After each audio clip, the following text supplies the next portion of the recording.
In the frigid winter of 2006, Yang Ming stood at the entrance of the funeral home, his body trembling not from the biting cold, but from a profound shock. His gaze was vacant, and his face bore the unmistakable marks of disbelief and anguish. Just an hour prior, he had received a phone call. "Are you Yang Rui's brother? Your sister has committed suicide." The icy voice on the other end was like a sharp blade, piercing directly into Yang Ming's heart. "Impossible! You've made a mistake," he exclaimed in disbelief. Yet, when the caller recited his sister's identification number and school address, his legs gave way, and he fell from the scaffolding at the construction site. Just days ago, Xiao Rui had clung to his arm, saying, "Brother, when I return from school this week, I will make you your favorite sweet and sour ribs."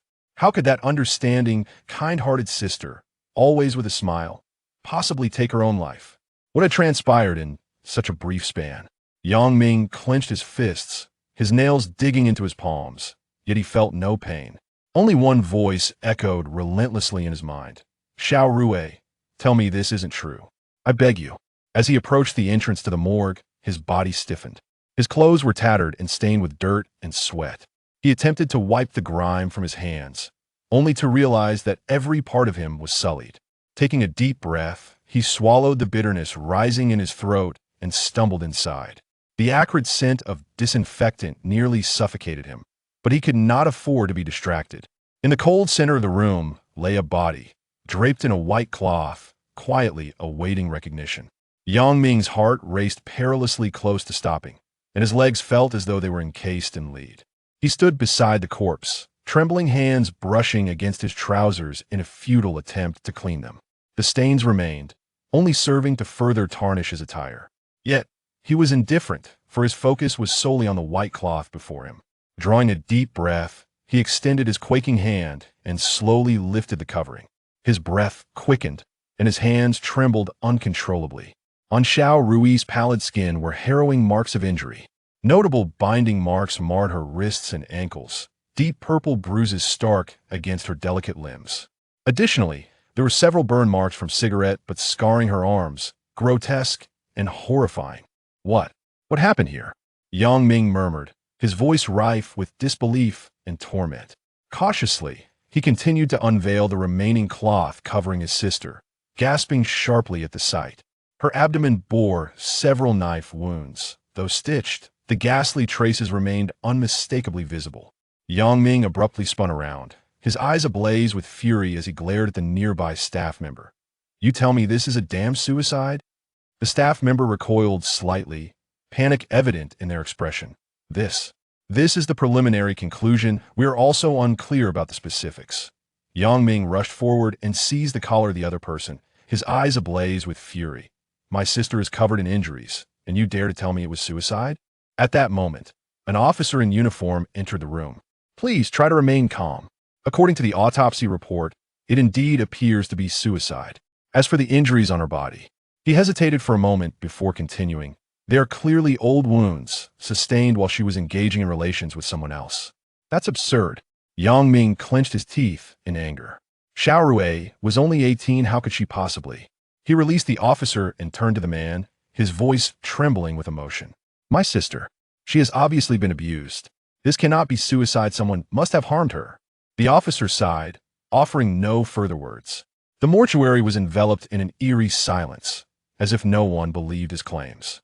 At that moment, Yang Ming felt utterly helpless, and finally, he could no longer contain himself, collapsing beside his sister's lifeless body, weeping uncontrollably.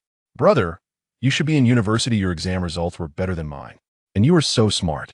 Brother, you must be working so hard on the construction site. Once I graduate and find a job, I'll take care of you. Brother, please don't always give me the meat. You should eat more too. Brother, how did mom and dad pass away? Brother." Memories flooded Yang Ming's mind, each one a dagger to his heart. Yang Ming suddenly lifted his head, summoning every ounce of strength to scream, his bloodshot eyes filled with endless anguish and despair. Under the gaze of onlookers, he wrapped his sister's body in a white cloth and cradled her, step by step, leaving the mortuary. Each step felt as though he were treading upon his own heart. "Wait, you haven't." One person attempted to stop him. The captain nearby sighed and said, "Let him go." As he exited the funeral home, Snowflakes began to fall from the sky, as if mourning the life that had been lost. In an instant, the snow resembled tears cascading through the air. Yang Ming held his sister's body tightly, stepping onto the cold asphalt, his face devoid of color. His gaze was hollow, as though his soul had departed alongside his sister.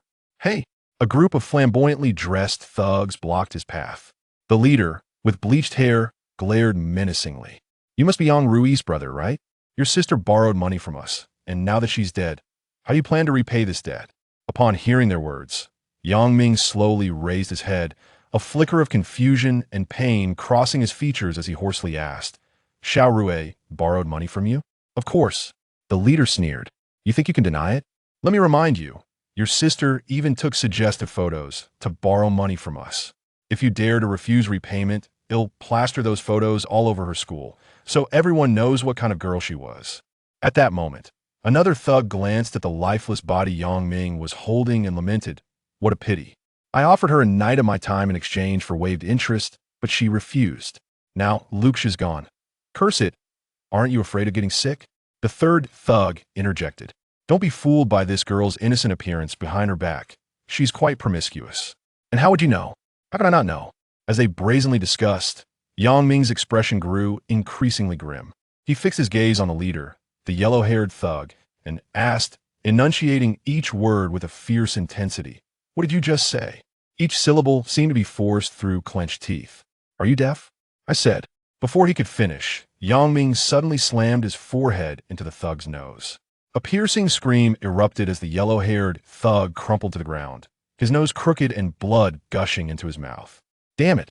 The other thugs rushed forward at the sight. Yang Ming turned to shield his sister's lifeless body, enduring their blows without retaliation. Each punch and kick struck deep into his heart, but they were mere trifles compared to the agony within. Xiao Rui, forgive me. Wait just a moment for your brother, he murmured to his sister, as if she could still hear him. He gently laid her body on the ground, only to receive a brutal kick to his back that nearly sent him sprawling. Yet he gritted his teeth, summoning the strength to rise again. As he stood, his eyes blazed with a wild fury.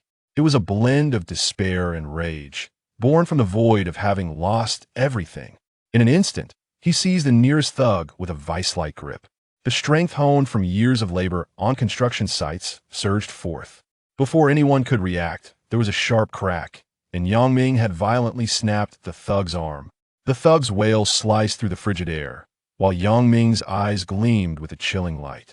Snowflakes danced in the air, and the world around him darkened. Yang Ming charged at the closest thug like a frenzied beast. His fist collided with the thug's face with tremendous force. In that moment, teeth shattered and blood sprayed. Suddenly, a glint of metal flashed. One thug brandished a butterfly knife and lunged at Yang Ming. The blade plunged deep into his thigh, blood gushing forth and instantly staining his trousers. The excruciating pain momentarily jolted Yang Ming awake, but soon an even fiercer rage ignited within him. He locked eyes with the knife-wielding thug, a terrifying ferocity igniting in his gaze. He grasped the knife's handle, blood trickling down the blade. Gritting his teeth, he yanked the knife free from his leg. The blade sliced through his palm, yet he felt no pain. In the blink of an eye, Yang Ming retaliated, driving the blood-soaked knife into the thug's shoulder. The thug emitted a harrowing scream as the blade sank deep into flesh. The last thug, sensing the tide turning, attempted to flee. Like a tiger pouncing on its prey, Yang Ming lunged, grasping the thug by the hair and slamming his head into the ground. Thud! A dull thud resonated as the thug's forehead cracked open, blood cascading down his face, painting the snow with a vivid crimson bloom. In but a fleeting moment, Yang Ming stood, drenched in blood, swaying unsteadily. On the ground lay several figures, moaning in agony, as crimson stains spread across the pristine white snow. He staggered towards the leader, a man with yellow hair. Upon seeing Yang Ming approach, the man was gripped by terror. You don't do anything reckless. Photographs, Yang Ming uttered icily, his voice laced with frost. Trembling, the man fumbled through his pocket and handed over several pictures.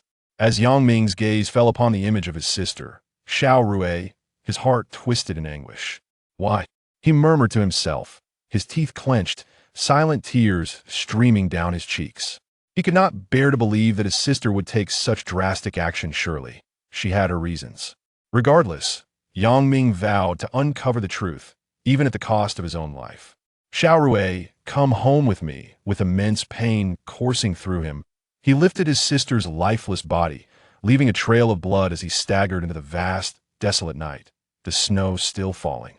The living had departed, but the news of Yang Rui's demise spread like a plague throughout the village.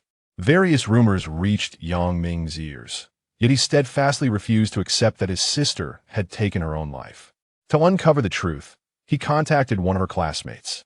There was a guy who often came to the school looking for Yang Rui. He goes by the name Xiao Dao, the classmate informed him. Armed with this lead, Yang Ming made his way to Shaonan Lake. Since the opening of the first ice rink at Shaonan Lake, it had become a gathering place for ruffians. Each evening, as darkness fell, idle street youths would congregate there. Arriving at the rink named Colorful Splendor, Yang Ming observed the flamboyantly dressed patrons within, and his thoughts turned to Xiao Rui. Xiao Rui would never come to a place like this, he reassured himself. A young man behind the counter, a cigarette dangling from his lips, looked at Yang Ming and said, 21 pairs of skates, deposit 30. I'm looking for Xiao Dao, Yang Ming stated plainly. The young man raised an eyebrow and inquired, what do you want with Dao Ge? I have a few questions for him. What kind of questions? My sister's situation. Who's your sister? Yang Rui. Hearing this name, the young man paused, sizing Yang Ming up with keen interest. Wait a moment. He turned and pulled out his phone to make a call. Approximately 10 minutes later, a group entered through the rink's entrance, led by Xiao Dao. With blue hair and clad in a leather jacket, he absent-mindedly flicked a lighter in his hand. You looking for me? Yeah. I heard Yang Rui is dead? Yeah. Damn. She still owes me money. Xiao Dao cursed. Yang Ming's eyes darkened. Why did she borrow money from you? How much? She borrowed 5,000. How the hell should I know why she borrowed money from me? If she hadn't promised to be my girl after borrowing it, as the words hung in the air, Xiao Dao felt a chill caress his neck. Looking down, he discovered a kitchen knife had mysteriously nestled against his throat. What? What the hell do you want? Xiao Dao stammered in panic. Yang Ming locked his cold gaze upon him. I will ask you once more, what did Xiao Rui borrow money from you for? Swallowing hard, Xiao Dao feigned composure. Damn it, if you have the guts, just kill me. No sooner had the words left his lips than he felt the blade slice into his skin. In that moment, he realized that this man was truly capable of murder. I told you, I don't know why she asked me for money. Yang Ming maintained a silent, piercing stare into his eyes. Suddenly, as if a revelation struck him, Xiao Dao exclaimed, I remember now. He pointed behind Yang Ming. That guy over there, Xiao Rui borrowed money from me for him. Yang Ming froze momentarily, but as he turned, a kick landed squarely in his gut. It dawned on him that he had been ensnared. Damn it. You think you can just wield a kitchen knife and intimidate me? Get your weapons and kill him. Xiao Dao shouted. Instantly, chaos erupted as people scattered from the ice rink, leaving only Xiao Dao and his band of followers. They produced steel pipes and machetes from seemingly nowhere. Yang Ming's brow furrowed deeply as he fixated on Xiao Dao, as if the others had faded from existence. Charge! Someone shouted, and a melee was imminent. Gripping the kitchen knife tightly, Yang Ming was no longer the meek worker from the construction site. He had transformed into a cornered tiger. The first thug rushed forward, brandishing a steel pipe, and Yang Ming met him head-on.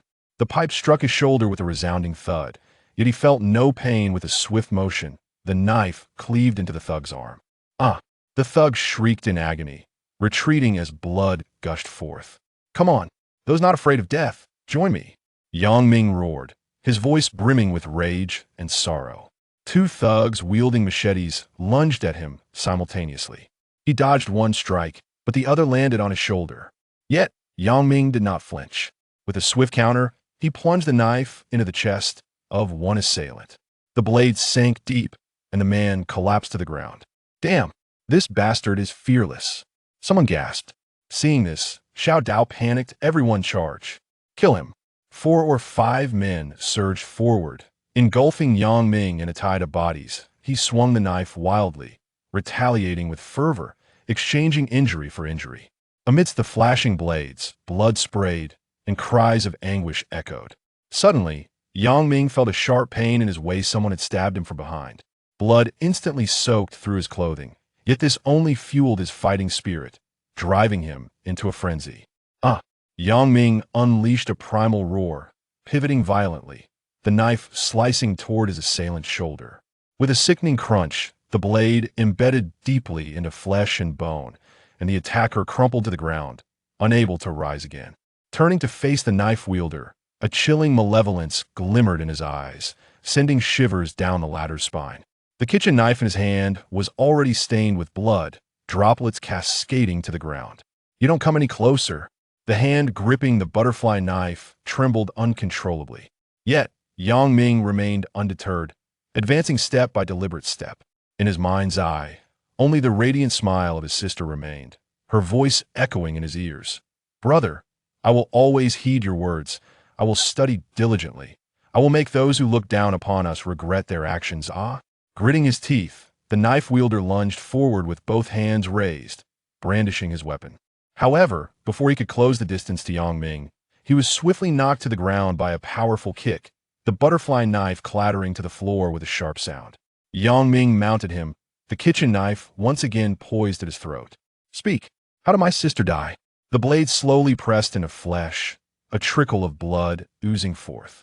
The knife wielder, paralyzed by fear, finally broke down and cried out, "I'll tell you. I'll tell you. It was Brother Hu."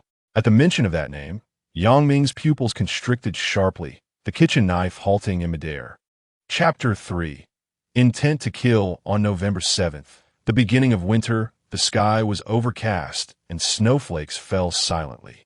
Yang Ming stood alone before his sister's new grave, the biting cold wind brushing against his frail figure. Although his injuries had been treated, they had yet to fully heal, and every movement brought with it a whisper of pain. Yet in this moment, these aches seemed trivial compared to the sorrow that weighed heavily upon his heart.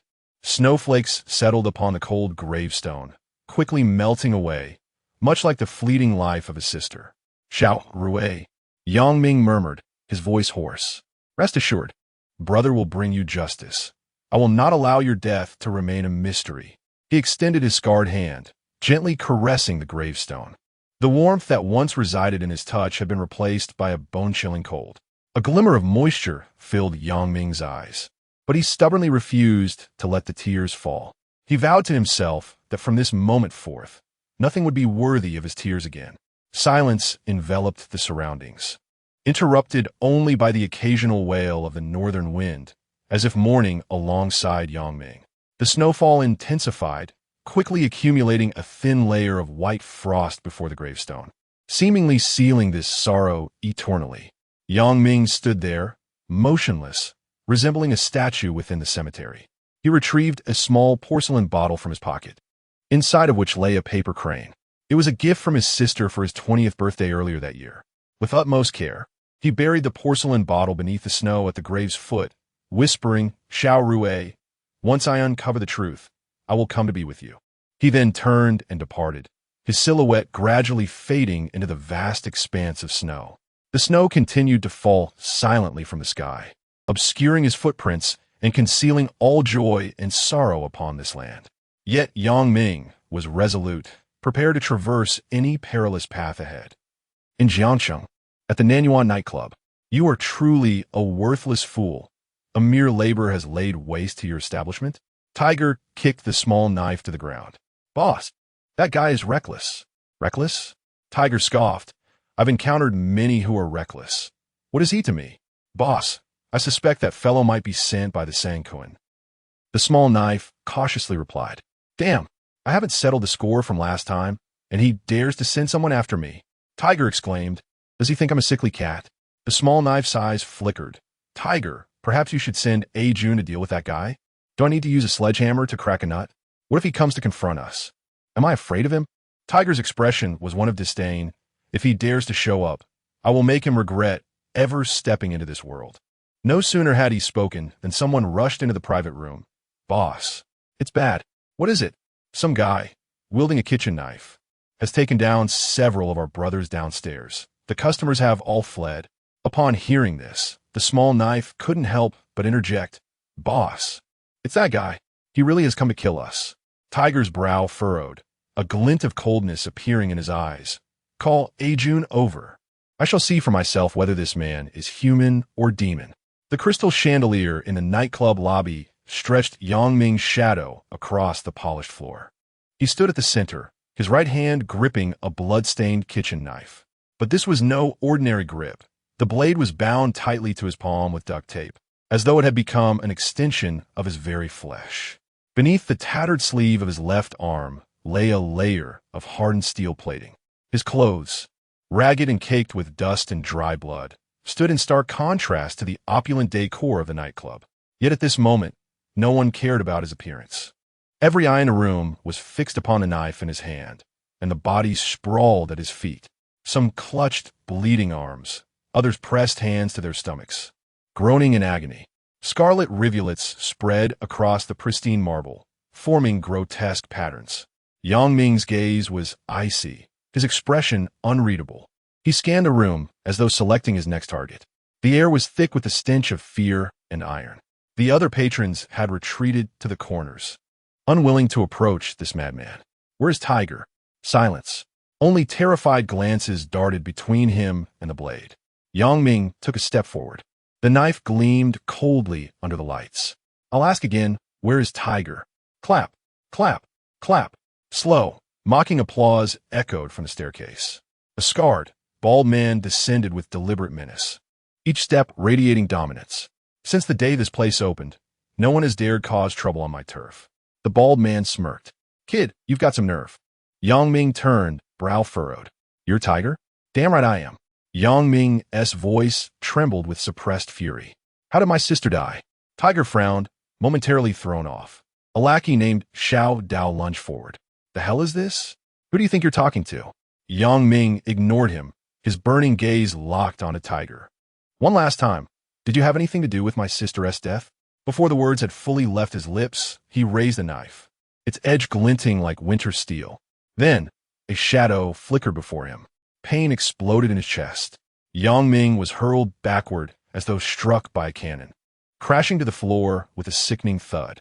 Gasping for air, he barely registered the figure now standing where he had been, a compact man in a navy blue blazer. No shirt beneath, revealing sinewy muscle. The man flexed his fingers, a bloodied brass knuckle gleaming under the lights. Tiger exhaled smoke, unimpressed. Ajun, don't kill him yet. I still have questions. Yang Ming struggled to rise, a trickle of blood escaping the corner of his mouth. He glared fiercely at the suddenly appearing Ajun, his eyes brimming with unyielding fury. Step aside if you value your life. Ajun remained expressionless, staring at him as though he were already a dead man. Seeing this, Yang Ming wasted no more words. Clenching his teeth, he brandished his cleaver and charged at Ajun. Each slash carried no finesse, only raw strength and the desperate resolve of a man with nothing left to lose. Yet, against this tempestuous onslaught, Ajun appeared utterly unperturbed, even disdainful. He dodged each strike with effortless grace, his movements fluid as water. Then, in an instant, Ajun struck back. A single punch aimed straight for Yang Ming's face, this one far more brutal than the last. Instinctively, Yang Ming raised his left arm to block. Crack! The sheet of iron hidden in his sleeve was torn apart by Ajun's brass knuckles. A searing pain shot through his arm as the sheer force sent him staggering back, shifting his stance. And in that very moment, his eyes flashed with a sudden, dangerous brilliance. Ajun's instincts flared. A realization struck him like lightning, and he roared in alarm. Boss, watch out. Chapter 4. Proof from the very beginning. Yang Ming knew he was no match for Ajun. Every move he made, though seemingly ferocious, was meticulously calculated with a singular purpose: to reach the stairwell. After enduring Ajun's devastating punch, Yang Ming staggered backward, finally arriving at his intended position. Boss, watch out! Ajun's warning still hung in the air when Yang Ming lunged up the stairs like a panther. In an instant, he stood before Brother Hu, the cold gleam of his cleaver poised to slit the man's throat. Yet the blade halted at the last moment. How did my sister die? Yang Ming's voice was low and icy, his eyes ablaze with vengeful fury. Kid, you motherf. Brother who barely began before the sharp edge pressed deeper into his skin. Let my boss go. Jun charged up the stairs, teeth clenched. Yang Ming ignored him, enunciating each word with lethal precision. I'll ask you one last time. If you waste my time with nonsense, don't blame me for what happens next. Did you kill my sister? Brother who swallowed hard under the threat of death. Who is your sister? Yang Rue. I don't know her. Yang Ming's brow furrowed as the cleaver bit deeper. I swear I don't know your sister. Brother who sounded both exasperated and irritated. My sister borrowed money from your men. Now she is dead, and you claim ignorance? Brother who scoffed. You think I keep track of every single one of my men? If you're here for revenge, we can talk. What's there to talk about? A life for a life. That is justice. And what if I didn't kill her? Brother who arched a brow. If you kill the wrong man today, do you think you'll walk out alive? Who LL avenge your sister then? The words doused Yang Ming's burning rage like ice water. He hesitated, but remained vigilant. His eyes darting around. Xiao Dao was nowhere in sight. Fine, then we'll talk. Yang Ming gritted his teeth. If we're talking, how about lowering that blade? Brother who ventured. Not a chance. Yang Ming snapped. Jun shifted slightly on the stairs, prompting Yang Ming's immediate warning. Don't move another inch. Or this blade, hesitate. You bastard. If you hurt my boss, I'll make sure you pay. Jun roared. Brother who shot him a silencing glance before offering a placating smile. Keep the blade if you must. But let us move somewhere private, just the two of us. Minutes later, inside a dimly lit VIP room, Yang Ming kicked the door shut behind them. Your sister worked here before? Brother who asked. I don't know. Yang Ming replied coldly. Then why pin her death on me? Xiao Dao told me. At this, Brother who's expression darkened, a silent curse forming in his mind. I believe there must be some misunderstanding. Yang Ming's heart was torn between his thirst for the truth and his fear of missing the chance for revenge. His fingers whitened as they clenched the kitchen knife. In the depths of his mind, his sister's smiling face alternated with her cold, lifeless body. Truth be told, Yang Ming had already noticed something amiss, but he hadn't dared to confirm it. When he uttered his sister's name, Brother whose expression hadn't flickered in the slightest, an unnatural reaction. I've run this place for 3 years. Plenty of girls have worked here, but never has anyone died. Besides, if your sister really died here, do you think the authorities would just ignore it? Brother whose tone carried a hint of disdain. Yang Ming remained silent, his mind racing through every detail. Seeing this, Brother who softened his tone slightly. Kid, I can see you're dead set on revenge. But revenge requires brains. Do you really think charging in blindly with a knife will get you anywhere? Yang Ming's icy gaze bore into Brother who as he spoke in a low voice. If you claim my sister's death has nothing to do with you, prove it. Proof, huh? Brother who tilted his chin up, a glint flashing in his eyes. Take the phone from my pocket. I'll show you. Yang Ming hesitated, his grip on the knife unyielding, but with his other hand. He cautiously retrieved the phone from Brother whose pocket. Following instructions, he dialed a number, remaining on high alert. Boss. Jun's voice came through the line. Get that little bastard, Xiao Dao, over here now. Brother who suddenly roared, fury lacing his words. I already sent someone to look for him. Couldn't find him. Jun's voice wavered. Damn it, that little shit's trying to screw me over. Bring his lackey, Big Head, here instead. Brother who spat through gritted teeth. Got it, boss. After the call ended, Brother who studied Yang Ming with a hint of amusement. I think you've already guessed. Xiao Dao's the one behind this mess, isn't he? Yang Ming stayed silent, but doubt flickered in his eyes. 10 minutes later, a knock sounded at the door. Jun dragged Big Head into the room. Big Head froze at the sight of Yang Ming, then trembled violently when his gaze landed on Brother who. Where's your boss? Brother who demanded. Be Brother who. I don't know where he is. What about Yang Rue? Big Head glanced at Yang Ming, swallowed hard, and stammered, my boss. He wanted Yang Rue to be his girl, but she refused. After that, he kept harassing her at her school. Then, just a few days ago, she came to borrow money from him. She promised to go to a motel with him this weekend. But then, she ended up dead. After that, someone came after my boss, cut up a bunch of our guys. At that time, my superior reported to Brother who. Your name. Upon mentioning this, the two pressed his lips together and, trembling, said, After the incident, my boss declared his intention to kill him, insisting on coming to find you, Brother who. I am unaware of what transpired thereafter. Hearing this, Brother Hu chuckled softly and turned to Yang Ming. Do you understand now? My sister's death has nothing to do with me. Why will my sister seek a loan from Xiao Dao? Yang Ming's voice was tinged with anger and confusion. I did not know either. The two's expression was one of grievance. In that moment, Yang Ming resembled a deflated balloon, his grip on the knife gradually loosening. Just as he momentarily relaxed, an ashtray suddenly flew towards him. Yang Ming barely managed to evade it, yet Jun pounced upon him with the ferocity of a tiger descending a mountain, delivering a heavy kick to his shoulder. Chapter 5. Lone with a resounding thud, Yang Ming crashed heavily to the ground, a sharp pain radiating from his back. Instinctively, he sought to resist, but Jun moved with the swiftness of lightning. One hand clamped down on Yang Ming's wrist like an iron vice, while the other pressed forcefully against the nape of his neck. Yang Ming felt an immense pressure, his cheek pressed firmly against the cold floor. Do not move, Jun growled. Yang Ming gritted his teeth, struggling to rise, yet Jun's knee bore down on his back like an immovable mountain. Breathing became laborious, as if a great stone were crushing his chest. With all his might, Yang Ming writhed, akin to a stranded fish futilely flapping against the ground. Jun was compelled to tighten his grip, his knuckles whitening from the exertion. If you keep squirming, be wary of losing that arm. Jun's warning was laced with cruelty. Brother Hu slowly approached Yang Ming, looking down at him with a glimmer of amusement in his eyes. Now I have proven that your sister's death has nothing to do with me. Do you have anything to say? Yang Ming offered no reply, silently enduring the dual torment of body and spirit. His gaze brimmed with defiance and anguish, yet he remained resolute, unwilling to yield. Let him go, Brother Hu suddenly commanded, his tone imbued with an enigmatic quality. What? Jun paused, clearly taken aback by the order. Boss, this. He came seeking vengeance, and I am not his enemy. Why are you holding him down? Brother Hu's voice carried a hint of impatience. After a moment's hesitation, Jun finally released his grip, though his eyes remained watchful over Yang Ming. You seem like quite the character. I shall grant you an opportunity.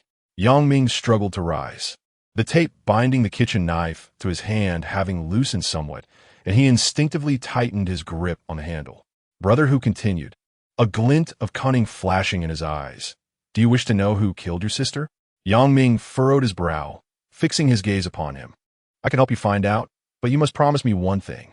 What is it? Yang Ming inquired cautiously, his voice hoarse from earlier struggles. Brother Hu did not respond directly. Instead, he smoothed the wrinkles of his shirt with a deliberate gesture. Once I uncover the truth, I shall inform you. For now, you may leave. The other party's intentions remained unclear, yet Yang Ming understood that lingering here would only exacerbate his predicament. Taking a deep breath, he said nothing further and strode toward the exit, each step laden with vigilance. As Yang Ming exited the private room, Jun could no longer contain his curiosity. Boss, you truly let him go? Brother Hu's expression shifted to one of mockery. Such reckless individuals are more trouble dead than alive. Who knows when he might prove useful? After a moment, his demeanor darkened. By the way, the knife is now in your hands. I never wish to see him again. Yun exhaled, nodding, a glint of ruthlessness flashing in his eyes. Understood, boss. Yang Ming staggered back home, and the instant he closed the door behind him, he finally relaxed, the pain throughout his body crashing over him like a tidal wave.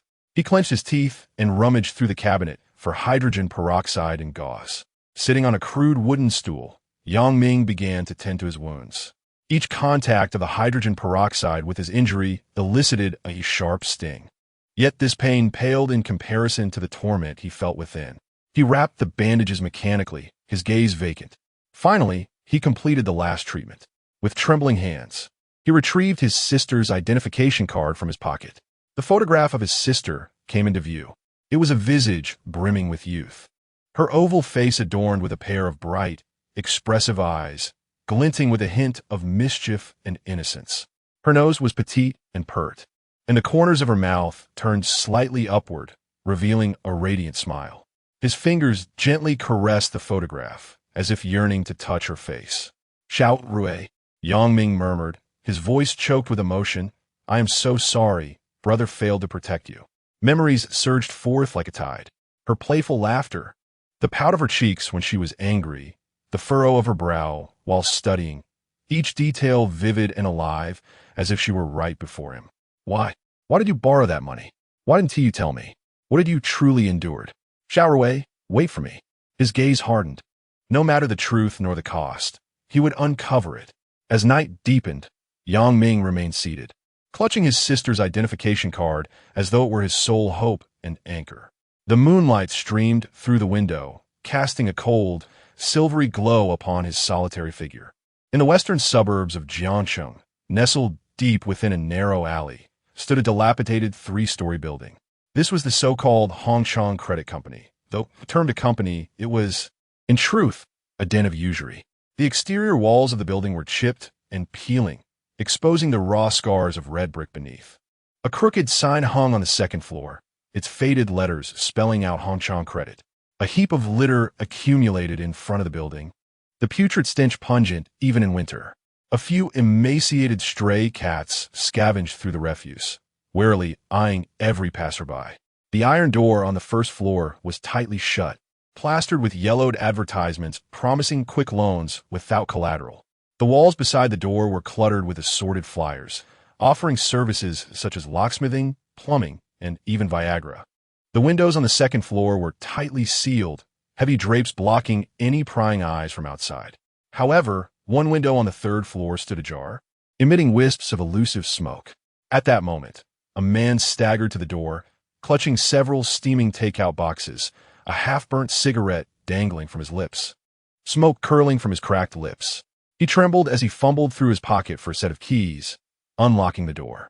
With a click, just as he was about to step over the threshold, a powerful force suddenly tightened around his neck. The man felt a wave of suffocation. The takeout boxes slipped from his grasp, food scattering across the ground. Yang Ming acted swiftly, shutting the iron door and securing the lock. The chilling blade of the kitchen knife was pressed against the man's neck. What do you intend to do?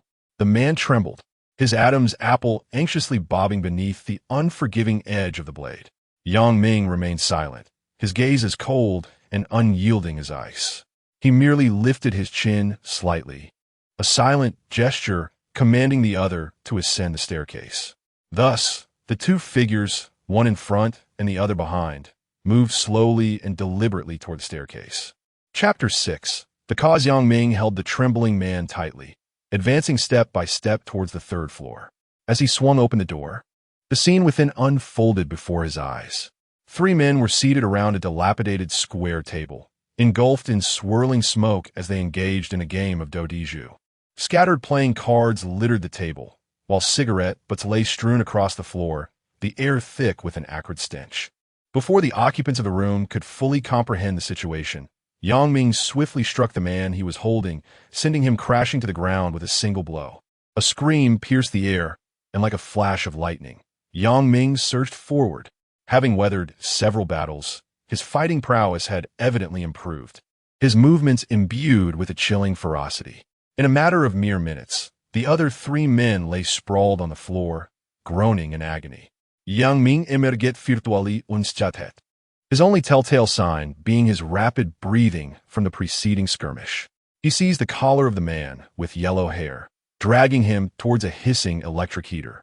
The flickering flames cast a crimson glow in the terrified eyes of the yellow-haired man. Speak. What happened to Xiao Rui? Yang Ming demanded.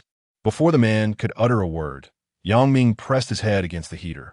A sizzling sound filled the room as the acrid scent of burning hair permeated the air. I'll talk. The yellow-haired man cried, his voice laced with dread and anguish. Yang Ming loosened his grip slightly, awaiting further information. Trembling, the man began to speak, fear evident in his tone. It's Huang-san. He set a trap for your sister. Who is Huang-san? Yang Ming breast set. Yes. Just a small-time owner of a restaurant over by the University District. Your sister worked part-time for him and accidentally damaged a refrigerator. The yellow-haired man stammered. Huang-san demanded she pay for it. When your sister couldn't afford it, he told her to come ask me for help. Yang Ming continued questioning, his voice low and menacing. How much did she borrow? 700, the man replied in a whisper. Upon hearing that figure, Yang Ming felt a pang of anguish in his heart, yet he bore the pain and pressed on. And then we demanded she repay us. How much? Yang Ming's tone grew even colder. 1,000. The yellow-haired man's voice dwindled. The yellow-haired individual trembled as he completed the call, prompting Yang Ming to act swiftly. He deftly unbuttoned his coat, removing the rope he had prepared to bind the 4 captives. His movements were calm, precise, and devoid of hesitation, binding all 4 tightly with the cord. The room was thick with the stench of blood. Each person bore wounds that were bleeding. Though not fatal, they were sufficient to drain their faces of color. Yang Ming sat silently at the table, his face expressionless. Time seemed to stretch unbearably long. Suddenly, the shrill ring of a phone shattered the silence. Yang Ming picked up the yellow-haired man's device and pressed the answer button. "Hey, I've arrived downstairs. Come open the door," came San Huang's voice from the receiver. Yang Ming made no reply, simply ending the call. He seized a kitchen knife, a cold glint flashing in his eyes, and then descended the stairs. Within minutes, the sound of heavy footsteps echoed again. Yang Ming, holding the knife in one hand and clutching San Huang's collar with the other, dragged him into the room. The moment San Huang entered, he was struck by the harrowing scene before him. "Big brother, it's not my fault." San Huang's voice trembled, his legs trembling as he pleaded. "I really don't know anything." His desperate pleas echoed through the chamber, yet Yang Ming's expression remained unchanged, as if deaf to his appeals. Yang Ming grabbed the remaining ropes, intending to bind San Huang's hands, but the latter suddenly spun around like a startled bird in flight, attempting to escape. Before he could flee, a cold gleam flashed, and the kitchen knife plunged deep into his shoulder. Blood erupted violently, staining his clothes crimson. "Ah!" San Huang let out a piercing scream. Yang Ming's face was devoid of emotion.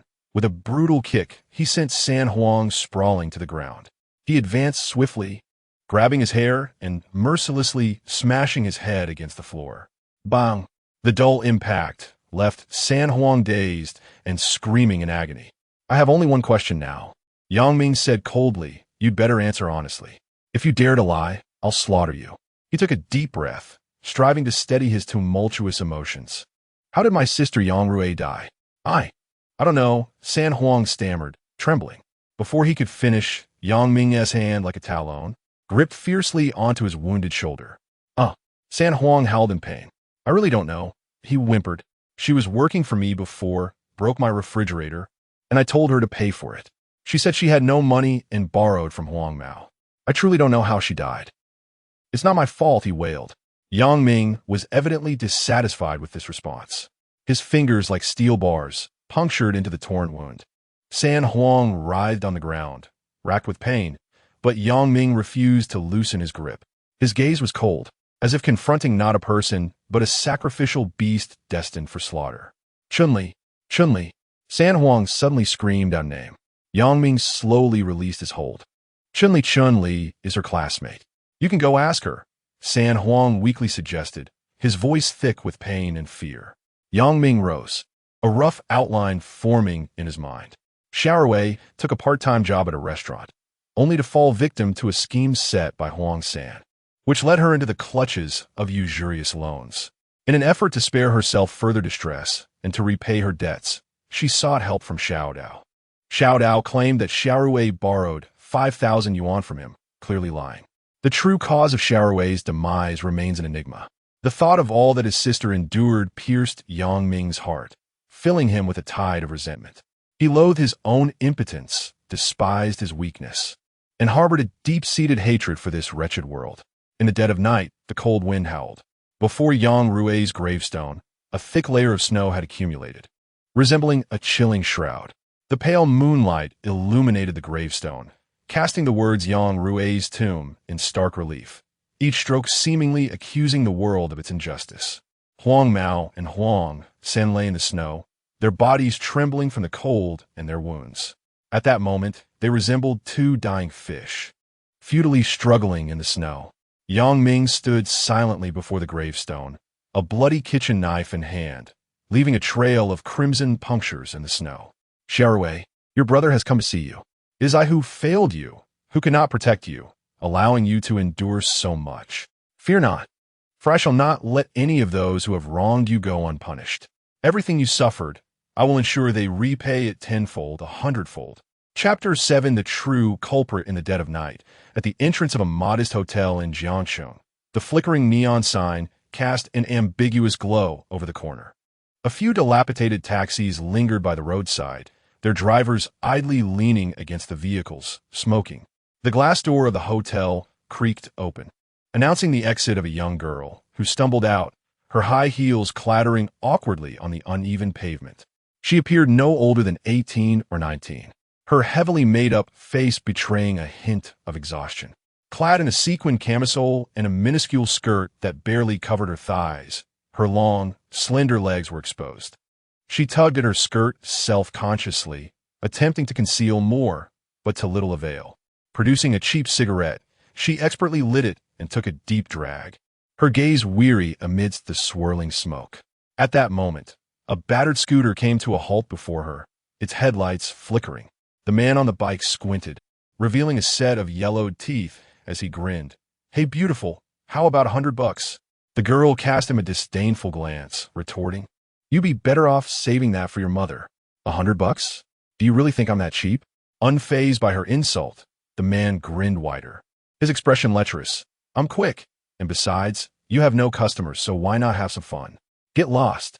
The girl snapped, extinguishing her cigarette with a fierce twist and clicking away in her high heels, leaving only the lingering scent of her perfume in the air. Turning into a dimly lit alley, she surveyed her surroundings, seeking a discreet spot. Suddenly, a rough hand, swift as a serpent, clamped over her mouth. "Don't move if you want to live." Yang Ming's voice cut through the darkness, chilling her to the core. In the shadows, Chun-Li's pupils dilated with fear. On the outskirts of Jiangcheng, a towering, unfinished building loomed in the darkness. The rooftop, with its bare concrete surface, was littered with rusty rebar and shattered bricks. In the distance, the city's neon lights flickered in the night. Yang Ming's gaze was fixed on Chun-Li, who huddled beside a pile of construction debris. Her carefully applied makeup was now smeared, her once vibrant red lips pale and trembling. The thin fabric of her miniskirt offered little protection against the biting cold.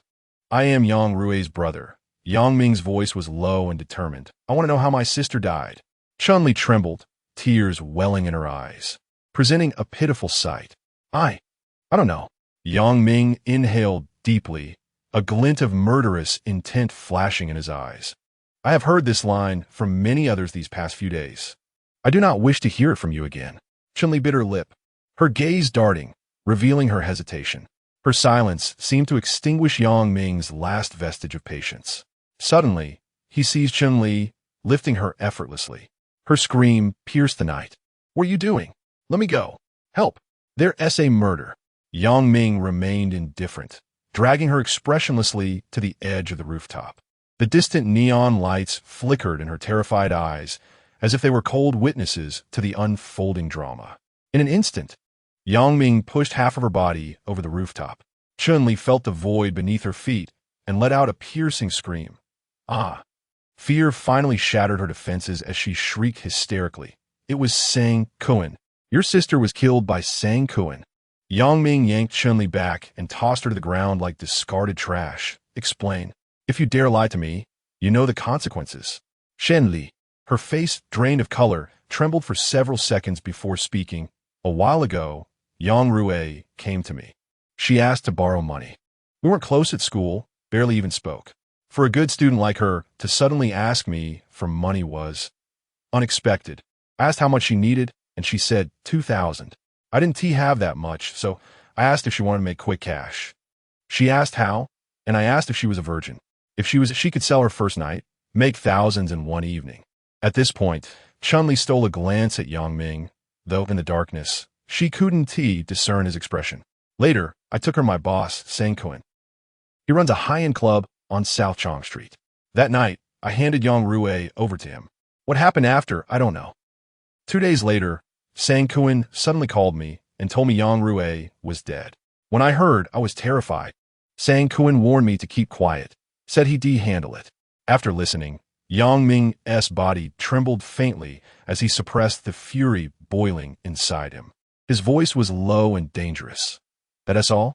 Chun-Li nodded cautiously, her eyes still brimming with fear. Yang Ming suddenly lunged, grabbing her violently again. "There's more. There's more." Chun-Li shrieked in terror. Yang Ming's voice was ice. "You'd better tell me everything you know, or no one can save you." Chun-Li swallowed hard, her voice quivering as she continued. "The night I took Yang Rui there, Sang Kuan told me. She caught the eye of the crown prince. He said he'd pay me double the usual fee afterward." "Who is the crown prince?" "I don't know." Chun-Li hurriedly explained. "I only know everyone calls him that. His father is some big shot in Jin province.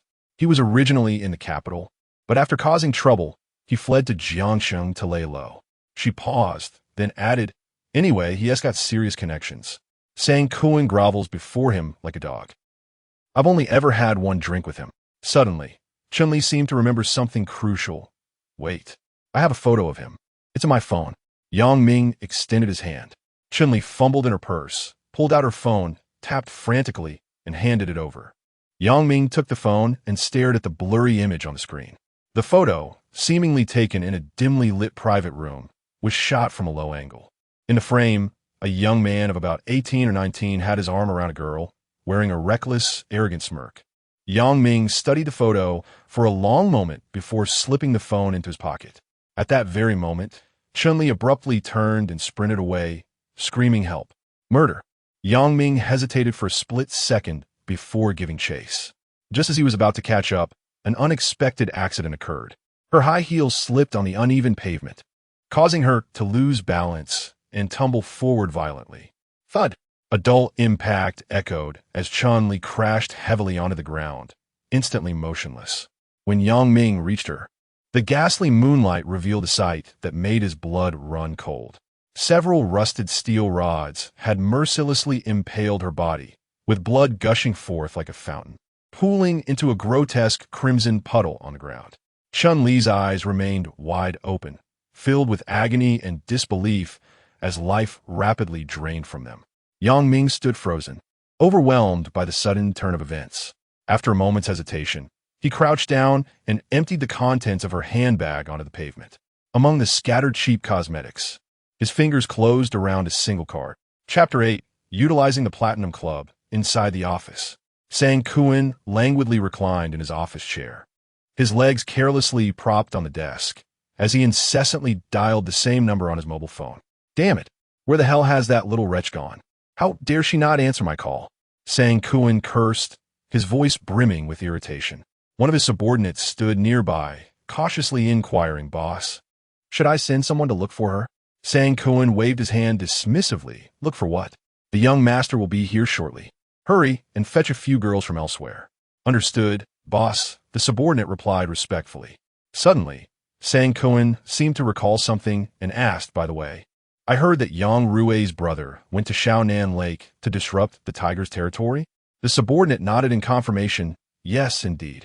He also went to the South Garden nightclub and took down several of the tiger's men." "Damn, this kid is impressive," Sang Kuan grinned, a glint of interest flashing in his eyes. "The tiger is quite unfortunate. Bring over a few more brothers in the next few days, lest that kid finds us." The subordinate hesitated, then quietly asked, "Boss, do you think this will have repercussions for Yang Rui?" Sang Kuan cut him off sternly. "What are you afraid of? The young master's family has already handled everything. There won't be any issues. In a few days, I'll speak with the young master about acquiring the South Garden nightclub." At this, a cold smile crept onto Sang Kuan's face by then. "I'll make the tiger turn into a sickly cat. Let him scurry out of Jiangcheng with his tail between his legs." Yang Ming stood by the roadside, gripping a steaming serving of grilled cold noodles. He devoured the food ravenously, as if he hadn't eaten in ages. In no time, the grilled cold noodles were entirely consumed. He twisted open a bottle of mineral water and gulped it down in one go, discarding the empty bottle carelessly at the roadside. Adjusting his somewhat thin coat, he exhaled a puff of white vapor that dissipated into the frigid night air. Opposite the Platinum Club, his gaze was sharp, as if he were anticipating something. After about 10 minutes, a Mercedes-Benz pulled up in front of the club. 3 young men alighted, chatting and laughing as they swaggered into the establishment. Yang Ming's eyes instantly locked onto one of them, his pupils narrowing abruptly. The individual wore a black leather jacket, had shoulder-length hair, and sported a devil-may-care smirk. Taking a deep breath, Yang Ming crossed the street towards the club. Upon reaching the entrance, he was intercepted by several individuals. "What do you want? Go beg elsewhere. Don't loiter around here." Yang Ming instinctively touched the knife at his waist, glanced at the number of opponents, hesitated for a moment, and ultimately chose to depart silently. Meanwhile, in a Santana parked at the roadside, Ajun sat in the passenger seat dialing brother, whose number. "Hello, boss. I've spotted that kid." He asked near saying Kuin's territory. "Okay, I understand." After hanging up, a cold smile crept across Ajun's lips. He opened the car door and instructed the other two inside. "You guys stay here. Don't wander off." "Understood, Brother June." They responded respectfully. Yang Ming circled the vicinity of the Platinum Club twice, yet he could not find a way to enter. He approached a landscaped area, squatted down, exhaled a puff of white mist, and rubbed his already cold hands. Suddenly, a shadow loomed over him. Yang Ming looked up to meet the playful grin of Ajun. "I was just looking for you," Ajun remarked, a hint of mockery lacing his tone. Yang Ming, wary, inquired, "What do you want with me?" Ajun scoffed. "Have you forgotten? What did you promise my boss? He has already investigated your sister's case." Yang Ming fell silent, a flicker of complexity crossing his gaze. Ajun produced a cigarette, lit it, took a deep drag, and continued, "Someone saw your sister's body being carried out from here, so it's highly likely that something happened to her inside." Noticing Yang Ming's continued silence, Ajun taunted, "Don't you seek revenge? Why not act on it?" "I can't get in," Yang Ming replied softly, his voice laced with helplessness and anger. "Damn, I really don't understand what the boss is thinking." Ajun couldn't help but grumble, then spoke earnestly. "I can find a way for you to enter and provide you with the necessary tools, but you must do one thing." "What is it?" "Take care of the club's owner," Ajun stated bluntly. Yang Ming recognized that he was referring to Sang Kuan and, without hesitation, responded, "All right." Ajun nodded in satisfaction, discarding his cigarette but extinguishing it with his shoe. "Follow me." He led Yang Ming back to the Santana car and then to a nearby hotel room. Upon entering, there were two individuals watching television. They quickly stood up to greet Ajun, "Brother June." Ajun nodded and glanced at Yang Ming at the door. "What's the matter? Afraid to come in?" Taking a deep breath, Yang Ming stepped inside. The doors soon closed behind them, and Ajun retrieved a uniform from beneath the TV cabinet, tossing it to Yang Ming. It was the attire of a server at the Platinum Club. In that moment, Yang Ming understood his implication. "Change into this outfit, and shortly you will go to the Platinum Club, where someone will escort you to meet the owner. You know what to do next, right?" Yang Ming remained silent, removing his tattered jacket. As he stripped down, the others in the room involuntarily gasped. A deep knife wound marred his left shoulder, scabbed yet still edged in red. Clearly not fully healed, his back bore several intersecting, shallow scars. Some areas even exposing raw F, just as he was about to reach for the kitchen knife he carried with him. Ajun grabbed his hand. "Are you out of your mind? What do you think you can accomplish with that thing?" With a resigned sigh, Ajun had someone retrieve a canvas bag from under the bed. Unzipping it, he pulled out a modified 5-shot shotgun and asked, "Do you know how to use this?" Yang Ming frowned and shook his head. "Of course you don't," Ajun muttered. "Pay attention. I'll only show you once." About 10 minutes later, Ajun escorted Yang Ming out of the hotel and dropped him off near the Platinum Club. "Kid, if you somehow make it out alive, call this number." He handed over a card. Yang Ming hesitated briefly before taking it, stuffing it into his pocket. Without looking back, he gripped the canvas bag and strode toward the club's back entrance. Chapter 9. Revenge. The VIP room, one of the Platinum Club, lay in utter disarray. Countless shards of broken bottles littered the floor, reflecting the dim light. The air was thick with the pungent scent of alcohol and a hint of blood. In one corner of the room, a young girl lay face down on the ground, motionless. Her clothing was tattered, barely concealing her body, and her exposed skin was marred with an array of bruises and bloodstains. Her long hair fell messily over her face, yet a trickle of blood could still be seen seeping from the corner of her mouth, pooling into a small dark red stain on the floor. In the center of the room, Sang Kuan knelt, trembling, with cold sweat cascading down his forehead. His eyes were filled with terror as he gazed at the young man lounging on the sofa. The young man reclined lazily, toying with an empty bottle in one hand, a chilling smile playing on his lips. His leather jacket bore several droplets of blood, glaringly conspicuous under the light. I have expressed my disdain for women who have been touched by others. Do you not comprehend? The voice of the man in the leather jacket was ice cold. Sang Kuan swallowed hard, raising his hand to slap himself. It is my fault, Your Highness. I apologize. I will immediately send someone to find. Before he could finish, the prince kicked him to the ground. What a damn disappointment. You can't even act like a dog, yet you dare to associate with me? A young man beside him offered a cigarette. Your Highness, this is just how small places are. Do not be upset. I will have my brother bring a few girls from the provincial capital. I assure you will be satisfied. The prince accepted the cigarette, placed the bottle on the table, and took a deep drag. This is utterly tedious. It's just a trivial matter, yet I am forced to come to this wretched place. Qin has his own arrangements. The prince suddenly turned his head, coldly fixing his gaze on his companion. What did you say? I said, you should refrain from mentioning him in my presence from now on. All right, I promise not to mention it again. The prince exhaled a puff of smoke. Looking down at Sang Kuan, I will give you half an hour. I do not care whether you resort to kidnapping or deceit. If you fail to find someone to my satisfaction, you may as well bury yourself somewhere and never show your face to me again. Your Highness, rest assured, I will go find someone immediately. Sang Kuan stumbled to his feet, about to leave when in a dimly lit storeroom. A server offered Yang Ming a cigarette. Yang Ming shook his head in refusal, stating, I do not smoke. The server shrugged and lit the cigarette, taking a deep drag. I'll bring over a drinks cart shortly. You should conceal the items inside. Remember, it's VIP room 1. Sang Kuan is likely inside entertaining guests. He glanced at the canvas bag in Yang Ming's hand and inquired, have you checked that? Yang Ming did not respond, but instead asked, is the young master also in there? The server nodded, yes. They usually come in threes, you'd best be cautious. Yang Ming silently acknowledged and fell into contemplation once more.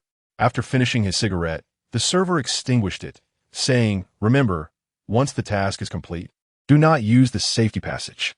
Instead, take the staff elevator down and exit through the back door I brought you in from. Yang Ming replied succinctly, understood.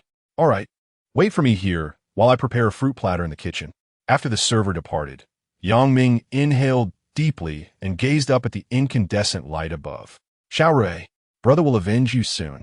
Just hold on a little longer. In the VIP room, the young master reclined on the sofa, disdainfully remarking, I suspect Sang Kuan is eager to curry favor with me, hoping I will support him in managing Jiangqing. His companion chuckled in agreement. Sang Kuan is fortunate to have encountered you. Otherwise, with his limited abilities, he would merely muddle through life.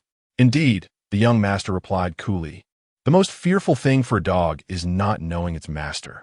Once it recognizes the right master, even a mutt can thrive better than a purebred.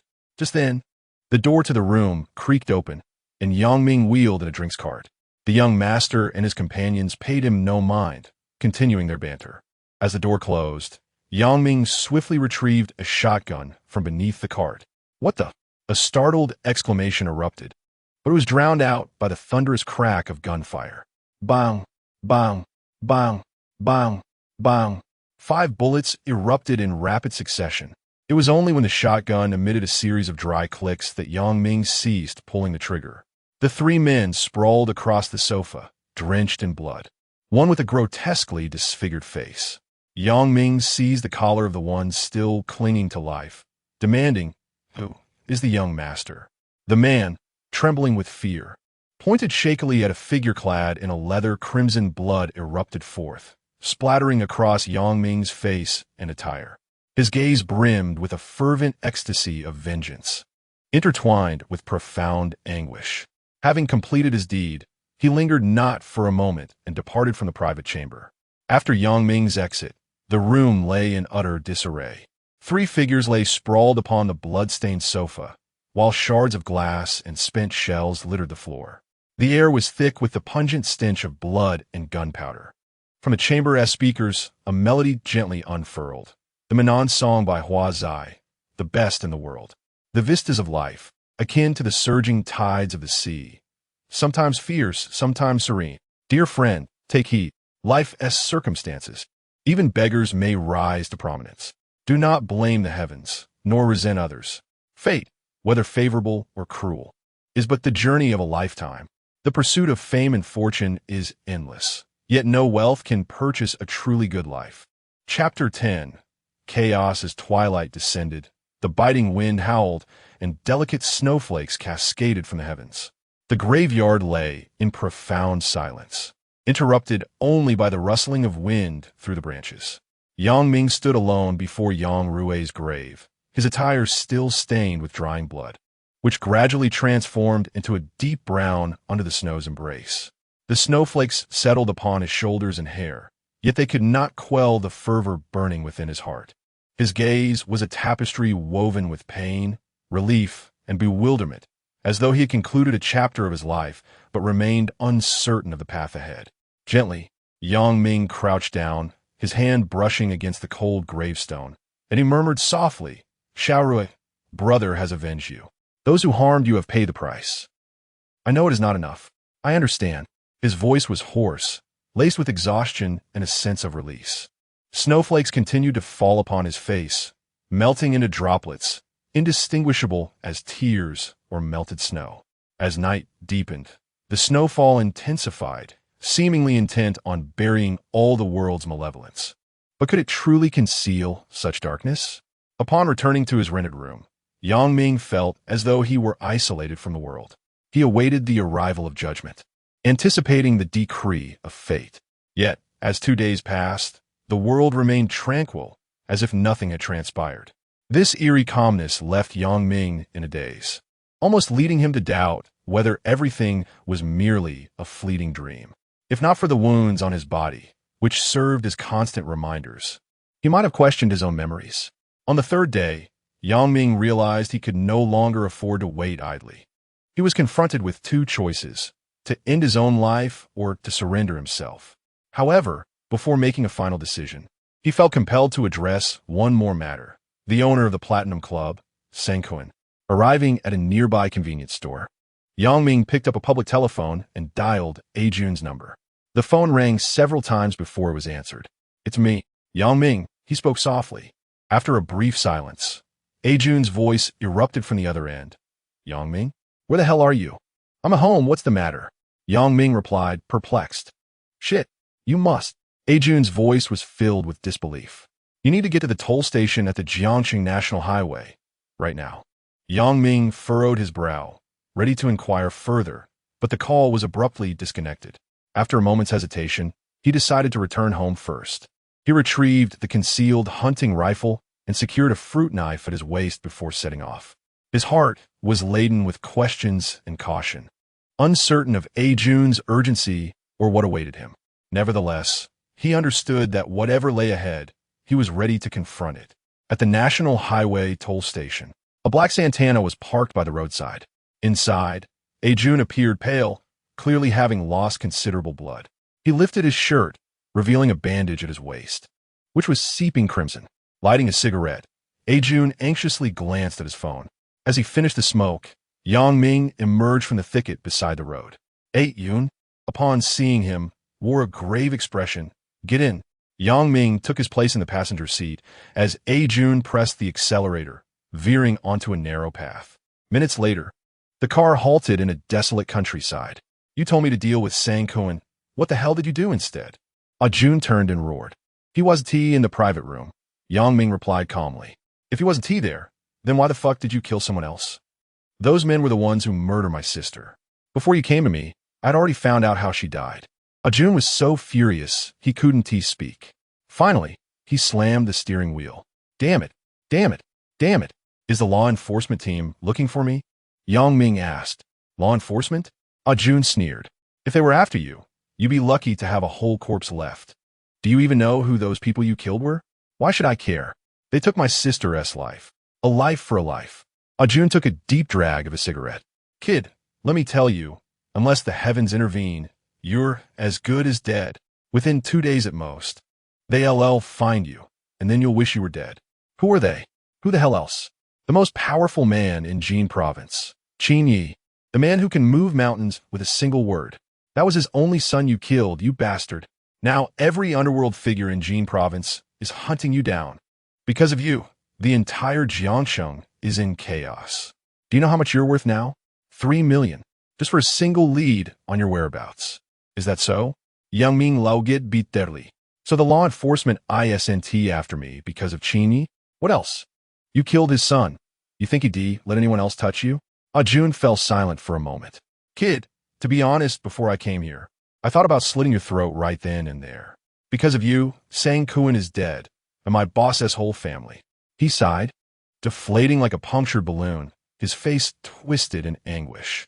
His son's life is precious, but my sister's wasn't. Yang Ming spoke slowly, his voice icy. When he hurt my sister, he should be known this day would come. Jun scoffed. My boss was right. Reckless bastards like you really don't give a damn about anything. He lit another cigarette. My advice? Get the hell out of Jiangsheng. Go as far as you can. Some remote mountain village, some backwater town. Hide, change your name. Don't let them find you. If they do, you'd better kill yourself first. Ayun exhaled smoke. I know you're not afraid to die. But do you know there are things in this world worse than death? What if I don't leave? Yang Ming asked. Don't leave? Ayun sneered. Then they dig up your sister's ashes, chop off your limbs, stuff you in a pickle jar, and make you drink her ashes every day. Yang Ming's brow furrowed. Scared now? Jun pressed. Good. Kid, I almost pity you. I shall point you towards a clear path. He produced a mobile phone and handed it to Yang Ming. Travel to Yunnan. Seek out this individual. Perhaps he can grant you a chance at survival. As for whether you ultimately live, that is contingent upon your fate. Yang Ming hesitated to accept it, but Jun firmly placed it into his hands. Do you not seek vengeance for your sister? Do you believe that Master Qin deserves to die?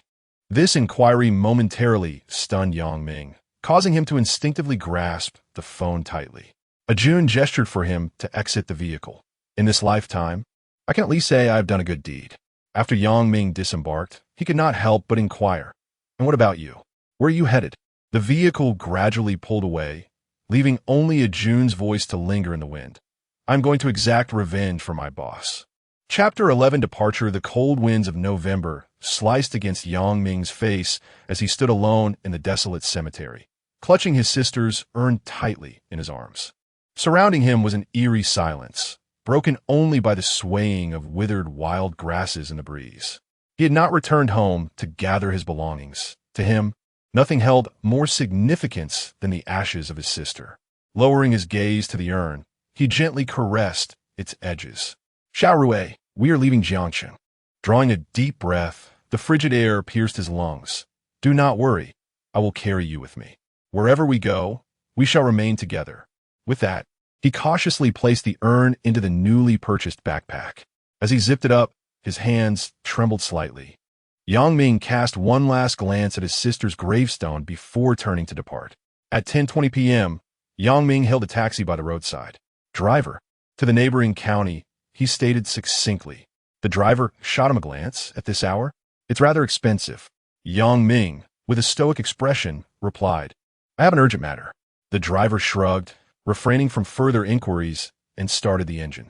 Silence enveloped them as the taxi sped through the night.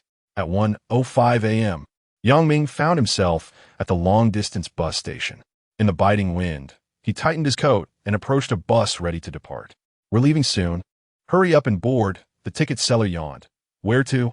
Out of province, Yang Ming responded. The ticket seller seemed indifferent to his answer, urging him to get on the bus quickly. Once aboard, Yang Ming selected a seat. The cabin was inadequately heated, and the other passengers were bundled in thick winter attire, some already asleep. Yang Ming stared blankly out at the pitch-black night, his gaze vacant. His hand instinctively reached for his backpack to confirm that his sister's urn was still there. The bus gradually set off, merging into the enveloping darkness.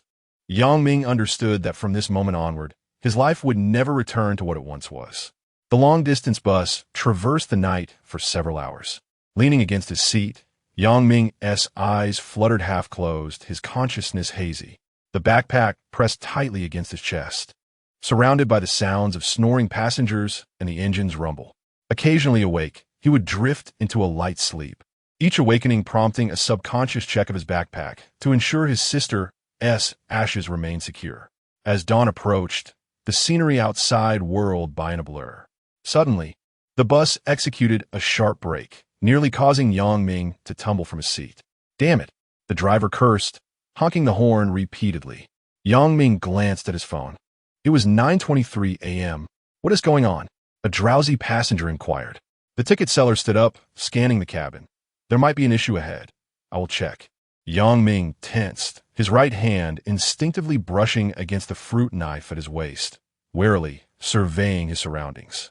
Prior to departure, he had refrained from bringing a hunting rifle, as it drew too much attention and could lead to complications if discovered. Minutes later, the ticket seller returned, his expression grave. What's the situation? The driver asked. The ticket clerk, with an expression of helplessness, remarked, there has been an accident ahead, resulting in a significant traffic jam. I heard a truck has overturned, and it seems we will be stuck here for quite a while. The driver sighed, this is troublesome. I have no idea when we will be able to move. Shall we let everyone disembark for some fresh air? Suggested the ticket clerk. That seems reasonable. After all, we won't be leaving anytime soon. The driver nodded in agreement. The clerk cleared his throat and raised his voice. Ladies and gentlemen, there's been a traffic accident ahead that has caused severe congestion. We may have to wait here for some time. If you need to, feel free to step off the bus for a bit, but please do not wander far. Yang Ming furrowed his brow. He wished to avoid drawing attention to himself, yet remaining on the bus felt perilous. What if someone were to pursue them along the highway? After a moment's hesitation, he rose, shouldered his backpack, and followed the other passengers off the bus. Standing by the roadside, Yang Ming scanned his surroundings with keen vigilance. At that moment, a middle-aged man strolled over and pulled out a pack of cigarettes. Hey, brother, could you spare me a light? The man inquired with a friendly smile. Yang Ming shook his head. Sorry, I don't smoke. The man shrugged and returned the cigarettes to his pocket. With the traffic like this, who knows when we'll be able to leave? He continued. Are you in a hurry? Not particularly, Yang Ming replied briefly, his eyes still darting around. Just then, he caught a glimpse of a group approaching from the distance. They were clad in matching black jackets, scrutinizing the parked vehicles along the roadside, seemingly searching for something. Yang Ming's heart raced.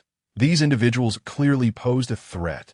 Taking a deep breath, he turned away nonchalantly, presenting his back to the group. So, when do you think this traffic will clear up? He casually asked the middle-aged man. Who knows? It could be several hours, the man sighed. Yang Ming nodded. I need to find a restroom. I can't hold it any longer. Without waiting for a response, he exited the highway, pretending to seek relief. He quickly darted into the thicket at the roadside, taking care not to attract attention. The underbrush was dense and overgrown with dead branches, but Yang Ming pressed forward, disregarding his surroundings. After some distance, he paused to catch his breath. Looking around, he realized he had no idea where he was. After a moment's hesitation, he decided to follow a narrow path in the direction the bus had taken. Not long after Yang Ming vanished into the underbrush, the group of men in black jackets arrived beside the long-distance bus. Each held a photograph, scanning the surrounding passengers. The bald man at the forefront approached the driver. Brother, have you seen this person? He raised the photograph. It was somewhat blurred, evidently taken from surveillance footage, yet one could vaguely discern the outline of a young man. The driver examined it closely and replied, I'm sorry, there are too many passengers. I didn't notice. The bald man frowned and turned to his companions, shouting, Ask everyone. The group immediately dispersed, beginning to inquire individually among the passengers standing by the roadside. One tall and slender individual approached the middle-aged man who had previously conversed with Yang Ming. The tall figure raised a photograph and inquired, Have you seen this person? The middle-aged man squinted at the picture, raising an eyebrow. Ah, isn't this the young fellow I was just speaking with? The tall individual's eyes brightened. Where is he? The middle-aged man gestured toward the roadside. He mentioned needing to use the restroom and headed that way. How long ago was that? The tall figure asked anxiously. Just a few minutes ago, the middle-aged man replied. The tall individual immediately shouted, Boss, we found him. The bald man strode over, and upon hearing the report, his expression darkened ominously. Damn it, he cursed. Everyone gather around. A group quickly assembled. The bald man pointed toward the thicket split up and search. We must locate that brat. No sooner had he spoken than a dozen individuals dashed toward the direction where Yang Ming had vanished. They roughly pushed aside the underbrush, meticulously scouring every possible hiding place. Alive or dead, we must find him. The bald man's furious shout echoed through the air. Chapter 12. A place to rest. Yang Ming could not recall how long he had been walking. The sky had long since darkened. Hunger and fatigue tormented him, yet instinct compelled him to press onward. At last, around 8 o'clock in the evening, he discerned a faint glimmer of light in the distance. Following the source of illumination, he arrived at a water station beside a national highway. Gasping for breath, Yang Ming surveyed his surroundings. A few large trucks were parked along the roadside, adjacent to a small convenience store with dim lighting. He pushed open the door, and a bell jingled softly. "What do you want?" A middle-aged man inquired languidly. "Is there any water?" "And something to eat," Yang Ming replied hoarsely. The proprietor rose, appraising Yang Ming, then gestured toward a makeshift shelf within the store. "Over there." Yang Ming approached and took 2 packets of instant noodles and a bottle of mineral water from the shelf. After settling the bill, he asked, "Could you prepare this for me?" The owner retrieved an unwashed porcelain bowl and a pair of chopsticks from beneath the counter. "There's water at the door. Wash it yourself. The hot water is in the kettle." "All right, thank you." 10 minutes later, Yang Ming sat outside the convenience store, savoring the noodles he had prepared. As he ate, he gazed around him. "You're not from around here, are you?" The store owner emerged, a cigarette dangling from his lips. Yang Ming swallowed a mouthful of noodles, glanced at him, and nodded. "Are there any buses to other provinces?" "There are, but you'll have to wait until dawn." The owner replied. "Where are you heading?" After a moment's hesitation, Yang Ming responded, "Shichen." The owner nodded thoughtfully, refraining from further inquiries. "You can stay here tonight. It's 20 yuan per night. I'll wake you when the bus arrives tomorrow." Yang Ming pondered for a moment before expressing his gratitude. Once he finished his meal, the proprietor escorted him to a modest little room in the backyard. Inside, there was only a bed and a chair. Upon opening the creaky wooden door, a musty odor assailed Yang Ming's senses, causing him to cough involuntarily. In the dim light, he surveyed the cramped space. Cobwebs in the corners swayed gently with the draft, and the wallpaper was peeling, revealing the yellowed plaster beneath. The bedding on the bed was wrinkled and emitted a foul, sour stench, clearly having gone unwashed for a long time. Suspicious stains marred the sheets, the origin of which was indiscernible. The floor was a chaotic mess, littered with cigarette butts, torn paper, and empty bottles. Carefully stepping on the relatively clean patches of the floor, Yang Ming approached the bed. The only chair was piled high with miscellaneous items and appeared precariously unstable, unfit for sitting. "If you need anything, just call out," the owner said before leaving, shutting the rickety door behind him. Yang Ming surveyed the surroundings, inhaling deeply in an effort to quell his discomfort. Although the environment was dire, it was at least a temporary refuge. He cautiously patted the mattress, raising a cloud of dust, and then sat down slowly. Leaning against the wall with his backpack containing his sister's ashes, he felt a twinge of unease, but weariness soon overwhelmed all else. With his eyes shut, Yang Ming swiftly succumbed to a state of alert yet restless slumber. Amidst the haze of sleep, a sense of unease began to envelop him.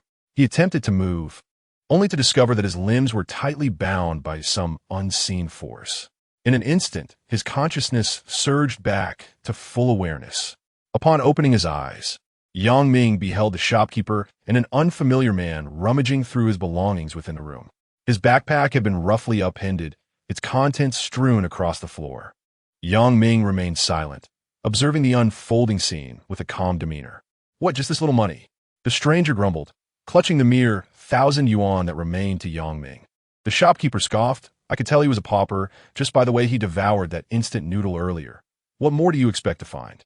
The stranger's gaze fell upon an urn on the ground, and with curiosity, he picked it up and opened it. "What the hell is this?" he cursed. What a stroke of bad luck. A pang of anxiety shot through Yang Ming's heart, yet his expression remained inscrutable. He understood that any display of agitation could precipitate greater peril. "Hey," the stranger kicked Yang Ming's leg. "Wake up and stop pretending to be asleep. Who the hell are you? Why are you wandering around with an urn?" Yang Ming slowly opened his eyes, his voice steady. That contains my sister's ashes. I intend to take her back home. The shopkeeper exchanged a glance with the stranger. Oh, you're rather composed. The shopkeeper laughed derisively. I thought you would be screaming your head off. Yang Ming held the shopkeeper's gaze. Screaming would achieve nothing, would it? The stranger leaned closer to Yang Ming. You better come clean. Do you have any more money on you? Yang Ming paused, then replied quietly, I have only this much. It's all gone. Is that so? The man narrowed his eyes, suspicion lacing his tone. Suddenly, he reached out, beginning to roughly search Yang Ming as person. Abruptly, the man's hand halted on Yang Ming's coat, sensing something amiss. He yanked the coat open, revealing bandages wrapped around Yang Ming's torso. What the hell is this? The man frowned, ripping Yang Ming's clothing aside. Upon seeing the myriad of wounds adorning Yang Ming's body, some scabbed over, others still oozing blood, he gasped, recoiling several steps. Damn! He exclaimed, Olwang, come look at this. The shopkeeper leaned in for a closer inspection of the boss, and his companion appeared to be weighing the veracity of Yang Ming's words. Just then, the roar of a car engine echoed from outside. The boss abruptly turned to glance out the window, exhaling sharply. A vehicle has arrived. Let us step outside to investigate and return shortly. Once the two had departed, Yang Ming took a deep breath.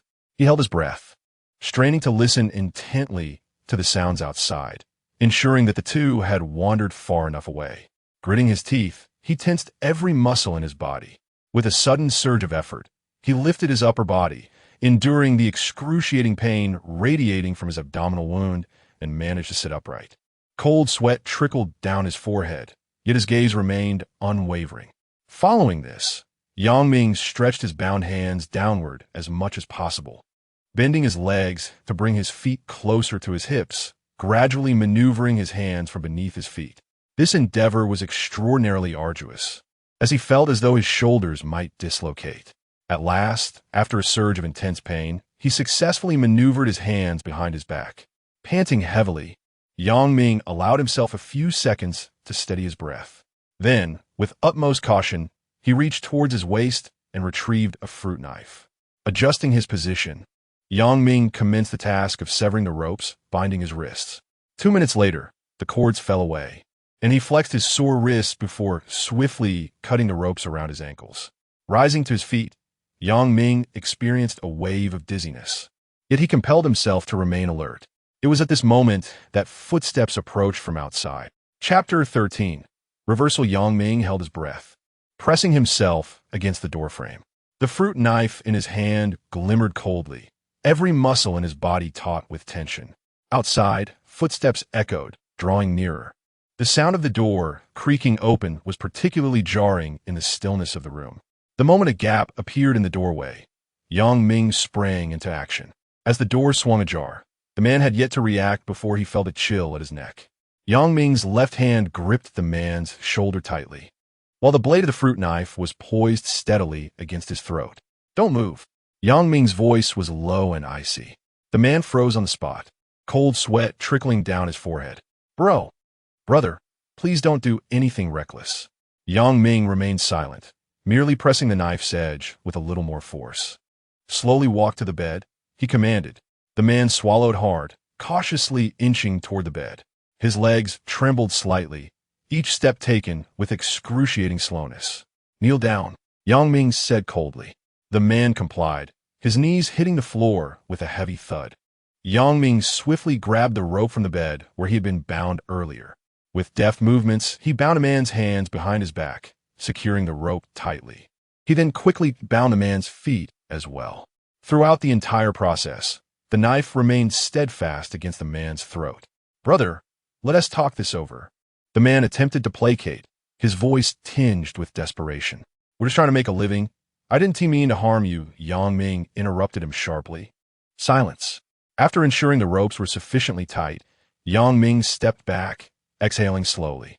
He was aware that the small shop owner could return at any moment. Time was of the essence. He needed to ascertain the situation swiftly. What is your name? Yang Ming inquired. The man gulped, his voice quivering. Zhang Dachuan. What about the other person? Wang Gang. Is there anyone else here besides the two of you? No. Zhang Dachuan hesitated briefly, then attempted to lighten the mood. Brother, we're all just trying to survive out here. We can negotiate. Yang Ming ignored Zhang Dachuan's words and turned to the scattered items on the floor. He carefully returned his sister's urn to his backpack, then began to search through Zhang Dachuan's pockets. Before long, he discovered the more than 1,000 yuan that had been stolen from him. He slipped the money into his pocket, his expression betraying no emotion. Having completed this task, he faced Zhang Dachuan once more. The shop owner mentioned, there are vehicles heading to other provinces? Zhang Dachuan swallowed, his gaze darting. There are no passenger buses, but there are plenty of trucks. You could take a truck out of the province. However what? Yang Ming breast set. Zhang Dachuan bit his lip, speaking cautiously. Brother, it seems you've gotten yourself into some trouble, right? Usually, truck drivers are reluctant to take someone like you. They, too, feared the trouble that might arise. Moreover, he cast a glance at Yang Ming's backpack and remarked, You are carrying an urn. This is rather inauspicious. Just as he spoke, a sudden sound of footsteps echoed from outside. Yang Ming immediately gestured for Zhang Dachuan to silence himself.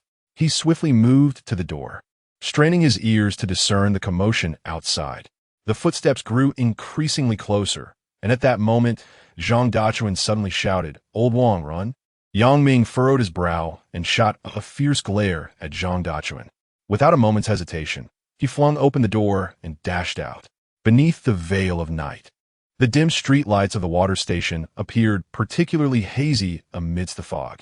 Yang Ming pursued Wang Gang's figure into the convenience store. As he crossed the threshold, a gust of wind rushed towards him. In the dim light, he barely discerned the gleaming machete in Wang Gang's hand, which was descending towards his neck. Instinctively, Yang Ming leaned back. The blade grazed the tip of his nose, sending a chill through the air. His heart raced like a drum, and cold sweat beaded on his forehead. He understood that had he been a moment later, he might have met his end on the spot. Seizing the fleeting moment as Wang Gang retracted his blade, Yang Ming lunged forward, delivering a powerful kick to his opponent's abdomen. Wang Gang cried out in pain, staggering back and crashing into the shelf behind him. Cans and beverages tumbled to the floor in a cacophony. Yang Ming refused to grant him a moment's respite, pressing the attack. However, Wang Gang proved to be more formidable than anticipated, quickly regaining his balance and swinging the knife once more. The blade flickered ominously in the dim convenience store as Yang Ming dodged left and right, narrowly evading several lethal strikes. The shelves were left in disarray. Items scattered about as the two engaged in a fierce exchange within the confined space. Suddenly, Yang Ming slipped, losing his balance. Wang Gang seized the opportunity, bringing the machete down with force. Yang Ming screamed in agony as the blade struck his left arm, blood gushing forth. The excruciating pain momentarily clouded his vision. Yet the instinct to survive compelled him to remain standing. Gripping the fruit knife tightly, he thrust it forward as Wang Gang reveled in his moment of triumph. The blade plunged into Wang Gang's abdomen. Wang Gang's eyes widened in disbelief as he retrieved a sewing needle and a spool of fine thread, commencing the disinfection of his wound. Despite his utmost efforts to endure the pain, Yang Ming involuntarily gasped. Zhang Dachuan's eyes widened in disbelief. Brother, what were you about to do? Yang Ming remained silent, his focus unwavering as he threaded the needle. Taking a deep breath, he poised the needle's tip at the edge of the wound. Goodness, Zhang Dachuan exclaimed, unable to contain himself at the sight. The needle traversed through flesh, and beads of sweat formed on Yang Ming's forehead. His hand remained steady, yet each puncture was accompanied by excruciating agony. Clenching his teeth, Yang Ming continued the harrowing procedure in silence. Zhang Dachuan swallowed hard, his heart racing. Blood oozed from the needle's entry point, trickling down Yang Ming's arm. At long last, the final stitch was completed. Yang Ming cut the thread, then unhesitatingly poured hydrogen peroxide over the freshly sutured Chapter 14. The eye of Yang Ming's gaze swept back and forth between the two individuals, the air thick with tension. I am aware that neither of you wishes to meet your demise. Thus, I shall provide you with a means of escape. Zhang Dachuan, as if granted a reprieve, nodded earnestly, his voice laced with fear and obsequiousness. Brother, whatever you desire, please speak. We will certainly cooperate. Yang Ming narrowed his eyes, directly inquiring, "How much money do you possess?" "I am referring to cash." Zhang Dachuan appeared to have anticipated this question, responding without hesitation, "Over 2,000. It's in the drawer of the convenience store." His tone carried a hint of urgency, as if concerned that Yang Ming might doubt his words. Yang Ming's expression suddenly turned icy as he slowly approached Zhang Dachuan. The latter trembled under the weight of Yang Ming's stare, hastily adding, "I speak the truth. We do not typically engage in robbery. It's just that I've lost a considerable amount of money playing mahjong these past few days. And seeing you alone, I was tempted." He swallowed hard.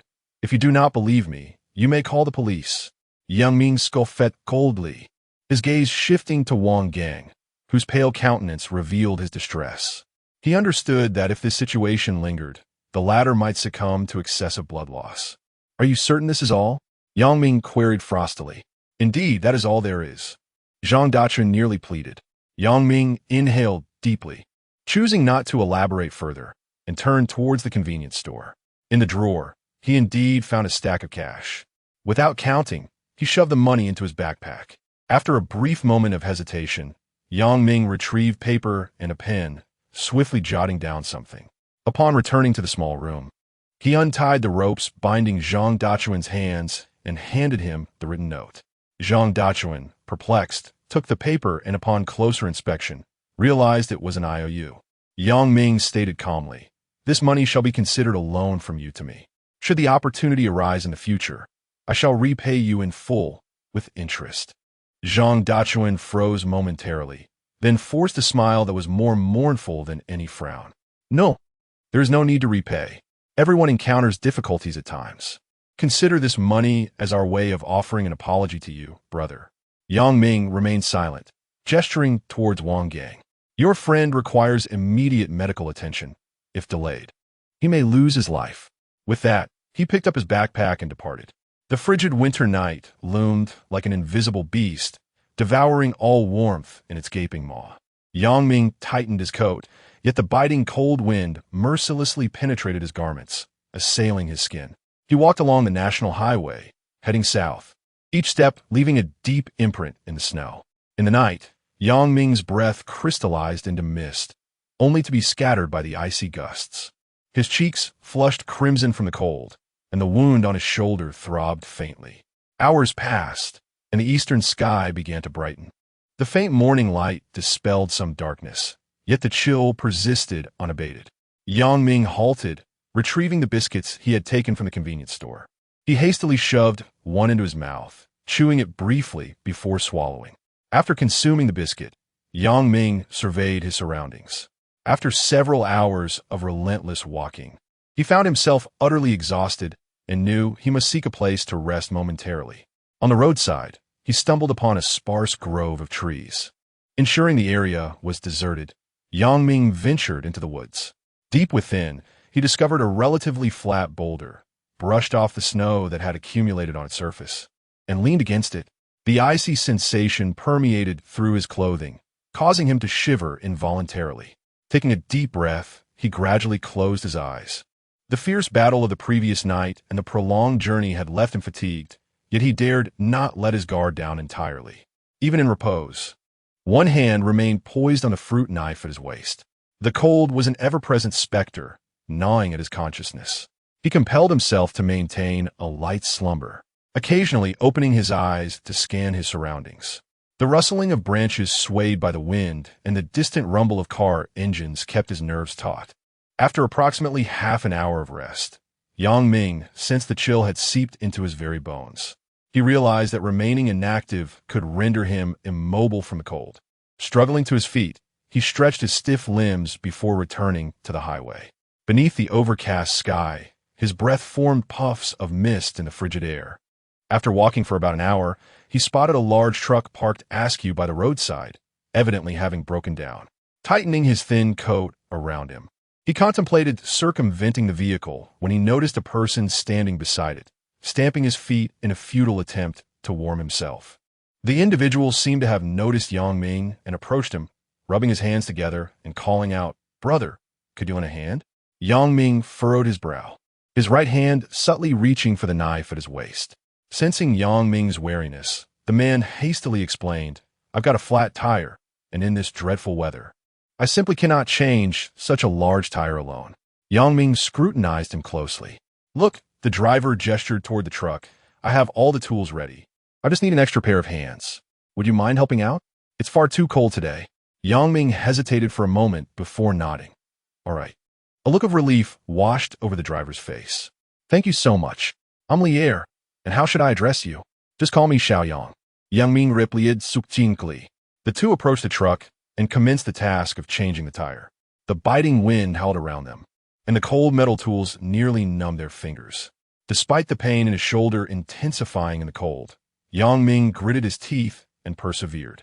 Lier noticed Yang Ming's discomfort but tactfully refrained from inquiring further. Soon enough, the tire was successfully installed. Both men were shivering uncontrollably, their breath swirling in the air like mist. I truly appreciate your help, Yang, my brother, Lier said sincerely, retrieving a thermos from the truck and pouring out steaming tea. Here, have some to warm yourself. If I hadn't encountered you, I would have frozen out here in this desolate wilderness. Yang Ming accepted the hot tea, hesitating for a moment before taking a small sip.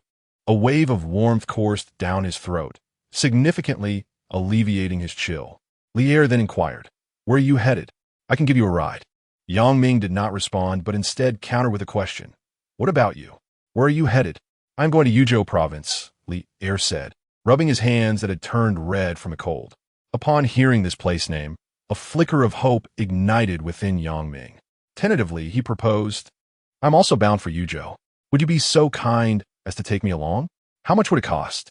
Lier broke into a grin, revealing a set of yellowed teeth. "You've been a tremendous help to me. Why discuss money? Come, let's get in the car.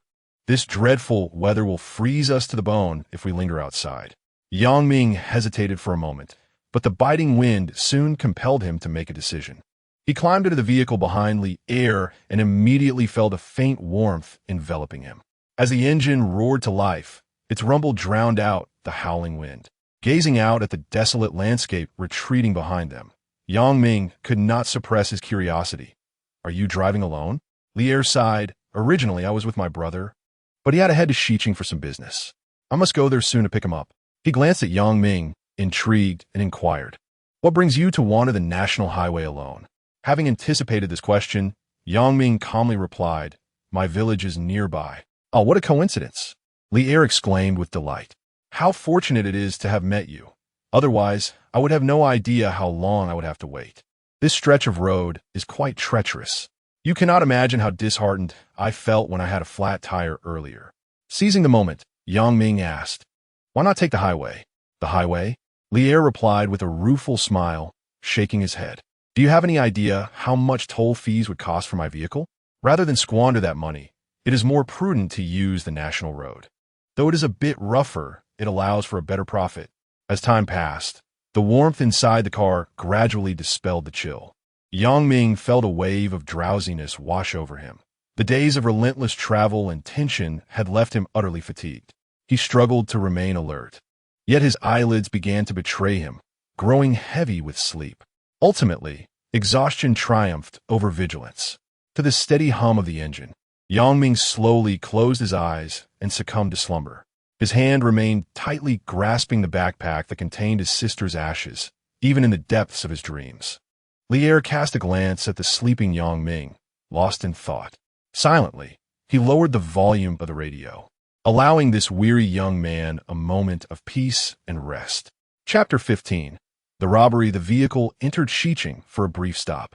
After Lier's younger brother, Li Xiaoming, boarded, they resumed their journey towards Yuzhou.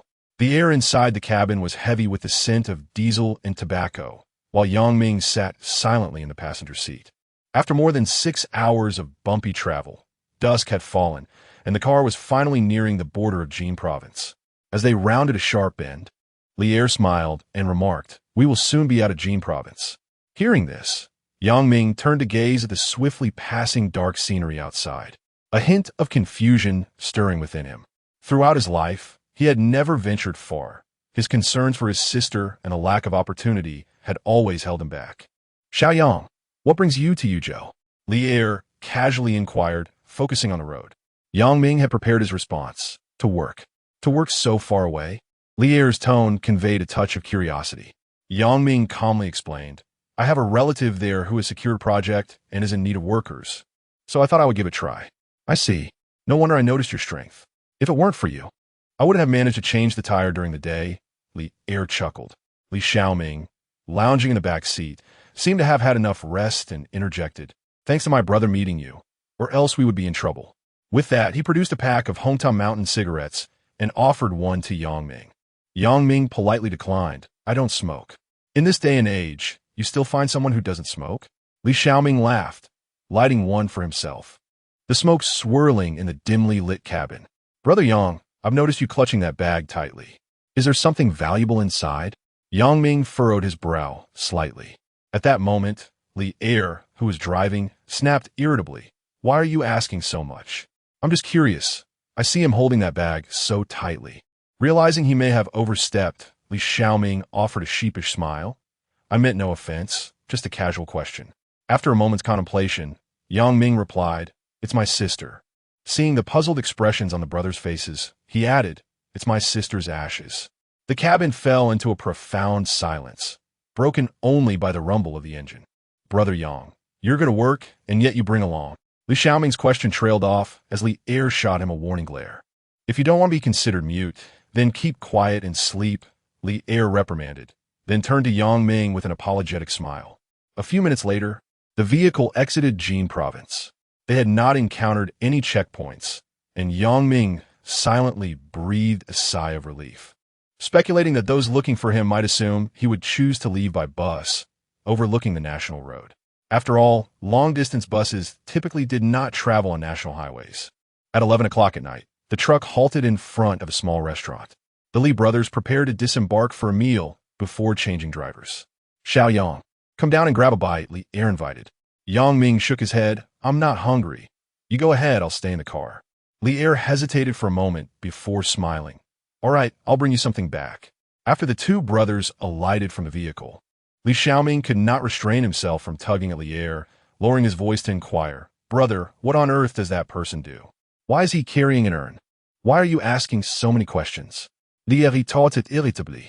Well, I mean, why did you even think to bring him along? What if what? Li interrupted. My car broke down midway. Had it not been for Xiao Yang, I would likely still be on the road, braving the elements. He paused briefly. He doesn't seem like a bad person to me. Perhaps he is just caught up in some trouble. He carries a scent of medicine and blood. With a sigh, Li Er added, when you drive later, be mindful of your words. Avoid asking too many questions. We will reach Yuzhou by noon tomorrow. Do you understand? Li Xiaoming shrugged. Got it. Just don't fall into a deep sleep. Li Er nodded, saying no more. As they entered the restaurant, in the dark of the early morning, at 2 o'clock, the night was as thick as ink. Li Xiaoming fought off drowsiness, glancing through the rearview mirror at the already slumbering Li Er before lighting a cigarette. The smoke swirled within the dim confines of the car, and he suddenly noticed that Yang Ming remained awake, gazing vacantly out the window. Brother Yang, I take it this is your first time traveling far? Li Xiaoming initiated the conversation, seeking to stave off sleep. Yang Ming cast a fleeting glance at him, responding tersely, yes. I often travel to Yuzhou and Tianjin with my brother, Li Xiaoming continued. If you ever wish to return, feel free to contact us. We'd be glad to take you back. All right, thank you, Yang Ming replied, though his tone carried a hint of detachment. No need for formalities, as the saying goes. At home, one relies on their parents, but when out, one depends on friends. Wouldn't you agree? Li Xiaoming chuckled, attempting to bridge the distance. Yes, Yang Ming replied absently. Just as Li Xiaoming was about to speak again, he suddenly noticed something amiss in the middle of the road ahead. Damn! He cursed instinctively, slamming on the brakes. The tires screeched piercingly, and the large truck skidded several meters before coming to a halt. Li Xiaoming quickly turned to awaken Li Er. Brother! Yang Ming, alert, looked ahead and saw several large stones strewn across the road, a foreboding feeling rising within him. Li Er climbed from his resting place and peered out the windshield, his complexion instantly turning ashen. Damn it! What terrible luck!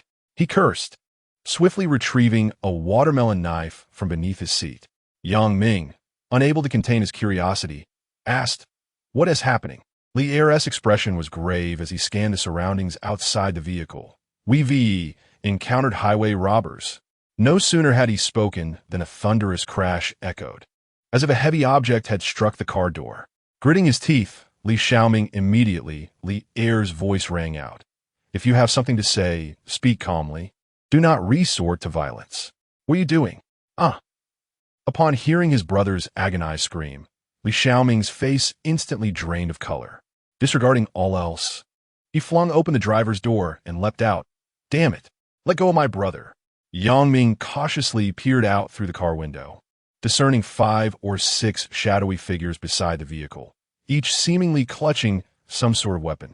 Outside, a tumultuous clash erupted, interspersed with Li Xiaoming's furious curses and the assailant's shouts. Suddenly, Li Xiaoming emitted a piercing cry. Someone's been killed. Yang Ming froze, his brow furrowing deeply. After a brief moment of hesitation, he drew a deep breath, set aside the backpack containing his sister's ashes, and resolutely drew the fruit knife from his waist, then decisively swung open the car door. Chapter 16. Fierce combat. The moment Yang Ming leaped from the truck, the icy night wind stung his wounds. Under the dim glow of the headlights, he swiftly assessed the scene. Li Er was pinned to the ground by 2 burly men, groaning in pain. Li Xiaoming's situation was even more perilous, surrounded by 3 knife-wielding thugs.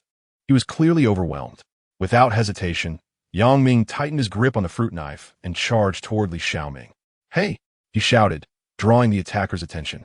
One of the thugs turned, momentarily stunned at the sight of Yang Ming. Damn it! Another one! Seizing the distraction, Yang Ming lunged forward. Though the wound on his left shoulder burned with agony, he gritted his teeth and thrust the knife toward the man's abdomen.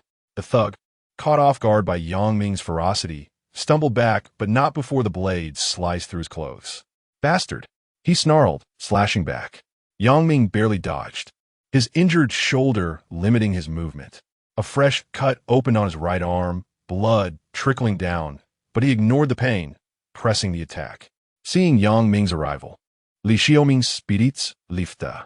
Watch out! With 2 of the thugs distracted, Li Xiaoming seized the moment, swinging a wrench hard against one attacker's knee.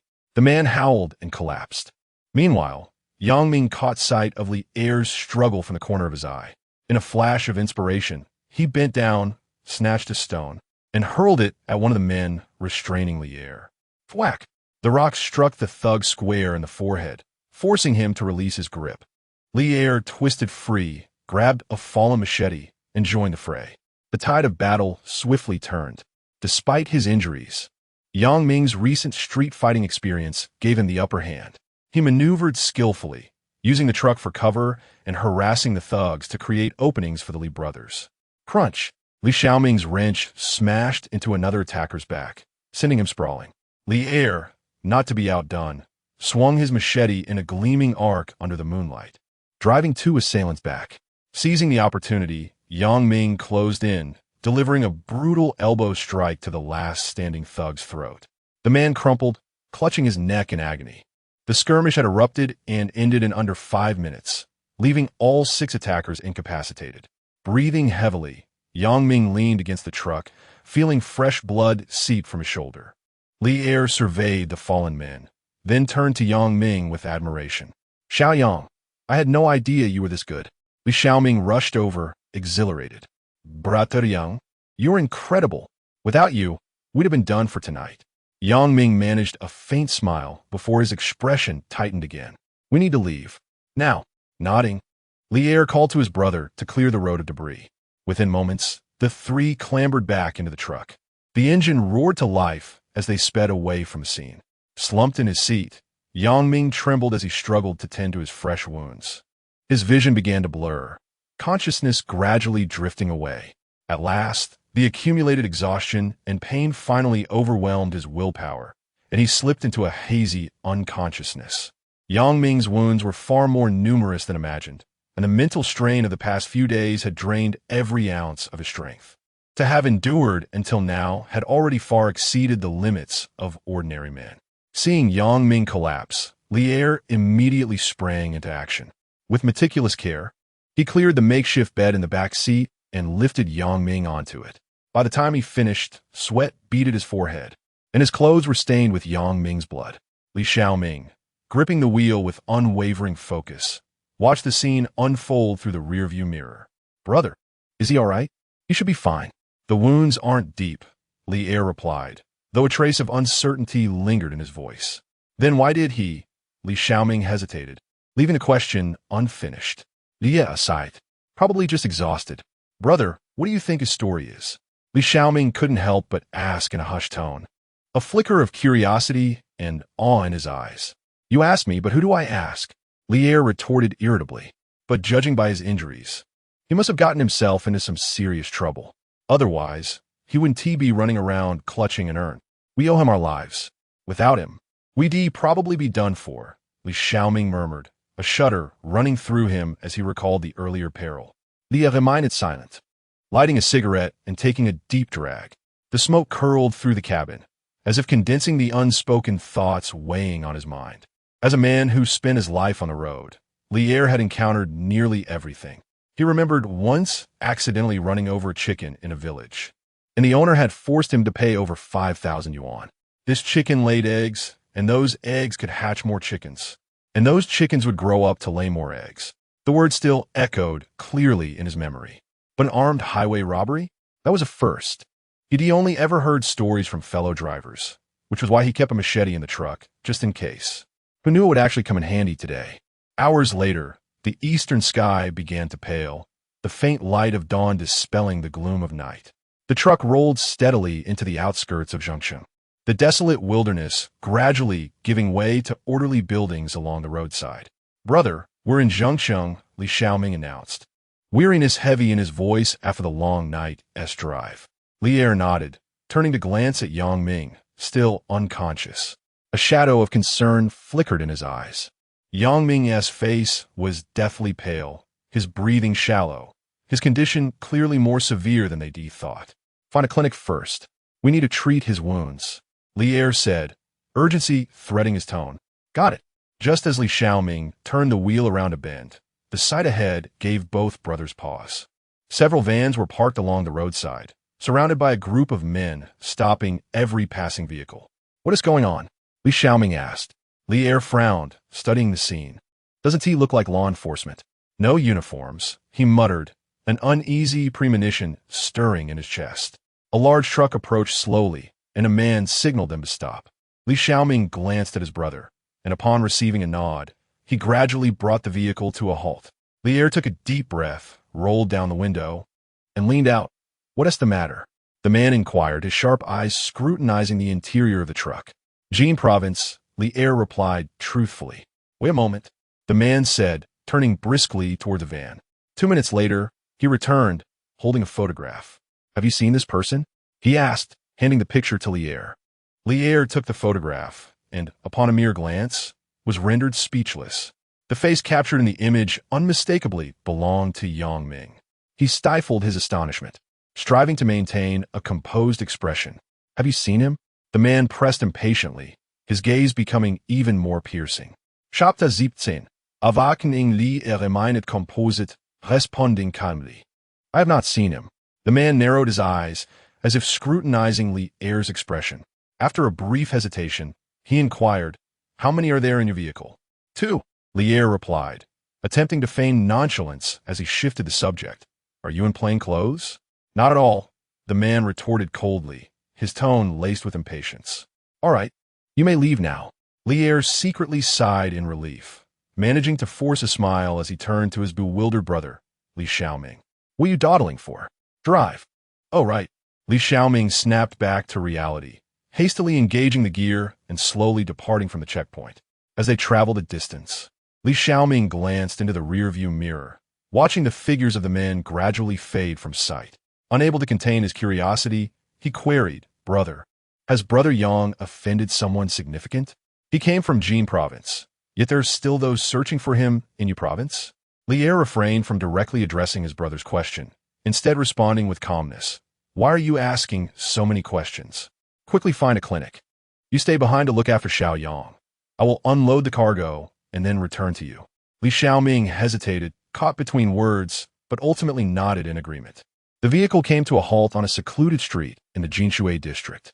The brothers cautiously lifted the unconscious Yang Ming from the car, with Li Xiaoming carrying him, and approached a small clinic. It was just past 9, and the clinic had opened its doors, revealing an empty interior, save for a middle-aged man in a white coat standing behind the counter. Upon their entrance, the man furrowed his brow and asked, "What brings you here?" Li Er forced a smile, retrieving a cigarette from his pocket and offering it. "My friend has sustained some injuries. Could you kindly take a look?" The doctor accepted the cigarette, gesturing toward the inner room. "Please proceed inside." They followed the doctor into the examination room, gently placing Yang Ming on a small iron bed. The doctor carefully lifted Yang Ming's eyelid for inspection and inquired, "How did this happen?" Li Er pretended to be at ease, replying, "He was injured in a fight." "Doctor, is it serious?" "I must conduct a thorough examination first," the doctor stated, motioning for Li Er to assist in removing Yang Ming's shirt. As Yang Ming's battered body was unveiled, even a seasoned doctor could not suppress a sharp intake of breath. His gaze flitted between Li Er and Li Xiaoming, as if questioning the veracity of their claims.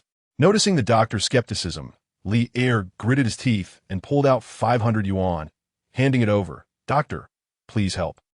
Save him first, and if the funds are insufficient later, I will compensate." Perhaps due to the novelty of the day's business, the doctor hesitated briefly before accepting the money. As Yang Ming slowly awakened, he found himself disoriented, the world swirling around him in a haze. He struggled to blink, attempting to focus his vision, but was met only with a dance of shifting lights and shadows. When he tried to raise his hand to rub his eyes, he was acutely aware of the pain coursing through his body, every inch aflame with discomfort, particularly his abdomen, as if it were being scorched by a fierce fire. Clenching his teeth, he fought against the urge to moan. Where was he? After what felt like an eternity, he managed to croak out a question, his throat dry and raspy, akin to sandpaper. He attempted to prop himself up, only to be overwhelmed by a wave of dizziness that nearly sent him spiraling back into unconsciousness. Taking a deep breath, he willed himself to remain alert. Gradually, the surroundings began to clarify. A dilapidated ceiling, yellowing walls, and the acrid scent of disinfectant permeating the air. This was evidently not a hospital, but rather a small clinic. A sudden recollection of recent events jolted his mind, and he turned sharply, searching for his backpack.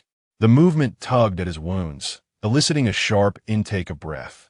"Don't move," a familiar voice cautioned. "Your belongings are right here, so don't worry."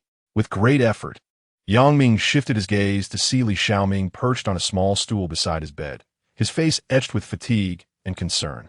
"You finally woke up. You scare me to death," he said. "How long have I been unconscious?" Yang Ming inquired, his voice strained. Li Xiaoming glanced at his watch. "Almost a day. You've sustained significant injuries, and the doctor mentioned you've lost quite a bit of blood." Yang Ming pressed his dry lips together and murmured, "Thank you." Li Xiaoming hesitated for a moment before letting out a sigh. "Are you thirsty? Would you like some water?" Yang Ming nodded sleepily, prompting Li Xiaoming to rise and fetch a glass. Just then, Yang Ming suddenly recalled something. "Where's your brother?" "He went to unload some goods and said he would return later," Li Xiaoming replied. Yang Ming nodded faintly, refraining from further inquiries. He closed his eyes, striving to find a semblance of peace in this unfamiliar environment. Yet the pain in his body and the anxiety in his heart made true slumber elusive. Time crawled by until night fell, and the clinic's lights dimmed to a soft glow. The wall clock indicated it was past 7 when footsteps echoed at the entrance. Yang Ming opened his eyes cautiously to see Li Er entering, carrying several plastic bags. "Awake?" Li Er smiled. "I brought you some food." He extracted a few boxes from the bags, and an enticing aroma wafted through the air. Li Xiaoming took a box and looked at Yang Ming with concern. "Can you eat?"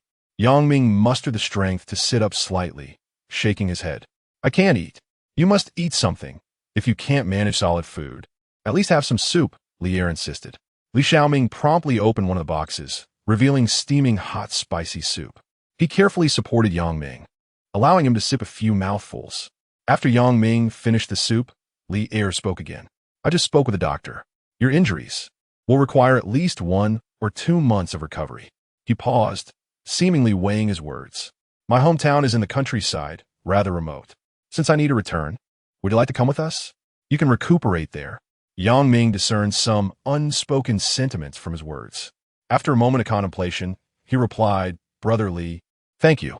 I have already caused you too much trouble, so I shall not accompany you.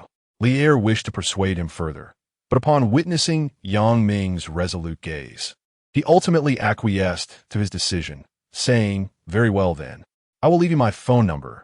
Should you require anything, do not hesitate to reach out. As he spoke, a thought seemed to strike him, and he retrieved a bundle of cash from his pocket, approximately 1 or 2,000 yuan. By the way, please take this money. Yang Ming immediately shook his head in refusal. Lier furrowed his brow. What do you mean you cannot accept it? If it were not for you, I might still be stranded. Moreover, one cannot venture out without any funds. Before Yang Ming could decline again, Lier had already pressed the money into his hands. Holding the stack of cash, Yang Ming felt a tumult of emotions. He gazed into Lier's earnest eyes, his throat tightening, brotherly. Thank you. Lier patted his shoulder and chuckled. Do not be so formal with me. Chapter 18. A refusal at 9:15 in the evening. Lier said to his younger brother, Li Xiaoming, it is getting late, and we cannot stay here for the night. We must find a place to settle Xiaoyang. Li Xiaoming nodded and cautiously helped Yang Ming to his feet. Yang Ming gritted his teeth, enduring the pain as he stood up with great effort. Meanwhile, Lier swiftly gathered Yang Ming's backpack and other belongings. The three of them departed from the clinic and climbed into the truck parked outside. Lier took the wheel, navigating through the city streets under the cover of night. Eventually, they stopped in a secluded corner and found a small, somewhat dilapidated inn. This establishment did not require identification for registration. Upon exiting the vehicle, Lier remarked, and soon after, they assisted Yang Ming into the inn, requesting a room towards the interior. Though the room was modest, it was relatively clean, furnished with a bed and a rudimentary bathroom. After settling Yang Ming, Lier turned to his brother. You wait in the car for a while. I need to have a word with Xiaoyang. Li Xiaoming glanced at his brother and then at the bedridden Yang Ming, hesitating momentarily before finally nodding and gently closing the door behind him. The room was left with only Yang Ming and Lier. Lier sat down beside the bed, his face etched with a mixture of hesitation and concern. Yang Ming sensed the shift in atmosphere and awaited Lier to speak. Today, when we arrived in Zhengsheng, we encountered a group of people. They had your photograph. This statement struck Yang Ming like a thunderbolt, causing his body to tense involuntarily, though he endeavored to maintain a facade of calm. Lier paused briefly before continuing, I do not know what you have gotten yourself into, and you need not disclose it to me. I merely wish for you to understand that since those individuals have tracked you down from Jinsheng, your safety here is undoubtedly compromised. A flicker of concern crossed his eyes. Returning to the countryside with me would be the wisest choice. Yang Ming discerned the goodwill in Lier's words, warming his heart. Yet simultaneously, he grew even more resolute in his determination not to burden these kind-hearted brothers. Li Gu, Yang Ming struggled to articulate, his voice somewhat hoarse. I am truly grateful for your assistance. However, I have my own plans. Lier studied Yang Ming for several seconds, seemingly trying to glean something from his gaze. In the end, he merely sighed deeply. Since you have made your decision, I shall not press further. Just, please exercise caution. When you're out in the world, remain vigilant. He stood up, reiterating his advice. Yang Ming could sense the myriad questions swirling in Lier's mind, but he chose to remain silent. If you need anything, just give me a call, Lier concluded. Take care.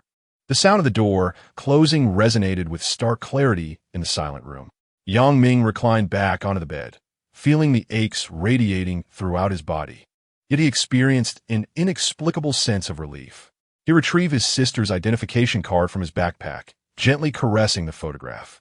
His sister's radiant smile seemed to linger in his memory, yet reality was undeniably harsh. Outside the window, the city's clamor gradually subsided, leaving only the occasional sound of car horns in the distance. Yang Ming gripped his identification card tightly, closing his eyes as he contemplated the forthcoming plan. The midnight city was enveloped in a profound silence, occasionally interrupted by the distant bark of a dog.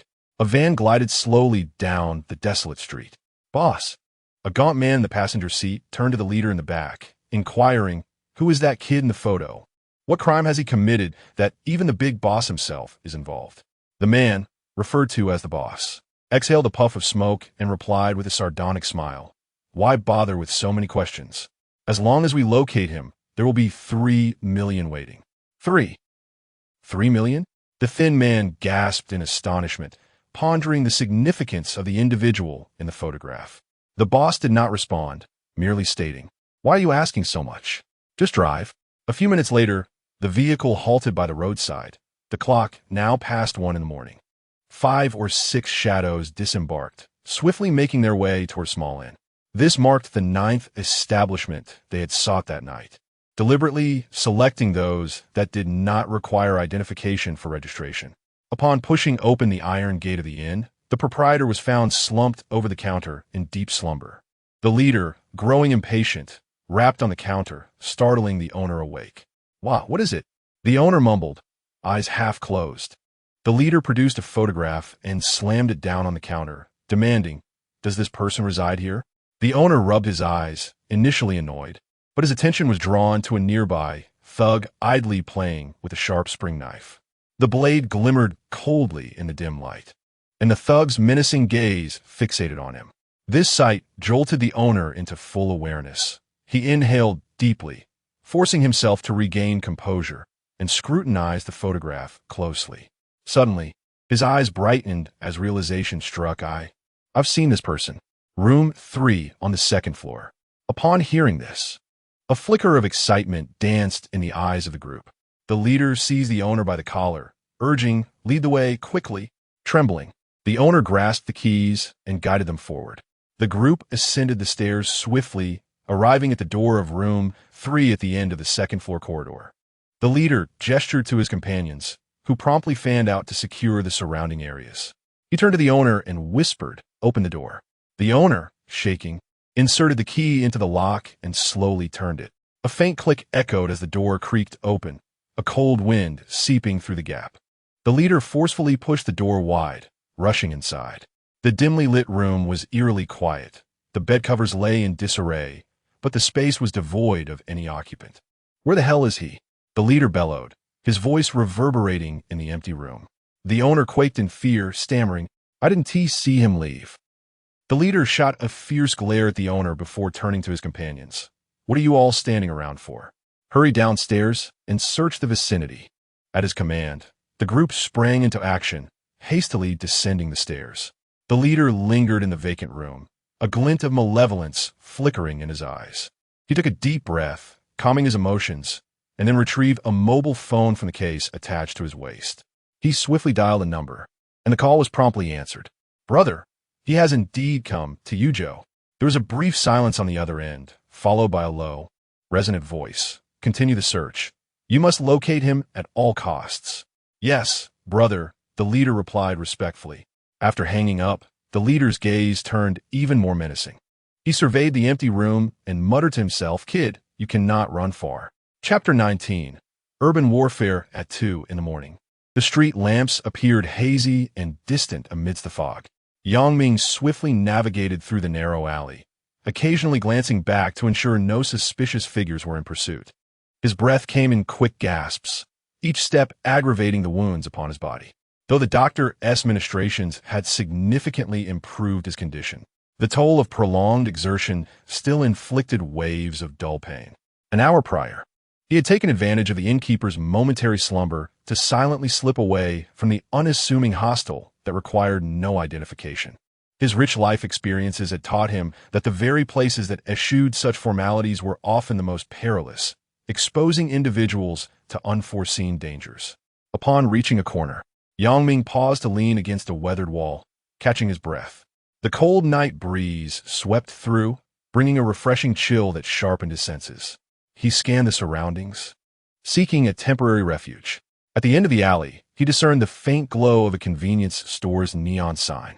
After a brief moment of hesitation, he resolved to procure some water and food, while also inquiring about directions. Just as he prepared to advance, an abrupt commotion reached his ears, urgent footsteps and hushed voices echoing from afar. Instinctively, Yang Ming tensed and darted behind a nearby dumpster.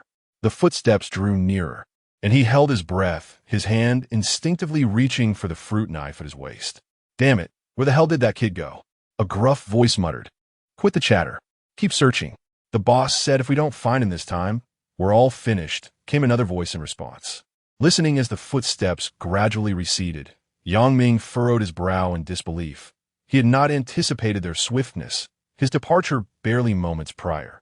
Taking a deep breath, he cautiously rose from his hiding place, surveying the vicinity to confirm the immediate danger had passed before he gingerly exited the alley. The night had deepened, leaving the streets desolate, the only illumination stemming from the yellowed glow of the streetlights, which elongated a shadow on the ground. Suddenly, a chilling voice pierced the silence. Stop. Don't move. Instantly, Yang Ming's body stiffened, adrenaline surging through his veins. Without a moment's hesitation, his instincts overtook his reasoning. He spun around and dashed back into the alley from without hesitation. He leaped forward, grasping the edge of the wall with both hands, using the momentum to vault over. Upon landing, a sharp pain coursed through his right ankle. Ignoring the injury, he sprinted onward. For 7 or 8 frantic minutes, Yang Ming dashed through the alley until he sensed the footsteps behind him gradually fading away. He slowed his pace, leaning against a wall, gasping for breath. His clothes already soaked with sweat. After a brief respite, he surveyed his surroundings.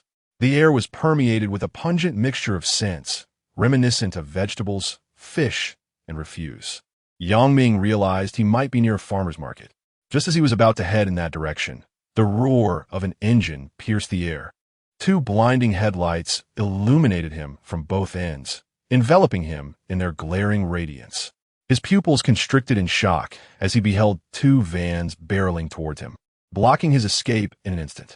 He quickly scanned his surroundings for a possible means of escape, but towering walls surrounded him, leaving no avenue for retreat. The vans came to a halt, and their doors swung open violently.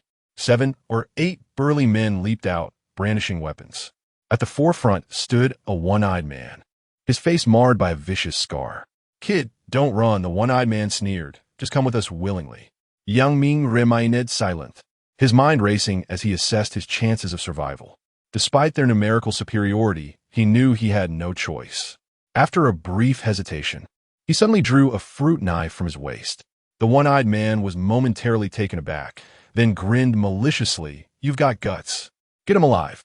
As soon as he finished speaking, several men charged at Yang Ming. He inhaled deeply, gripping the fruit knife tightly, and advanced toward them. The first attacker was a tall, lanky individual wielding an iron rod. He raised the rod high and brought it crashing down towards Yang Ming's head. Yang Ming nimbly sidestepped the blow, simultaneously slashing at the assailant's wrist with the knife. The lanky man screamed in agony as the iron rod clattered to the ground, blood streaming down his arm. Without pausing, Yang Ming seized the opportunity and lunged forward. 2 more men obstructed his path, one on each side, launching simultaneous attacks. He dashed between them, sweeping his knife horizontally to fend off the left attacker while delivering a powerful elbow strike to the face of the one on his right. The impact with a sudden forward leap, he evaded the attack while his blade sliced across one assailant's shoulder. Ack! A piercing shriek echoed through the nocturnal sky. Abruptly, a ponderous weight descended from above, crushing onto his back. Excruciating pain surged through his body as he tumbled face first onto the ground. It was One Eye, who had pounced from behind. Brat, there's no escape now. One Eye sneered viciously, locking Yang Ming's neck with one arm while brandishing a gleaming dagger in the other. Summoning every ounce of his strength, Yang violently jerked his head backward, his skull colliding with a resounding crack against the brute's nose. The nasal bone fractured audibly, eliciting a howl of agony as the grip loosened. Seizing the opportunity, Yang wrenched himself free and staggered upright, darting toward the farmer's market entrance. Instantly, the putrid stench of decaying vegetables and fish assaulted his senses. His eyes swept the surroundings rapidly until they alighted upon a side door. Chapter 20. Overnight, Yang Ming emerged from the side entrance of the farmer's market, the wounds on his body throbbing with pain, yet he did not pause in his stride. The moonlight was obscured by towering buildings, casting mottled shadows upon the ground. His figure flickered in and out of these shadows, resembling a wounded hedgehog. After navigating several turns, Yang Ming found himself on a brightly lit street, where neon lights flickered, starkly contrasting the earlier silence. Slowing his pace, he gasped for breath, his gaze wandering aimlessly. Where to go? What to do? These questions swirled in his mind. At that moment, a heavily made-up woman suddenly appeared before him. Her lips were painted a vivid red, her eyes adorned with bold eyeshadow, and she wore a tight mini dress that accentuated her somewhat distorted figure. The woman tilted her head, her gaze playful as she appraised Yang Ming, softly inquiring, "Sir, how about 100?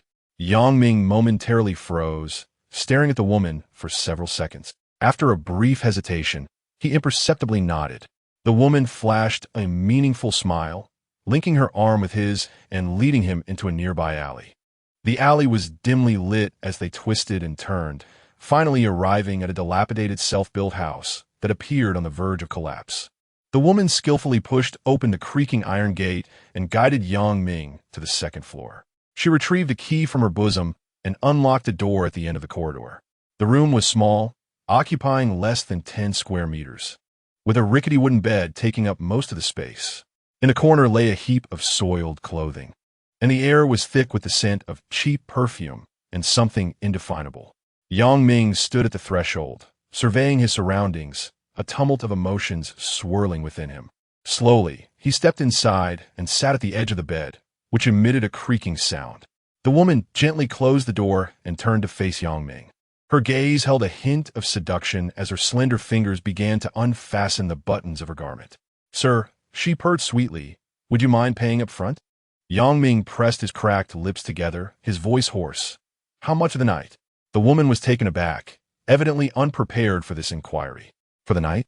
Well, I suppose 500 would suffice." Upon seeing Yang Ming's silence, she quickly revised her offer. 300. That's the lowest I can go." "Very well."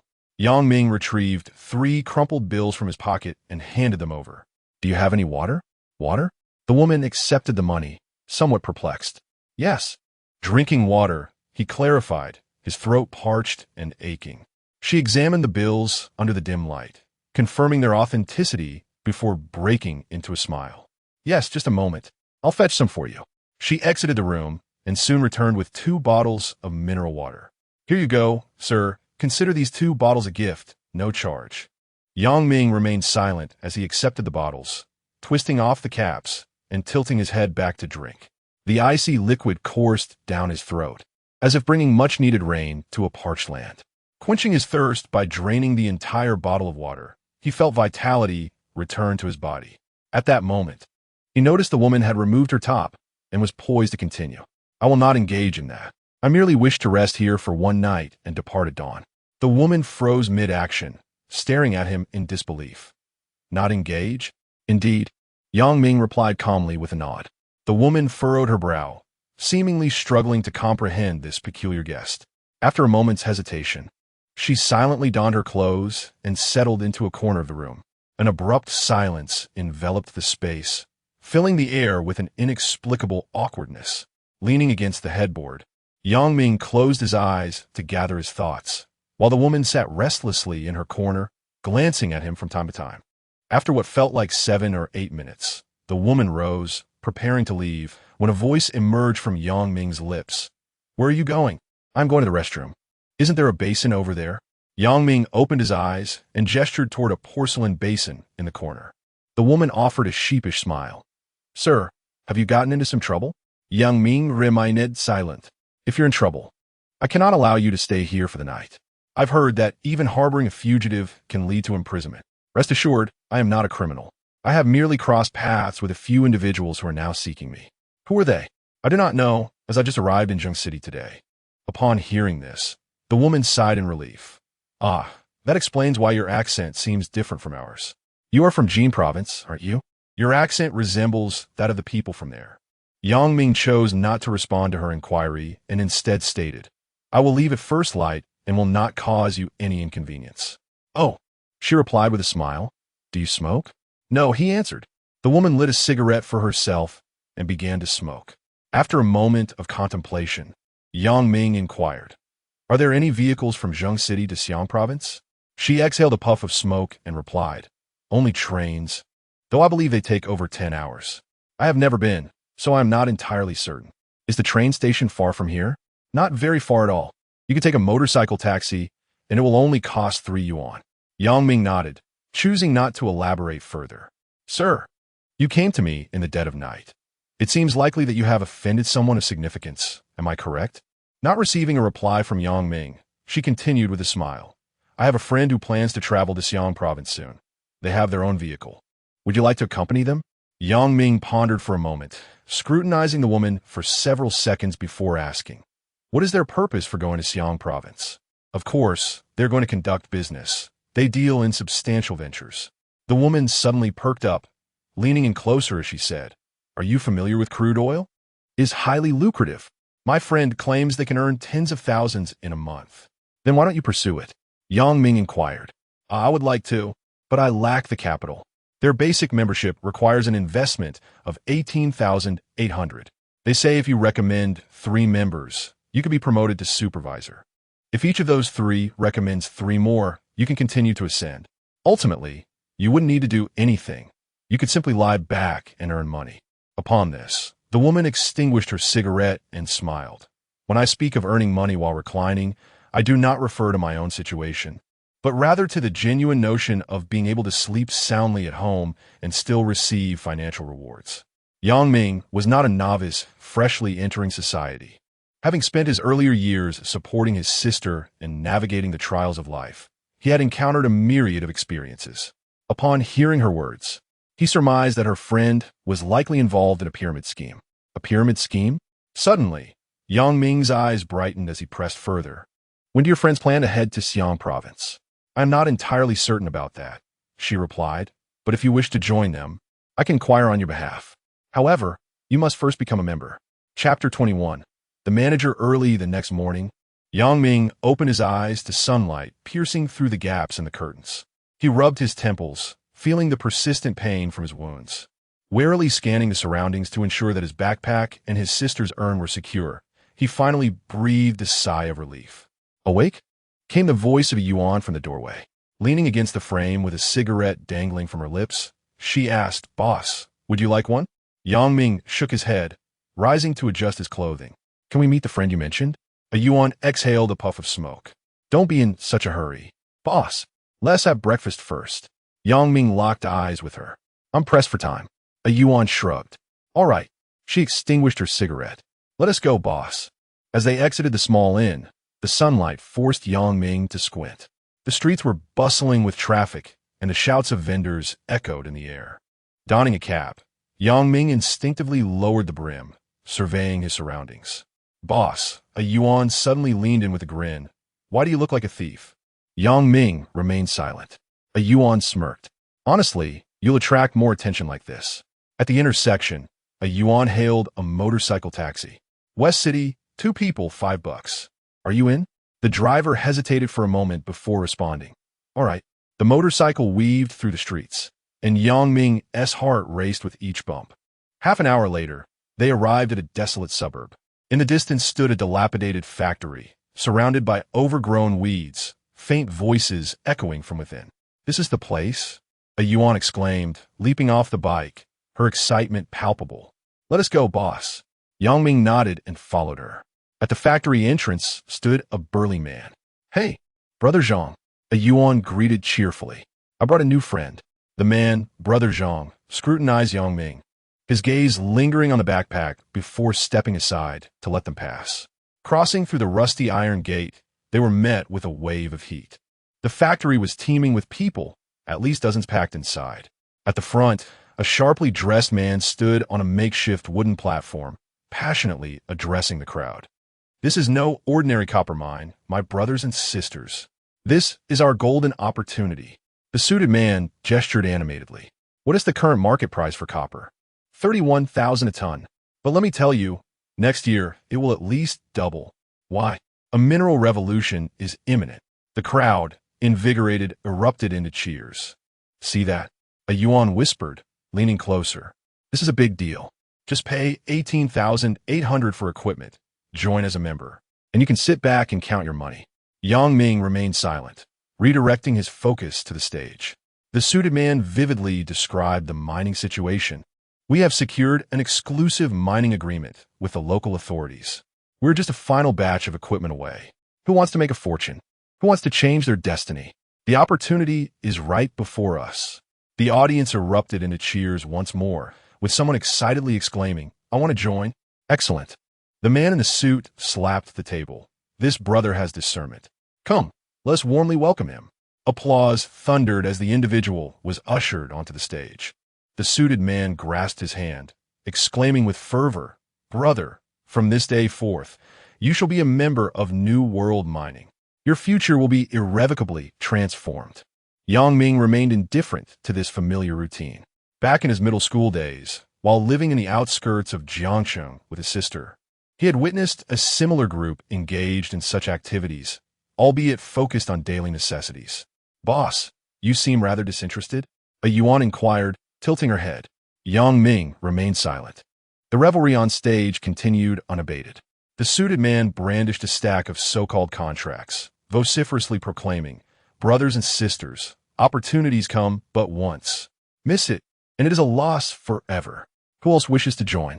Who desires to alter their destiny?" The crowd surged with enthusiasm, many raising their hands. Yang Ming scanned the room, observing nothing but fervent expressions. These individuals appeared as if they had been brainwashed, completely devoid of rationality. "Boss, what do you think?" a Yuan suddenly asked. "Do you want to join? I can speak to the manager and potentially secure you a discount." Yang Ming inhaled deeply, turning to her and responding in as calm a tone as possible. "Listen, I only wish to go to Xi'an province. If you cannot assist with that, I will leave now."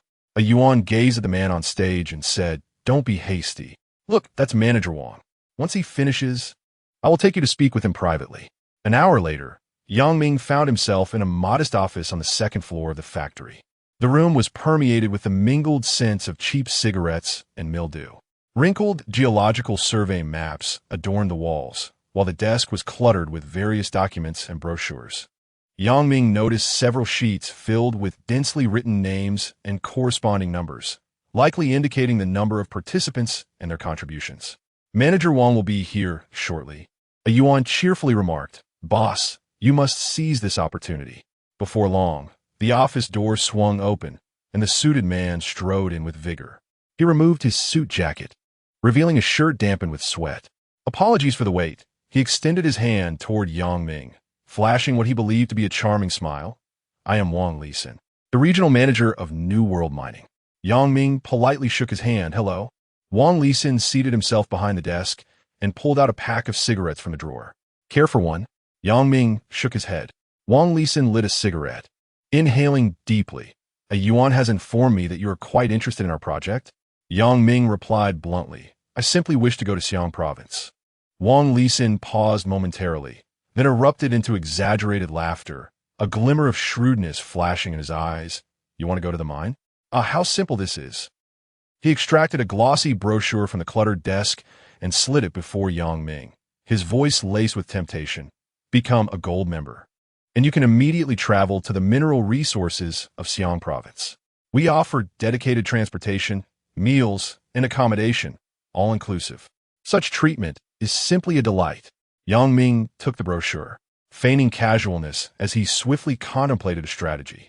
He raised his gaze and inquired, "What must one do to become a gold member?" Wang Lisin's eyes instantly sparkled, as if he envisioned fish gradually swimming into the meticulously laid trap. "It's straightforward. Pay an entrance fee of 18,800, and for each member you recommend, you will receive a commission of 3,000. Once you accumulate 10 recommendations, your commission will elevate to 6,000. Recommend 20 members, and you will earn 8,000. He spoke with unrestrained fervor, the glint of greed in his eyes nearly spilling over. Yang Ming feigned reluctance. "I do not possess sufficient funds for the membership fee. Might I initially pay 2,000? Upon arrival in Xi'an province, I can settle the remaining amount, for I have relatives there." He gently placed the brochure back on the desk, fixating his gaze on Wang Lisin. Chapter 22. Intentions. Wang Lisin squinted, exhaling a ring of smoke that swirled between the two men. It's not impossible, but 2,000 yuan is rather insufficient. Our ride to Xiang province is a Volvo, and accommodations along the way won't be cheap. 3,000, Yang Ming interjected decisively, his tone laced with an unmistakable air of finality. That's all I can offer at the moment. Wang Lisan's brows furrowed slightly, clearly weighing the pros and cons. After a brief pause, he sighed, adopting a reluctant demeanor. You're putting me in a difficult position. Very well, I shall make an exception this once. When do we depart? Yang Ming exhaled in relief, inquiring, tomorrow at noon? Nodding, Wang Lisan replied yes. Yang Ming stood to leave. All right, I shall return tomorrow. Wait, Wang Lisan suddenly called out to him. You need to pay the membership fee first. Maintaining a composed facade, Yang Ming retrieved 500 yuan from his pocket and handed it over. This is all I have on me. I'll need to visit the bank for the rest. But I promise to settle it before we depart tomorrow. Wang Lisan scrutinized the crumpled bills, his lips twitching slightly in discontent. Nonetheless, he accepted the money. Fine. As Yang Ming exited the office, a yuan immediately approached, her eyes glimmering with anticipation. Boss, how did it go? Are you in? Instead of answering directly, Yang Ming shifted the topic. Aren't you hungry? It's nearly noon. Let me treat you to a meal. Sure. A yuan beamed, evidently pleased with the suggestion. Leaving the factory, Yang Ming and a yuan entered a nearby modest eatery. The greasy air was tinged with an odd aroma, and under the dim lighting, patrons hurriedly devoured their meals. Yang Ming chewed mechanically, his gaze unfocused, yet his thoughts raced with intensity. The chopsticks stirred in the bowl, mirroring the whirl of possibilities within his mind. Last night, he had contemplated taking the train to Xiang province, but swiftly dismissed the notion. He reasoned that if the authorities could set up checkpoints on the roads, the train station would be no different, essentially leading him into a trap. After much deliberation, he concluded that infiltrating a pyramid scheme den was the safer option. Such places were rife with a mix of individuals, allowing him to blend in without drawing attention. The greater the crowd, the more challenging it would be for anyone to scrutinize him. Furthermore, having left Jin province, even the formidable Qin Ye's influence would likely only extend to Yu province. If he could endure this period and exit Yu province, safety would be within reach. With this thought, Yang Ming exhaled deeply, as if releasing the pent-up tension within him. He glanced at a yuan, who was voraciously consuming her meal, completely oblivious to his inner turmoil. After their meal, Yang Ming handed a yuan 500 yuan, stating calmly that he needed to stay another night. A yuan's eyes brightened instantly as she carefully examined the money. To someone like her, 500 yuan was a substantial windfall. Returning to a yuan's cramped rental room, the air was saturated with a blend of cheap perfume and mildew. Yang Ming reclined against the bed, extracting the worn Nokia phone from his pocket.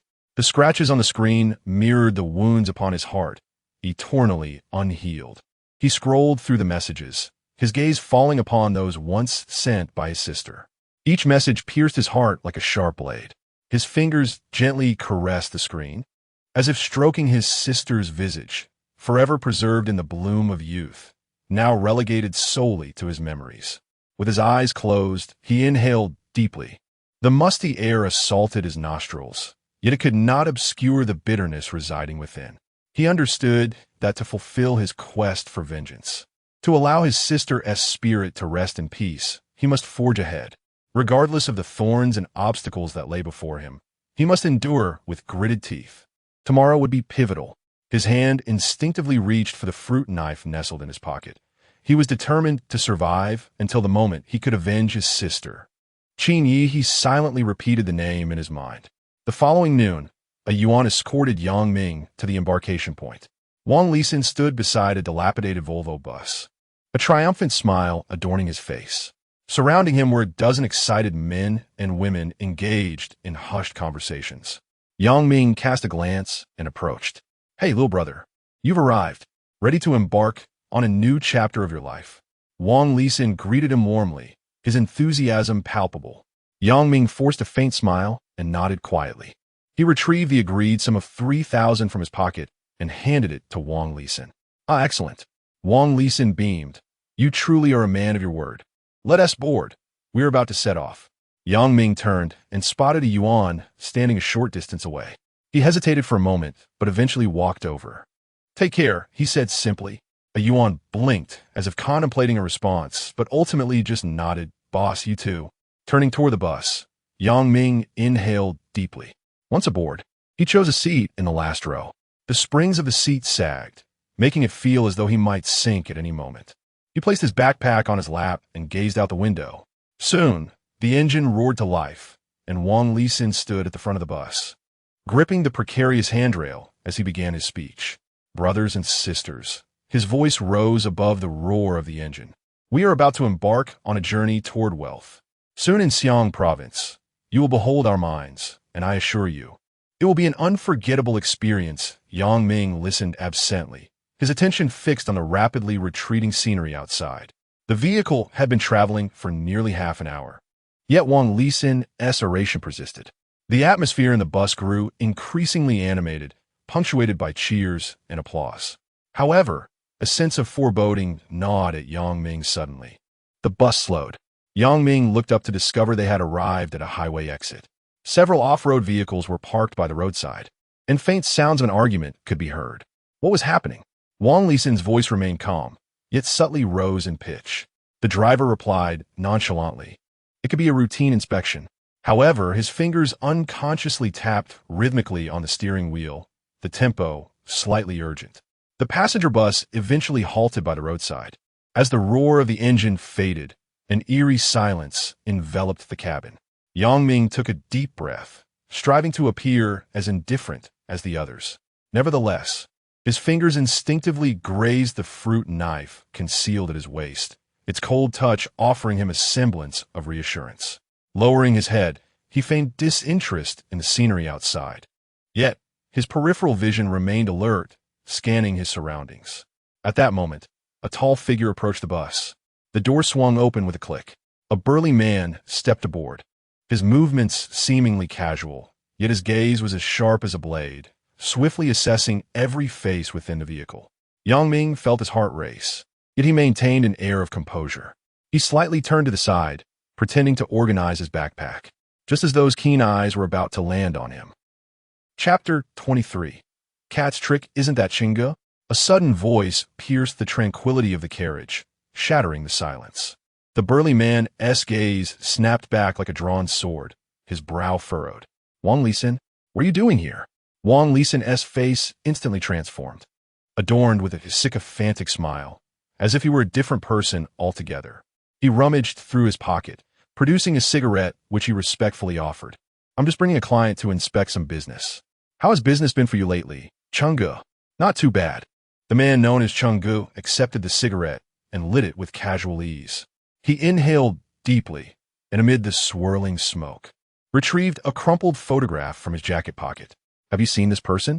At this moment, Yang Ming's heart leapt into his throat.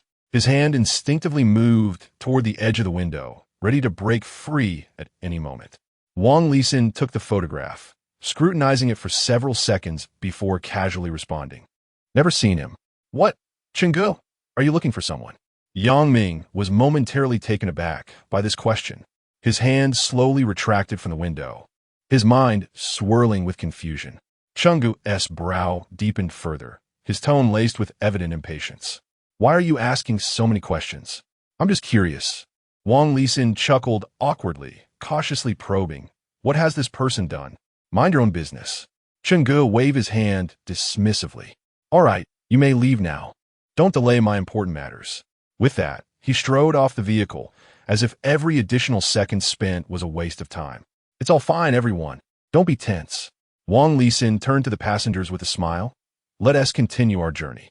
Driver, please proceed." The coach slowly started moving, passing through the toll station and merging onto the expansive highway. Yang Ming leaned back in his seat, yet his mind was a chaotic whirlwind. It was evident that those individuals were searching for him. Why was Wang Lisin lying? What could his intentions possibly be? Yang Ming's gaze settled on Wang Lisin's retreating figure, an amalgam of doubt and wariness swirling within him. 3 hours on the highway seemed to vanish in the blink of an eye. The winter sun cast its light upon the gray concrete of the service area, dispelling some of the chill. The coach rolled into the parking lot, the roar of the engine gradually subsiding. Everyone, Wang Lisin stood up, his face adorned with a warm smile. We have arrived at the service area. You may disembark to stretch your legs, use the restroom, or grab a bite to eat. Let us reconvene here in half an hour. Don't wander off. As his words echoed, a flurry of chatter erupted within the carriage, and passengers began to rise and exit in a steady stream. Yet Yang Ming remained motionless, as if he were one with his seat. His gaze drifted through the window, observing the exterior world. At that moment, Wang Lisin sauntered over to Yang Ming's side. Before Yang Ming could utter a word, he unceremoniously settled into the adjacent seat, as if it were the most natural occurrence. Care for a smoke? Wang Lisin pulled out a crumpled pack of cigarettes, casually waving it in Yang Ming's direction. Yang Ming slightly shook his head, his voice low. No, thank you. Wang Lisin shrugged and lit one for himself, lost in his own thoughts. Smoke swirled within the compartment. What trouble had occurred? Wang Lisin suddenly spoke, yet his gaze did not rest upon Yang Ming, but instead fixated on the seat back ahead. Silence enveloped the two, the air seemingly suspended in time. Noticing Yang Ming's reticence, Wang Lisin chuckled softly, as if he had anticipated such a reaction. It's fine if you choose not to speak. He languidly exhaled a puff of smoke, for I have no desire to know. However, once we arrive in Xiang province, do remember to settle the membership fee. Having said that, he rose to depart. At that moment, Yang Ming inquired, Why did you help me just now? Wang Lisin halted, turning back. Sunlight streamed through the window, casting a play of light and shadow across his face. He flashed a grin, revealing a set of uneven teeth. You are one of our members. Since you are a member, we are all family. Yang Ming gazed at the receding figure of Wang Lisin, his mind racing with myriad thoughts. Half an hour later, the coach resumed its journey, exiting the service area and continuing towards Xiang province. In the early hours, Shaocheng lay enveloped in profound silence, save for the sporadic flicker of neon lights. The coach gradually came to a halt before an unremarkable inn, and weary passengers disembarked in succession, their footsteps echoing on the desolate street. You shall share a room with me. Wang Lisin appeared beside Yang Ming, his tone imbued with an air of inevitability. Yang Ming hesitated briefly before softly nodding in agreement. No need to register your ID. Only one is required for a room. Wang Lisin offered room key, his gaze inscrutable. You may rest first. I will tend to the others and join you shortly. Yang Ming accepted the key, navigating through the bustling crowd until he reached the tranquility of his room. The accommodation was a modest double room. He settled on the edge of the bed, retrieving all his cash from his backpack. In the dim light, he meticulously counted 2,000 yuan, his entire cash reserve. His bank card held 30,000 yuan, intended for his sister's tuition. Now, that sum had become his final safeguard on this journey of escape. He vowed not to touch it unless absolutely necessary. Yang Ming exhaled softly, organizing the money before stowing it back in his bag. Weary, he entered the bathroom, splashing cold water on his face in hopes of dispelling some fatigue. Looking up at his reflection, he beheld a visage marked by the trials of life. In just a few days, he felt as though he had aged a decade. Standing before the mirror, his thoughts drifted to distant lands. Yunnan, that far-off and unfamiliar place, would it bring him hope or despair? And would the relentless Qin Yi, in his search for Yang Ming, ever discover his whereabouts? The mere thought of Qin Yi tightened Yang Ming's fist involuntarily, a profound sense of helplessness and anger swirling within him. He yearned for the day he could exact revenge. Yet the harsh reality was that he struggled even to ensure his own safety. Taking a deep breath, he forced himself to regain composure. Now was not the time for such entanglements. Emerging from a bathroom, he leaned against the bed, contemplating his next course of action. Originally, he intended to depart as soon as he arrived in Hunan province, but it now appeared that such a notion was overly perilous. In the dead of night, within an unfamiliar city, he knew nothing of his surroundings, and acting recklessly could lead to further complications. Yang Ming resolved to wait for Wang Lisin's return. He would then hand over the remaining 2,000 yuan and candidly explain his desire to leave. Although uncertain of Wang Lisin's reaction, this seemed to be the most prudent course of action at present. He retrieved his mobile phone from his pocket, which had been suspended due to unpaid bills, carefully removing the battery and SIM card. While the phone was no longer of use to him, it still contained messages from his sister, remnants of her that he cherished dearly. Chapter 24. The reason. Half an hour later, the door creaked open, revealing Wang Lisin, who sauntered into the room. He casually settled onto the bed opposite Yang Ming, producing a pack of cigarettes and expertly lighting one. "Brother Yang," he exhaled languidly, forming rings of smoke. "I presume you have numerous questions swirling in your mind." Yang Ming remained silent, his gaze watchful and wary of Wang Lisin's every move. Wang Lisin continued, "For instance, why do I intend to assist you? Why allow you to share my quarters? What is it that you desire?" At last, Yang Ming spoke. Wang Lisin chuckled. "Directness, I appreciate it. Thus, I shall be forthright. Brother Yang, I require your assistance with a task." "Assistance?" Yang Ming arched an eyebrow, puzzled. "Indeed. Should you acquiesce to this request, not only will you be exempt from any remaining membership fees, but I shall also provide you with a share of the profits." "And how may I assist?" "Quite simply," Wang Lisin's smile broadened, "I need you to assume a particular role. A role of paramount importance to our enterprise." "Why me?" Yang Ming inquired. Wang Lisin exhaled a plume of smoke, because the individual originally assigned to this task encountered an unforeseen mishap. "So, you wish for me to fill in?" "Precisely." Wang Lisin replied with a grin. "Brother Yang, you strike me as someone exceptional. Should I refuse?" Wang Lisin's smile bore a hint of mischief. "You shall not refuse." Silence enveloped the room as Yang Ming's mind raced, weighing the choices before him. Finally, he spoke. "What is it that you require of me?" Wang Lisin elaborated. "I need you to masquerade as a geological survey expert." Yang Ming raised an eyebrow. A geological survey expert?" "Indeed," Wang Lisin affirmed with a smile. "Our project pertains to a rare earth mineral deposit. A qualified geological expert would lend considerable credibility to our endeavor." "I possess no knowledge in this field." Yang Ming frowned. Wang Lisin waved his hand dismissively. "Fear not. I shall provide you with the necessary materials. You need only memorize a few key facts and technical terms." "But how will others be convinced of my sudden expertise?" Yang Ming breset. "Ah, therein lies the crux," Wang Lisin replied, a mysterious smile gracing his lips. "We will proclaim you as my specially invited expert for the project evaluation. To ensure the assessment's impartiality, I will instruct you to refrain from communicating with other members beforehand, which explains your circumstances along the way." Yang Ming nodded, contemplating the implications, and inquired, "What if someone probes for specific geological information?" Wang Lisin retrieved a file from his satchel. "Within this folder lies all the information you require. Geological reports, survey data, technical jargon, everything you need.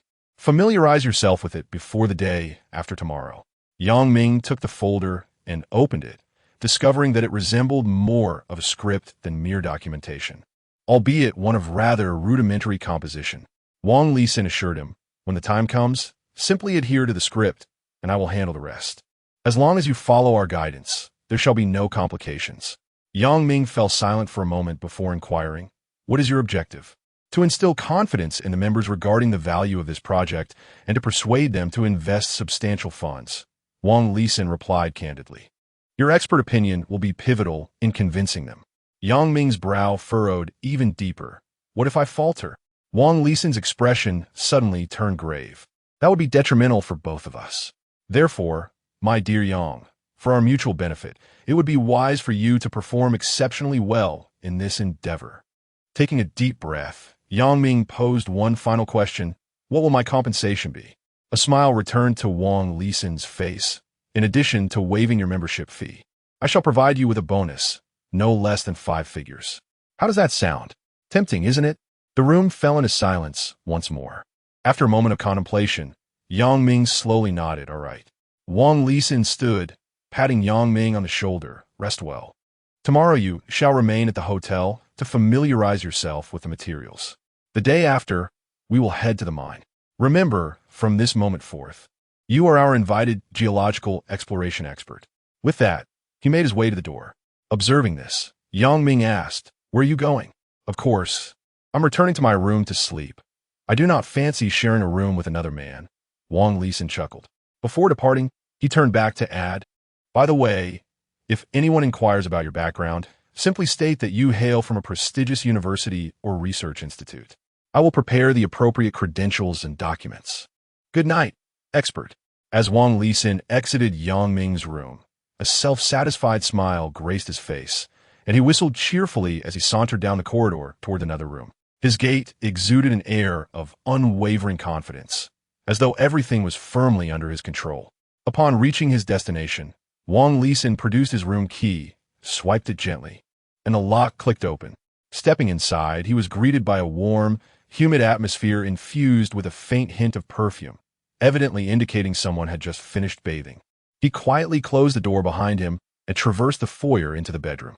Beneath the soft glow of the lights, a curvaceous woman languidly reclined against the bed, clad in a silky nightgown that exuded a certain allure. All settled? She inquired, raising an eyebrow. Wang Lisin nodded with pride, sitting confidently at the edge of the bed, his restless hand instinctively caressing the woman's smooth thigh. A triumphant smile appeared on his face, his eyes gleaming with a mischievous spark. The woman wrinkled her nose in disdain and pushed him away. "Don't touch me. You smell of sweat." Turning away, she retrieved a slender cigarette from the bedside table, expertly lit it, and, after inhaling deeply, released a plume of smoke. "Can that kid be relied upon?" Wang Lisin chuckled dismissively. "What is there to doubt? Do you not know who Wang A-chung is? If he is personally setting up a checkpoint at the expressway, what do you think that implies?" "What does it imply?" the woman retorted. Wang Lisin squinted as if feigning profundity. "It implies that the kid has undoubtedly gotten himself into serious trouble." The woman let out a soft huff, clearly displeased with the response. And then she pressed, urging him to reflect. Wang Lisin continued, explaining that he had escaped from Yuzhou, penniless, barely managing to scrape together 3,000 for the membership fee. "How much do you think he has left?" He paused, his tone laden with significance. "A desperate person will do anything for money." The woman exhaled a delicate ring of smoke, casting a sidelong glance at Wang Lisin. "I warn you, no matter how you arrange this, it absolutely cannot go awry. If something goes wrong, it will be difficult to explain to Lao Wang." "Rest assured," Wang Lisin replied confidently, thumping his chest in assurance. "With me around, everything is under control. Even if something does arise, I will personally explain it to Mr. Wang." As he spoke, he suddenly flipped over, pinning the woman beneath him. She gasped, "What are you doing? You haven't even showered." "Shower? We'll do that later," Wang Lisin scoffed, shedding his coat and unbuckling his belt, his eyes glinting with defiance. "Tonight, I intend to let you truly compare who is more formidable, me or Mr. Wang." Chapter 25 Preparation. Yang Ming could hardly fathom that Wang Lisin would assign him the role of an expert. Initially, he was reluctant to comply, as his intention was simply to rest and depart at dawn. However, from Wang Lisin's demeanor, it seemed he was privy to certain information. No, that couldn't be. If he were aware that Master Qin was searching for me, he would not have assisted me earlier on the highway. Ajun had mentioned that I was worth 3 million now. If Wang Lisin knew this, he would undoubtedly betray me.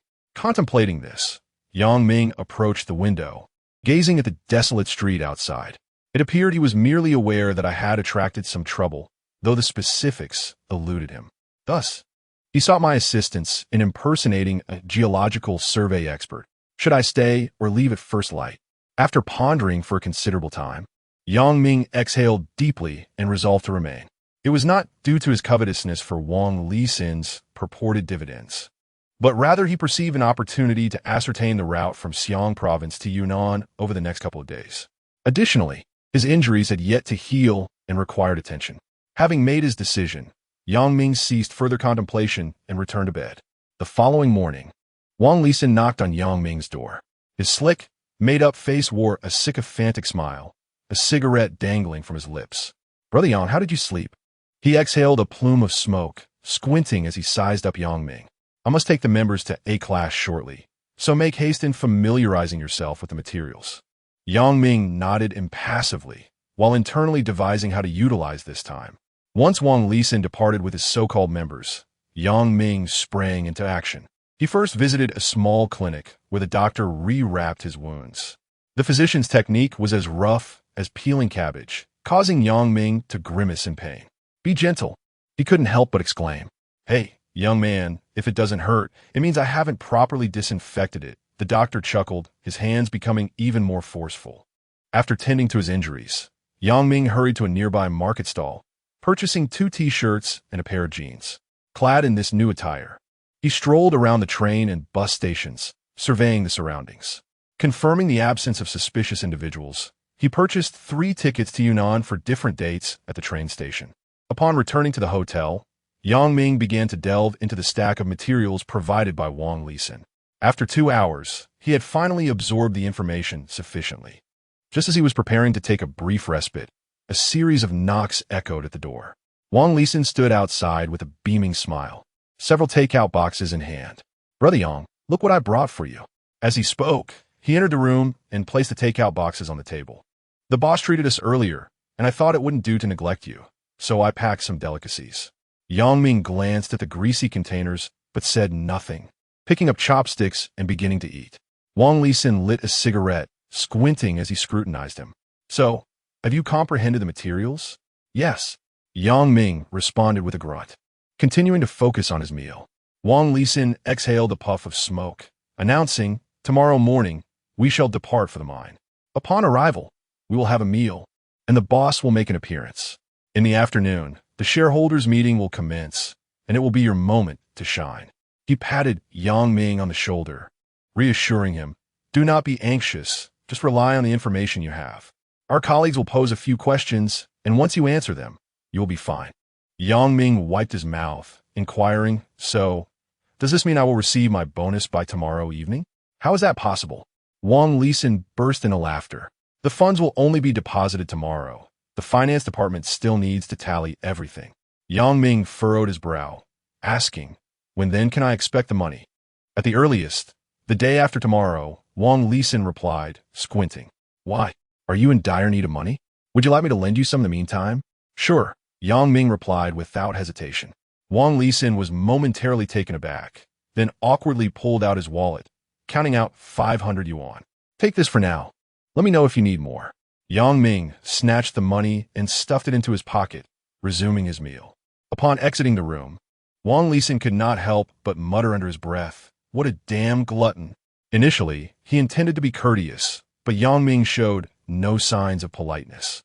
Though 500 yuan was not a substantial amount, it still left him feeling somewhat displeased. Once downstairs, Wang Lisin spoke briefly with the driver before pulling out his phone to make a call. "Hello, how is the investigation progressing?" A languid voice responded from the other end, accompanied by the sound of mahjong tiles clattering. "President Wang, why the rush?" "I've already sent someone to inquire, but there's still no news, Chong Mao." "Aren't you always boasting that there's nothing you don't know? Why are you taking so long to investigate a person?" Wang Lisin retorted, exasperated. "President Wang, it's not boasting. I just need a little more time. Besides, who is Wang A-chung? Should you be cautious while looking into his affairs?" "Enough, enough." Wang Lisin impatiently interjected. "Hurry up and find out who Wang A-chung is seeking and what that person has done." "Understood. What are you doing?" "I'm betting 10,000, and you're messing around." Wang Lisin abruptly hung up, spitting in annoyance. Though he remained unaware of Wang A-chung's intentions regarding Yang Ming, he felt it was prudent to uncover the truth to avert any unforeseen complications. The following morning, Yang Ming boarded the coach with the others. The vehicle departed from Shao City, bumpily traversing a rugged dirt road. Through the dust-covered window, Yang Ming glimpsed several small brown mounds scattered across the hillside in the distance. "We have arrived. This is our mine," Wang Lisin exclaimed with excitement. Yang Ming squinted, scrutinizing the mine before him. Aside from a few dark openings that resembled mine shafts, the entire hill was barren, devoid of even a single decent tree. Several rusty dump trucks were haphazardly parked by the roadside. Can there truly be a copper mine in this place? Yang Ming silently pondered, though his expression remained composed. The bus came to a halt before an expanse of open land, and a dozen individuals gradually alighted. Yang Ming observed a weathered sign standing in the clearing, upon which the words New World Mining Company Limited were inscribed in a haphazard manner. Beside the sign stood a modest bungalow, appearing to be a makeshift office. "Ladies and gentlemen, welcome to our base," Wang Lisin proclaimed, standing at the forefront of the crowd with arms outstretched in a gesture of welcome. We shall first partake in a meal, after which the CEO will personally provide everyone with an overview. Chapter 26. Unintentional After Lunch. Yang Ming emerged from the rudimentary canteen. Outside, the mining area appeared desolate, with a pungent scent of sulfur permeating the air. He ambled along the uneven dirt path towards the edge of the mine, circumventing several heaps of debris, while the distant roar of excavators resonated in his ears. He observed that the miners were performing their tasks with a lackadaisical demeanor, their actions clumsy and unconvincing. At that moment, his gaze was drawn to a thicket in the distance. There, partially obscured, sat an off-road vehicle, starkly contrasting with the barren surroundings. Narrowing his eyes, Yang Ming approached it cautiously. As he drew nearer, he noticed the vehicle swaying slightly, accompanied by muffled moans emanating from within. Hesitating for a moment, he crept closer.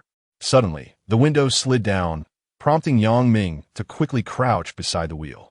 A pale hand emerged, delicately holding a lit cigarette, from which wisps of smoke ascended. Yang Ming held his breath, fearful of being discovered.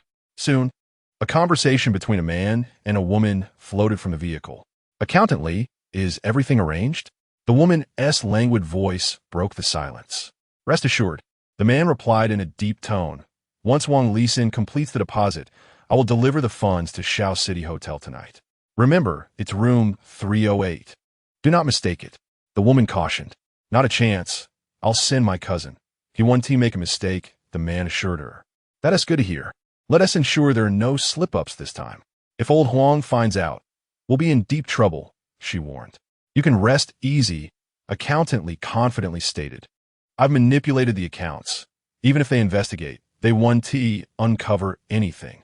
Yang Ming furrowed his brow upon hearing this. He realized that the so-called executives of this mining company were planning to embezzle the investors' funds. By the way, accountantly hesitated. What about Wang Lisin? Humph. The woman scoffed. It's all settled. PLL take a third. How did you manage that? Accountant Lee inquired, unable to contain his curiosity. What do you think? She replied, cryptically. No wonder I thought you were unresponsive to my call last night. Turns out you were in his bed? What? Are you feeling jealous? She teased, laughing softly.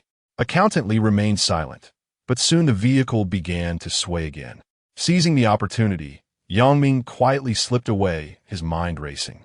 Upon returning, he feigned nonchalance. Yet internally he was strategizing. Just then, Wang Lisin hurried over. Brother Yang, where have you been? The meeting is about to start, and we need to prepare. Yang Ming nodded casually. I just went to the restroom. Half an hour later, in an open area outside the mine, beneath a makeshift shelter, dozens of individuals were rubbing their hands and stamping their feet, the mist of their breath swirling in the cold air. In front of the shelter, a rudimentary stage was erected, adorned with two massive speakers that intermittently emitted piercing screeches. Yang Ming tightened the suit that Wang Lisin had lent him, standing at the back of the crowd, observing with a discerning eye. At the rear of the stage, a striking banner with a crimson background and golden lettering boldly proclaimed, New World Mining, the future of copper industry. Accompanied by a piercing screech from the microphone, Wang Lisin, impeccably attired in a tailored suit, ascended the stage, a professional smile adorning his face. Esteemed partners of New World Mining, we extend a warm welcome to each of you who has traveled from afar to inspect our copper mine. Wang Lisin's voice resonated through the sound system, filling the venue. Sparse applause erupted from the audience, many appearing to be numbed by the cold. First, allow me to share the journey of New World Mining and our 531 strategy. For the next half hour, Wang Lisin eloquently narrated how New World Mining transformed from an obscure small enterprise into a leader in the industry. He adeptly intertwined the company's progress with national strategies, underscoring the significance of copper resources in bolstering the nation's economic development. Last year, we entered into a strategic cooperation agreement with Hunan Province. The government places tremendous emphasis on our project and has pledged comprehensive support, Wang Lisin proclaimed proudly, eliciting a wave of enthusiastic applause. He then elaborated on the company's 531 strategy to develop 5 large-scale copper mines across the nation within 5 years, to achieve an annual output value exceeding 100 million within 3 years, and to double the returns for all partners within 1 year. Our aspiration is to become the largest copper group in Asia within 3 years. Wang Lisin declared passionately. Now is the opportune moment for each of you to change your fate. Subsequently, Wang Lisin began to elucidate the company's 4-tier membership system and team value enhancement plan. Yang Ming had to concede that this system was ingeniously crafted, perfectly exploiting human greed and the herd mentality.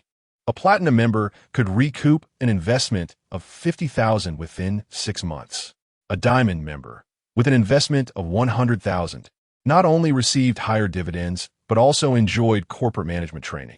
As Yang Ming listened to Wang Lisin vividly recount numerous success stories, he observed a fervent glimmer in the eyes of many in the audience. They seemed to envision themselves scaling the heights of success. Is there truly such a thing as a free lunch in this world? Yang Ming mused silently, feeling a mixture of sorrow for those deceived and a deeper understanding of human frailty.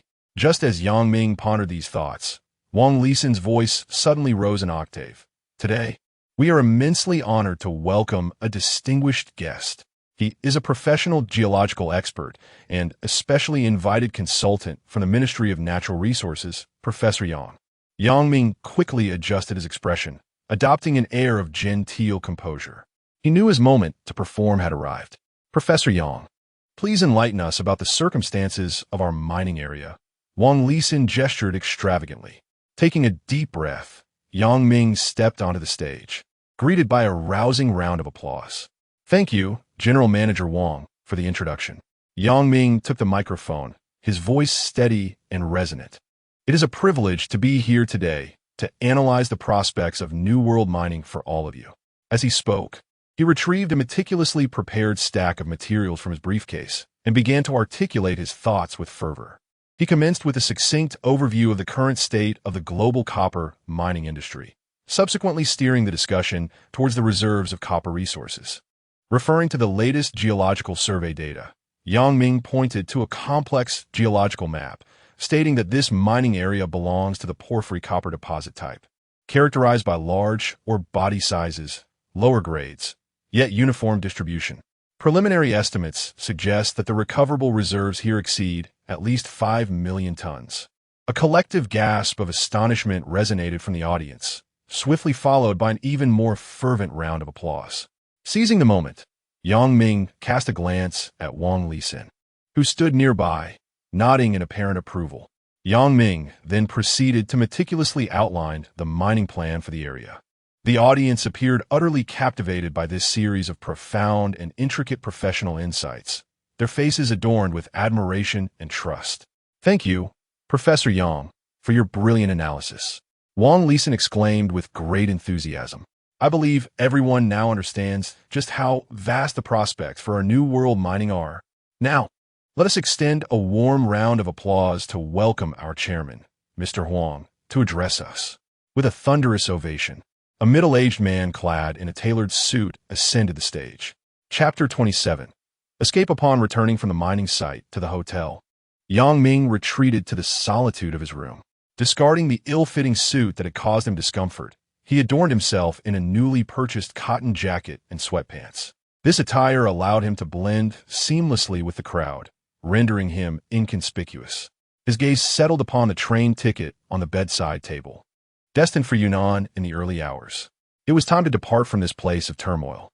Yang Ming murmured to himself, recognizing that lingering any longer might entangle him further in its web. The fervent eyes of the members from earlier in the day flashed through his mind, as they eagerly extracted their savings to join. A wave of discomfort washed over him, although he too was exploiting this deception. Witnessing the innocence of those being misled stirred a flicker of guilt within him. Once prepared, Yang Ming picked up a pen and paper resting beside the television cabinet and inscribed several place names. His pen paused momentarily over the Shan Plateau, ultimately encircling it. Time trickled by, the only sound in the room being the rhythmic ticking of the clock. Seated in silence, Yang Ming's gaze occasionally wandered to the night outside, as if anticipating something. At 11 o'clock, he grasped the hotel landline and dialed Wang Lisin. The cacophony of lively music and drunken laughter echoed from the other end. indicating Wang Lisin was reveling in a KTV establishment. "Hello, Xiaoyang." Wang Lisin's voice carried a hint of inebriation. "I'll be back shortly. What is up?" Yang Ming lowered his voice, feigning nonchalance. "It's nothing. I just wanted to inquire about my funds." "Rest assured, you won't be shortchanged." Wang Lisin replied with mild irritation. "Didn't I just give you 500 yesterday? How could you have spent it all?" "I wanted to purchase a few things." Yang Ming replied vaguely. All right. Wang Lisin dismissed him. "I'll come find you when I return." "I'll hang up now." After ending the call, Yang Ming inhaled deeply, aware that the moment for action had arrived. He departed his room stealthily, making his way to the front desk. "Hello. I've lost my room card. How can I get a replacement?" he inquired nonchalantly. The receptionist eyed him with suspicion. "Which room?" 308. Yang Ming replied without flinching. "I was with those people from earlier." "The replacement fee is 100, the receptionist stated. Yang Ming produced a crumpled 100 yuan bill and soon received a new room key. Upon reaching the door of room 308, he cautiously knocked and, confirming the absence of anyone inside, carefully swiped the card to enter. A powerful scent of perfume assaulted him, nearly prompting a sneeze. The room was in disarray, with a suitcase ajar, its contents, women-esque clothing, scattered about, and a few pieces of lingerie and stockings strewn across the bed. Yang Ming's attention was swiftly drawn to a leather bag beneath the television cabinet. Taking a deep breath, he approached and cautiously unzipped the bag. Inside, neatly stacked, lay several bundles of crisp banknotes, estimating to be worth over 100,000. Yang Ming pressed his lips together and quickly stuffed the money into his backpack, which soon bulged with its newfound contents. Having completed all these actions, he returned the empty bag to its original place, meticulously ensuring that no traces were left behind. As Wang Lisin emerged from the nightclub, a shiver ran down his spine. Just as he was about to return to the hotel, his phone suddenly rang. Glancing at the caller ID, he answered the call with a hint of impatience. "Changmao." Before he could finish, an anxious voice on the other end interrupted. "Where are you right now? What's going on?" "Naturally, I am in Xi'an province. I've found out that the person Wang Aching is searching for is named Yang Ming. He has fled from Jin province." Wang Lisin furrowed his brow and inquired, "What trouble has he caused?" "I don't know, but everyone in the North and Central Plains is looking for him. I'm telling you, this matter seems serious. Moreover, I've heard that whoever provides information about him could earn 3 million. Wang Lisin was momentarily taken aback. 3 million? Yes, if he is captured. I've heard there's an additional bonus. Have you seen this person? The voice on the other end asked. Wang Lisin hesitated for a moment, then replied with a smile. How could that be? I only saw Wang Aching setting up a checkpoint on the road while I was coming from Yuzhou, so I was just curious. I have a feeling that this Yang Ming fellow must have stirred up significant trouble. Otherwise, it would be possible for everyone on the streets to be searching for him. After a brief pause, the voice on the other end said, I've already instructed my people to inquire. If I find out anything, I will call you back. All right, let us leave it at that. When I return to Yuzhou, I'll treat you to a meal. The moment he hung up, Wang Lisin's hands began to tremble uncontrollably. 3 million. Taking a deep breath, he hurriedly dialed another number. Where are you? Where else would I be? I'm telling you, tonight is not possible. Lao Huang is still here. The woman on the other end responded. I have something important to discuss with you. Meet me at the hotel entrance immediately. What is so important? I can't leave right now. 3 million. Wang Lisin gritted his teeth. What 3 million? I'm asking if you want this money. If you do, follow my instructions. After hanging up, Wang Lisin suddenly felt the effects of the alcohol dissipate instantly. He hailed a taxi and, without a second thought, rushed back to the hotel. In the cold depths of the night, Yang Ming stepped into the waiting hall of the train station, greeted by a stifling air laced with the odors of sweat and fast food. The hall was dimly lit, sparsely populated by weary travelers. Some were curled up on the unforgiving chairs, dozing off, while others lay sprawled on the floor, using their luggage as makeshift pillows. Yang Ming's vigilant gaze swept the surroundings, and only after confirming there were no suspicious individuals did he quietly exhale in relief. He glanced at the electronic clock in the corner of the hall. It was still early, so he sought out a secluded corner to sit down. Cradling his backpack in his arms, Minutes stretched endlessly, each nerve in Yang Ming's body taut with tension. Finally, the announcement echoed through the hall, declaring that his train was about to arrive. Yang Ming took a deep breath, forcing himself to calm down. He rose to his feet, deliberately slowing his pace, meandering towards the ticket gate with the intention of appearing as an ordinary, weary traveler. As he passed through the turnstile, his hand trembled slightly, apprehensive that the machine might sound an alarm. Fortunately, nothing untoward occurred. The cold wind howled on the platform as Yang Ming huddled his neck and followed the sparse crowd towards his carriage. Upon boarding, he did not take his seat immediately. Instead, he approached the conductor to procure a sleeper ticket. Spending a bit more for enhanced concealment was, in his view, a worthwhile exchange. With a sleeper ticket in hand, he briskly made his way to the sleeper carriage and located his designated bunk. As the train gradually set in motion, Yang Ming's taut nerves began to unwind slowly. Listening to the rhythmic clatter of the wheels against the tracks and feeling the gentle sway of the train, he found himself succumbing to drowsiness.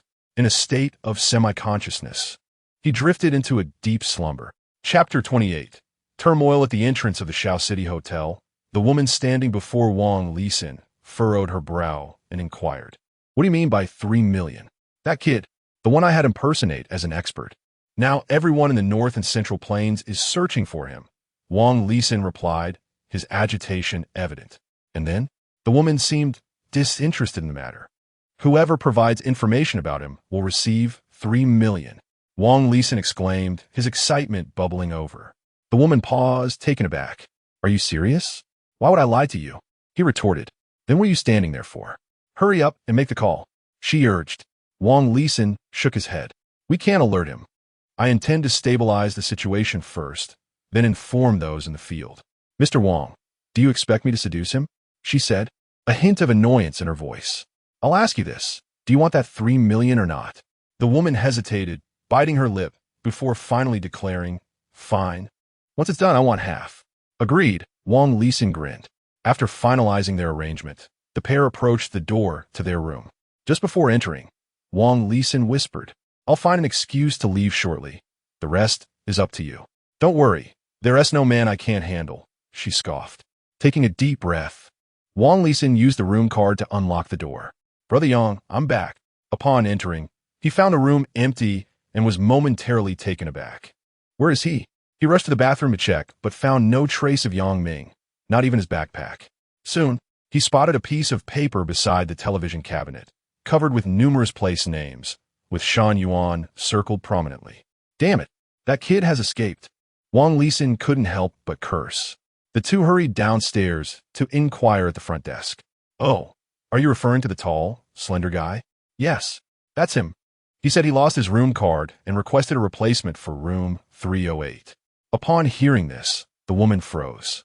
"What? Room 308? Yes, why?" Without answering, she turned and dashed back upstairs, prompting Wang Lisin to follow closely behind. Moments later, a furious shout erupted from room 308. "He stole our money!" Meanwhile, Yang Ming awoke around 8 in the morning, gazing out at the swiftly retreating fields, trees, and hills. He exhaled, rising from his bunk. By 9 o'clock, the train arrived in Chuanyu. Without hesitation, he disembarked. Although he had purchased a ticket to Yunnan, he had no intention of reaching his final destination. To play it safe, he decided to transfer to a bus in Chuanyu. After exiting the train station, he took a moment to explore the vicinity, purchasing a suitcase to stow his backpack, then indulging in a bowl of noodles. By the afternoon, he arrived at the bus station, where he bought 3 tickets, 2 to different destinations and 1 to Yunnan. "Boss, do you need to process any documents?" "Boss, do you require a receipt?" the proprietor inquired. "Do you require a room?" Outside the bus station, numerous scalpers approached with friendly smiles as they passed by Yang Ming. Initially, he wished to disregard them, but an idea suddenly struck him. He turned to a woman in her 30s, standing closest to him, and asked, "Is the room over there clean?" "Absolutely clean. It is tidy daily and has been disinfected," she replied with a smile. "Would you like to rest for a while? We have some young ladies available." Yang Ming nodded and inquired, "How much does it cost?" "Not expensive at all, just 100 yuan per day." "Very well. Soon, The woman led Yang Ming down a small alley adjacent to the bus station, navigating left and right until they arrived at a modest inn. After paying 100 yuan for the room and another 100 as a deposit, the woman guided him to his quarters. Would you like me to arrange for a young lady to come over? We have several girls who just arrived, all around 18 or 19, quite fresh, she suggested. Yang Ming shook his head. No. Do you have any identification cards? I would like to purchase a few. Of course. How many would you like? 5, please. Not a problem. The older ones are 50 yuan each, while the younger ones are 100 each. 300 for ones that are not reported lost. Valid for 6 months. After a moment of contemplation, Yang Ming stated, I will take 2 ordinary cards of similar age to mine and 3 that are not reported lost. Excellent. I will fetch them for you. Please wait a moment. Once the woman departed, Yang Ming approached the window to survey the surrounding area. He had specifically requested a room on the 2nd floor as a precaution, should a sudden situation arise necessitating an escape through the window. A short while later, the woman returned, clutching a red plastic bag. She emptied its contents onto the table, revealing dozens of identification cards. You may select for yourself, she said. Yang Ming sifted through the cards and chose 5, then handed over the payment. The woman verified the money and cheerfully asked, How long do you intend to stay? 2 to 3 days. Would you like me to arrange meals for you? No need. The woman continued. Where are you planning to go? Yuzhou, Yang Ming replied. Would you like to? Yang Ming's gaze turned icy, causing the woman to promptly retract her statement. You may rest for now, and should you need anything, feel free to find me. After she left, Yang Ming securely locked the door, opened his suitcase, and inspected the urn containing his sister's ashes, wrapping it in old clothing. He extracted 1,000 yuan from a stack of cash and concealed it on his person before locking the suitcase. Having completed these tasks, he leaned back on the bed, closed his eyes, and reflected on the events of the past few days while contemplating his forthcoming plans. Time ticked away, and nightfall quietly enveloped the surroundings. As the departure time approached, just as Yang Ming was preparing to rise and pack his belongings, he suddenly heard hurried footsteps outside the door. Instantly alert, he stealthily moved to the door, pressing his ear against the cold wood. That fool must be carrying a large amount of cash. Purchasing several identification cards without a hint of hesitation, he mused silently. A familiar female voice emerged, belonging to the previously encountered scalper. Are you certain? Inquired a coarse male voice. What would I gain by deceiving you? She retorted. He even disregards the little sister. He must have committed an offense. Otherwise, why would he purchase an identity card? The woman spoke with unwavering conviction. Understood, the man replied in a low tone. Yang Ming furrowed his brow, poised to retreat when a rapid series of knocks resounded from outside. Open the door. Room inspection. In a flash of instinct, Yang Ming made a decisive choice. He seized his suitcase and, taking 2 strides in one, dashed to the window. Without a moment's hesitation, he hurled the suitcase down along the wall and swiftly ascended to the windowsill himself. Just as the door was forcefully kicked open, Yang Ming slid down the external drainage pipe. Upon landing, he instinctively rolled to dissipate the impact, quickly retrieving his suitcase and ensuring it remained unscathed. He scanned his surroundings and chose a less traveled alley to make his rapid escape. Chapter 29. Mistakenly taken. Yang Ming, dragging his suitcase, blended into the bustling crowd as he boarded the bus bound for Yunnan. His eyes darted around the surroundings, his nerves taut like a fraying string. Once on the bus, he hastened to the rear of the cabin, stowing his suitcase beneath the seat, and let out a sigh of relief. After settling down, he instinctively reached to test the window, ensuring it could be opened. He was grateful for his cautiousness. Otherwise, he might have found himself in dire straits this time. Observing the passengers boarding, he noted that this position not only provided a clear view, but also allowed for a potential escape through the window if necessary. As the bus set off, Yang Ming's hand subconsciously brushed against the backpack resting on his thigh. Once they arrived in Yunnan, he thought he would finally be able to breathe easy. His gaze drifted out the window, fixated on the distant, blurred horizon. Prior to boarding, he had removed the backpack from the suitcase, leaving only his sister's urn inside. All the money was securely tucked away in the backpack. This precaution was intentional. In the event of an emergency, he was prepared to relinquish the backpack to safeguard his sister's remains. The journey unfolded smoothly over 10 hours, and by the following morning, they finally crossed into Yunnan. The driver made a stop at a service area, allowing everyone to disembark for a break and a meal before continuing. After another 5 hours on the road, the bus finally arrived at the Nashi bus station. Yang Ming stood, pulling the suitcase containing his sister's urn, and slowly made his way to the bus doors. As he stepped off, a wave of heat enveloped him, rendering his winter coat out of place in this southern city. Even in winter, Nashi was remarkably warm, with temperatures hovering in the 20s. Dragging his suitcase, he followed the throng toward the waiting hall. Suddenly, a commotion erupted behind him. "Make way, make way!" A gruff voice called out. Instinctively, Yang Ming sidestepped as a burly man hurried past him. In the chaos, he felt his suitcase jostled. "What on earth?" he muttered under his breath, pressing onward. Upon entering the waiting hall, Yang Ming felt parched. He surveyed his surroundings and quickly spotted a small convenience store. He decided to purchase a bottle of water. However, just a few steps in, an ominous premonition seized him. He scrutinized the suitcase in his hand, sensing something was amiss. His heart raced. "This is not my suitcase." Yang Ming frantically fumbled with the lock, but it refused to budge. A chill shot up from his feet to the crown of his head, leaving his face as pale as a sheet. He whirled around, his gaze piercing through the crowded waiting hall in search of the burly man. The sea of people surged, yet none matched the image etched in his memory. Finding a corner to sit, Yang Ming fixated on the crowd. An hour slipped by, but the man never reappeared. Guilt washed over him like a tide, and he ultimately rose, his footsteps heavy as he departed the station. In the early evening hours, Yang Ming, weary and worn, entered a modest inn. As soon as he crossed the threshold of his room, he retrieved a pair of needle-nose pliers he had procured in advance. He locked the door and drew the curtains, plunging the space into shadow. Holding his breath, he meticulously pried open the box lock. Time seemed to stand still until, with a click, the box yielded. Lifting the lid, Yang Ming's brow furrowed deeply. Inside lay an array of documents and several ominous black computer hard drives. "This is," he murmured, gingerly picking up a document. The words Haichong Company leapt into view, followed by a dense array of accounts and overseas account registration forms. Yang Ming's frown deepened. This company did not appear to be registered in the Nashi market, and there were no contact details on the documents. At that moment, a blood-stained envelope slipped from the pile of papers. A jolt of anxiety surged through him as he opened the envelope. With a thud, a desiccated finger fell to the floor. Taking a deep breath, Yang Ming compelled himself to regain his composure.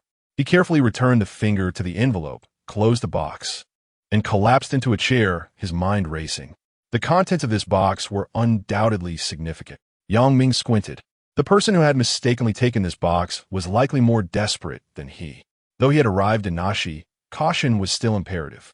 Tomorrow, he would return to the station and try his luck. No matter what, he must recover his sister's urn. As the night deepened over the Sangjiang River, a dilapidated cargo ship glided slowly past, its yellow light casting wavering reflections upon the inky waters.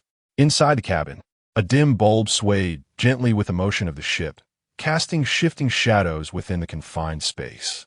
A man in his 30s sat rigidly on a wooden chair, his lean frame exuding an air of intensity. His short-cropped hair was flecked with gray at the temples, creating a striking contrast with his youthful visage. His elongated eyes glinted with a cold light, and a thin scar ran horizontally across his left cheek beneath a prominent nose. Clad in a patterned shirt, he absent-mindedly caressed a gleaming dagger resting on his knee. On the floor before him lay a burly man face down, drenched in blood. The man's breath came in shallow, labored gasps, blood seeping from multiple wounds and pooling into a dark crimson stream on the wooden floor. "How could you lose something so a sudden splash echoed as the sack plunged into the depths of the Tsang River. "Boss, I have stationed someone at the bus station. We should receive news shortly," one individual reported. The floral shirt man nodded, his expression darkening. "Damn it. If we don't retrieve the box this time, I'll be in deep trouble." He then turned to the person behind him. "Huaji, can you please use your brain a bit more in the future? Such a crucial task, and you entrusted it to a scatterbrain?" Huaji's face fell slightly. When good, this fellow just emerged from the hard labor camp. I thought his skills were decent, so I assigned him enough. From now on, think more before you act. The floral shirt man replied, a hint of impatience in his tone. Chapter 30. Undercurrents in the early morning. The sunlight of Nash City streamed through the dust-laden windows, casting a dim yellow glow in Yang Ming's room. He had long been awake. Seated at the edge of his bed, his hands tightly clasped, his gaze profound. The mysterious box from last night, containing enigmatic documents and severed fingers, alongside the unaccounted ashes of his sister, had robbed him of sleep. Taking a deep breath, he rose to his feet, donning an ordinary gray t-shirt and jeans, striving to present himself as an inconspicuous traveler. Before stepping out, he hesitated momentarily, extracting the items from the box and placing them into a plastic bag, which he then stowed away in the vent above the bathroom alongside his backpack. With everything accomplished, he slung the backpack over his shoulders and exited the hotel. As he stepped outside, the characteristic warm air of Nash City enveloped him. The sky trees lining the streets swayed gently in the breeze, while a few elderly individuals leisurely sipped their morning tea beneath the shade. Yang Ming compelled himself to relax his shoulders, feigning nonchalance as he made his way toward the bus station. At the station square, the morning sun had begun to intensify. Upon entering the waiting hall, the cool air from the air conditioning alleviated some of the heat. The hall was bustling with activity, rolling suitcases, announcements from ticket counters, and the chatter of travelers intertwined harmoniously. Standing in the center of the hall, Yang Ming scanned his surroundings. He noted several unclaimed suitcases piled near the corners by the trash cans, causing a flutter of anxiety within him. He approached cautiously, discreetly examining each suitcase, hoping to find his own among them. However, disappointment washed over him, as none matched his description. At that moment, Yang Ming noticed a man loitering nearby, dressed in a faded tank top, who occasionally glanced around with an anxious expression. A thought sparked in Yang Ming's mind. Could he be looking for me? Feigning an adjustment of his backpack, he quietly observed the man. Suddenly, another tall, slender figure in a black jacket caught his attention. This man appeared to be in his 30s, with a closely cropped hairstyle. His sharp gaze relentlessly searched the crowd for something. A chill ran through Yang Ming. His instincts warned him that this individual posed a threat. Forcing himself to remain composed, he gradually moved closer to a ticket counter, pretending to scrutinize the schedule while discreetly keeping an eye on the two suspicious figures. Were they in search of suitcases? Or was it possible that they were sent from Jin province? As these thoughts raced through his mind, he inhaled deeply. Just then, a little girl accidentally bumped into his leg. "I am sorry, uncle," she timidly exclaimed. Yang Ming managed a strained smile, bending down to help her retrieve a toy that had fallen to the ground. "It's all right, just be careful," he replied softly, his gaze never straying from the two men. This scene seemed to catch the attention of the slender man, who fixed his gaze on Yang Ming, a flicker of doubt passing through his eyes. Yang Ming felt his heart race, yet he forced himself to maintain his composure, slowly rising to his feet and gently patting the little girl's head. "Thank you, uncle," she chirped. The little girl joyfully ran away. Yang Ming took a deep breath and resolved to leave. He could not afford to linger here for too long. He ambled towards the exit, striving to maintain his pace. As he stepped out of the hall, a wave of heat enveloped him once more. Yet he felt a profound sense of relief. Exiting the station square, Yang Ming slipped into a narrow alley, ensuring he was not being followed, and let out a sigh of relief. He leaned against the wall, closed his eyes, and replayed everything he had just witnessed in his mind. Were those two individuals after the box, or were they seeking him? Yang Ming shook his head, deciding to first procure a mobile phone card. Standing in the crowded mobile phone store, Yang Ming surveyed his surroundings.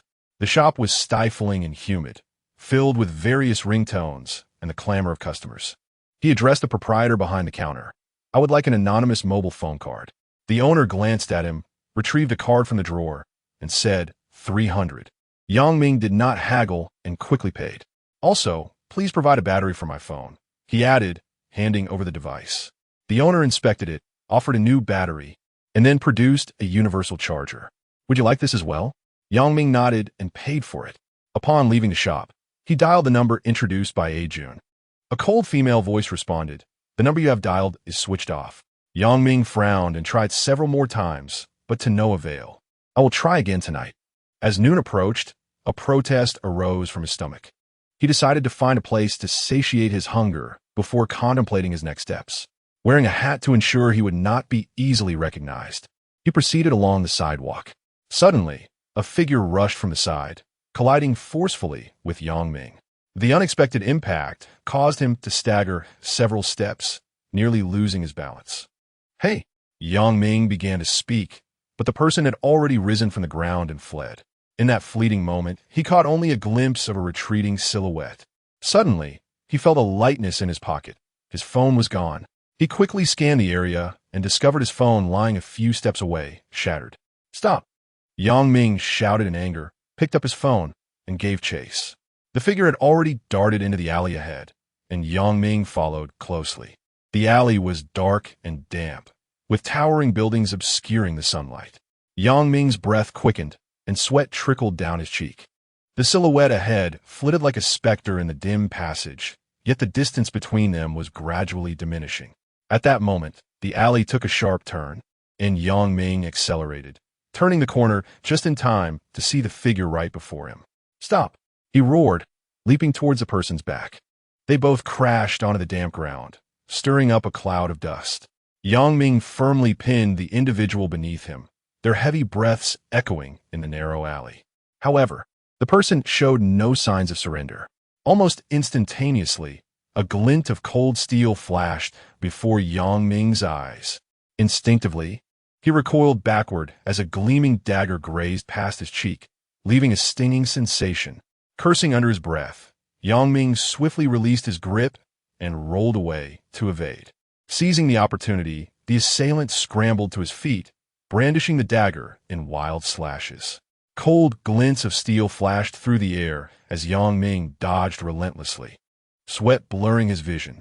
In a fleeting moment of evasion, he seized the man's wrist and twisted sharply. "Ah!"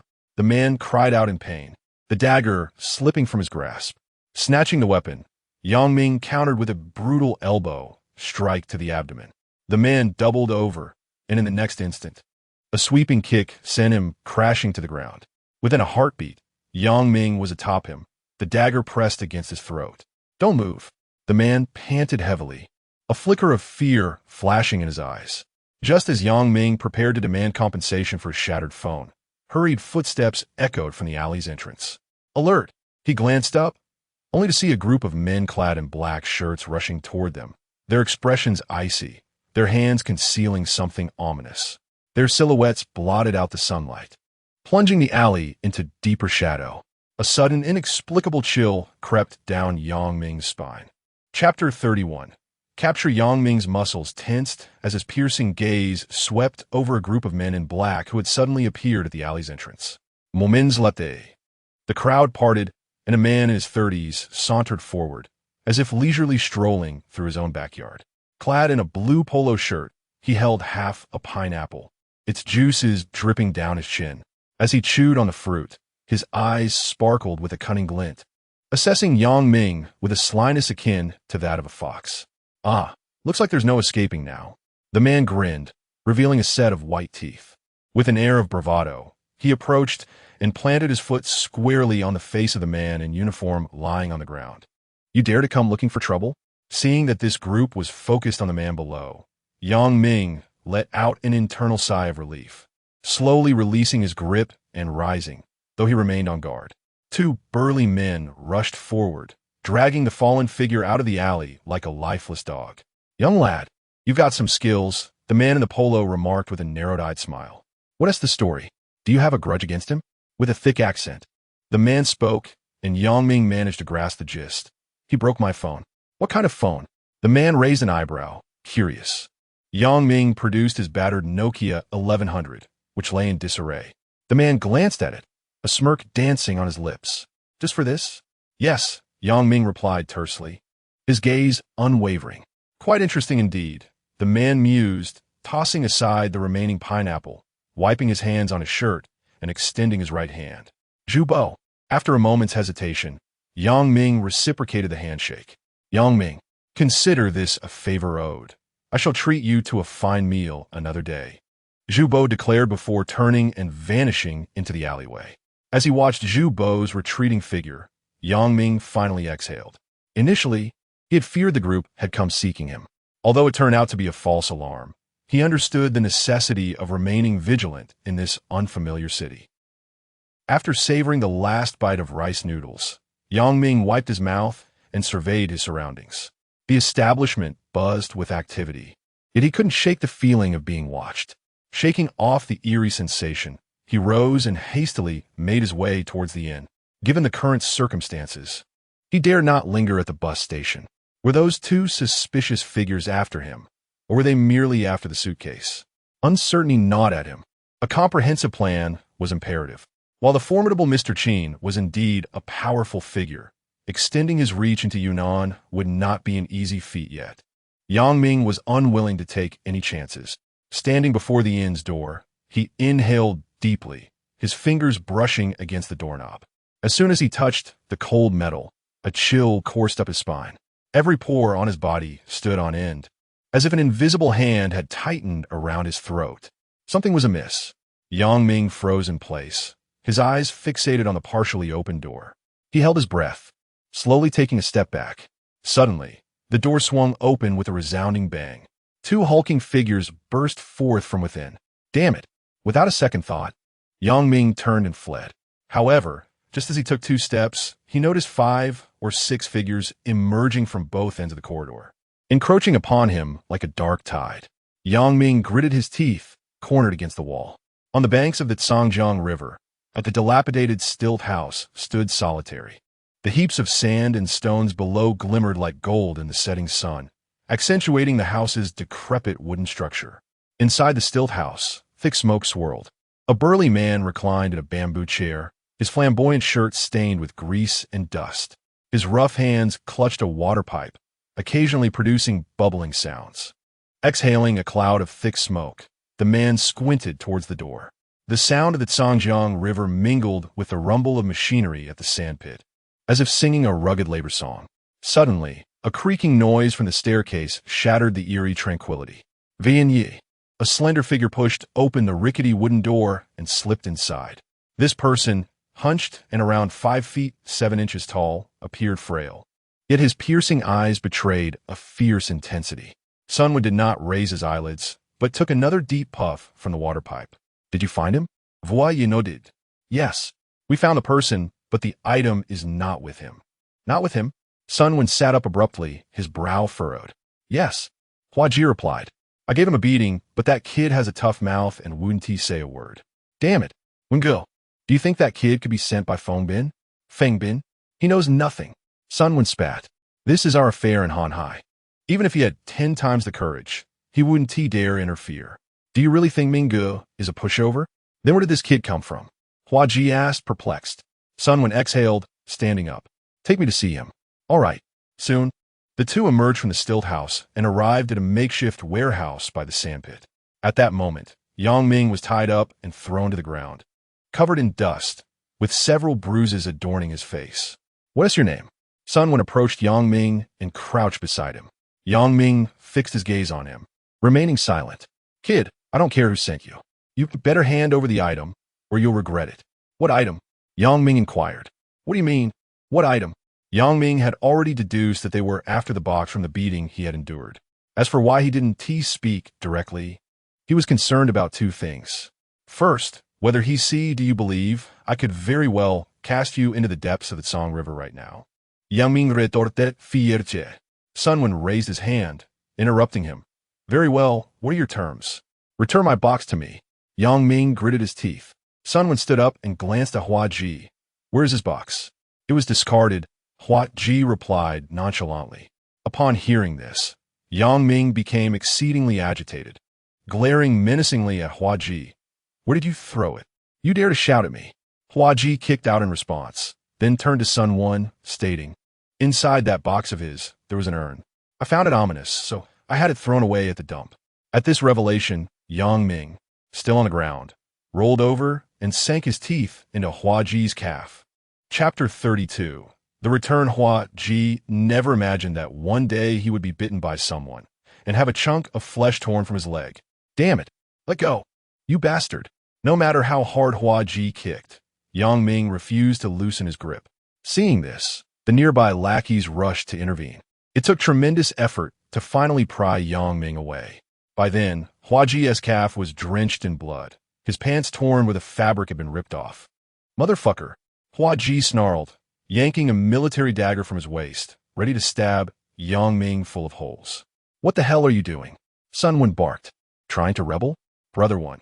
This damn dog, Hua Ji's face twisted with fury. Go get your wound treated first, Sun Wen ordered.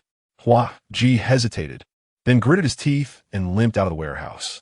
Sun Wen looked at Yang Ming, whose mouth was smeared with blood, and suddenly laughed. What? Are you some kind of rabid dog?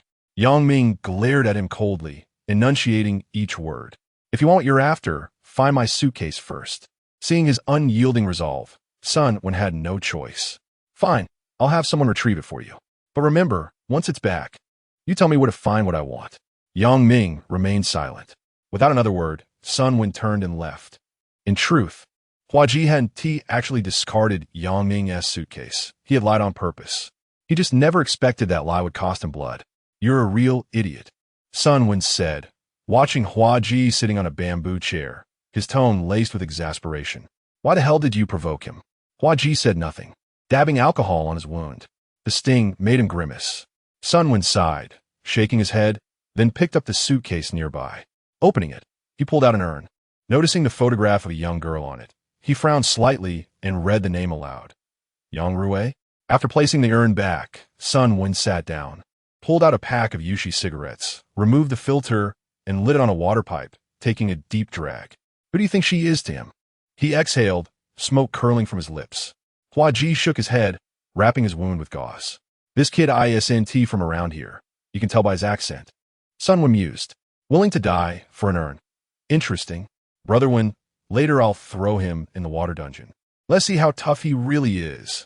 Hua Ji growled, still seething. Enough with the dungeon nonsense. Sun Wen snapped. So he just gets away with biting me? Hua Ji clenched his jaw. If you're that pissed, go bite him back. What matters now is getting that thing back. Just then, the door of the stilt house swung open. A man in a blue polo shirt stepped inside. Sun Wen and Hua Ji immediately stood up. Manager Zhu. I heard you found someone, Zhu Bo inquired. We did find someone, Sun Wen replied, pursing his lips, but that fellow has a condition. What condition? Zhu Bo pressed. Sun Wen recounted the events leading up to this moment. Upon hearing, Zhu Bo pointed at him and exclaimed, Have you lost your mind? What time is it? He wants a suitcase, so just give it to him. Mingus still has no idea that the item has gone missing. If we don't hand it over in the next few days, what will I say when he asks me about it? Sun Wen, scolded into silence, felt no anger. And the nearby Hua Ji dared not utter a word. Where is he? Zhu Bo demanded. In the small warehouse nearby. And his suitcase? Sun Wen hastily closed the nearby suitcase and brought it over. What are you still dawdling for? Zhu Bo said before turning and leaving the stilted building, followed closely by Sun Wen and Hua Ji. Upon arriving at the warehouse and seeing Yang Ming lying on the ground, Zhu Bo paused in surprise. Young man, is that you? Yang Ming, with traces of blood on his face, looked up at Zhu Bo, smiling as he approached. What a coincidence. We just met this morning, and here we are again this afternoon. Untie him, Zhu Bo instructed.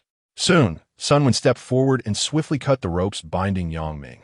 As he stretched his wrists and rose from the ground, his gaze fixated on the suitcase not far away. Are you from the north? Zhu Bo asked. Yang Ming nodded. What brings you here? I'm looking for someone. How did my belongings end up in your possession? Yang Ming wiped the blood from his mouth and spat. When I got off the bus, someone bumped into me, and I mistakenly took the wrong suitcase. Hearing this, Zhu Bo turned to Sun Wen, who averted his gaze, unable to meet his eyes. So where are my things? Yang Ming replied. I've hidden them. Hidden them? Yang Ming fell silent. Seeing this, Zhu Bo grabbed the suitcase beside him and said, This is your suitcase. Check if anything is missing. Without hesitation, Yang Ming opened the suitcase, and upon seeing the urn intact, he finally breathed a sigh of relief. Who is this to you? Zhu Bo inquired curiously. My sister. Yang Ming closed the suitcase and stood up. I'll go get your belongings now. With that, he grasped the suitcase and made his way toward the exit. Sun Wen, witnessing this, contemplated intervening, but Zhu Bo shot him a look that silenced him. Once Yang Ming had departed, Sun Wen could no longer contain himself. Should we send someone to follow him? You truly are a fool, Zhu Bo retorted. Where are we? In Na City. Do you really think he would run away? Besides, what use would those items be to him? He exhaled deeply. In the future, use your brain when handling these matters. Stop fixating on violence. How did a minor issue escalate to this level? Zhu Bo shook his head in exasperation and left the warehouse. Upon his exit, he retrieved his mobile phone and, seemingly uncertain of whom to call, requested assistance in checking on a personal matter. Upon returning to the inn, the proprietor firmly denied him further accommodation. Clearly apprehensive about potential complications, he did not press the issue, but instead retreated to his room to gather his belongings before relocating. As the clock approached 7 in the evening, Yang Ming returned to the battleground, dragging a suitcase behind him. After Zhu Bo thoroughly inspected the contents, he broke into a grin and remarked, Yang, I truly apologize for the inconvenience you've endured. It's nothing, Yang Ming replied, if there are no further matters. I shall take my leave.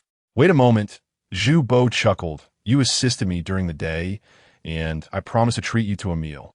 There's no time like the present. Shall we go and have something to eat? Chapter 33. The arrival in the private room on the 3rd floor of Wangjiang Tower. The atmosphere was somewhat somber. Zhu Bo and Yang Ming sat facing each other, the rosewood round table between them resembling an invisible barrier. Outside the window, the murky waters of the Tsang River flowed lazily, akin to a slumbering giant serpent. Zhu Bo leaned back in his chair, his eyes narrowed to slits, a faint smile playing on his lips. The jade beads in his hand glimmered under the dim light, exuding a luster. Yang Ming, however, sat upright, his hands resting flat on his knees, silent and still. On the round table, a variety of delectable dishes jostled for space, each emanating an enticing aroma. At the center, a sizable fish, measuring nearly 2 feet long, claimed the spotlight.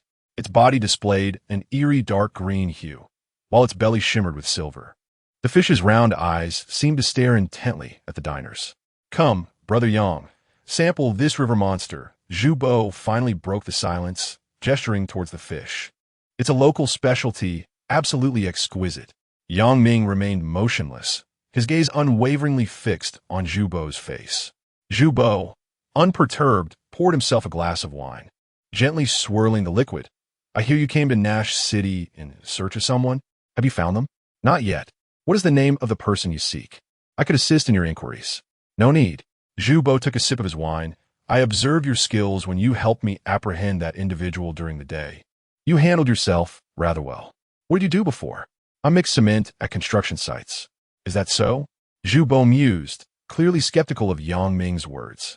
After a moment's contemplation, he continued, I harbor no ill intentions. I merely think we are fated to meet. I am a logistics manager at Hanhai. If you're interested, you could come work for me. Upon hearing this, Yang Ming hesitated.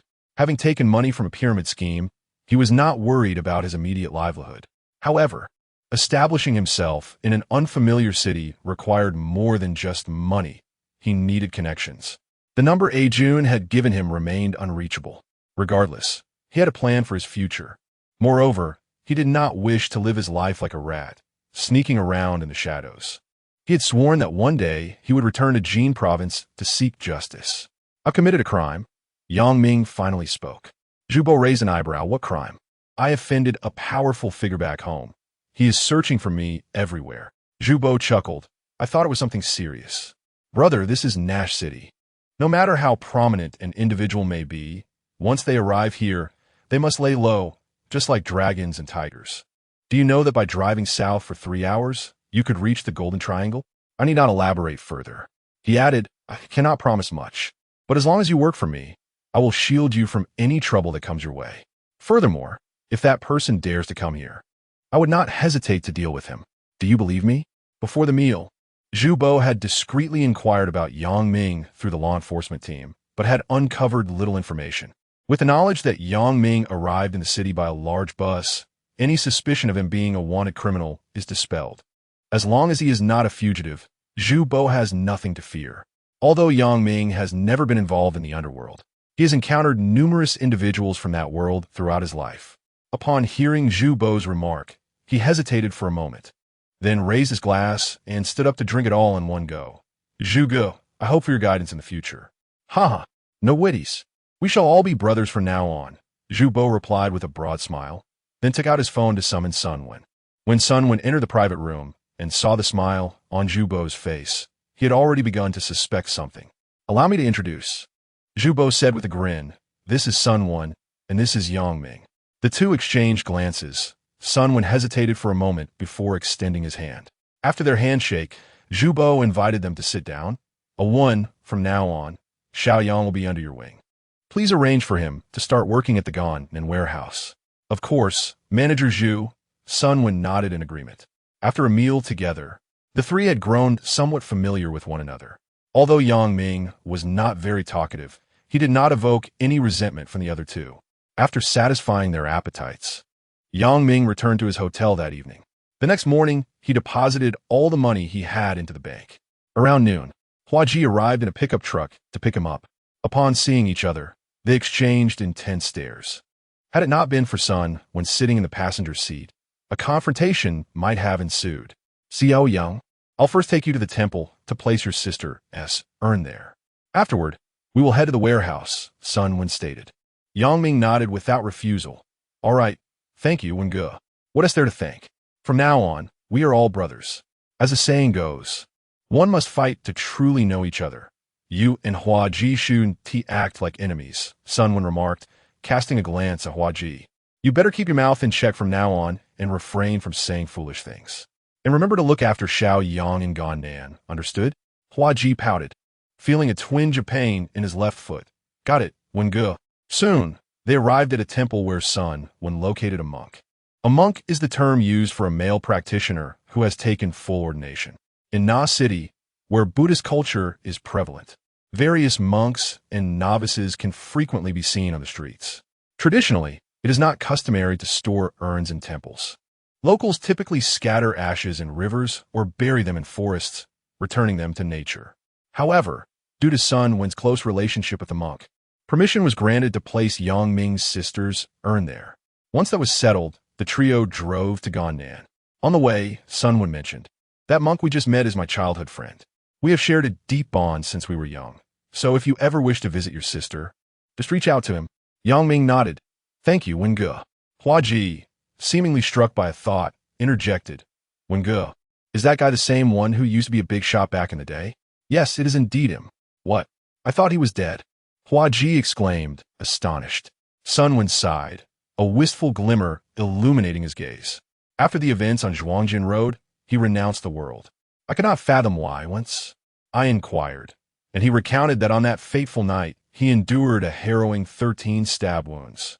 He had believed his demise was imminent, yet in his haze, he beheld the radiance of a Buddha. Convinced was the Buddha who had saved him, he withdrew from the world of martial arts and embraced a monastic life as a bhikkhu. Hua Ji clicked his tongue in astonishment, reflecting on how such a formidable figure from those days could ultimately choose the path of renunciation. Yang Ming, seated in the back, listened quietly, feeling an indescribable emotion welling up within him. Chapter 34. The situation at the Gannan warehouse has become Yang Ming's sanctuary in Na City. Having resided here for over a month, he has yet to encounter anyone from the Qin family. Each day, Yang Ming traverses the expansive concrete yard, entering the warehouse through the main entrance. A handful of workers are perpetually engaged in directing forklifts to transport goods, while a middle-aged security guard at the booth idly flips through a newspaper, occasionally glancing at the passing vehicles. Inside the warehouse, towering shelves stand in orderly rows, filled with an array of cardboard and wooden boxes. Electric forklifts dart through the aisles, busily moving cargo. Yang Ming's responsibility is to tally the incoming and outgoing goods. Zhu Bo often visits the warehouse, yet their interactions remain minimal, leading Yang Ming to believe the man merely offered him a job out of obligation. In contrast, a character known as Flower Chicken never misses an opportunity to deliver a sarcastic remark. Yang Ming, disinterested, focuses solely on his tasks. He shares his dormitory with 4 others, among whom is Wang Wei, with whom he has formed a decent rapport. Through casual conversations, Yang Ming learns a considerable amount about his surroundings. It turns out that this seemingly ordinary Gannan warehouse holds significant connections. While managed by Zhu Bo, it actually belongs to a company called Hanhai International Trade. The owner, known as Brother Chong, Zhang Jiqiang, is reputedly well known in Na City. Wang Wei informs Yang Ming that most of the warehouse workers are ex-convicts. Zhu Bo has a notorious reputation for providing refuge to those brothers who find themselves in dire straits. Initially, Yang Ming suspected that the warehouse served as a transit point for illicit goods, but as time passed, he discovered that all operations were entirely legitimate, which left him perplexed. One day, as usual, Yang Ming returned to the dormitory after work. Coincidentally, it was Wang Wei's day off, and he enthusiastically suggested, "You haven't had a proper look around Na City, have you? Come on, let me take you for a ride." Initially reluctant, Yang Ming reconsidered. Since he had established his foothold here, it was prudent to familiarize himself with the environment. Thus, he accepted Wang Wei's invitation. The two hopped on a scooter and departed from the Gannan warehouse. As they rode, Wang Wei animatedly described, "In Na City, the predominant ethnic group is the Dai, followed by the Hani, and then the Lahui and Aini." Suddenly recalling something, he added, "Oh, and Wingu, he belongs to the Aini." "Sunwin?" Yang Ming inquired. "Yes, and Flower Chicken is of the Wa ethnic group," Wang Wei continued. Yang Ming nodded thoughtfully before asking, "And what about you? What is your ethnicity?" Wang Wei grinned widely. "Guess my ethnicity? Han?" Yang Ming responded with a chuckle. "Haha, you guessed it correctly." Wang Wei laughed heartily, leaving Yang Ming amused, yet speechless. Before long, they arrived at the city center. The nightlife in Na City is far more vibrant than during the day, with bustling streets illuminated by bright lights. Wang Wei explained, "After all, it's too hot during the day, and people prefer to stay indoors." He first guided Yang Ming to the pedestrian street.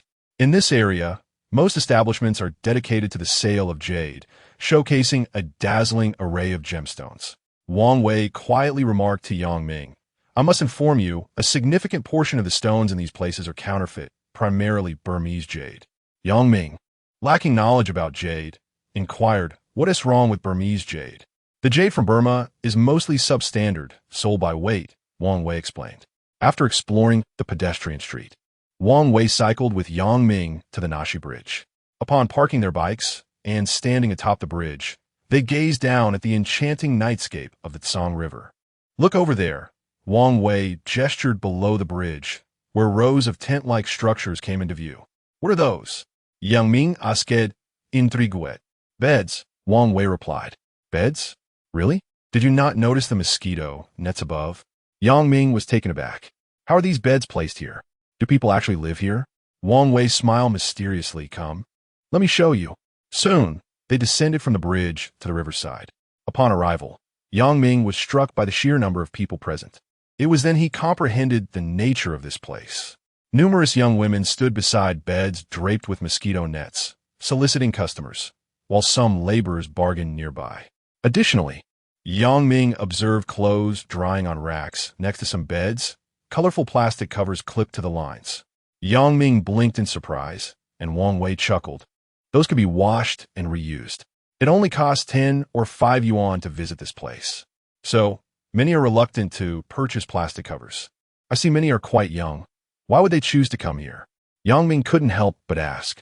They come from the mountains, often illiterate and lacking skills, so they can only earn a little extra here. Some are even deceived into coming, Wang Wei replied. What about the enforcement officers? Don't they intervene? How could they? Most are from ethnic minorities, and some cultures are inherently liberal.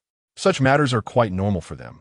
Wang Wei paused before adding, moreover, if you don't allow them to work here, how will they earn money for sustenance?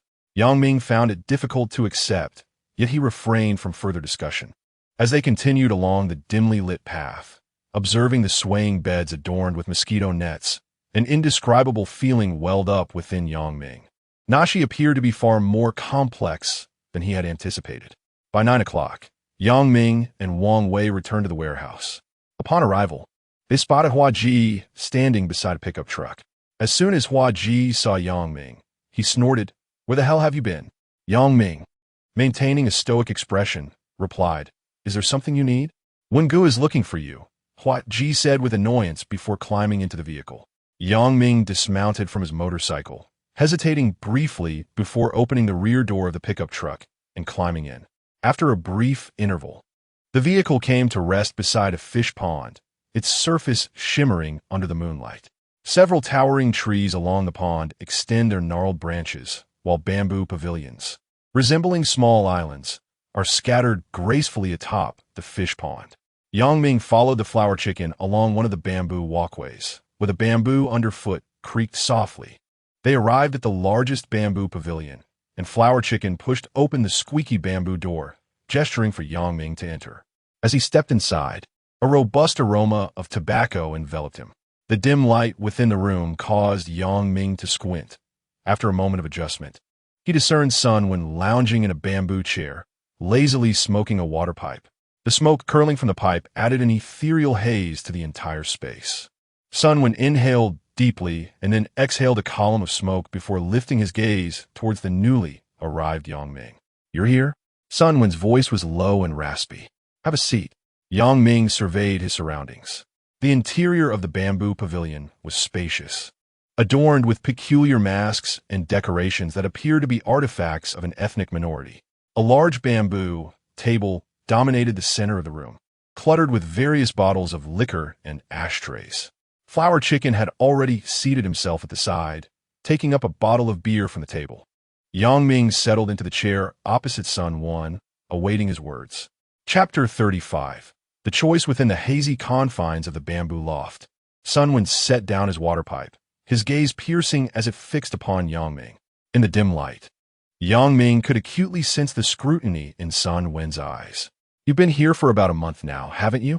Sun Wen inquired.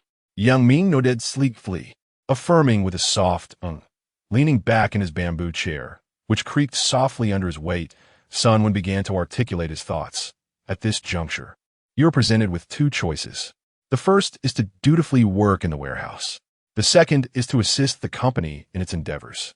Upon finishing, he reached for a bottle of Sangyang beer, tilting it back to take a hearty swig. Yang Ming noted the droplets of water still clinging to the bottle, a clear indication it had recently emerged from the refrigerator. Sun Wen set the beer down, the bottom of the bottle colliding with the bamboo table, producing a muffled thud. "How you choose is entirely up to you. We impose no demands." Yang Ming pursed his lips, his brow furrowing slightly. He could sense the weight behind those words.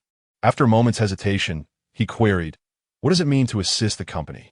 No sooner had he spoken than Hua Ji interjected, his tone dripping with disdain and contempt. "What else could it mean? Do you not have any inkling as to why you came to Nash City?" Yang Ming's expression turned icy as he fixed a steely glare on Hua Ji. The tension in the air thickened palpably, provoked by the intensity of Yang Ming's gaze. Hua Ji sprang to his feet, the chair screeching against the bamboo floor. "What are you staring at? Do you wish to spar with me?" He taunted, his fists clenched tightly. In that charged moment, Sun Wen slammed his hand onto the table, the sound reverberating through the bamboo dwelling. "Can you not allow me to finish my words? Get out," he bellowed at Hua Ji. A flicker of reluctance crossed Hua Ji's face, yet he begrudgingly exited the loft, casting one last scathing look at Yang Ming as he departed. Once the sound of Hua Ji's footsteps faded, Sun Wen turned his attention back to Yang Ming, his tone having softened somewhat. "We are already aware of your circumstances. Brother Zhu inquired through his contacts, and it appears that you took a life back in your hometown." Yang Ming's brow furrowed deeply at this revelation. He had not anticipated that his past would be unearthed so swiftly. Sun Wen offered a smile, attempting to reassure him, "But fret not, for this is Nash City. Now that you have aligned yourself with Brother Zhu, we are all comrades here. We never betray our brothers." He paused momentarily before adding, "Thus, as long as you remain in the warehouse and do not leave Nash City, I can guarantee your safety for a lifetime." Yang Ming fell into contemplation. He understood now why Sun Wen had waited a month before seeking him out. They had clearly wished to ascertain his background. Drawing a deep breath, Yang Ming met Sun Wen's gaze directly and stated, "I am worth 3 million. Sun Wen erupted into laughter at this declaration. "What? Are you afraid we might sell you for a profit?" He shook his head, continuing, Had you not allied with Brother Zhu, we certainly would have considered it. But since you agreed to follow him, rest assured we will never sell you." As he spoke, he retrieved a Yushi cigarette from his pocket, deftly pinching off the filter before reaching for a nearby water pipe to ignite it. He inhaled deeply, the smoke slowly escaping from his nostrils. 3 million was indeed a considerable sum. However, the reason we, at Han Hai, have attained our current stature is not through sycophancy. Noticing that Yang Ming remained silent, Sun Wen continued to draw from the water pipe. The gurgling sound resonated distinctly in the stillness of the bamboo chamber. Once he had finished the entire cigarette, a haze of smoke formed a translucent barrier between them, prompting Sun Wen to speak again. "So, what are your thoughts? Have you made up your mind?" Yang Ming took a deep breath. The smoke swirling in the bamboo chamber was somewhat suffocating, yet he valiantly concealed his discomfort. He gazed steadfastly into Sun Wen's eyes, his voice resolute. "Brother One, I am willing to assist the company, but I have one condition." Sun Wen raised an eyebrow, a flicker of surprise crossing his features. "A condition? What condition?" "I aspire to accomplish something substantial." Yang Ming's voice was not loud, yet each word resonated with conviction. Sun Wen paused, then erupted into hearty laughter. "Huh? Something substantial? What grand endeavor do you wish to pursue?" Unfazed by Sun Wen's laughter, Yang Ming maintained his earnest gaze. "A significant endeavor that allows one to ascend." He hesitated momentarily, as if carefully contemplating his words. Outside the bamboo chamber, the chirping of insects contrasted sharply with the silence within. After a considerable pause, Yang Ming continued, "When my sister was still alive, I merely hoped to earn a little more money to support her through university, ensuring she could have a better life. It wasn't until her misfortune that I realized the world is far from what I had imagined. It is not enough to toil diligently and expect to attain one's desires. The journey from my hometown to Nash City has enlightened me greatly. I will never again scurry like a rat, evading those who pursue me." Upon finishing this declaration, Yang Ming's cheeks flushed slightly, and his breathing quickened. His eyes sparkled with determination and ambition, tinged with a barely perceptible bitterness. Deep down, he harbored an unspoken desire to one day return to Jin province with dignity and seek justice from Qinyi. Sun Wen listened intently, the smile on his face gradually fading.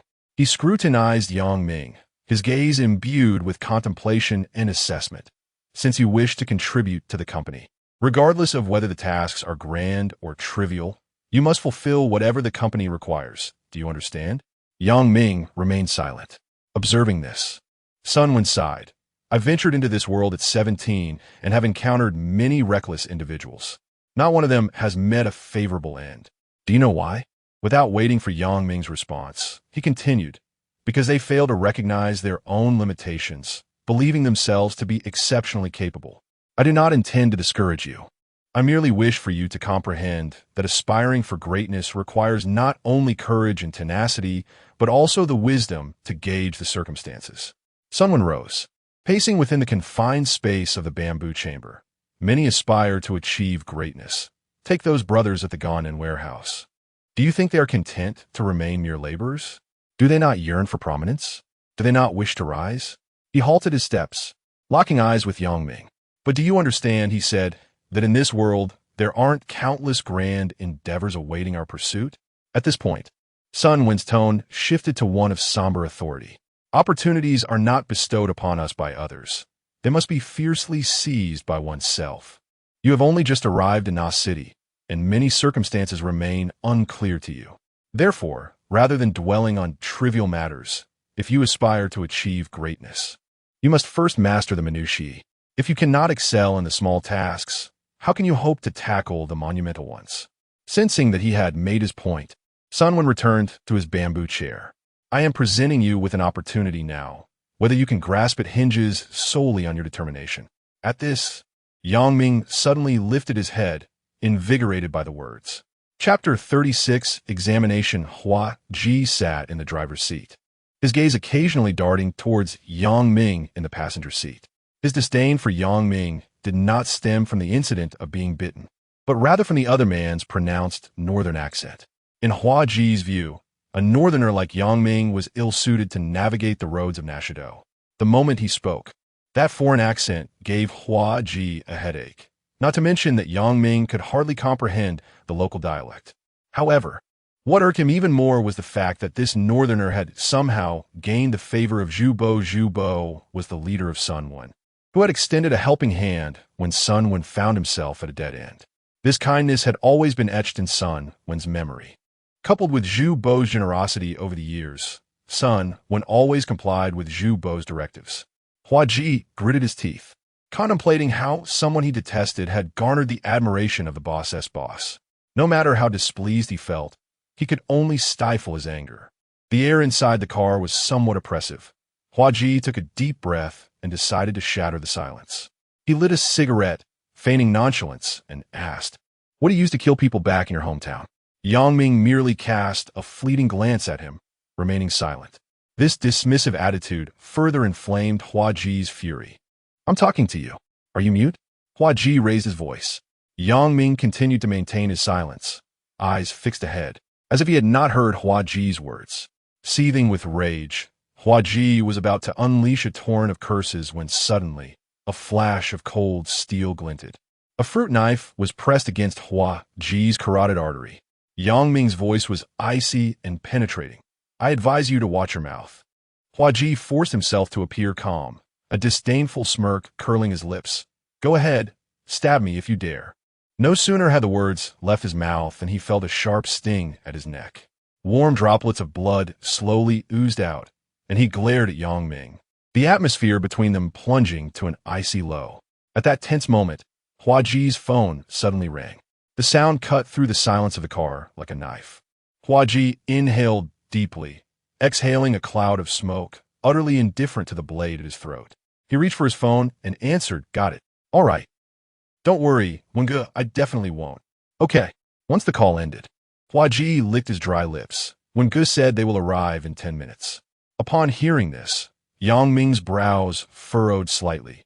After a moment's hesitation, he slowly withdrew the knife from Hua Ji's neck. Hua Ji wiped his neck, his fingertips stained with a vivid red. He opened his mouth as if to say something, but ultimately chose silence. In a black Lexus, Sun Wen and Zhu Bo sat side by side in the back seat, their eyes fixed on a pickup truck parked not far away. "Brother Zhu, I still don't quite understand. Why are you keeping that kid around?" Sun Wen's tone reflected a hint of confusion. Zhu Bo slowly withdrew his gaze, turning to look at Sun Wen. The neon lights filtered through the car window, casting a mottled glow across his face. After a brief moment of contemplation, he responded with a question. "Consider this. He escaped from Jin province, all the while carrying his sister's ashes. What does that signify? What does it signify?" Sun Wen instinctively echoed. A look of confusion etched across his face. Zhu Bo let out a deep sigh, his voice somber. "You should know how I entered the vast sea." Upon hearing this, Sun Wen fell silent, memories flooding back like a tide, rendering him momentarily speechless. Zhu Bo continued, his tone tinged with a sense of weariness. "Initially, I thought, if he was willing to work at the Ganen warehouse, he could stay there. After all, I wasn't concerned about having one more person around." He paused, his gaze sharpening. "However, since he wishes to assist the company, we must ascertain whether he possesses the necessary capabilities." With that, Zhu Bo retrieved a box of 3-5 cigarettes from his pocket, deftly extracting one and lighting it. He took a deep drag, the smoke swirling within the confines of the cramped vehicle. Just then, the driver in the front seat suddenly turned around, interrupting their conversation. "Brother Zhu, Feng Binyu has arrived." All eyes were drawn to a nearby scene as a BMW pulled up, flanked by 2 imposing jeeps, coming to a halt at the entrance of the nightclub. A flicker of anger crossed Zhu Bo's eyes. What audacity! Feng Binyu dares to summon others against me. If it weren't for the number of people I had that day, I would have truly suffered a significant loss. He turned to Sun Wen, a smirk playing at the corners of his mouth. "I almost forgot to mention, it was Yang Ming who restrained that individual. Is that so?" Sun Wen raised an eyebrow in surprise, soon adopting an expression of incredulity. "I told you. You look quite shocked upon seeing him that day." "Indeed, such encounters are fated." Zhu Bo chuckled lightly, a glimmer of nostalgia in his eyes. "Much like when you first met me." Suddenly, Sun Wen's expression turned serious. "Brother Zhu, if you let him confront him alone, what if something goes awry?" Zhu Bo's lips curled into a mysterious smile. "Do you truly believe I would send him to confront Feng Binyu alone?" He shook his head. "Feng Binyu is surrounded by so many people. He likely wouldn't even get close. I merely wish to see if he has the courage. Besides, I still have leverage over Feng Binyu's people. If Yang Ming is restrained, we can always sit down and discuss matters. I am curious to hear what he has to say." Sun Wen nodded thoughtfully, then inquired, "What if Yang Ming truly manages to confront Feng Binyu?" Zhu Bo paused for a moment, then burst into laughter. "Impossible. The two individuals accompanying Feng Binyu are known as Tu Pao and Huang Shan. They hail from Thailand. Having trained in Muay Thai for several years, their skills are exceptional." He paused again, a flicker of shrewdness in his eyes. "If he truly manages to confront Feng Binyu, I can always reach out to Mingge. Ensuring his safety should not pose much of a challenge." The vehicle fell silent once more, both men gazing out the window, awaiting the unfolding drama. Yang Ming stepped down from the pickup truck, instinctively placing his hand on his chest. The original fruit knife had been replaced by a formidable dagger, securely wrapped in thick newspaper. The cold metal sensation seeped through the paper, prompting him to inhale deeply. The distant glow of neon lights cast a shadow upon his face, obscuring the determination in his eyes. At the entrance of the nightclub, 2 rows of hostesses clad in kipeos beamed professional smiles as he approached, gracefully bowing and welcoming him. Yang Ming nodded in acknowledgement and stepped steadily into the hall. The music enveloped him instantly. Before he could survey his surroundings, a man in a black vest hurriedly approached, a sycophantic grin on his face. "Boss, how many of you?" he inquired. Yang Ming remained unperturbed, responding calmly, "My friend has reserved a private room under the surname Sun." The attendant's eyes flickered with a barely perceptible surprise, but he quickly regained his professional demeanor. "Ah, Mr. Sun's room. Allow me to escort you." Yang Ming followed the attendant through the bustling hall and ascended the staircase adorned with a plush red carpet. The second-floor corridor was relatively quiet, with only faint strains of music seeping through the heavy doors of the private rooms. The attendant paused before one such room, respectfully opening the door for Yang Ming. Inside, the lighting was dim, and a subtle scent of lemon permeated the air. As Yang Ming stepped inside, the attendant whispered, "They are in VIP 888. Just walk to the end of the corridor." Before he could finish, the attendant swiftly exited the room, gently closing the door behind him. Chapter 37.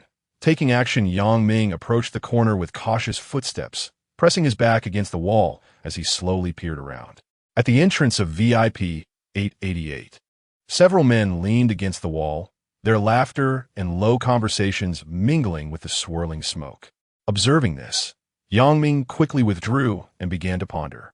Taking a deep breath, he feigned inebriation, staggering back and deliberately colliding with the wall to create a noise. Passers-by cast him curious glances, yet he remained oblivious to their scrutiny. Upon returning to the private room, Yang Ming promptly pressed the service bell. Moments later, the previous attendant entered the room. Upon seeing him still there, the attendant's brow furrowed, and just as he was about to speak, Yang Ming interjected, "Take off your clothes." "Huh?" The attendant seemed momentarily taken aback. Before he could utter another word, Yang Ming had already begun to strip him of his uniform.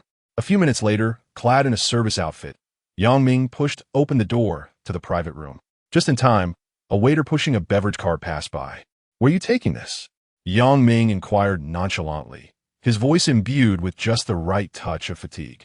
"VIP 888, the waiter replied, irritation lacing his tone. "I'll take it from here. You can go rest," Yang Ming asserted, firmly taking the cart from him, his movements deft and reminiscent of a seasoned server. Before the waiter could respond, Yang Ming was already maneuvering the cart toward the end of the corridor. His strides were steady and composed, yet his gaze was vigilant, scanning the surroundings. Every camera's position and every potential escape route were etched in his memory. As he approached VIP 888, he steadied his breath, the distant sounds of laughter growing clearer, the air thick with the scent of tobacco. Taking a deep breath, he adjusted his demeanor, donning a professional smile as he pushed the beverage cart forward. The 2 men stationed at the door glanced at him, but offered no resistance. One even extended his hand to push open the heavy wooden door, which creaked softly. Yang Ming slowly wheeled the cart into the room, greeted by an even stronger aroma of smoke and alcohol, mingled with the sharp scent of perfume. The dim lighting enveloped the room, save for the glaring spotlight above. The music and singing from the speakers drowned out the clamor within.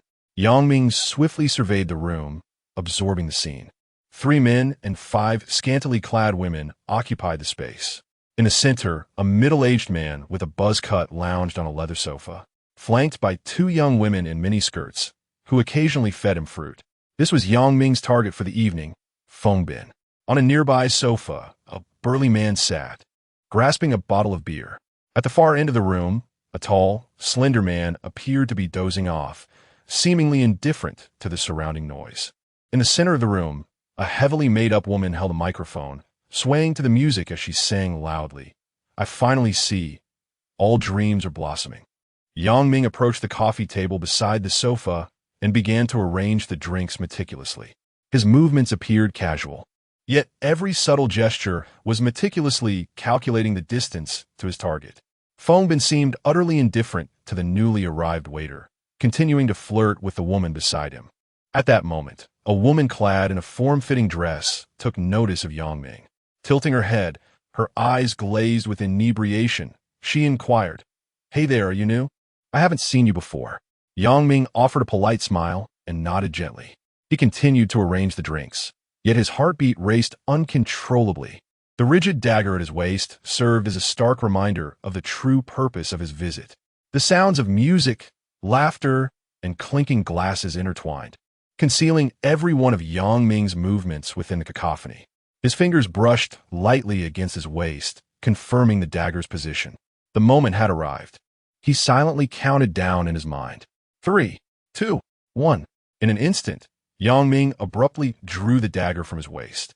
The cold gleam flashed like a silver lightning bolt, aimed directly at Feng Bin's chest. However, Feng Bin, seasoned in the perilous dance with death, reacted with remarkable swiftness. He swiftly sidestepped, the dagger barely grazing his arm, leaving a deep wound that exposed bone. Feng Bin cried out in pain, blood instantly staining the sleeve of his shirt. The room descended into chaos, with women's screams rising and falling, and glasses shattering on the floor with a crisp sound. Yang Ming gritted his teeth, internally cursing his miscalculation. He had not anticipated Feng Bin's quick reflexes. Having missed his strike, the situation now turned precariously against him. Yet he understood that retreating at this moment would lead to inevitable demise. The desperation birthed a fierce determination, sharpening the intensity in his gaze. With a low growl, Yang Ming raised the bloody dagger once more and lunged towards the staggering Feng Bin. The screams in the room grew even more piercing, and amidst the chaos, someone shouted to protect the boss. The dagger sliced through the air, glinting like silver, aimed straight for Feng Bin's throat. Outside the nightclub, within a luxury car, Zhu Bo pressed the window down, gazing at the entrance of the establishment. "Has it been a while since they went in?" Sun Wen raised his left hand, glancing at his Longines watch, and replied solemnly, "It's been 25 minutes. He paused, cautiously suggesting, "Zhu Ge, should I send Hua Ji to check?" Zhu Bo pondered for a moment, a flicker of hesitation crossing his eyes, before gently nodding, "Yes." Sun Wen promptly pulled out his phone, dialing Hua Ji's number, succinctly delivering the instruction. Upon receiving the message, Hua Ji grumbled as he leapt from the pickup truck, striding purposefully towards the nightclub. Just as he stepped through the door, the night was abruptly pierced by the roar of engines. Dozens of vans appeared like phantoms, converging from all directions to encircle the nightclub. Doors flung open, and a throng of armed thugs surged forth, exuding a menacing aura. This sudden turn of events caused Sun Wen's expression to change dramatically. Something was amiss. Zhu Bo also displayed a rare look of surprise, a glint of sharpness flashing in his eyes. At that moment, Hua Ji stealthily slipped out of the side door of the nightclub and quickly made his way back to the pickup truck. As soon as he settled into the driver's seat, he impatiently dialed Sun Wen's number. "Brother Wen, Feng Bin has been injured." Hua Ji's voice was filled with tension and excitement. Upon hearing this, Sun Wen exchanged a meaningful glance with Zhu Bo and promptly inquired, Is he dead? I don't know. When I went in, I saw several people carrying him down from the upper floor. He was covered in blood. Have you seen Yang Ming? No. There were too many people. All right, I understand. Sun went into the call and briefly reported to Zhu Bo, Feng Bin has been injured. It appears to be quite serious. Upon hearing this, a glimmer of profound insight flashed in Zhu Bo's eyes, followed by a grin that revealed his satisfaction. I knew I wasn't mistaken. This kid has potential. After a moment of silence, Zhu Bo made a decisive decision. He gestured for Sun when to exit the vehicle. You go gather the brothers to rescue him. I will pay Minggu a visit. Understood. Sun Wen replied succinctly and promptly exited the vehicle. The Lingji car then vanished into the night, leaving Sun Wen alone on the street. He took a deep breath and walked toward the pickup truck across the road. Opening the passenger door, he climbed inside and turned to Hua Ji with a resolute tone. Call for reinforcements. We're going to storm in and rescue Yang Ming. Chapter 38. Blood Battle. The moment Yang Ming stepped into the nightclub, he understood with utmost clarity that tonight would merely serve as a rigorous trial for him. He would unreservedly showcase his prowess, for he was acutely aware that only by proving his worth could he secure a foothold in this brutal world of survival of the fittest. Yet, despite Yang Ming's fervent efforts, Feng Bin managed to evade his grasp. This unforeseen outcome stemmed from his underestimation of the combat capabilities of the other two individuals within the private room. As a second strike was directed towards Feng Bin, one of them darted towards him like a released arrow, executing a fierce flying kick that compelled Yang Ming to roll backward in evasion, thus missing a critical opportunity for a lethal blow. In the blink of an eye, the door of the private room burst open, and a throng of menacing thugs surged in. A chaotic melee erupted instantaneously, saturating the air with tension and murderous intent. Armed with a formidable dagger, Yang Ming resembled a cornered beast, and with each strike he delivered, another adversary fell. Blood splattered, and the wails of the wounded echoed throughout the room. Amidst the turmoil, Feng Bin, supported by two loyal subordinates, made his exit from the private chamber.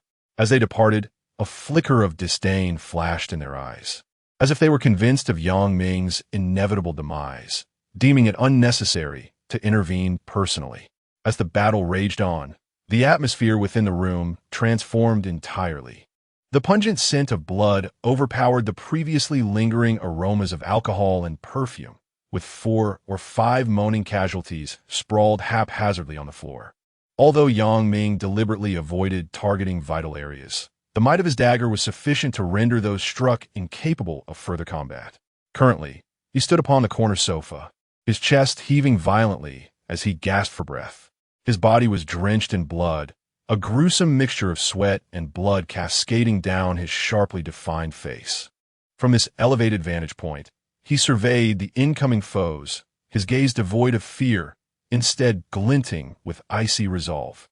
Come on, those unafraid of death, step forward. Yang Ming bellowed, his voice hoarse yet brimming with intimidation. A voice from the crowd taunted, "He-s all alone. What-s there to fear?" This provocation seemed to ignite a fuse, as two thugs wielding cleavers charged forward, gritting their teeth. Yang Ming's movements were electrifying. He swiftly repositioned himself, deftly obstructing one attacker's path. In an instant, the foremost assailant found himself easily subdued, groaning as he collapsed to the ground. Time appeared to blur amidst the fierce struggle. When Yang Ming glanced around again, over a dozen groaning bodies lay strewn across the floor. Those who arrived for reinforcement were left paralyzed by the horrific scene, relegated to clustering at the doorway, glaring at Yang Ming and hurling insults. In response to this spectacle, a cold smile crept upon Yang Ming's lips. He boldly strode to the center table of the private room, crouched down, and seized a slice of watermelon from the fruit platter, devouring it ravenously. After finishing, he grabbed a bottle of beer, tilting his head back to gulp it down, his Adam's apple bobbing rhythmically with each swallow. Such brazen actions incited the ire of the onlookers, with one person shouting angrily, "Get the others out. We'll take him down." Subsequently, the wounded on the ground were dragged out of the room one after another. Minutes later, the private room was finally cleared, making way for an influx of additional thugs. Yang Ming found himself surrounded, his clothes having been torn to shreds during the fierce battle. With agility, he leapt onto the sofa, pressing his back against the wall, and swiftly tore off his tattered shirt. In that instant, a collective frown crossed the faces of all present. His robust muscles were marred by numerous scars of varying sizes, both old and new, leaving scarcely a patch of unblemished skin visible. This shocking sight delivered a profound visual impact to everyone in attendance. Many involuntarily swallowed hard, and several in the back began to waver, contemplating retreat. "Damn it, is he here yet?" Someone glanced at his watch and inquired. Hua Ji replied, "He is on his way, should be here shortly." "What the hell? It's been 40 minutes. That kid wouldn't have met his demise, would he?" Sun Wen cursed, flinging open the car door and jumping out. "Let us head up to take a look." Without hesitation, Hua Ji followed suit. As they arrived at the nightclub's hall, an eerie stillness enveloped the space. Just as they were about to ascend the stairs, they witnessed several injured individuals being carried down. "Use the fire escape," Sun Wen remarked, swiftly sidestepping into a fire door. Soon, he and Hua Ji ascended the stairs of the fire escape to the upper level. Upon pushing open the door, they encountered several waitstaff huddled together animatedly, discussing amongst themselves. "I swear, that guy's incredibly ruthless. He single-handedly took down more than 10. I heard Boss Phone was also stabbed." "Indeed, no one knows how he managed to charge in with so many people at the entrance. Who is this formidable person? Could it be the legendary Yin Sweki?" "Nonsense. Yin Sweki is on the wanted list. He wouldn't dare show his face in the city. The enforcement team is always on the lookout for him. Besides, if Yin Sweki were here, I reckon Boss Phone would." The speaker faltered, realizing the weight of his words. It was indeed true. Yin Sweki was known for his merciless nature, and his presence always heralded major incidents. Upon the arrival of Sun Wen and Hua Ji, the others hurriedly made way, averted their gazes, and quickly dispersed. "Wow, this kid possesses such formidable combat prowess," Hua Ji remarked, his expression alight with excitement. Sun Wen chuckled lightly, deliberately stating, "You better not flaunt your bravado in front of him. One day, he might just decide to end you." "Am I afraid of him?" "Brother Wen, don't jest. Back in the day, Before he could finish, Sun Wen waved his hand dismissively, uninterested in his ramblings. "Hurry up. Let us see what is going on."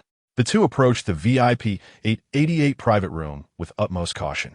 The eerie silence in the corridor ignited an ominous premonition within them. When they finally reached the open doorway of the private room, the sight before them rendered them momentarily speechless. Blood splattered like dark ink, leaving grotesque stains on the ceiling, while the walls bore witness to a chaotic tapestry of crimson. On the LCD screen, dark red droplets trickled slowly, glistening with an eerie sheen under the fluorescent lights. The coffee table was a chaotic mess of toppled wine glasses intermingled with dark red blood, exuding a noxious blend of metallic scent and the aroma of alcohol. On the ground, a dozen individuals lay sprawled in disarray, some curled in corners, others face down on the floor, and a few half reclined on the sofa, all groaning softly. Their garments were drenched in blood, and their wounds were grotesque, as if they had just clawed their way back from the depths of hell. At the center of this chaos and carnage sat Yang Ming, resembling a blood-soaked deity of war, firmly positioned on the leather sofa.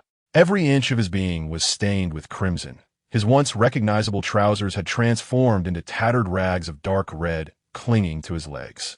In his right hand, he gripped a Type 38 rifle, its blade still glistening with fresh blood, radiating a chilling gleam under the light. His left hand held an empty wine bottle, as if he had just indulged in a raucous revelry. Yang Ming's gaze was stern yet tinged with weariness and a sense of release.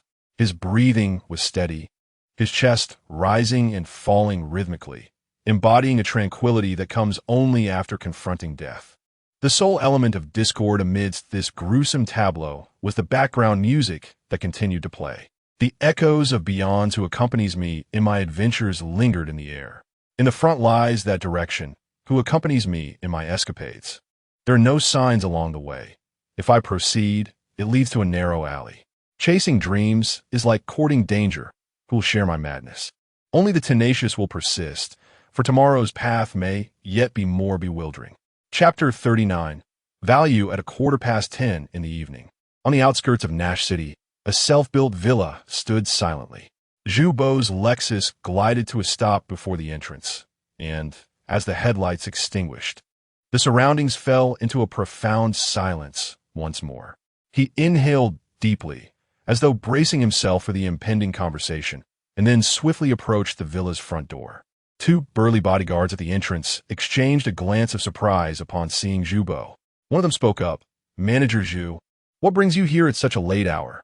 Zhu Bo, lacking any inclination for pleasantries, directly inquired, "Is Ming here?" "Yes." After receiving a confirming reply, Zhu Bo nodded in acknowledgement and hastened into the villa. Upon entering the spacious living room, he immediately noticed Li Ming seated on a leather sofa. The man, in his 30s, donned a silk robe and held an original English book, exuding an air of intellectual sophistication. "Minggu," Zhu Bo called respectfully, his voice tinged with apprehension. Li Ming slowly lowered his book, gazing at Zhu Bo with piercing eyes. "What is it?" Zhu Bo swallowed hard, weighing his words carefully before speaking. "One of my subordinates has injured Feng Binyu." Li Ming's brows furrowed instantly, his tone laced with evident displeasure. "Did I not tell you? Avoid provoking Zhou Jun for the time being." "Why do you never listen?" Zhu Bo hastily explained. "Minggu, it's not my intention to provoke them. It was Feng Binyu who instigated this. He sent someone after me. Wasn't that just last month?"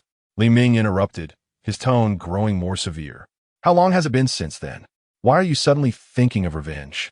He set the book aside and rubbed his temples, disappointment evident in his voice. "When will you stop causing me trouble? Just a few days ago, I was having dinner with Zhou Jun, finalizing the cooperation with Miziang. And now you come to me with this mess?" Zhu Bo forced a smile, attempting to lighten the mood. "It shouldn't be that serious. One Feng Binyu shouldn't TMP." Before he could finish, Li Ming interjected, "Feng Binyu has been with Zhou Jun for many years. He won turn against me over this, but no one can guarantee he won exploit this situation for his own gain." Zhu Bo finally grasped the gravity of the situation, beads of sweat forming on his forehead. "What should we do now?" Li Ming sighed deeply, his voice tinged with helplessness. "Where are your people?" "There's still a happy time."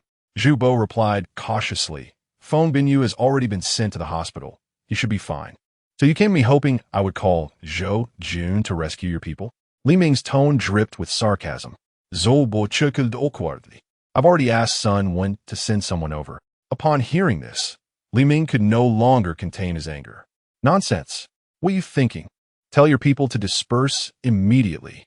Zhu Bo momentarily stood in shock, staring blankly at Li Ming. Li Ming took a deep breath, suppressing his fury as he explained. "Let me make this clear. The law enforcement team has been monitoring us closely during this time, hoping to catch us off guard. If tonight's events escalate, the project on the Ziyang side is bound to be affected." As he spoke, Li Ming's tone was laced with helplessness and disappointment. "Hurry and make the call. Do you hear me?" It was only then that Zhu Bo seemed to awaken from his stupor, hastily turning around to retrieve his phone and swiftly dialing Sun Wen's number. Sun Wen and Hua Ji hoisted the barely conscious Yang Ming onto the back seat. At this moment, Yang Ming's awareness was fading, and the bloodstains on him appeared particularly glaring under the dim light of the car. Hua Ji started the vehicle, unable to suppress an expletive.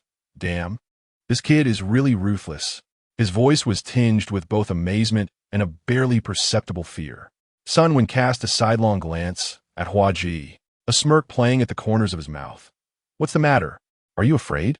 Hua Ji reflexively retorted, his tone betraying a clear bravado. "What am I afraid of?" He paused, seemingly organizing his thoughts. "I just think that a reckless approach like his is bound to lead to trouble one day." Sun Wen did not respond immediately. Instead, he pulled out a pack of Yushi cigarettes and deftly lit one. He inhaled deeply, the smoke swirling within the confines of the car, effectively masking the contemplative expression in his eyes. Just as he was about to speak, the shrill ring of his phone interrupted the moment. "Chu Yi." Sun Wen's tone instantly shifted to one of deference. "The person has been brought out and is still alive. Our people haven't arrived yet. This kid managed it all on his own." "All right, I understand." After hanging up, Hua Ji could not help but inquire, "Brother Wen, what did Manager Zhu say?" His eyes occasionally darted to the back seat where Yang Ming lay, seemingly still processing the events of the night. Sun Wen exhaled a plume of smoke, his tone unruffled. Not much, he just told me not to call anyone over.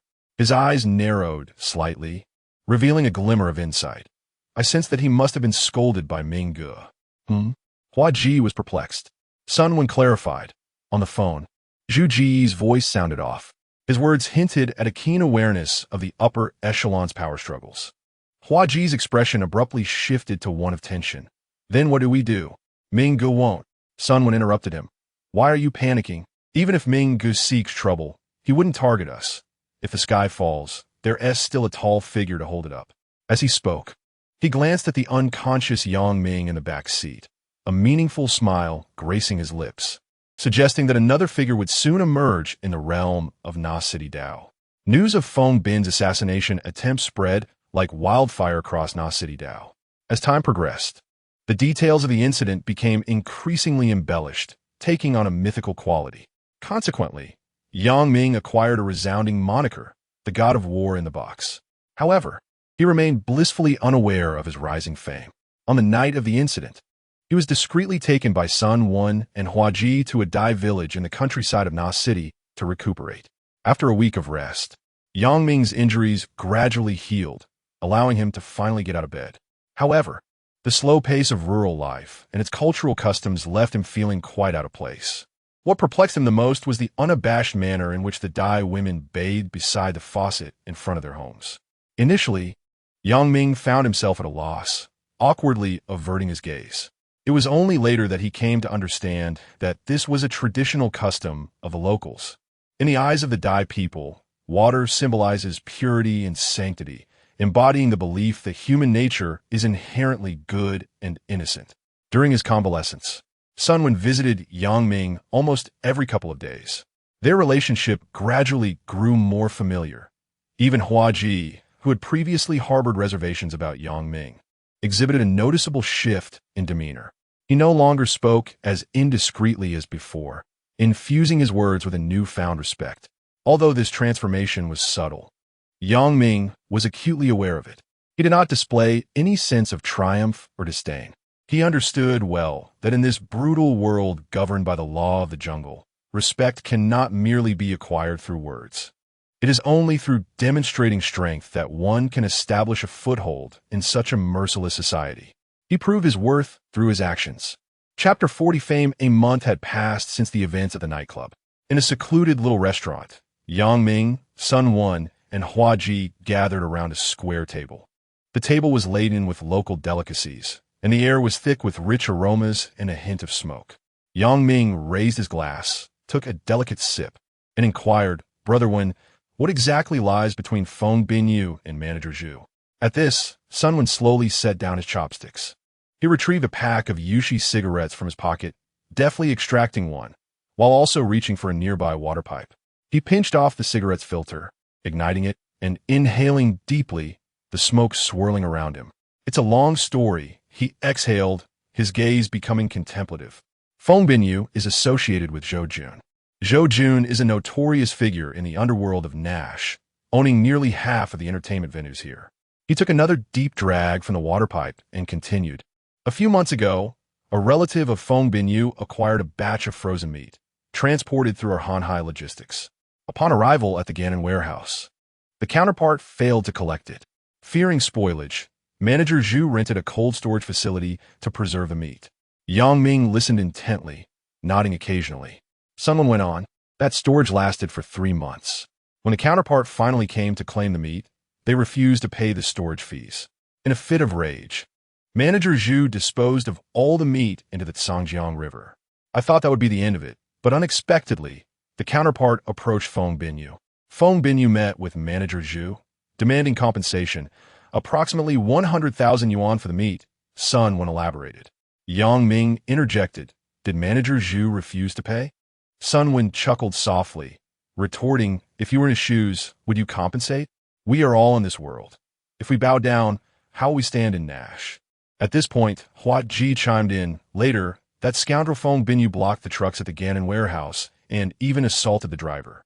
Upon learning this, Manager Zhu sent someone to vandalize Feng Binyu's nightclub. I was at the forefront of that operation. He triumphantly stuffed a piece of meat into his mouth, mumbling, "Those underlings of Feng Binyu were all cowards. I walked in, and they didn't dare utter a word." Sun Wen shot Hua Ji a look of disbelief. "You're quite the brave one. Do you know why those men didn't retaliate?" "Why?" Hua Ji asked, bewildered. "Because Feng Binyu deliberately set a trap for Brother Zhu," Sun Wen stated seriously. Afterward, Feng Binyu approached his boss Zhou Jun, claiming Brother Zhu had wrecked his venue. Zhou Jun then sought out Ming Ge, and the two bosses deliberated for several hours before resolving the matter. The compensation for the frozen meat was settled at 80,000. This should have concluded the affair. Yang Ming, pondering, asked, and then Sun Wen sighed. Later, Feng Binyu secretly hired an assassin to teach Brother Zhu a lesson. The very one you apprehended upon your arrival in Nash. Yang Ming suddenly realized. So, Manager Zhu merely intended for me to confront Feng Binyu without any real intention of harm? Sun Wen shot Yang Ming an unexpected glance, chuckling, "Exactly. After all, if this escalates further, it would undoubtedly attract Ming Ge's attention. At that time, it would be difficult to explain to Brother Zhu. Do you have any objections to Brother Zhu's arrangements?" "No." Yang Ming shook his head, his expression calm. Sun Wen chuckled. "We never expected you, my friend, to possess such remarkable ability, entering alone and managing to send Feng Bin to the hospital. You know, you've gained a bit of a reputation in this world now." Yang Ming chuckled softly, a flicker of complexity crossing his eyes. Then this time, with things escalating to such a degree, Manager Zhu has received a reprimand from Ming Ge. Sun Wen sighed. He was sent to Myanmar for business, which is also why he hasn't come to see you. Yang Ming nodded, picked up his chopsticks, and placed a sprig of coriander into his mouth, chewing thoughtfully. "Actually, there is something I don't quite understand." "What don't you understand?" "When I arrived in Na City, what was in that box?" Upon hearing this, the smile on Sun Wen's face gradually faded. "This matter is somewhat complicated. I can only tell you that there was a traitor in the company, and someone was dispatched from above to address it. As for the rest, in due time, you will come to understand." Yang Ming nodded, refraining from further inquiries. A month later, Yang Ming stepped once more through the gates of the Gannan warehouse, the familiar scent of diesel and dust enveloping him. However, the atmosphere was strikingly different this time. The previously indifferent or wary glances had transformed into warm smiles. "Little Ming, hello. Welcome back." The chorus of greetings caught Yang Ming momentarily off guard. He nodded in acknowledgement, his steps somewhat stiff as he navigated through the crowd. This sudden outpouring of respect and camaraderie stirred a complex array of emotions within him. As he walked toward the dormitory, Yang Ming's thoughts drifted back to his recent experiences. He began to comprehend why the workers here chose to remain in Na City after serving their sentences. It was not merely a matter of sustaining a basic livelihood. It was an aspiration to rise above. Initially, he struggled to understand why these individuals were reluctant to start anew elsewhere. Now, he realized that in this world, reputation is an intangible asset. In familiar surroundings, past experiences and networks of relationships are invaluable resources. Relocating to an unfamiliar city signifies the daunting task of rebuilding one's reputation from scratch, a formidable choice for many. Just as Yang Ming was lost in contemplation, Wang Wei burst into the dormitory, interrupting his reverie. "Little Ming, I didn't expect you to be so formidable." Wang Wei's face radiated excitement as he pulled a box of yin-yin cigarettes from his pocket, offering one to Yang Ming. Yang Ming smiled and waved his hand. "I don't smoke." Wang Wei looked surprised. In this line of work, who doesn't smoke? He shrugged and lit a cigarette for himself. Yang Ming chuckled lightly, redirecting the conversation. "How have you been lately?" Wang Wei took a deep drag, exhaling a smoke ring, and replied enthusiastically, "Same as always. Tell me about your time at Happy Moments." "What is there to say?" Yang Ming replied nonchalantly, yet a flicker of intricate emotion glimmered in his gaze. Wang Wei, however, was relentless. "You may not be aware, but this matter has been the talk of the town lately. At first, I had no inkling it was you. I was pondering when a formidable figure would emerge in the streets of Nash. Only later did I learn it was you." He spoke with admiration, single-handedly. "You toppled over a dozen individuals. In the entirety of Nash, aside from Yin Sweki, one cannot find another like you." Upon hearing these words, Yang Ming could not help but inwardly chuckle. He was acutely aware that his survival that night was largely due to the advantageous terrain. In the confined space of the private room, having too many people had ironically become a disadvantage. Had it been in an open area, the outcome might have been vastly different. Who is Yin Sweki? Yang Ming inquired with curiosity. Wang Wei's eyes instantly sparkled with reverence. A true ruthless character. Renowned on the streets, either absent or whenever he appears, it is always amidst a bloodbath. Chapter 41. Ruthless individuals. The day Zhu Bo returned from Myanmar coincided with Yang Ming's second day at the Gannon warehouse. Sunlight filtered through the office's Venetian blinds, casting mottled shadows upon the floor. A faint scent of tobacco lingered in the air as Zhu Bo sat behind his desk, his fingers unconsciously tapping on the surface. "Come in," Zhu Bo said in a low voice upon hearing a knock at the door. Yang Ming pushed the door open and entered the office.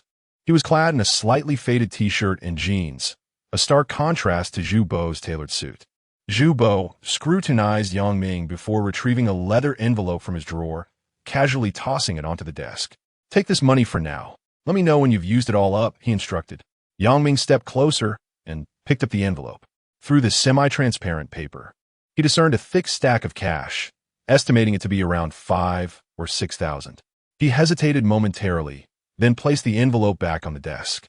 Zhu Bo's brows furrowed, his gaze sharpening. "What? Is it insufficient?" Yang Ming met Zhu Bo's eyes steadily, responding calmly, "I am not in need of money. I still have last month's salary from the warehouse." Zhu Bo squinted, lifting the envelope and weighing it in his hand. "You've done work for the company, and it won't shortchange you. That is the rule." Taking a deep breath, Yang Ming nodded. "I understand." He paused before continuing. "I wish to exchange the money for something else." Zhu Bo raised an eyebrow, revealing a hint of surprise. "Something else? What do you desire?" "I seek an opportunity, a chance to continue contributing to the company." Yang Ming's voice was resolute, his eyes gleaming with ambition. Upon hearing this, Zhu Bo chuckled. "Huh, what is this? Eager to ascend the ranks?" Yang Ming remained silent, yet his gaze did not waver. Zhu Bo stood up and paced to the window, turning his back to him. "Success comes incrementally, just as one eats a meal bite by bite." "How long have you been with the company? Are you familiar with the situation in Nash? Why the rush to stand out?" Noticing Yang Ming's silence, Zhu Bo turned and placed the envelope forcefully back on the desk. "You did perform well this time, but that merely indicates your capability. There are many capable individuals in the company. If we let all the capable ones manage, do you think that would suffice?" With a sigh, Zhu Bo softened his tone. "Thus, eager ambition does not guarantee advancement. Take this money for now, and purchase a few decent outfits. Tonight, I will take you to dine with Ming Ge." Upon hearing this, Yang Ming felt a moment of internal conflict, yet ultimately reached for the envelope. He currently had 13,000 in his account, a sum acquired from a pyramid scheme, rendering this amount relatively insignificant to him. However, he recognized that this was not merely a matter of money. Since the day he joined Han Hai, Yang Ming's ambition had been to rise above the ordinary. Having never navigated the underworld, he was largely unfamiliar with many aspects of it. He had always believed that with courage and tenacity, one could forge a successful path. Yet, it now appeared that the reality was far more intricate than he had anticipated. Zhu Bo's assertion holds merit. If one dares to fight and strive, they can rise to prominence. Thus, the individual Wang Wei mentioned, Yin Sweki, has likely already ascended to the pinnacle of power in Nashi. Yang Ming inhaled deeply, striving to quell the disquiet in his heart. "Thank you, Manager Zhu." Zhu Bo waved his hand, signaling the conversation's conclusion. "All right, you may go. I've already spoken with Sun Wen. He will drive over to pick you up and take you out for a proper excursion." "Understood." Yang Ming nodded and departed from the office. As he exited the building, the sun's brilliance compelled him to squint. Shortly thereafter, a pickup truck approached slowly, the window rolling down to reveal Sun Wen's familiar visage. "Get in," Sun Wen said with a smile. "I'll take you for a delightful tour of the city." Yang Ming opened the door and settled into the passenger seat. The pickup gradually made its way out of the warehouse and towards the bustling city center. Within the vehicle, Yang Ming's gaze drifted to the window, his mind awash with myriad thoughts. "What are you pondering?" Sun Wen inquired at a traffic light. Yang Ming returned to the moment. Turning to Sun One, a flicker of hesitation in his eyes. Brother One, what is the background of Yin Sweki? Sun One raised an eyebrow, revealing a look of surprise. Oh, you've heard him too? Wang Wei mentioned him to me. Sun One retrieved a pack of Yushi cigarettes from his pocket, lighting one with a practiced ease. After taking a deep drag, he began to elaborate. This fellow is quite remarkable. He and our brother Chong once roamed the streets together, albeit he chose a path unlike any other. He is rather unconventional, preferring solitude over alliances. Years ago, he was incarcerated for a significant crime, and upon his release, he became unstoppable, specializing in the abduction of affluent individuals, each crime netting substantial sums. Once he obtains the money, he vanishes without a trace, leaving no one able to locate him. Yang Ming listened intently, his eyes gleaming with curiosity and caution. Sun Wen continued. The last time he was in the spotlight was 3 months ago. At that time, he had squandered all his money and, accompanied by his 2 loyal followers, those 2 who stick with him. One is named Mao, and the other, Gangban. These men are also fugitives. Years ago, they pilfered over $1 million at a casino in Myanmar and even shot a local thug. How they ended up with Yin Sweki, no one knows. Together, the 3 of them are a sight that would send shivers down anyone's spine. Yang Ming nodded thoughtfully before asking, Brother One, what did Yin Sweki do 3 months ago? One could hardly say he committed a crime, Sun Wen replied, brushing off the ash from his cigarette. He merely ran out of money, returned to Nashi, and sought financial assistance from several local big shots, pressuring each for a sum. Did each of them comply? Yang Ming inquired, somewhat astonished. Sun Wen shook his head resignedly. What choice did they have? He plays for keeps.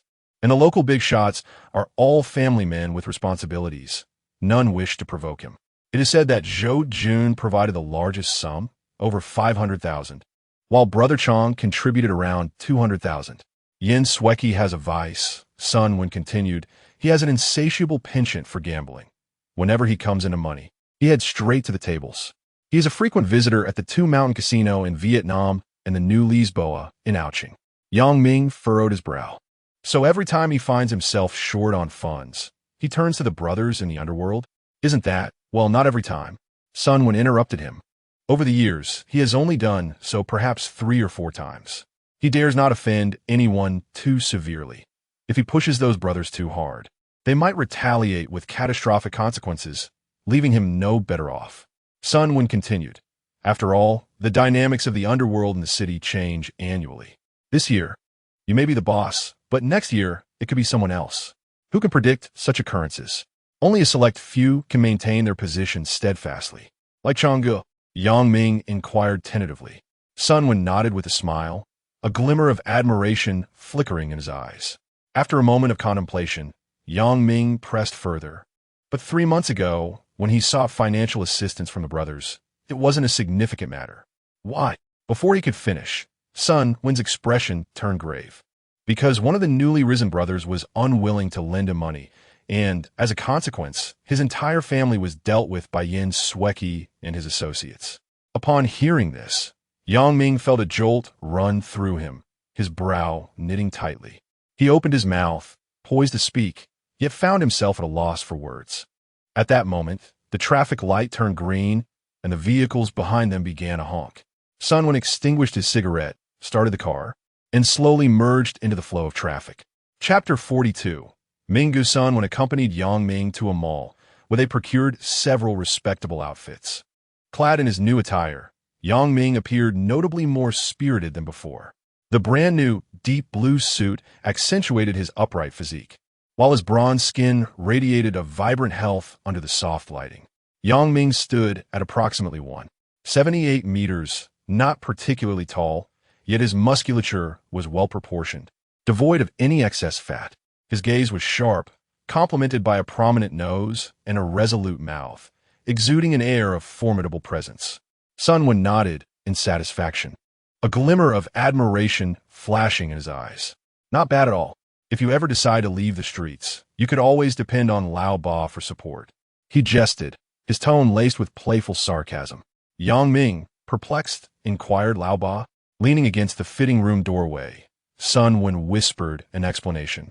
Lao Ba is a notorious pimp in our city, with most of the local girls and workers under his thumb. If you ever wish to indulge in a night out, I could introduce you.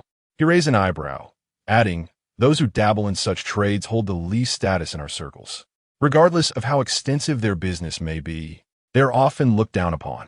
The suggestion to associate with Lao Ba is frequently taken as a jest. Upon exiting the mall, Sun Wen drove Yang Ming back to the Gaonan warehouse, advising him, when you meet Ming Ge with Zhuge later, be cautious. Speak less, listen more. Do you understand? Yang Ming nodded earnestly. During this time, he had gleaned a considerable amount about the affairs of Hanhai. Established in 1998, Hanhai International Trade Company Limited began as a logistics company and has since diversified into various sectors. Its primary focus is import and export trade, with subsidiaries in entertainment venues, tobacco shops, supermarkets, and more. The company's owner, Zhang Jiqiang, known as Changge, is elusive. Even Sun Wen, who has been in the Hanhai scene for many years, has only encountered him a handful of times. This evening, they were to meet Li Ming, the second-in-command at Hanhai, who oversees most operations. Upon arriving at the Gaonan warehouse, Zhu Bo had been waiting for some time. He nodded approvingly at the transformed Yang Ming, a hint of approval flickering in his eyes. Let us go, Zhu Bo said succinctly, gesturing for Yang Ming to enter the vehicle. Seated in the back of Zhu Bo's Lexus, Yang Ming felt an urge to inquire about the purpose of this meeting with Ming Ge. Yet he ultimately chose to remain silent. The streets outside zipped by, instilling a slight anxiety within him. The car ventured into an upscale villa district, halting before an opulent residence. As they disembarked, Zhu Bo turned to Yang Ming. Once we go inside, answer Ming Ge's questions honestly, without any concealments. Understood? Understood. Yang Ming affirmed solemnly. Zhu Bo nodded in satisfaction and led Yang Ming through the villa to the backyard. Beneath a grand sunshade, Li Ming was engaged in conversation with a woman, their laughter filling the air. All right, I'll leave the matters on that side to you, Li Ming said to the woman, his voice warm yet authoritative, leaving no room for dispute. The woman appeared ageless, yet undoubtedly not beyond 30, with a distinctive appearance and clad in a well-tailored black professional ensemble. Her hair was meticulously styled, radiating an air of competence. Brother Ming, it's nothing, this is my duty, she remarked, rising to her feet with a tone that was both respectful and slightly affectionate. Li Ming nodded, watching her depart. As she turned away, her gaze lingered on Yang Ming for a brief moment before she greeted Zhu Bo. Manager Zhu. Mr. Wu. Zhu Bo smiled and nodded, his tone imbued with evident respect. I have matters to attend to, so I shall take my leave, Mr. Wu stated. Very well, Mr. Wu, take care, Zhu Bo replied politely. When Yang Ming approached Li Ming, the latter scrutinized him from head to toe. So, you are Yang Ming? Yes, Brother Ming, Yang Ming replied, standing tall with unwavering conviction. Li Ming squinted, continuing his inquiry. How old are you this year? 20. So young. Li Ming sighed softly, an elusive glimmer flashing his eyes. He then gestured for Yang Ming and Zhu Bo to take a seat. The courtyard was suffused with a subtle fragrance of jasmine. Li Ming lifted his teacup, taking a delicate sip before asking, I heard from Lao Zhu that you are from Jin province? Yes. Why not stay comfortably in your hometown and come all this way? Yang Ming hesitated, inhaled deeply, and responded honestly, I couldn't remain there. Oh, Li Ming raised an eyebrow, intrigued. Why is that? My sister was killed, and I sought revenge against a man named Qinyi. Qinyi? Li Ming echoed thoughtfully. Zhu Bo interjected. He claims to be one of the 3 northern heroes. Qin Tiancheng, that fellow? A flicker of recollection crossed Li Ming's eyes. I dined with him during my earlier travels to the north. He must be getting on in years. He seems older than Brother Chong, Zhu Bo replied. Li Ming's gaze sharpened as he focused again on Yang Ming. How did you offend him? Yang Ming met Li Ming's gaze unflinchingly. I dealt with his son. After a brief silence, Li Ming erupted into laughter, a glint of admiration evident in his eyes. A bold young man. No wonder you ventured this far. He paused, his tone shifting to seriousness. However, now that you are part of Hanhai, you are one of us. No matter how formidable Qin Tiancheng is in the north, he means nothing here. As long as you contribute diligently to the company, there will be no issues. Understood? Understood. On the surface, Yang Ming appeared calm, yet turmoil brewed within. He was acutely aware of Qin Ye's wealth and influence. If he were to discover Yang Ming's presence in Nashi and come seeking him, negotiating with money and Han Hai, Yang Ming could not guarantee that Han Hai would protect him at that juncture. He had already devised a contingency plan. Should the situation escalate, he would flee to Myanmar, where he doubted Qin Tiansheng could pursue him. If all else fails, he might emulate Yin Sweki and his ilk, becoming a fugitive. However, this is merely the most pessimistic scenario.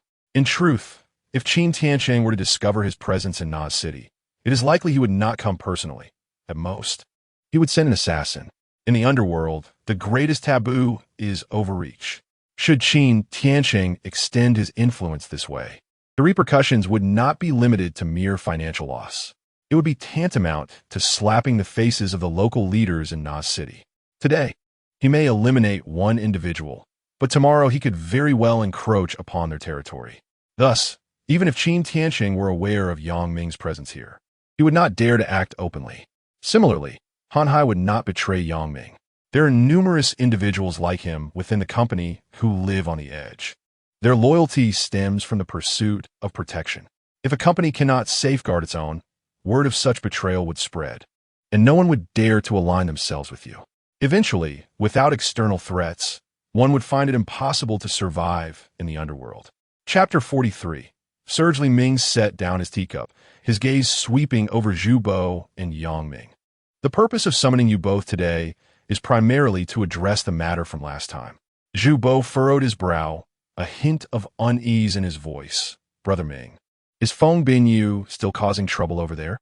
Li Ming sighed softly, his fingers gently tapping on the teacup. Zhou Jun called me the day before yesterday, indicating he wishes to come here for dinner. It is highly likely that it is related to this matter. He paused, therefore. Regardless of what the other party says or does later, you must endure. Damn! Zhu Bo suddenly erupted, his face flushed with anger. This whole situation started because of Feng Binyu.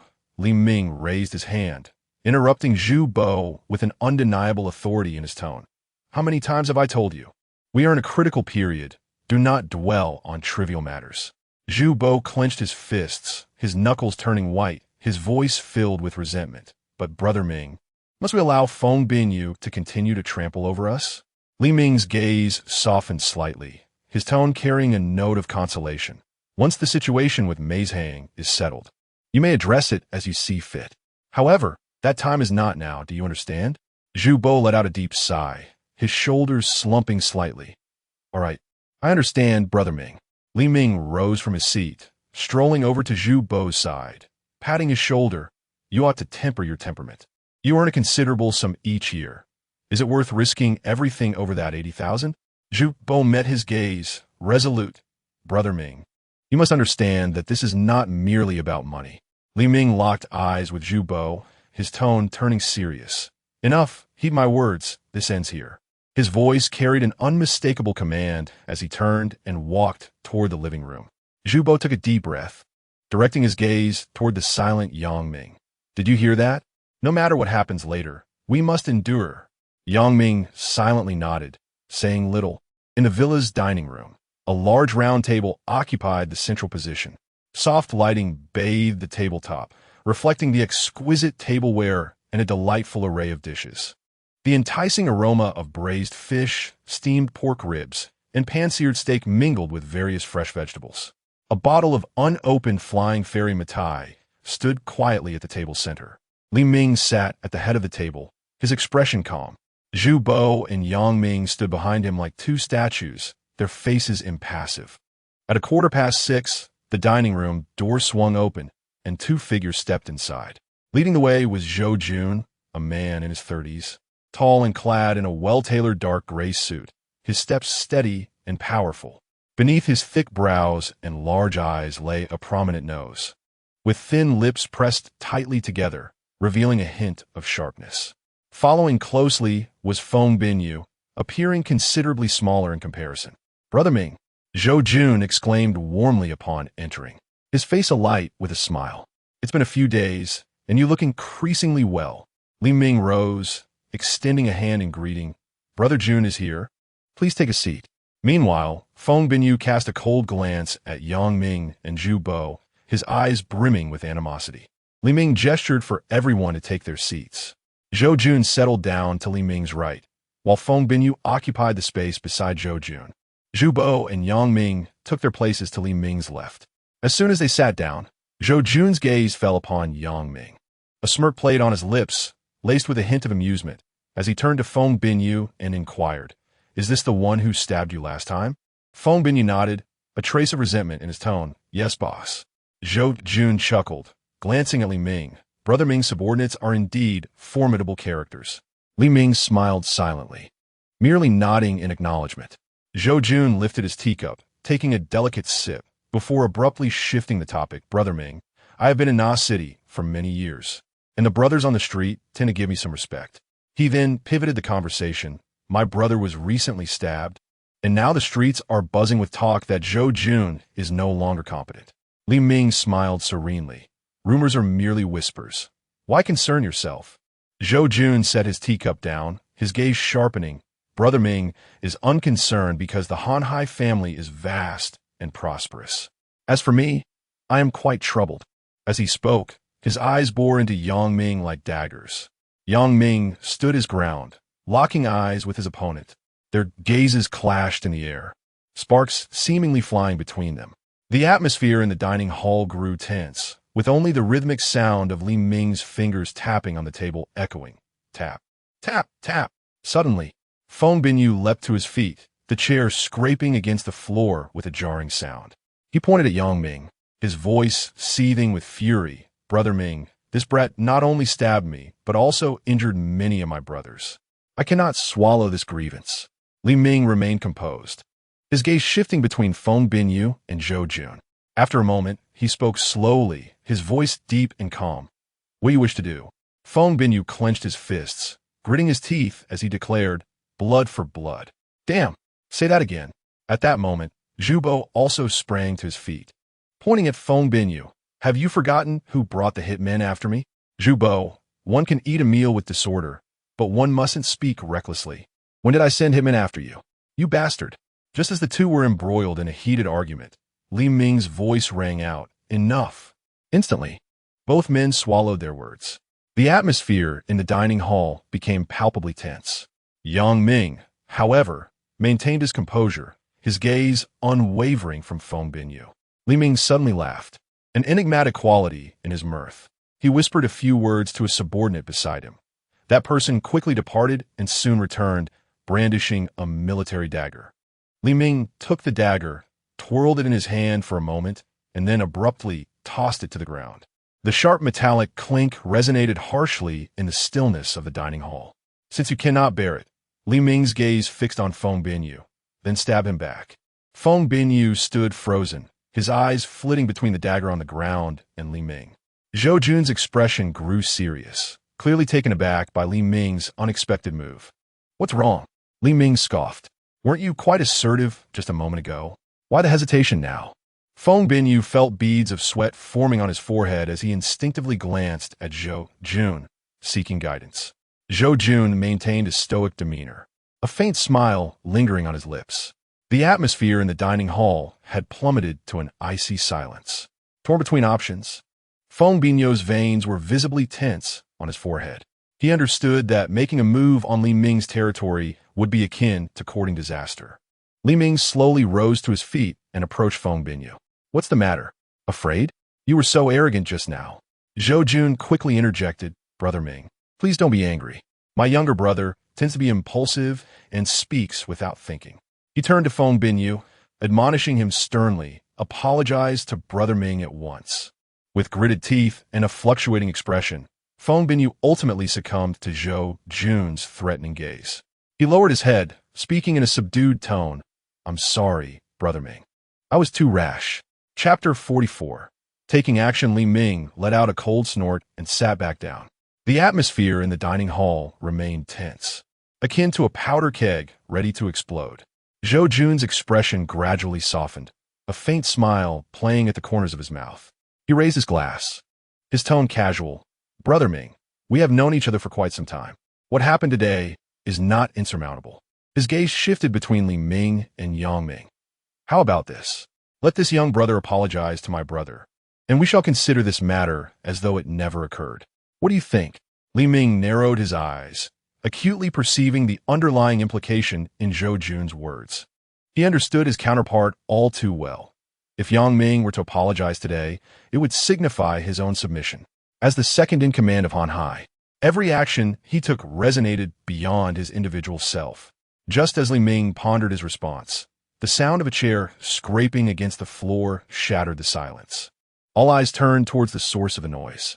Yang Ming slowly rose to his feet, bending down to retrieve the military dagger from the ground. To everyone's astonishment, he approached Feng Binyu and placed the dagger into his hands. You wish for revenge, did you not? Yang Ming's voice was chillingly calm. Come then.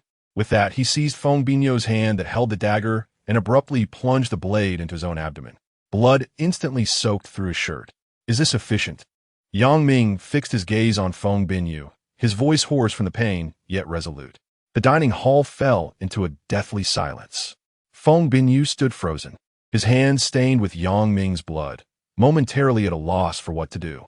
Zhou Jun's smile froze on his face, clearly taken aback by this unforeseen turn of events. Li Ming furrowed his brow and glanced at Zhu Bo, who finally snapped back to reality and rushed forward. What the hell are you doing? He pried the dagger from Yang Ming's grasp and helped him to a nearby sofa. After a long pause, Zhou Jun cleared his throat, breaking the silence. It seems today is not a suitable time for dining anymore. Brother Ming, perhaps we should reconvene another day? He tugged at the still-dazed Feng Binyu. Let's go. Li Ming nodded, watching them depart until he heard the front door close. Only then did he turn to the already seated Yang Ming on the sofa. You, young man. Li Ming's voice carried a mix of resignation and admiration. Are you fearless or simply foolish? Yang Ming forced a smile. Brother Ming, I just believe that some things must be done by someone. Li Ming gazed at him deeply before addressing Zhu Bo. Take him to Old Bai. Do not waste any time. Oh, right. Zhu Bo quickly responded, moving to support Yang Ming. He carefully assisted Yang Ming out of the villa. The night had grown deep, a cool breeze wafting through. Are you all right? Zolbo inquired, concern lacing his tone. I'm fine. You are far too impulsive, Zhu Bo exclaimed, hastily helping him into the car. As Zhu Bo drove, he frequently glanced back to check on Yang Ming's condition. The dagger still protruded from Yang Ming's abdomen, blood having thoroughly soaked his clothing. Zhu Bo understood that he could not afford to delay. He must accelerate and reach the hospital as swiftly as possible. Moments later, a building came into view. It was a small private hospital operated by Han Hai, primarily serving the medical needs of its organization members. Zhu Bo quickly brought the vehicle to a stop and nearly lifted Yang Ming inside, half carrying him into the hospital. Old Bai, he called out loudly, his voice echoing in the vast hall. A tall, slender, middle-aged man wearing gold-rimmed glasses approached briskly. It was Old Bai, the head of the hospital. Upon assessing the situation, he immediately instructed the nurses to bring a stretcher and personally took charge of Yang Ming's treatment. Do not worry, I will handle this, Old Bai reassured Zhu Bo while meticulously examining Yang Ming's wounds. The operating room lights illuminated, and Zhu Bo paced anxiously outside, glancing occasionally at the closed door. An hour later, Old Bai emerged, removing his mask. It's all right. The wounds have been treated, and he is now receiving a blood transfusion, Old Bai stated. Fortunately, nothing vital was harmed. With some rest, he should recover. Zhu Bo exhaled deeply, his taut nerves finally easing. Yang Ming was settled into a private room, and Zhu Bo entered to stand beside the bed, observing the sleeping figure of Yang Ming, his brow furrowed. Old Bai entered, inquiring, is this fellow new? I don't believe I've seen him before. Zhu Bo nodded, and the two stepped into the corridor. Leaning against the wall, Old Bai curiously asked, what exactly transpired? How did it come to this? Zhu Bo took a deep breath and briefly recounted the events of the evening. When he mentioned that Yang Ming had deliberately stabbed himself with a military dagger, Old Bai raised an eyebrow in surprise. This lad, Old Bai shook his head. He certainly has guts. Zhu Bo chuckled wryly. Indeed, he startled us all. However, that act did resolve quite a few issues. Old Bai nodded thoughtfully. Zhou Jun is currently riding high. After suffering 2 setbacks at our hands, he is unlikely to let this go easily. And what of it? Zhu Bo replied nonchalantly. Can he really stand against Ming, Gu, and Chang'e? That remains uncertain. Zhou Jun's influence has grown considerably over the past few years, and I've heard he has a few powerful backers.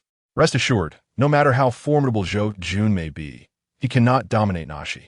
Zhu Bo produced a pack of cigarettes and offered one to Old Bai. I'll take my leave now. When this lad awakens, please keep an eye on him. Of course. Sunlight filtered through the blinds, casting rays into the hospital room. Yang Ming slowly opened his eyes, his consciousness gradually returning. He had slept profoundly, perhaps due to the remnants of anesthesia or sheer exhaustion. Gently moving his body, he felt a dull ache in his abdomen.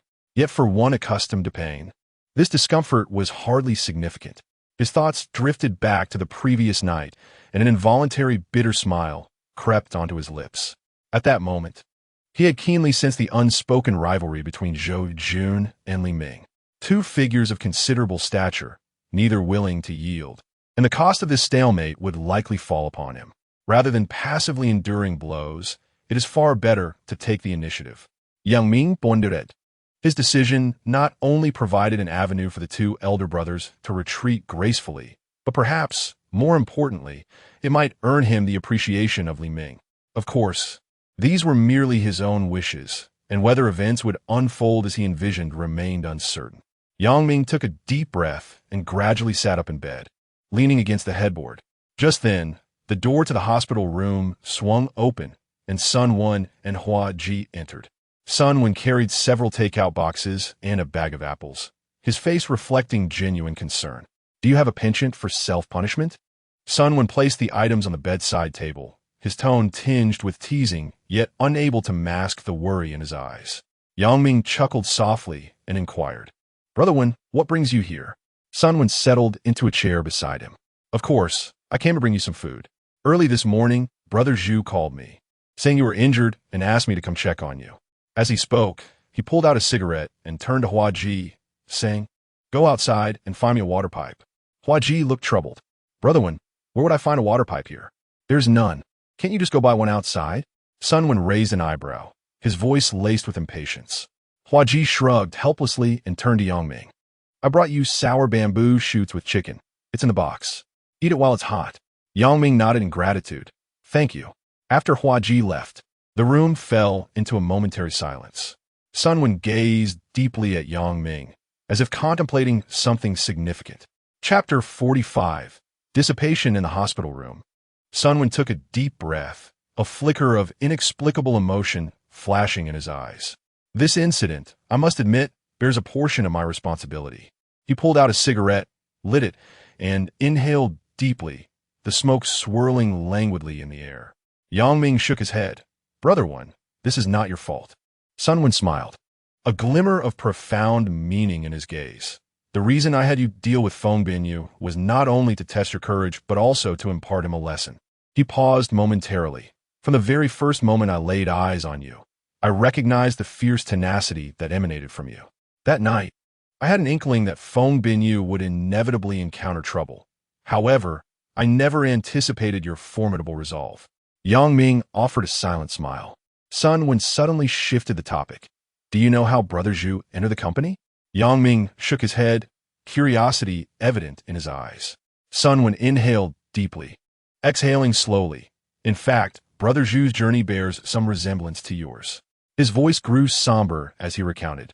Before joining Han Hai, Brother Zhu owned a small logistics company. At that time, he, his wife, and daughter lived relatively well. However, things took a turn when he offended someone. Sun Wen's gaze deepened, as if lost in the shadows of a painful past. This individual, nicknamed Old Cat, was quite influential in the underworld. Initially, their conflict was not severe. Old Cat merely requested that Brother Zhu transfer the logistics company to him, and the matter could have concluded there. Naturally, Brother Zhu, whose family depended on the business, refused. The situation escalated, and during a negotiation, Brother Zhu, in a moment of frustration, overturned the table before everyone. Sun Wen shook his head with a wry smile. At that time, Brother Zhu was not yet entrenched in the underworld, and such actions only led to his own detriment. Old Cat gave him a beating, which also caught the attention of the enforcement team. Yang Ming listened intently, a flicker of anger crossing his features. Sun Wen continued. Brother Zhu initially thought the matter had concluded, but to his surprise, he casually discarded the extinguished cigarette, but, his tone growing colder, that day, when Brother Zhu returned home, he found Old Cat and a gang of thugs waiting in his living room. Before his very eyes, they humiliated his wife. To add to the tragedy, his daughter was left disfigured. Upon hearing this, Yang Ming's brows furrowed tightly. Sun Wen sighed. This incident dealt a severe blow to Brother Zhu. Subsequently, Old Cat enlisted a few petty criminals to take the fall, and the enforcement team ceased their investigation. Brother Zhu's logistics company changed hands. From that day forth, Brother Zhu descended into a haze, drowning his sorrows in alcohol. Half a year later, the psychological toll on his wife and daughter proved too great, and both took their own lives by ingesting pesticide. Fueled by vengeance, Brother Zhu commandeered a truck and deliberately ran over Old Cat, after which he fled to Myanmar. It was during this time that he met Brother Ming. The hospital room fell into a heavy silence, punctuated only by the faint hum of distant medical equipment. Sun Wen sighed deeply, his voice laden with resignation and reflection. Alas, many times, some individuals are driven to the underworld by the harsh realities of life. Without a supportive family or any strength, they are left with two choices: to endure in silence or to take up arms. Yang Ming remained silent, his gaze flickering with a complex light. Within Zhu Bo's tale, he seemed to see his own reflection, as well as the brutality and helplessness of this dark world. Is that why Brother Zhu took me in? Yang Ming inquired. Sun Wen nodded. Indeed, you share many similarities with Brother Zhu, though you possess a fiercer edge. At times, Zhu is too merciful, too indecisive. After following him for so many years, I know him all too well. Yang Ming curiously asked Brother Wen, how did you come to follow Brother Zhu in the first place? Me? Sun Wen chuckled, just about to respond when the hospital door swung open abruptly. Hua Ji burst in, carrying a water pipe, his face a canvas of dissatisfaction. Damn, a water pipe cost me $60. What a ripoff. He handed the filled water pipe to Sun Wen, who stood up, a hint of exasperation in his eyes. I asked you to buy a water pipe, and you took so long that I've finished smoking all mine. Sun Wen shook his head, a teasing tone in his voice. Keep it for yourself. I still need to visit Brother Zhu. Take good care of Xiaoyang. With that, he left the room, leaving Hua Ji and Yang Ming staring at each other in silence. The atmosphere was tinged with awkwardness, as Hua Ji's bluntness had rendered their relationship somewhat delicate. Hua Ji sat down on a nearby chair, pulled out a box of yin-yin cigarettes, and began to smoke from the water pipe. Yang Ming quietly ate his boxed meal, and for a moment, neither spoke. You don't have sour bamboo shoots in your hometown, do you? Hua Ji suddenly broke the silence, attempting to lighten the mood. Yang Ming shook his head. I don't know. I've never had them before. What do they taste like? They're decent. Hua Ji's eyes brightened. When I have time, I'll take you to dig some up. Yang Ming nodded, his gaze falling on the water pipe in Hua Ji's arms. Do people around here enjoy smoking from that? Not everyone does. I'm not particularly fond of it, Hua Ji replied, taking a puff before setting the water pipe aside and lighting a cigarette. I hear you don't smoke? We were poor back then. I couldn't afford it. This was no exaggeration. To ensure his sister could attend school, Yang Ming had lived a frugal life. In his view, spending hundreds on cigarettes each month was better spent on buying more books for his sister. Hua Ji's eyes glimmered with something. You're quite intriguing. A few days later, Yang Ming was discharged from the hospital. Sun Wen arranged for him to recuperate at his own base. As time passed, the bond between Yang Ming and Hua Ji grew increasingly familiar. They often sat together, with Hua Ji sharing numerous tales from the streets of Na City. On a sunny day, Yang Ming lay on the bed of a stilt house, engrossed in a novel. Hua Ji entered with a fast food box in hand, a mysterious smile adorning his face. Hey, Lao Yang, hurry up. It's something good. He placed the box on the bamboo table and beckoned Yang Ming. Setting his book aside, Yang Ming rose from the bed and sat down at the table. What is so special? Hua Ji grinned widely and opened the box, revealing a tofu-like substance. Monkey brain, have you ever tried it? Yang Ming was taken aback, feeling a sudden discomfort in his stomach. I won't eat that. You're truly missing out. Hua Ji exclaimed regretfully. If you want it, you can eat it yourself. Yang Ming shook his head helplessly and returned to his bed. You really don't understand how to enjoy life at all. Hua Ji, undeterred, picked up his chopsticks and began to savor the dish. Just a few bites in, his phone suddenly rang. Oh, all right, I understand. After hanging up, Hua Ji's expression shifted oddly as he turned his gaze to Yang Ming. When Gu just called, he wanted to take you to Xiaoming later. Chapter 46. Xiaoming. The sun blazed down, casting its warmth upon the tropical foliage that swayed gently in the light breeze alongside the road. Hua Ji navigated a dust-streaked pickup truck, its wheels thudding against the asphalt. Yang Ming sat in the passenger seat, his gaze drifting through the window, taking in the undulating mountains in the distance. With a mouthful of beetle nut, Hua Ji remarked with a hint of jest, "You might be in for a rough time this time." Yang Ming turned his head, furrowing his brow in inquiry. What do you mean? Hua Ji's lips curled into a mysterious smile. Do you know who sent you to Xiaoming? Before Yang Ming could respond, he continued. It was Ming Gu himself, specifically requesting your presence. What is the matter with going there? Yang Ming pressed for clarification. Hua Ji inhaled deeply, his voice steady as he explained, the company has a jade processing plant over there, managed by Zhao Gua. He used to be a mercenary in Myanmar before aligning with Chang'e. Over the years, he has been responsible for many situations that required a show of force. He paused, a slight displeasure flickering across his face. Ming Gu wants Zhao Gua to put you through your paces. Just thinking about that scoundrel makes my blood boil.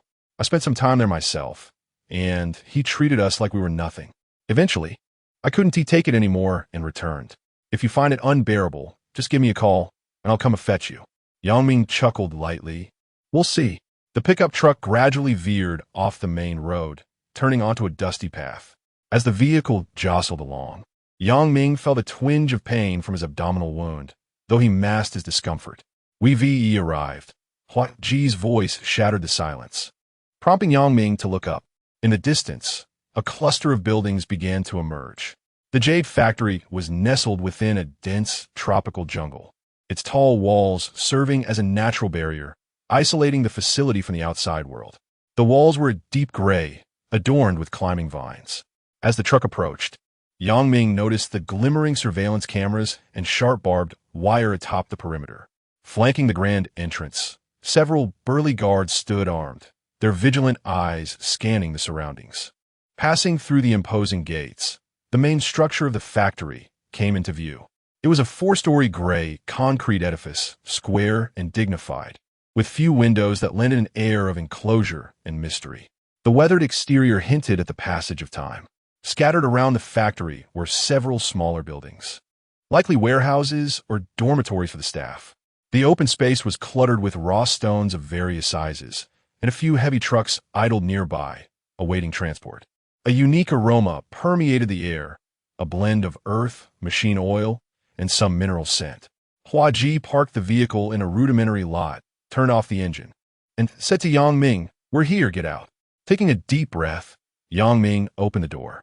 Moments later, they stood before the entrance of an office. Standing at the entrance, Hua Ji appeared reluctant to enter, casting a glance at Yang Ming that seemed to convey, "You can go in alone." Yang Ming hesitated momentarily, uttering no words, before raising his hand to knock on the door. "Come in," a deep voice emanated from within.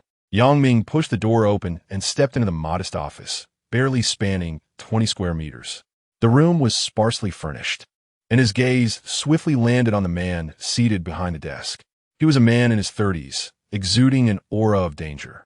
Clad in a deep green camouflage tank top, the taut fabric accentuated his sculpted physique. Even while seated, his imposing stature was evident. The man's bare arms were adorned with bulging muscles, and coiled around his right arm was a vividly rendered python tattoo, while his left bore an intricate tribal totem that extended to his shoulder and vanished beneath his clothing. His neck was as robust as a bull's, with a pronounced Adam's apple, and the stubble on his chin lent him a rugged appearance. His features were sharply defined, with deep-set eyes that gleamed like a hawk's. When he rose to his full height, Yang Ming instinctively held his breath. The man stood at least 6 feet tall, with broad shoulders that seemed ready to rupture the confines of his shirt. His torso was solid, and his legs resembled stout pillars, imparting an undeniable sense of stability. The man approached Yang Ming slowly, emanating a unique scent, a blend of sweat, oil, and an untamed essence. Standing before Yang Ming, the oppressive aura he radiated felt almost tangible. "You are Yang Ming?" he inquired, his voice as coarse as sandpaper. Yang Ming forced himself to remain composed. Meeting the man's gaze directly, "Yes." The man scrutinized Yang Ming from head to toe, a faint, inscrutable smile gracing his lips. "Very well, from today onward. You shall stay here and refrain from wandering. My name is Zhao. Remember it." Yang Ming nodded, though a wave of unease surged within him. On that very day, Yang Ming was assigned to a humble dormitory. The wooden bed creaked under his weight, and the thin mattress barely concealed the bed frame's unevenness. Lying on the bed, he stared at the cracks in the ceiling, his mind swirling with myriad thoughts. The days that followed were utterly unforeseen. He had anticipated rigorous training under Zhao Guo's guidance. Yet the reality consisted of an exhausting series of menial tasks. Each morning at 5:30, he was roused from slumber. After completing his morning routine, his initial task was often to clean the restroom. "Kid, make sure the toilet is spotless. If you fail, you shall clean it with your tongue." Zhao Guo had remarked on the first day, his tone laced with mockery. Yang Ming refrained from complaining, silently grasping the mop and cleaner, thus commencing his day's labor. The restroom tiles were marred by stubborn stains, and he had to exert all his strength to eradicate them. At times, his hands would become red and swollen from prolonged contact with the cleaning agents.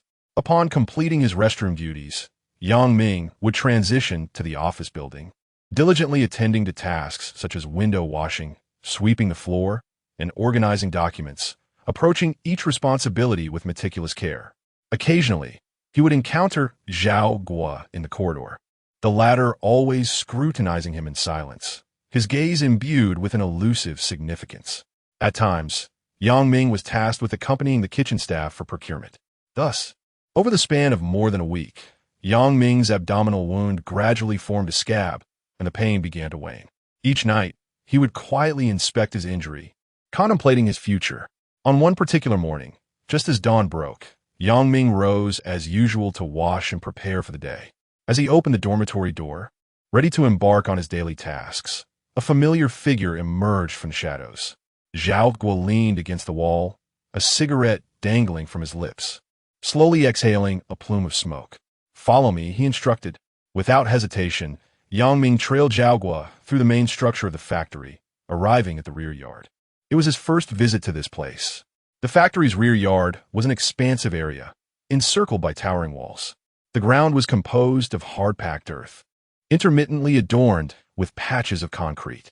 Scattered haphazardly across the terrain were several large tires, alongside a pile of rusted dumbbells and barbells. In one corner stood a makeshift punching bag, appearing to have been in use for many years, its surface marred by cracks and patches. Nearby, an iron rack bore several pairs of tattered boxing gloves and protective gear. Zhao Guo positioned himself at the center of the yard, turning to face Yang Ming. "Show me what you're truly capable of." Chapter 47. Training. The morning sunlight streamed into the training ground, casting a golden hue upon the rudimentary space. Yang Ming inhaled deeply, slowly approaching the worn-out punching bag. He could feel Zhao Guo's piercing gaze upon him, scrutinizing every movement he made.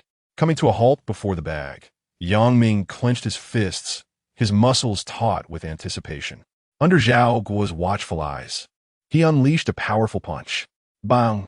The bag emitted a dull thud, swaying slightly. Yang Ming turned around, only to find Zhao Guo's disappointment glaringly evident. "Is that all you can muster?" Zhao Guo's voice dripped with derision. Those words ignited a fire within Yang Ming. Gritting his teeth, he took a deep breath, feeling the surge of adrenaline course through him. He swung his fist once more, this time channeling all his strength into the strike. Bang! The bag shook violently, the sound far more pronounced than before. Zhao Guo scoffed. "That clumsy technique of yours might suffice against an average opponent, but should you face someone with skill, you'll find yourself on the receiving end of a beating." He strode forward, pushing Yang Ming aside. "Watch closely. Punches are not thrown like that. With your style, you'll end up breaking your wrist sooner or later." Before he finished speaking, Zhao Guo positioned himself before the bag, lowering his body slightly, He anchored his feet firmly to the ground, then unleashed a lightning-fast straight punch. Strangely, the bag barely moved and the sound was minimal. Zhao Guo slowly retracted his fist. Moments later, a tear appeared on the bag, and fine sand began to pour out like a spring. Yang Ming stood stunned, unable to comprehend the sight before him. "Have you ever studied boxing?" Zhao Guo inquired, a hint of curiosity in his tone. Yang Ming shook his head. "No one that foul wo sai," his gaze shifting to a nearby stack of large tires. "Go flip those tires and position them against the wall." Yang Ming pursed his lips, saying nothing further, and walked directly towards the enormous tires. Grasping the edge of a tire, he took a deep breath and exerted himself. The tire slowly began to rotate as he gritted his teeth, inching it towards the wall. Sweat quickly soaked his t-shirt, his muscles trembling from the effort. By the time the last tire was in place, Yang Ming was gasping for breath, his arms aching with fatigue. "Your stamina is decent, though you are a bit slow," Zhao Guo remarked. "Starting tomorrow, come here every morning before work, and I will teach you how to box. Each session will last just 30 minutes. Feel free to ask me anything you don't understand." With that, Zhao Guo turned to leave, issuing one final command: "Clean this place up." Watching his retreating figure, Yang Ming exhaled a sigh of relief. He fetched some needle and thread to repair the damaged punching bag. Once finished, he picked up a broom and began to tidy the ground. The broom rasped against the rough surface, producing a faint rustling sound. On a misty morning half a month later, the training ground was enveloped in a thin veil of fog. Yang Ming stood in the center of the arena, his muscles taut, his gaze unwaveringly fixed on Zhao Guo across from him. In the past fortnight, each day of training felt akin to a torturous ordeal. Yet Yang Ming sensed a gradual advancement in his skills. Zhao Guo nodded slightly, indicating the commencement of their session. Yang Ming inhaled deeply, assuming the fundamental boxing stance, his feet lightly tapping as he circled around Zhao Guo. Abruptly, he launched a tentative jab aimed at Zhao Guo's face. Zhao Guo effortlessly evaded, simultaneously delivering a lightning-fast kick towards Yang Ming's lower body. This was a classic leg technique from Muay Thai. Yang Ming barely managed to leap away, losing his balance in the process. Seizing the opportunity, Zhao Guo landed a powerful punch to Yang Ming's abdomen. Thud! Yang Ming felt as if he had been struck by a heavy blow, his body propelled backward, crashing onto the ground. Gritting his teeth against the pain, he struggled to rise. "Do not rush to attack if you cannot maintain your stability," Zhao Guo admonished coldly. "Remember, boxing emphasizes footwork, while Muay Thai relies on the fusion of strength and technique." Yang Ming nodded and reassumed his stance, this time with heightened caution and concentration. He unleashed a series of jabs to test Zhao Guo's defense, remaining vigilant against potential counterattacks. Suddenly, Zhao Guo advanced, throwing a hook straight for Yang Ming's chin.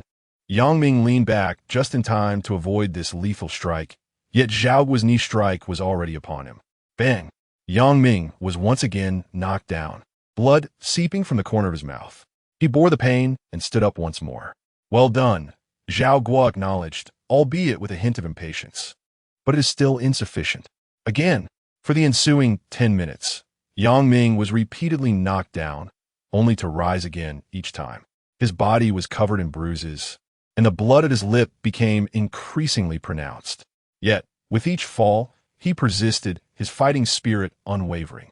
After yet another knockdown, Yang Ming lay on the ground, panting heavily, his vision blurred, yet his mind was remarkably clear, recalling every movement and technique learned over the past fortnight.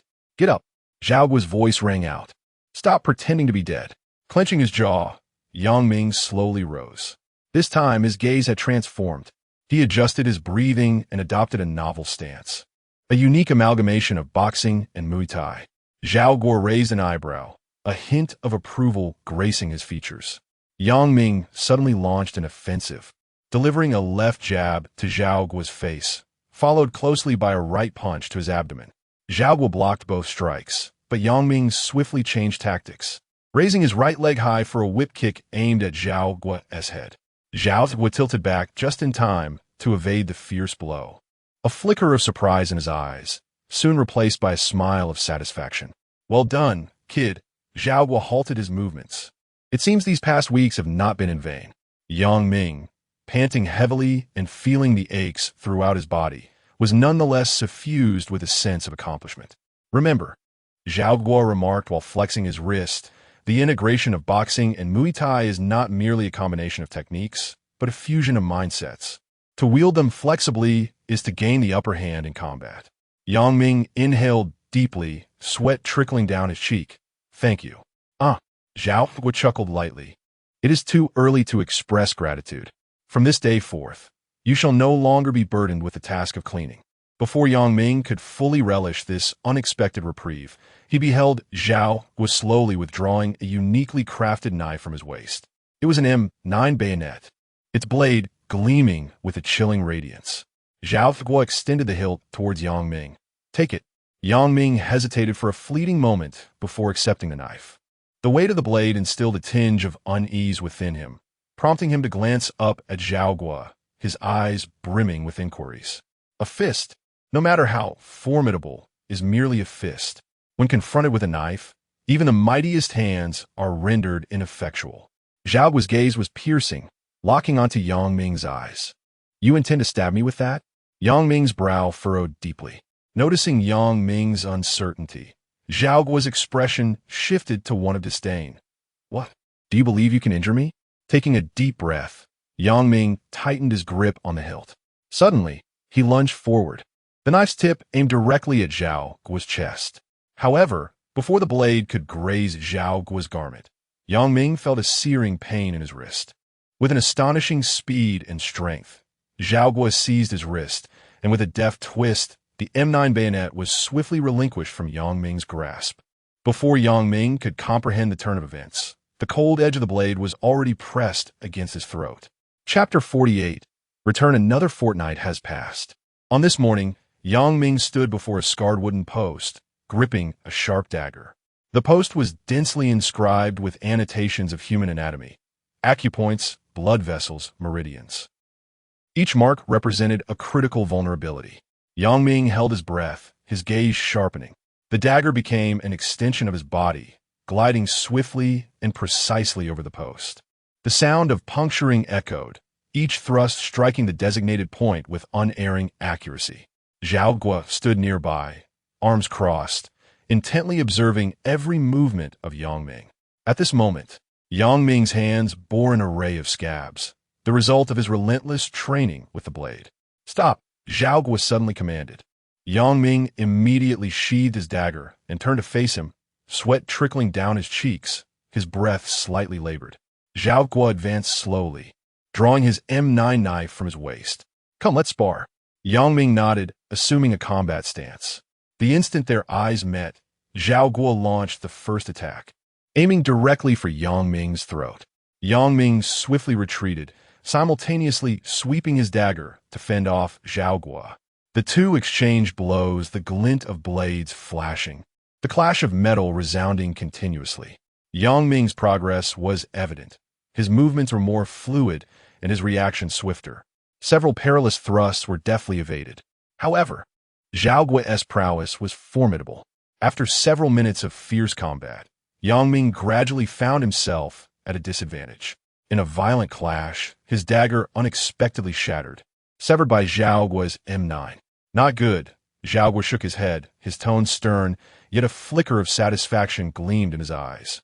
Yang Ming steadied his breath, sweat dripping onto the ground. Zhao Guo sheathed the M9 and drew another dagger from his waist, offering it to Yang Ming. Take this. Remember to practice at least an hour every day. The knife is your lifeline. Never part with it. Yang Ming solemnly accepted the dagger, nodding in acquiescence. Just then, footsteps echoed from outside the training ground. Sun Wen and Hua Ji appeared at the entrance, smiles adorning their faces. Manager Zhao, Sun Wen greeted warmly. Zhao Guo glanced at them, offered no reply, and turned to leave the training area. Sun Wen and Hua Ji exchanged glances, shrugging in resignation. They approached the perspiring Yang Ming, with Hua Ji patting him on the shoulder. Wow, I thought you could only last a week here. But you've been here for a month. Impressive. Yang Ming smiled faintly, choosing not to elaborate. He knew that this month's experiences had profoundly transformed him. Brother One, what brings you here? Of course, we can't take you back. What? Are you reluctant to leave? To be honest, Yang Ming felt a tinge of reluctance. Yet he understood that remaining here held little value. As he departed the training ground, Yang Ming cast one last glance back. The sunlight dispersed the mist, illuminating the scarred wooden post. In the Gannan warehouse, within the office, Zhu Bo remained meticulously attired in his deep blue notch lapel suit. Seated behind an expansive desk, his gaze was fixed on the large computer screen before him, deftly manipulating the mouse as he engaged in a card game. The sound of bubbling from a nearby hookah punctuated the air, as Sun Wen languidly reclined on the sofa, cradling an exquisite water pipe and occasionally exhaling a plume of smoke. Hua Qing leaned against the window, listlessly chewing betel nut, his eyes aimlessly scanning the scenery outside. Suddenly, Zhu Bo slammed his hand on the desk, cursing, "Damn, lost again." He extinguished the cigarette but in the ashtray and then raised his gaze toward Yang Ming, who stood in the center of the room, his tone softening. "How has this past month treated you?" Yang Ming straightened his posture, responding evenly, "Quite well." Zhu Bo nodded, appraising Yang Ming from head to toe. "It seems old Zhao has certainly put you through your paces." "Manager Zhao is a great person," came Yang Ming's reply, eliciting laughter from Zhu Bo. "Huh. You are the first to express such an opinion of him." Sun Wen set down the hookah, interjecting with a jest. "This kid most likely has a tendency towards self-martyrdom." Zhu Bo composed himself, retrieving a somewhat worn file folder from his drawer and tossing it onto the desk. "In the coming days, you and Hua Qing should retrieve this debt." Yang Ming nodded in agreement. "Understood, Brother Zhu." "All right, you and Hua Qing may go." Zhu Bo waved his hand, signaling their departure. Upon reaching the ground floor, Hua Qing swiftly snatched the file from Yang Ming and opened it hastily, exclaiming, "Holy crap." Yang Ming inquired, perplexed, "What's wrong?" Hua Qing's expression darkened. "This debt appears exceedingly difficult to recover." Yang Ming took the file, scrutinizing it closely. The so-called documents were merely a collection of IOUs and mortgage agreements, all bearing the name Hua Qingzhong. The assorted IOUs totaled an alarming sum exceeding 300,000. They climbed into a pickup truck, the engine roaring to life as they exited the warehouse. Hua Qing explained while driving, "I attempted to collect this debt earlier this year, and didn't team manage to recover a single cent. That fellow can barely afford a meal. How could he repay? How could he owe the company so much money?" Yang Ming probed further. "He was running a quarry and borrowed 100,000 to purchase a transformer. Later, in order to add equipment, he mortgaged the transformer to the company and borrowed another sum." Though not entirely clear on the specifics, Hua Qing continued, "Eventually, when his quarry failed, he could no longer repay. It was only when I went to collect that I learned he had borrowed from other companies as well. All told, he likely owes around 500,000 to 600,000 in high-interest loans."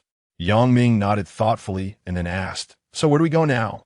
"Of course, back to the sand yard," Hua Qing replied nonchalantly. "First, we'll tidy up, then I'll take you out for a good time tonight." Yang Ming hesitated. "When shall we go to collect the debt?" "Let us see how it goes tomorrow," Hua Qing suggested. "I surmise it is of little significance, and I cannot fathom why Zhuge suddenly thought it necessary for us to pursue this debt." Yang Ming fell into contemplation, offering no response. His mind raced, analyzing the deeper implications concealed within this situation. From Hua Ji's words, he discerned that this was a debt nearly impossible to recover. Zhu Bo could not be oblivious to this fact. So, why then would he assign him and Hua Ji to collect this debt? Was it merely a routine task, or was there a more profound intention behind it? Yang Ming could not help but suspect that this might be yet another test from Zhu Bo. With these questions lingering in his mind, Yang Ming turned to gaze out of the car window. The afterglow of the setting sun bathed the streets in a golden hue, enveloping the entire city in a luminous glow. Vehicles sped by, the scenery retreating rapidly, much like his chaotic thoughts at this moment, elusive and difficult to grasp.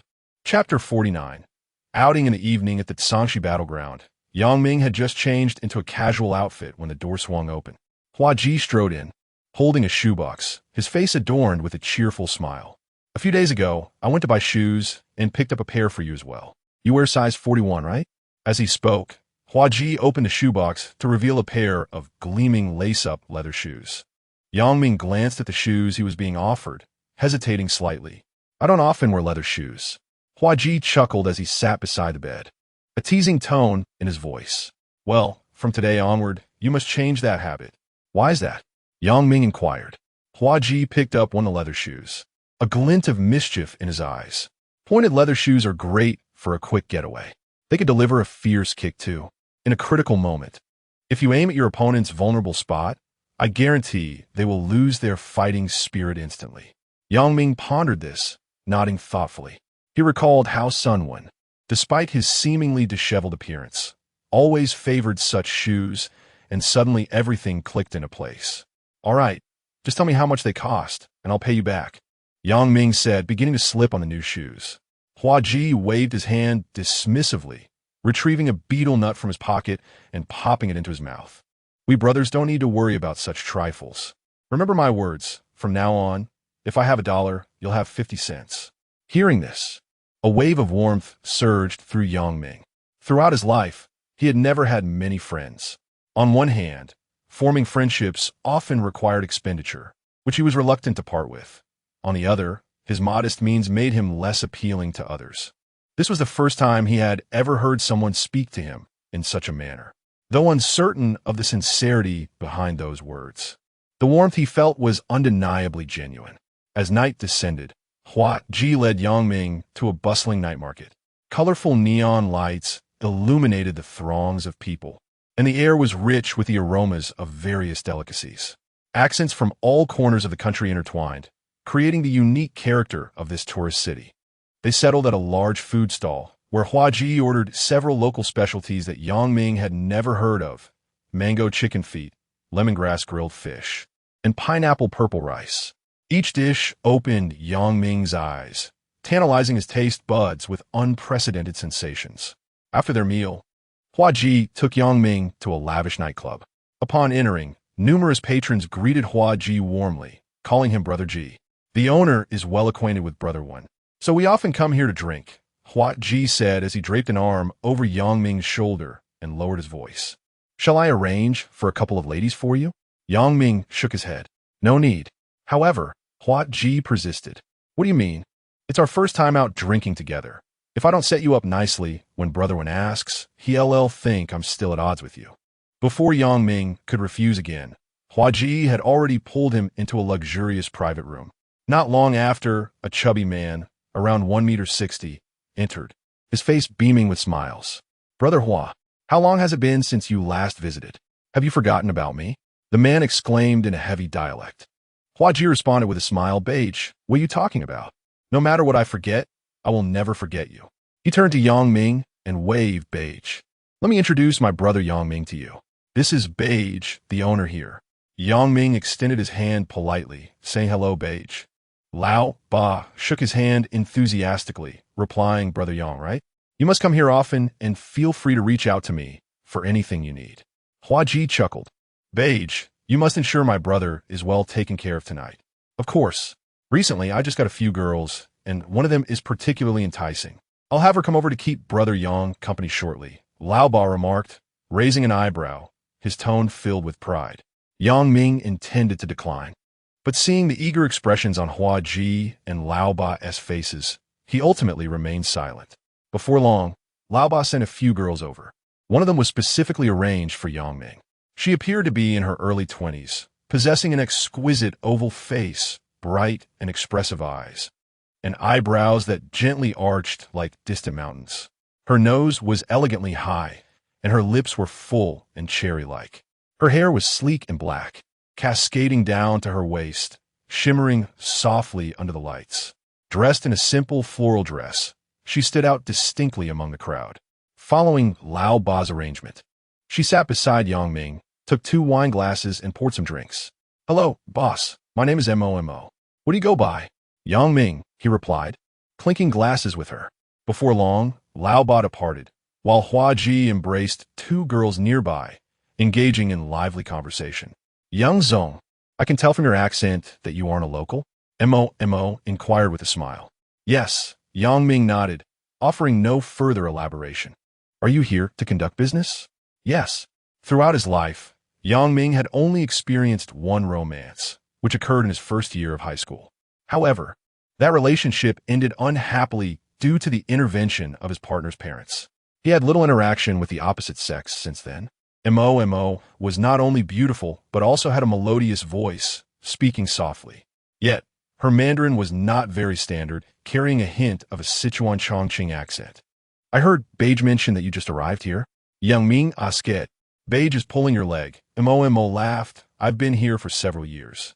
As she spoke, she linked her arm with Yang Ming's and leaned closer, whispering in his ear, "You must keep this a secret." Feeling her breath against his ear, Yang Ming felt a slight shiver. "Why did you decide to come here?" Yang Ming intentionally reached for the wine on the table, maintaining a bit of distance. "I heard from friend that it's relatively easy to make money here, so I came." Sensing Yang Ming's discomfort, Mo refrained from getting too close and instead offered him a piece of watermelon with a toothpick. "Only after arriving here did I realize I had been deceived," Mo said with a playful smile. "Later, I had no fare to return, so I ended up following Beige." Yang Ming nodded, choosing not to press further, because he understood that girls in such nightlife scenes typically speak 9.5 lies in every 10 sentences, with the remaining half being completely incomprehensible. This cannot be blamed on them. Primarily, they face a myriad of patrons daily. Deceit serves not only as a means of self-protection, but also as a way to win the favor of clients. This is akin to the saying, when meeting a person, speak their language. When encountering a ghost, speak of ghosts. "I see you rarely come out to play," Mo inquired, her large, sparkling eyes blinking innocently. Yang Ming, with a stoic expression, nodded slightly. "This is my first time in such a place." Upon hearing this, Mo was momentarily taken aback, followed by a look of disbelief on her face. "This is also my first time accompanying someone for drinks." Chapter 50. Seeking trouble. Mo sat beside Yang Ming, her gaze inadvertently drifting towards the man beside her. Though she prided herself on her ability to read people, she found herself captivated by this uniquely intriguing presence for the first time. Since his arrival, Yang Ming had exhibited neither indifference nor warmth. What perplexed her further was his apparent intent to avoid making eye contact with her. Initially, Mo attributed this to her own lack of charm, but as time wore on, she keenly sensed that Yang Ming bore some unspoken burden. She considered inquiring, yet the moment she met his inscrutable gaze, the thought evaporated. An inexplicable aura of danger emanated from him, unsettling her. At that moment, Huaji approached, carrying a glass, and took a seat beside Yang Ming. He cast a glance at Mo and jovially remarked to Yang Ming, "Old Yang, don't just sit there. Come, let us drink." Then, turning his attention to Mo, he added, "This girl is quite attractive. Why don't you show any reaction?" Yang Ming smiled faintly, raising his glass. "Aren't we here to drink? Let us have a toast." Huaji raised an eyebrow, teasing what, feeling shy. Yang Ming did not respond to the jibe, instead taking a sip of his drink and inquired, "When are we heading back?" "Not yet." Huaji finished his drink in one gulp. "Wengu will be here shortly. We'll leave after we finish our business." "Business?" Yang Ming's brow furrowed in curiosity. Without hesitation, Huaji elaborated, "We've been looking after Laoba's territory all along. Today is the rent collection day. Wengu will be coming by to collect the money." Upon hearing this, Yang Ming's expression shifted to understanding, and he nodded slightly. Seeing this, Huaji chuckled, "Don't be so restrained. Now that you're here, you should enjoy yourself." As he spoke, he took Mo's hand and placed it lightly around Yang Ming's neck. "Beautiful lady, take good care of my brother. I'll make sure your tip is doubled." With a playful smile, Mo replied, "All right, boss." Before long, Huaji led the two girls he had ordered to the restroom within the private room. The atmosphere fell into silence, leaving only Yang Ming and Mo. Attempting to break the quiet, Mo softly asked, "Boss, so you're associated with Wengu?" Only then did Yang Ming turn to look at her, asking, "You know Wengu?" "How could I not?" Mo laughed. "Wengu is quite famous around here, with dozens of brothers under him." She paused and lowered her voice, asking, "I've heard that Wengu has killed someone. Is that true?" Yang Ming smiled gently, but did not respond to her question. Just then, Hua Ji emerged from the restroom with the two girls, ready to leave the private room. Before exiting, he raised an eyebrow at Yang Ming, saying, "I'll be back soon." The private room once again fell into silence. Noticing Yang Ming's reticence, Mo suggested, "Would you like to sing?" Yang Ming shook his head. "I don't sing." "Then I'll sing for you. What would you like to hear?" Montag asked enthusiastically. "Anything?" Yang Ming replied nonchalantly. Mo requested the DJ to play Replace Him With You, then took the microphone and began to sing. Her voice bore an uncanny resemblance to that of Meng Tingwei, instantly creating an illusion that the original singer was present as she began to sing. The melody was enchanting, brimming with emotion, reverberating through the private room. Yang Ming listened quietly, his demeanor slightly relaxed. Suddenly, the door to the room was forcefully flung open. A drunken man stumbled in, and upon spotting Mo, his expression shifted drastically. He rushed forward and seized Mo's arm, bellowing, "Did you not say you wouldn't be working today?" A waiter hurried in, attempting to mediate. "Brother Jean, let us step outside to discuss this." "Get lost." The man kicked the waiter to the ground. At that moment, Yang Ming slowly rose, approached the man, and fixed his gaze on the hand gripping Mo's arm. "Release her." The man appraised Yang Ming coldly, a sneer curling at the corner of his mouth. "You think just because you say so, I'll let go? Who do you think you are?" "I'll say it once more, let go." Yang Ming's voice, although soft, resonated with undeniable authority. "Do you know who I am?" The man scoffed, "If you're smart, you'll get out of my way." Without further ado, Yang Ming grasped the man's wrist and twisted it sharply. The man winced in pain, raising his other hand to throw a punch, only to be effortlessly blocked by Yang Ming. Seeing this, the waiter stepped forward again. "Gentlemen, let us discuss this civilly." Yang Ming released his grip and forcefully shoved the man away. The man staggered back a few steps, disheveled, glaring at Yang Ming with malice. "You little punk, just wait." Soon, the man's figure vanished from sight, and Mo's expression turned grave. Biting her lip, a flicker of concern crossed her eyes as she softly warned Yang Ming, "You shouldn't have engaged him." Yang Ming turned to her, calmly inquiring, "Is he someone significant?" Mo lowered her gaze, her voice trembling slightly. "He has a brother, Scar." "Scar?" Yang Ming's brow furrowed as he pressed for more. "Yes." Mo inhaled deeply, continuing, "I only know him as Scar. I don't even know his real name." Anxiety filled Mo's eyes as she furtively scrutinized Yang Ming's impassive face. After much hesitation, she finally urged, "You should leave quickly." Before she could finish, a cacophony erupted in the corridor. The sounds of footsteps and angry shouts intertwined, growing ever closer. Mo's heart raced as she realized the situation was graver than anticipated. Ultimately, she clenched her jaw and grasped Yang Ming's wrist, pulling him swiftly out of the room. The clacking of her high heels echoed against the smooth floor as she anxiously glanced back. Just then, the man from before charged around the corner with 3 or 4 companions, one of whom shouted, "That's the guy." Mo felt a wave of dizziness. Her high heels severely hampered her speed. Despite her desperate attempts to hasten her pace, the footsteps pursuing them grew nearer. Eventually, they found themselves cornered at the end of the hallway. Sensing imminent danger, Yang Ming quickly yanked Mo behind him. His gaze swept over the several aggressive men, and he calmly said to Mo, "Look for an opportunity. You should leave first. Do not worry about me." Before Mo could respond, one of the men, wielding a bottle of wine, rushed to the forefront. Anger flickered in his eyes as he raised the bottle without a word and swung it violently towards Yang Ming's head. The bottle sliced through the air, emitting a sharp, whistling sound. The narrow corridor amplified this noise considerably, as light danced on the surface of the bottle, casting distorted shadows upon the walls. The other men, witnessing their companion's aggression, immediately stirred with eagerness. Their eyes gleamed with a fierce light, fists clenched, muscles taut, poised to pounce at any moment. In the face of this formidable group, Yang Ming remained composed. His eyes narrowed slightly, his body inclined forward, ready to take action. Mo stood behind Yang Ming, feeling as though her heart might leap from her chest. Fear washed over her like a tidal wave, causing her legs to tremble uncontrollably. Yet, when her gaze fell upon Yang Ming, who stood protectively in front of her, an inexplicable sense of safety gradually surged within her. From her vantage point, she could clearly see the chiseled profile of Yang Ming's face, the resolute line of his jaw, the proud bridge of his nose, and his eyes radiating a fierce light momentarily left her entranced. Chapter 51.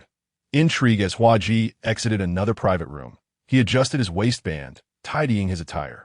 Suddenly, a few anxious-looking waiters dashed past him in the corridor, catching his attention. He reached out and seized one of them, his voice laced with curiosity. "What is going on?" The waiter, recognizing Hua Ji, immediately relaxed. "Brother Ji, there's trouble brewing." Hua Ji furrowed his brow, his tone turning stern. "Damn it! Who has the audacity?" With that, he swiftly followed the waiter towards the scene of the disturbance. Navigating through the throngs of people, Hua Ji finally squeezed to the front. There, sprawled across the floor, lay four individuals, while Yang Ming stood calmly to the side, his expression unperturbed.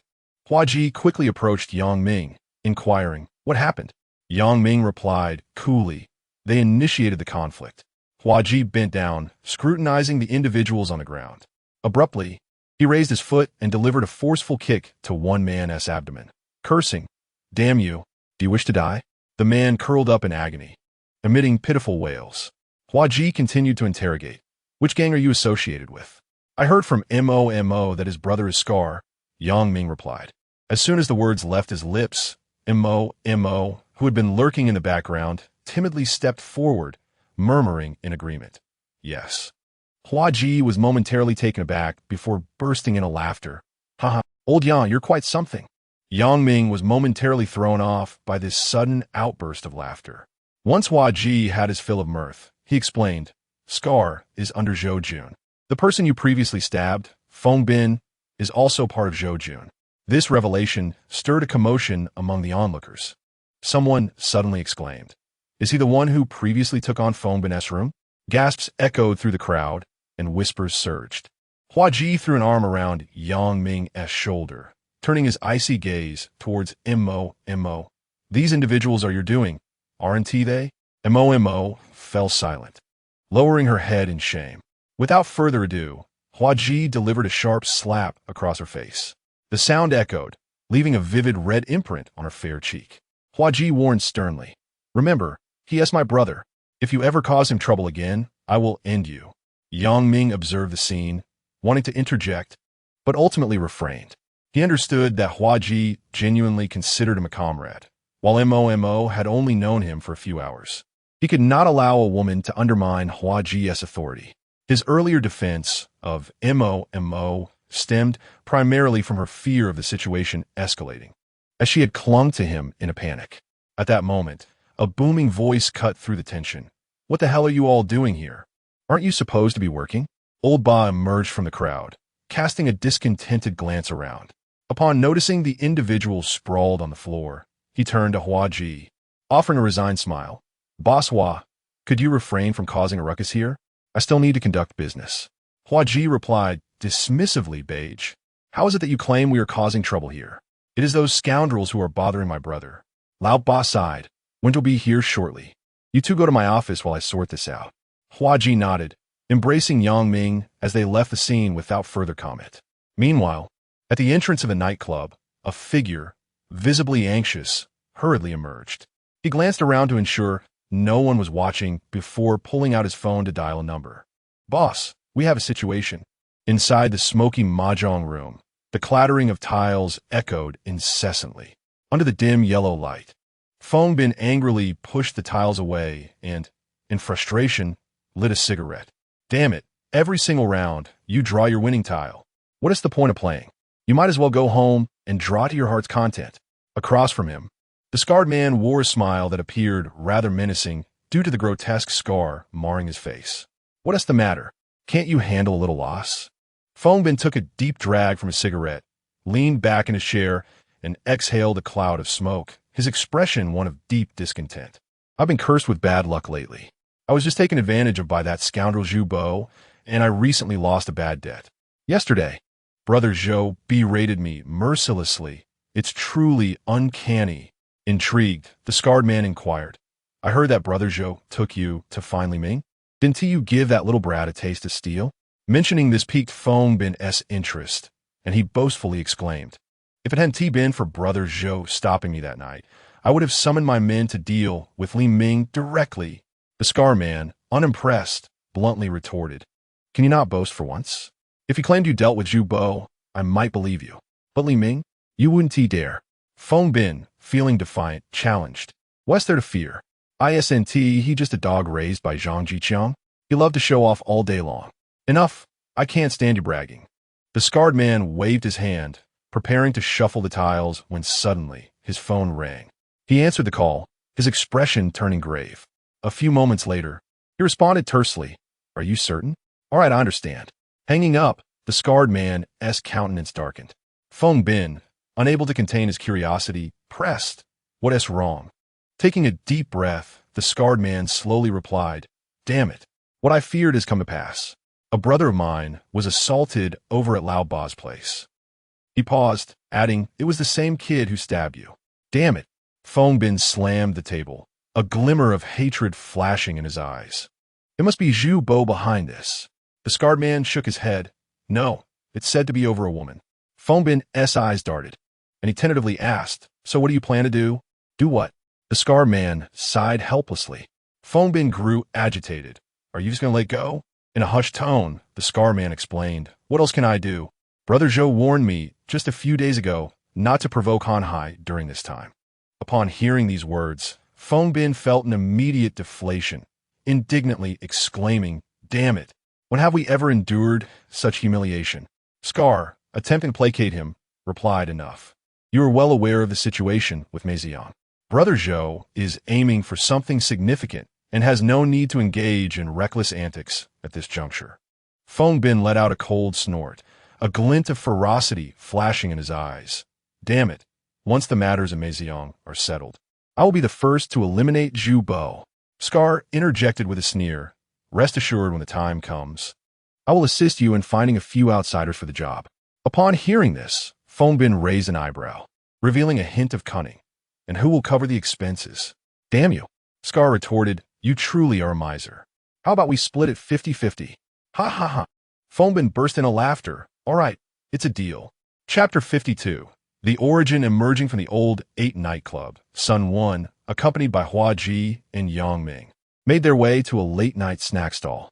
The trio settled at a table, and the proprietor of the stall promptly approached with warmth. Wenge, what would you like to eat tonight? Sun Wen casually waved his hand. You decide. All right, please have a seat. I'll be right back. The owner replied with a cheerful demeanor before turning to prepare their order. Once the proprietor had departed, Sun Wen reached for the communal water pipe on the stall, meticulously wiping it down with a tissue before lighting a cigarette and taking a deep drag. As he exhaled a cloud of smoke, his gaze drifted between Hua Ji and Yang Ming, a hint of exasperation in his tone. Can you two not stir up trouble for just a single day? Hua Ji immediately retorted. Wenge, it's not us causing trouble. They came looking for us. I suspect it's mostly that scoundrel Feng Bin's doing. Sun Wen sharply interrupted. Have you lost your mind? Did Feng Bin kill your father or seduce your mother? Why do you always pin everything on him? Hua Ji, feeling aggrieved, muttered, I'm merely stating the facts. If we were minding our own business, why would those people come after us? With a sigh, Sun Wen chose not to engage further with Hua Ji. At that moment, the previously silent Yang Ming spoke up. I apologize, Wenge. Sun Wen glanced at Yang Ming, hesitating to respond, and took a deep drag from the water pipe. The atmosphere grew somewhat oppressive. Only after finishing his cigarette did Sun Wen slowly articulate. One day, Zhu Gu will confront Feng Bin to settle scores, but that time is not now. He turned to Yang Ming and inquired, Are you aware that Ming Gu is currently collaborating with Zhou Jun? Yang Ming nodded slightly. I heard a few things during my last visit to Ming Gu, though I'm not well versed in the specifics. Setting down the water pipe, Sun Wen continued. Earlier this year, there was a significant purge in Meijiayu, leading to power and water outages that devastated numerous casinos. You may have heard about the situation in Meijiayu. It is an economic zone in Myanmar. In 1998, Myanmar enacted the gaming management law, legalizing gambling. Since then, A multitude of casinos established by Chinese nationals have emerged, transforming Meijiayu into a bustling gambling hub, attracting many tourists from our country. As the number of local casinos increased, competition intensified, resulting in various social issues, including international kidnappings and fraud. To address these problems, sanctions began against Meijiayu in early 2006. Sun Wen elaborated. The company believes this time will be more bark than bite, hence they intend to seize a well-sized casino amidst this purge. Although the company possesses considerable influence in that region, they prefer not to invest excessive capital as a precaution. Yang Ming, contemplating, interjected, "So, you mean to say that Zhou Jun and his team will finance it while the company provides the manpower?" "Precisely." Sun Wen nodded in affirmation. This matter was personally addressed by Ming Gu to Zhou Jun, and the two leaders seemed to strike an immediate accord. Thus, Ming Gu instructed his subordinates to remain composed and avoid causing any disturbances. Just as Yang Ming was about to speak, Hua Ji interjected, claiming, "I was the one who acted first. I simply found those few individuals disagreeable." Sun Wen shot Hua Ji a glare and warned, "Let me make myself clear. If you continue to recklessly stir up trouble, I cannot assure your safety." Hua Ji merely pouted and fell silent. At that moment, the owner approached, carrying plates of fragrant grilled skewers. Sun Wen smiled at Yang Ming and said, "This owner hails from your northern region. Give it a try and see if it resembles the flavors from your hometown." Yang Ming picked up a skewer of fatty meat and took a bite. Sun Wen eagerly inquired, "How does it taste?" "Delicious," Yang Ming replied with a nod. "Is it reminiscent of your region's flavors?" Yang Ming shook his head, "Not really. I seldom eat barbecue back home." "What on earth?" Sun Wen chuckled in disbelief. "Are you truly from the north? You can't be pretending, can you?" Hua Ji chimed in with jest, "I share the same sentiment." "He knows nothing. I even doubt his claims of past exploits in his hometown." Yang Ming merely smiled faintly, continuing to savor the skewer in his hand. Unable to suppress his curiosity, Hua Ji asked, "Old Yang, how did you manage things back home?" "I wasn't involved in such affairs." "What? Then how did you handle things previously?" "With a shotgun." "No way. Is that for real?" Sun Wen impatiently interrupted, "Can you keep your mouth shut while you eat? If you don't speak, no one will mistake you for a mute." Nevertheless, Hua Ji continued to munch on the skewers while relentlessly probing for more details. As night deepened, the aroma of barbecue mingled with the maltiness of beer in the air, and the laughter of the three men blended into the bustling urban night. The following morning, before dawn had broken, Yang Ming opened his eyes. After dressing, he exited the stilted building and stepped into the crisp morning air. The Tsangxi battlefield emerged subtly in the dim light before dawn. The Tsang River flowed vigorously, while the reeds along the bank swayed gently in the morning breeze, producing a soft, rustling sound. Yang Ming took a deep breath, filling his lungs with the fresh air, which dispelled any lingering drowsiness. He stood at the edge of the battlefield, commencing his customary warm-up exercises, first stretching his neck and shoulders, followed by rotating his arms and waist, and finally stretching his legs. Once warmed up, Yang Ming began to jog along the bank of the Tsang River. His footsteps were light, yet powerful, each stride sinking into the soft sand and leaving behind a neat trail of footprints. The gentle breeze generated by his movement caressed his face, bringing a refreshing coolness. As the sun gradually ascended, the Tsangxi battlefield began to display a palette of vibrant colors. The river shimmered with golden ripples, and the sandy ground transformed from a dull gray to a warm hue. Yang Ming's breathing became increasingly rapid, yet he maintained a steady rhythm, his gaze fixed unwaveringly ahead. Upon completing his designated distance, he arrived at a flat expanse of sand. He commenced a series of physical training exercises, encompassing push-ups, sit-ups, and squats. Each movement was executed with precision, and soon his t-shirt was thoroughly drenched in perspiration. By the conclusion of his training, the sunlight had bathed the entire sandy battlefield of Tsangxi. Yang Ming stood by the riverbank, breathing heavily, gazing at the shimmering surface of the water. At 10:30, Hua Ji finally arose, yawning as he approached Yang Ming, and together they departed in a pickup truck. "Goodness, your tolerance for alcohol is quite poor. I assent it. Just 2 bottles of beer, and you're done?" Hua Ji remarked, popping a beetle nut into his mouth as he chewed. In the past, Yang Ming begun, but Hua Ji interjected, You've never consumed alcohol before. I anticipated you would say that. What were you doing all those years? Accomplishing nothing? Working at the construction site. Yang Ming replied. Hua Ji shook his head in resignation, stating, I've come to understand. You're quite similar to the few young apprentices I just took under my wing. Chapter 53. Commencement along the journey.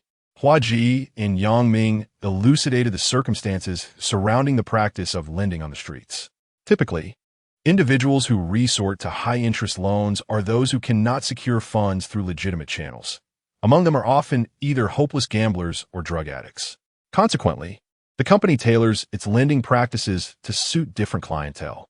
Hua Ji remarked, in the case of gamblers and addicts, we assess their financial standing and any tangible assets they may possess to determine the amount we can lend. However, the sums are generally modest, as no one wishes to lose their money, and ultimately, the responsibility to settle debts falls back on them.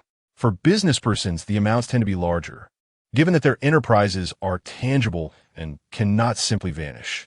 Eventually, a portion of the funds can be recuperated. As for interest rates, they vary widely, but our company primarily charges a rate of 2%. For instance, if you borrow 1,000 yuan, the interest for 1 month would amount to 20 yuan. At this juncture, Hua Ji spat out the betel nut he had been chewing through the window. Previously, the interest was set at 5%.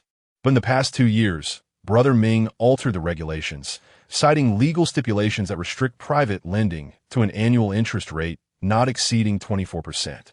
I must admit, I do not fully comprehend it. Under Brother Ming's management, everything is conducted within the bounds of legality. At times, I find myself questioning whether I am navigating the streets or merely working for the company. Yang Ming nodded thoughtfully. A 2% interest rate does not seem exorbitant. Yet, I have heard others claim that high-interest loans often lead individuals to ruin. Hua Ji chuckled. If you think that way, you truly are naive. Interest is merely one facet of the equation.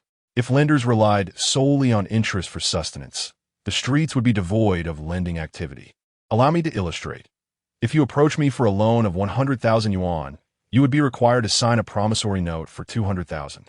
Subsequently, the company would transfer 200,000 to you, of which you must return 100,000. This creates a transaction flow of 200,000. After deducting a service fee of 20,000, you are left with merely 80,000. So, I would owe 20,000 while only receiving 80,000? Yang Ming furrowed his brow. Precisely, Hua Ji affirmed. When you eventually possess the means to repay both the principal and interest on that 100,000 yuan debt, you would again need to draft a promissory note for 200,000 to settle your account. At that point, the bank would transfer 20,000 into your account. Yet you would merely be repaying the previous debt, while the current one remains outstanding. Isn't that akin to a bottomless pit? Yang Ming was taken aback. That is still on the more favorable side. Should you encounter a more unscrupulous lender, every time you attempt to repay, they might go missing, rendering you unable to locate them. After some time, they would reappear, and by then, your funds would have dwindled and interest would have accumulated, leaving you only able to cover the interest.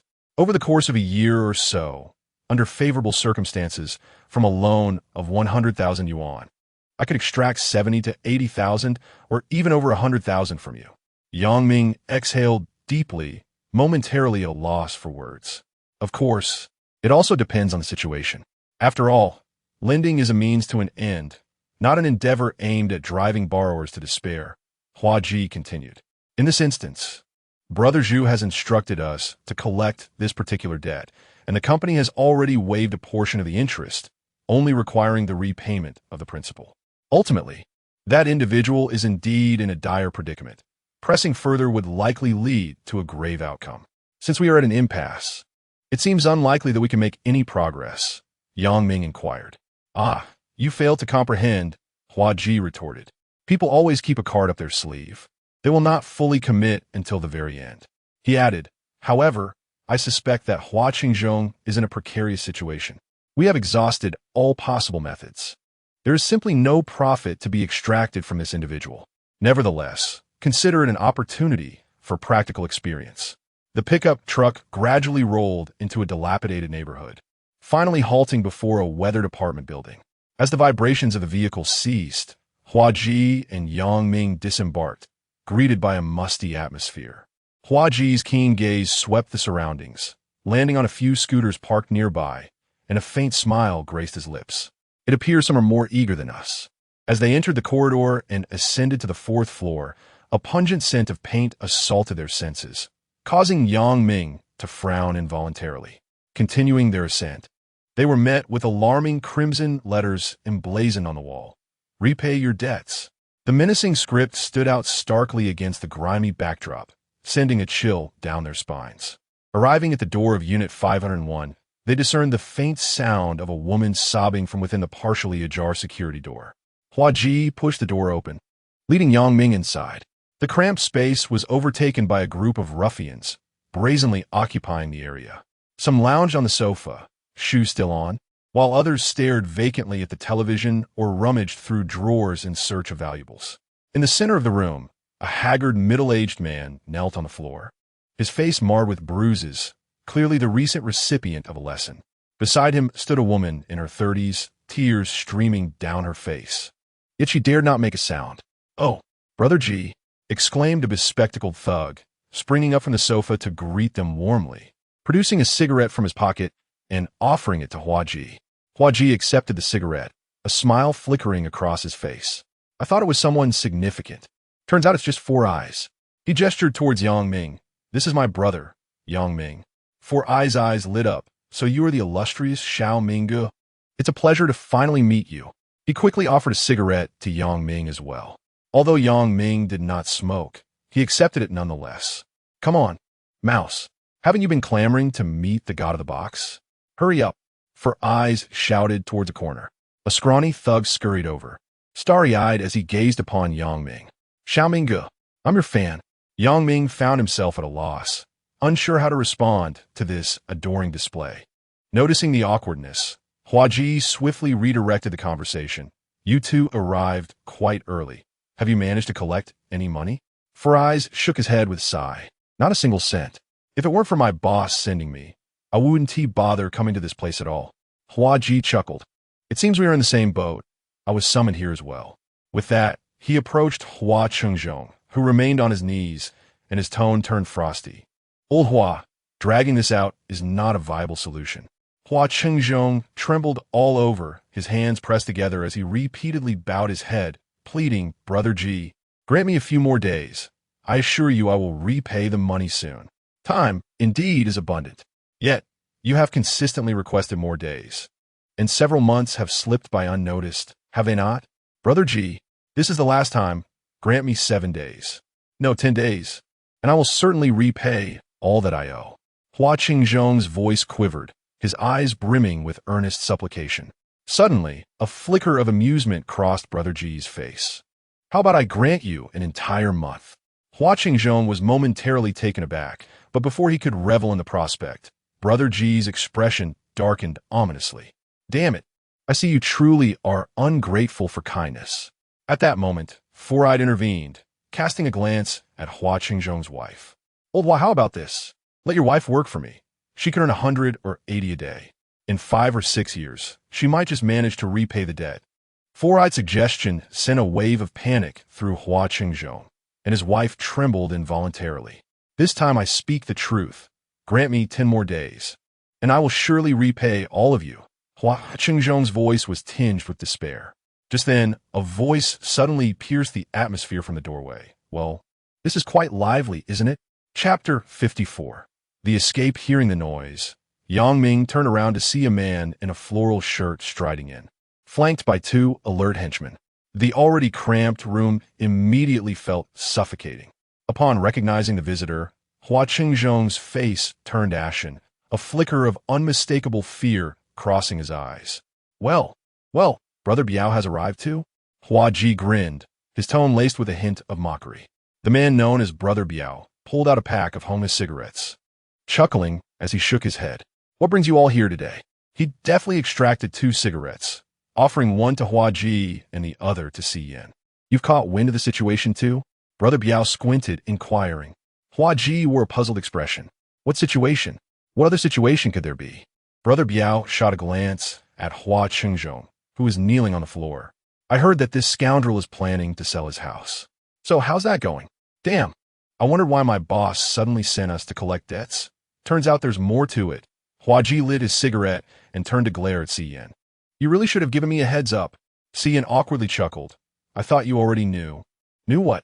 Huaji exhaled a plume of smoke, demanding. What's the plan now? The three men's gazes converged on Hua Qingzhong. Brothers. Hua Qingzhong trembled as he spoke. I truly intend to sell the house. I just haven't found a suitable price yet. Please give me a little more time.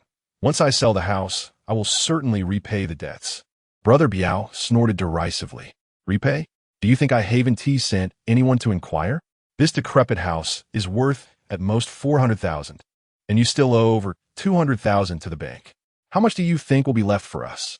At this, Yang Ming noted the change in Hua Ji and Si Yan's expressions. Clearly, everyone was eager to reclaim their debts, but it was evident that Hua Qingzhong's funds would only suffice to settle one of them. How about this?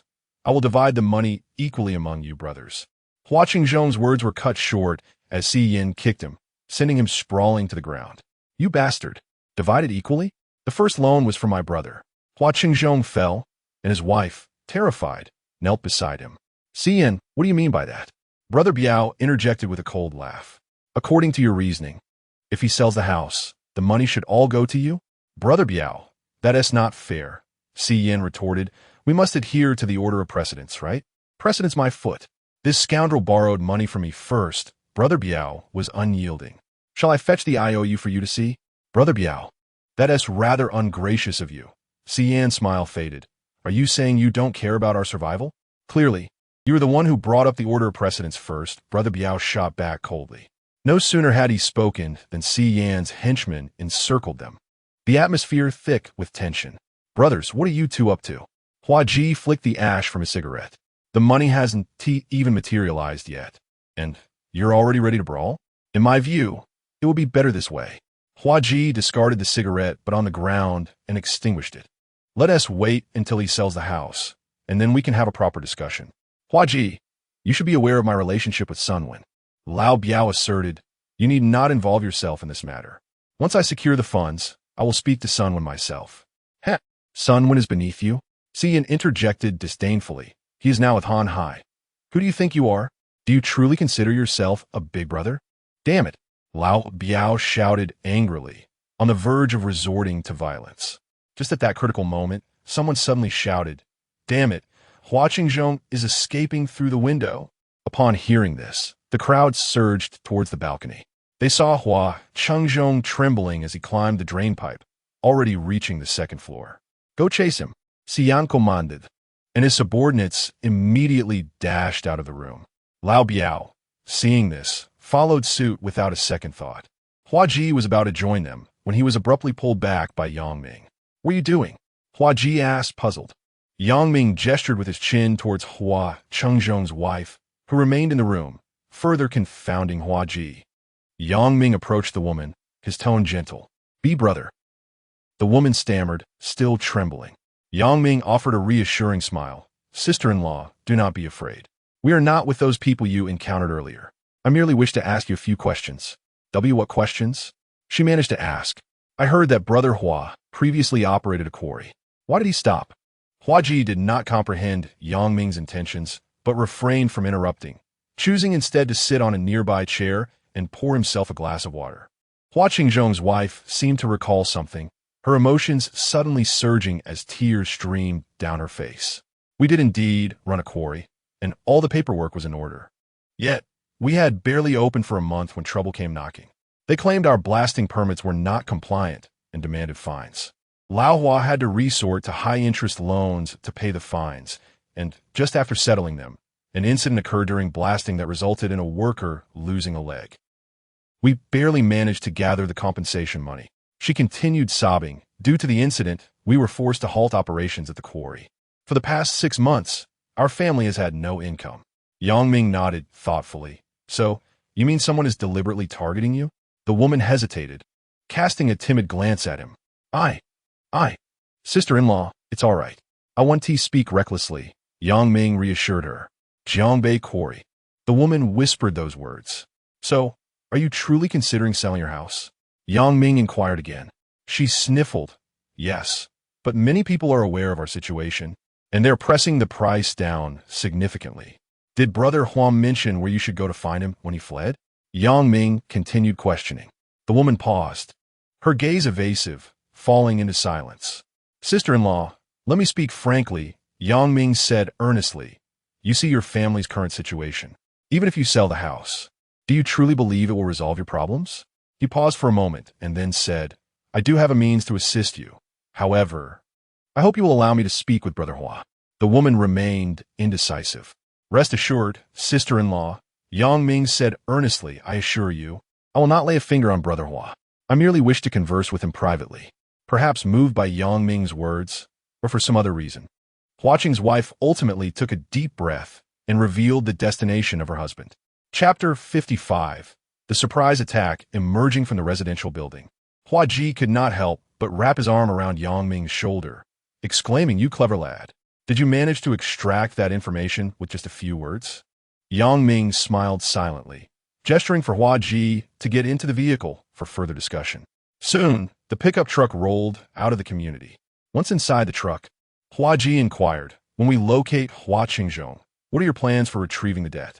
Through their recent interactions, Hua Ji had developed a general understanding of Yang Ming. This young man spoke little, yet his intellect was quite sharp. I have an idea, though I am uncertain of its feasibility, Yang Ming replied thoughtfully. What is your idea? Hua Ji asked, expertly tearing open a betel nut package with one hand while steering with the other before popping it into his mouth. After a moment's contemplation, Yang Ming stated, I intend to persuade Hua Qingzhong to reopen the quarry. Huh? Hua Ji was taken aback. Yang Ming continued to elucidate. Consider this. If the quarry is unprofitable, who would bother to confront Hua Qingzhong? Moreover, he possesses all the necessary permits and equipment. If we can get the quarry operational again, wouldn't everyone be able to recover their funds? Wow, your ideas are indeed unconventional, Hua Ji remarked with admiration. But how do you propose to get the quarry running again? Furthermore, that would require substantial funds. Where do you plan to acquire that money? We could borrow from the company. Squealing to a halt, Hua Ji abruptly slammed on the brakes, bringing the vehicle to a stop at the roadside. He blinked in disbelief at Yang Ming. What are you doing? Yang Ming exclaimed, startled by the sudden stop. Hua Ji swallowed hard. What did you just say?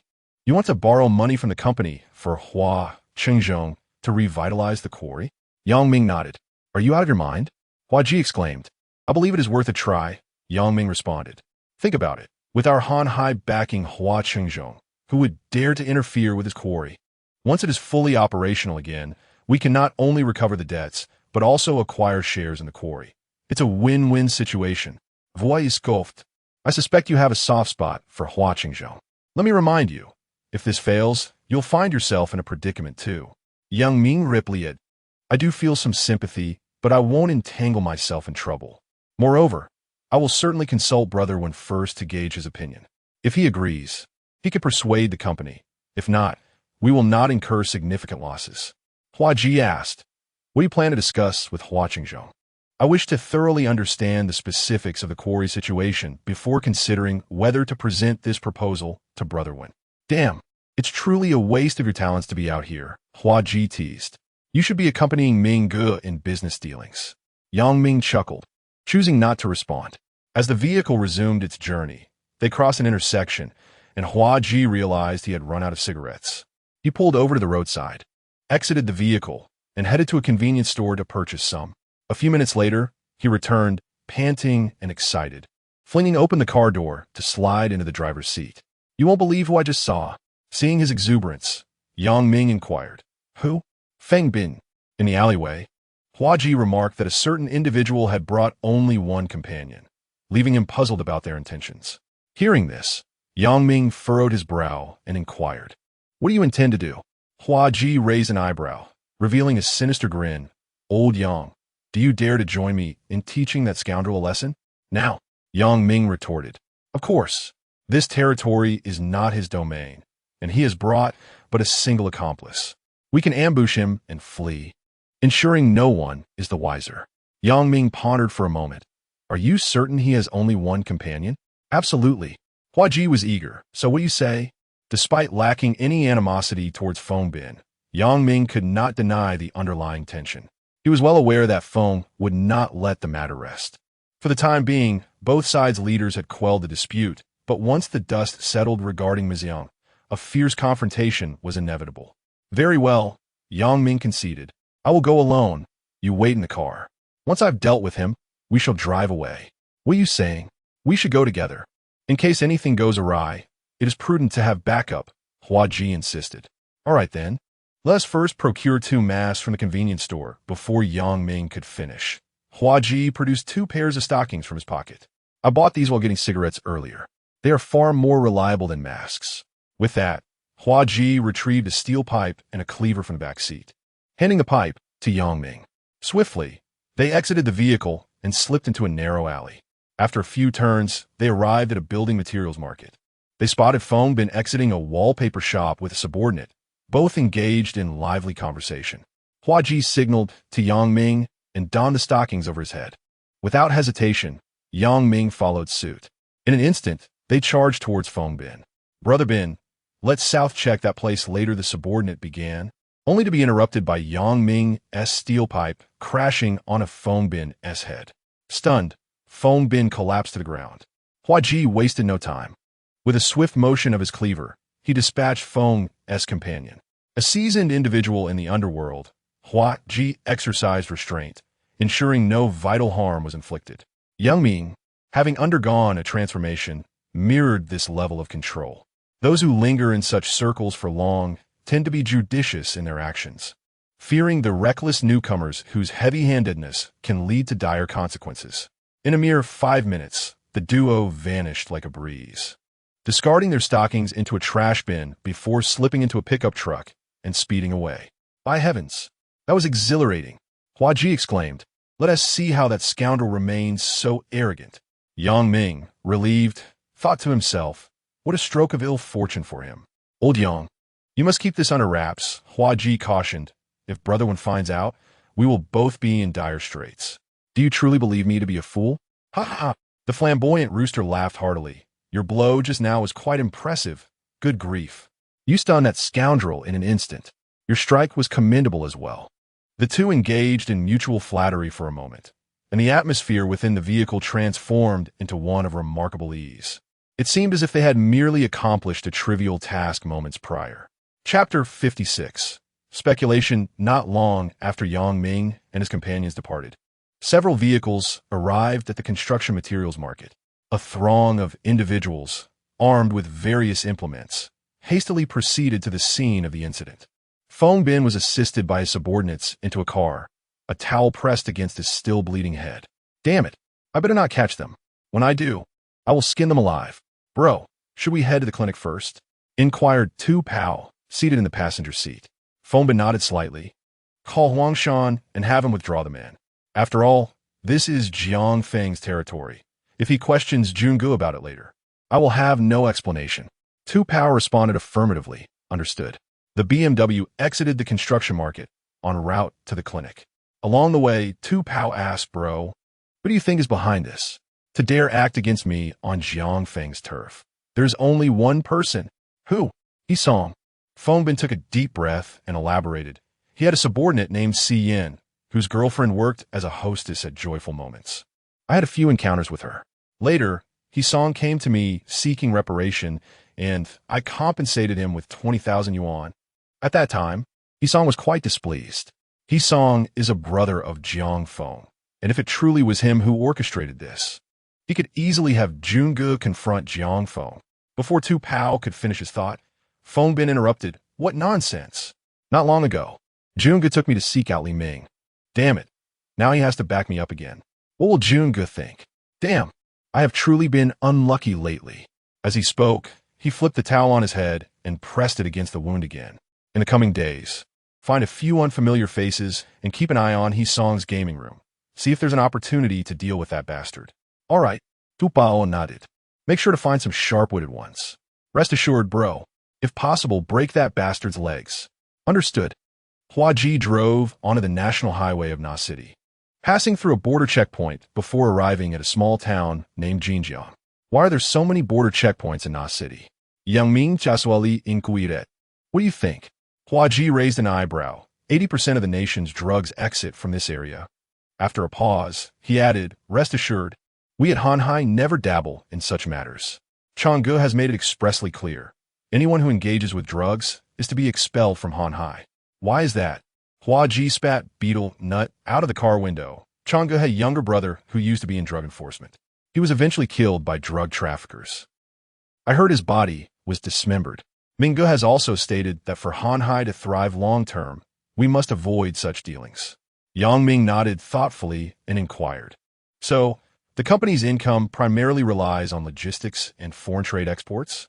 Pretty much, though I'm not entirely certain. The company engages in various businesses. Last year, Mingo even partnered to open a private dining establishment in the tourist area. I heard business was quite good.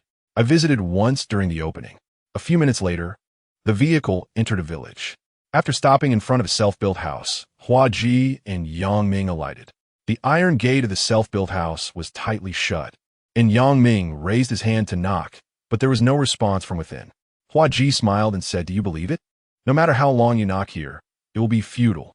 With that, he pulled a hairpin from his pocket and, after a few deft maneuvers on the door lock, the iron gate surprisingly swung open. Yang Ming was taken aback as Hua Ji proudly fidgeted with the hairpin. I got into the kiln because of this. As the two stepped inside, they spotted Hua Chengzhong attempting to crawl out from the corner of the courtyard. Hua Ji glanced around and seized a flower pot from the edge of the flower stand, hurling it towards the wall. With a resounding crash, the pot shattered, startling Hua Chengzhong into falling down. Brother Ji, spare me, Hua Chengzhong pleaded, eyes wide with terror. Why aren't you running? Hua Ji said, pulling him close by the shoulders. Old Hua, why are you making such a fuss? Do you think we would actually harm you? Brother Ji, I'm serious. Give me 10 more days and I promise. All right. I'm not here to collect a debt. Not to collect a debt. Hua Qingzhong looked perplexed. Exactly. Hua Ji pointed to Yang Ming, not far away. Did you see him? My brother wants to help you. Hua Qingzhong scrutinized Yang Ming, increasingly bewildered. Enough. Let's go inside and talk.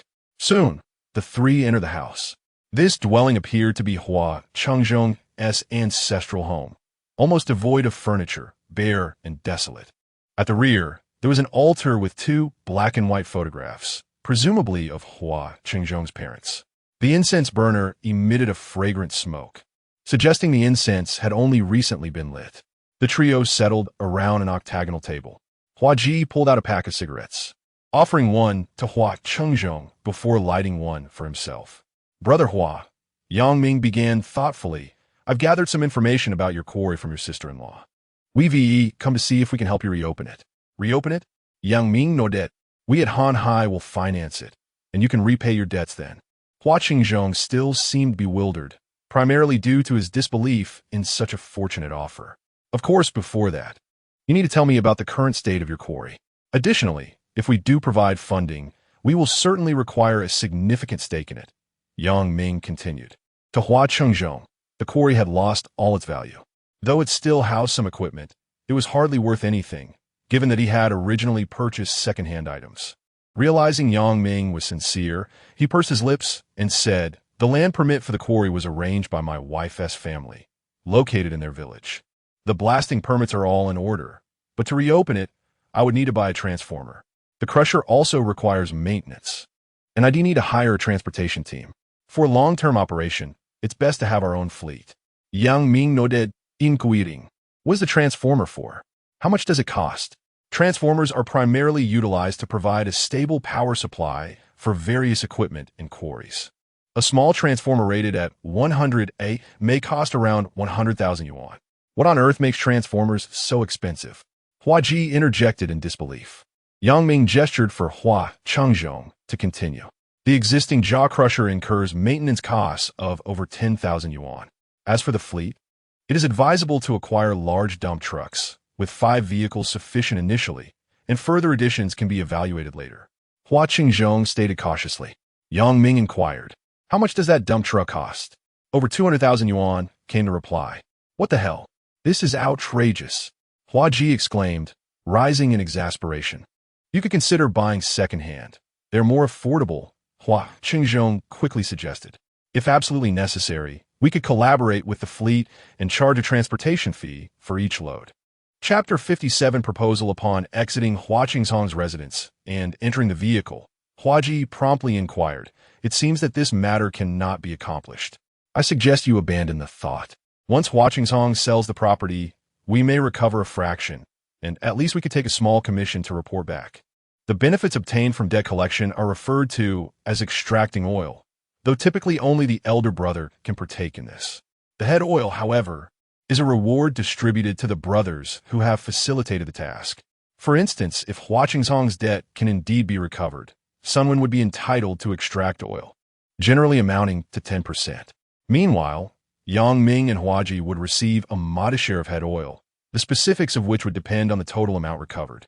Yang Ming remained silent, lost in contemplation. After a brief pause, he finally spoke, "I believe this matter can be accomplished."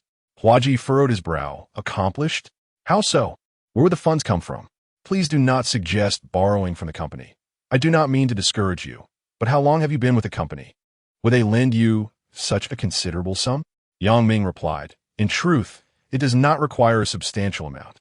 As you just heard Hua Qingzhang mention, as long as we manage to address the transformer and equipment repairs, the quarry could potentially commence operations. As for the fleet, we shall set that aside for the time being. Even disregarding the fleet, we would still need over 100,000. I think you should abandon this line of thinking," Huaji retorted as he started the vehicle. The funds obtained from the pyramid scheme, while generating some interest in the bank, would yield only a meager return. Moreover, Yang Ming felt that he had no immediate need for this capital. Rather than allowing it to languish, he preferred to pursue a profitable venture. Hence, his interest in Hua Qingzhang's quarry. If he could get it operational, it would serve as a solid foundation for his endeavors in Nash City. With this thought in mind, Yang Ming urged Huaji to drive to Hua Qingzhang's quarry. Although Huaji was somewhat reluctant, he did not refuse. The two stopped at a rice noodle shop for a quick meal before heading directly to the quarry. This quarry was situated in a remote location, approximately 20 kilometers from the city center. The vehicle navigated the winding mountain roads, flanked by lush greenery. As they ascended, the air was imbued with a subtle fragrance of flora. Finally, after a bend in the road, the quarry came into view. The first sight was one of desolation. Expanses of exposed rock surfaces gleamed a pale gray under the sun's rays. Scattered around were abandoned machinery, beginning to rust. Yang Ming and Huaji alighted from the vehicle, their footsteps crunching on the gravel, producing a creaking sound. A faint scent of dust permeated the air. "My goodness, how is this place in such disrepair?" Huaji remarked, surveying the surroundings with a frown. Yang Ming nodded and stepped forward, noticing a small office nearby that seemed to serve as a resting place for the workers. The doors and windows were tightly shut, the glass coated with a layer of dust. Further inside lay the extraction area, where the remnants of explosive blasts marred the colossal rock walls. Adjacent to the extraction zone, Yang Ming spotted the crusher that Hua Qingzhang had referred to. "There lies the location of the transformer," Yang Ming remarked, pointing towards a small structure not far away. Huaji glanced over briefly, then shook his head, stating, "Old Yang, I still find this matter a bit dubious. Look at this place. It has been abandoned for so long. Reviving its operations will not be an easy feat." Yang Ming refrained from responding immediately, continuing to observe the surrounding environment. In fact, the conditions were not unfavorable, he eventually noted, although the geographical location is remote.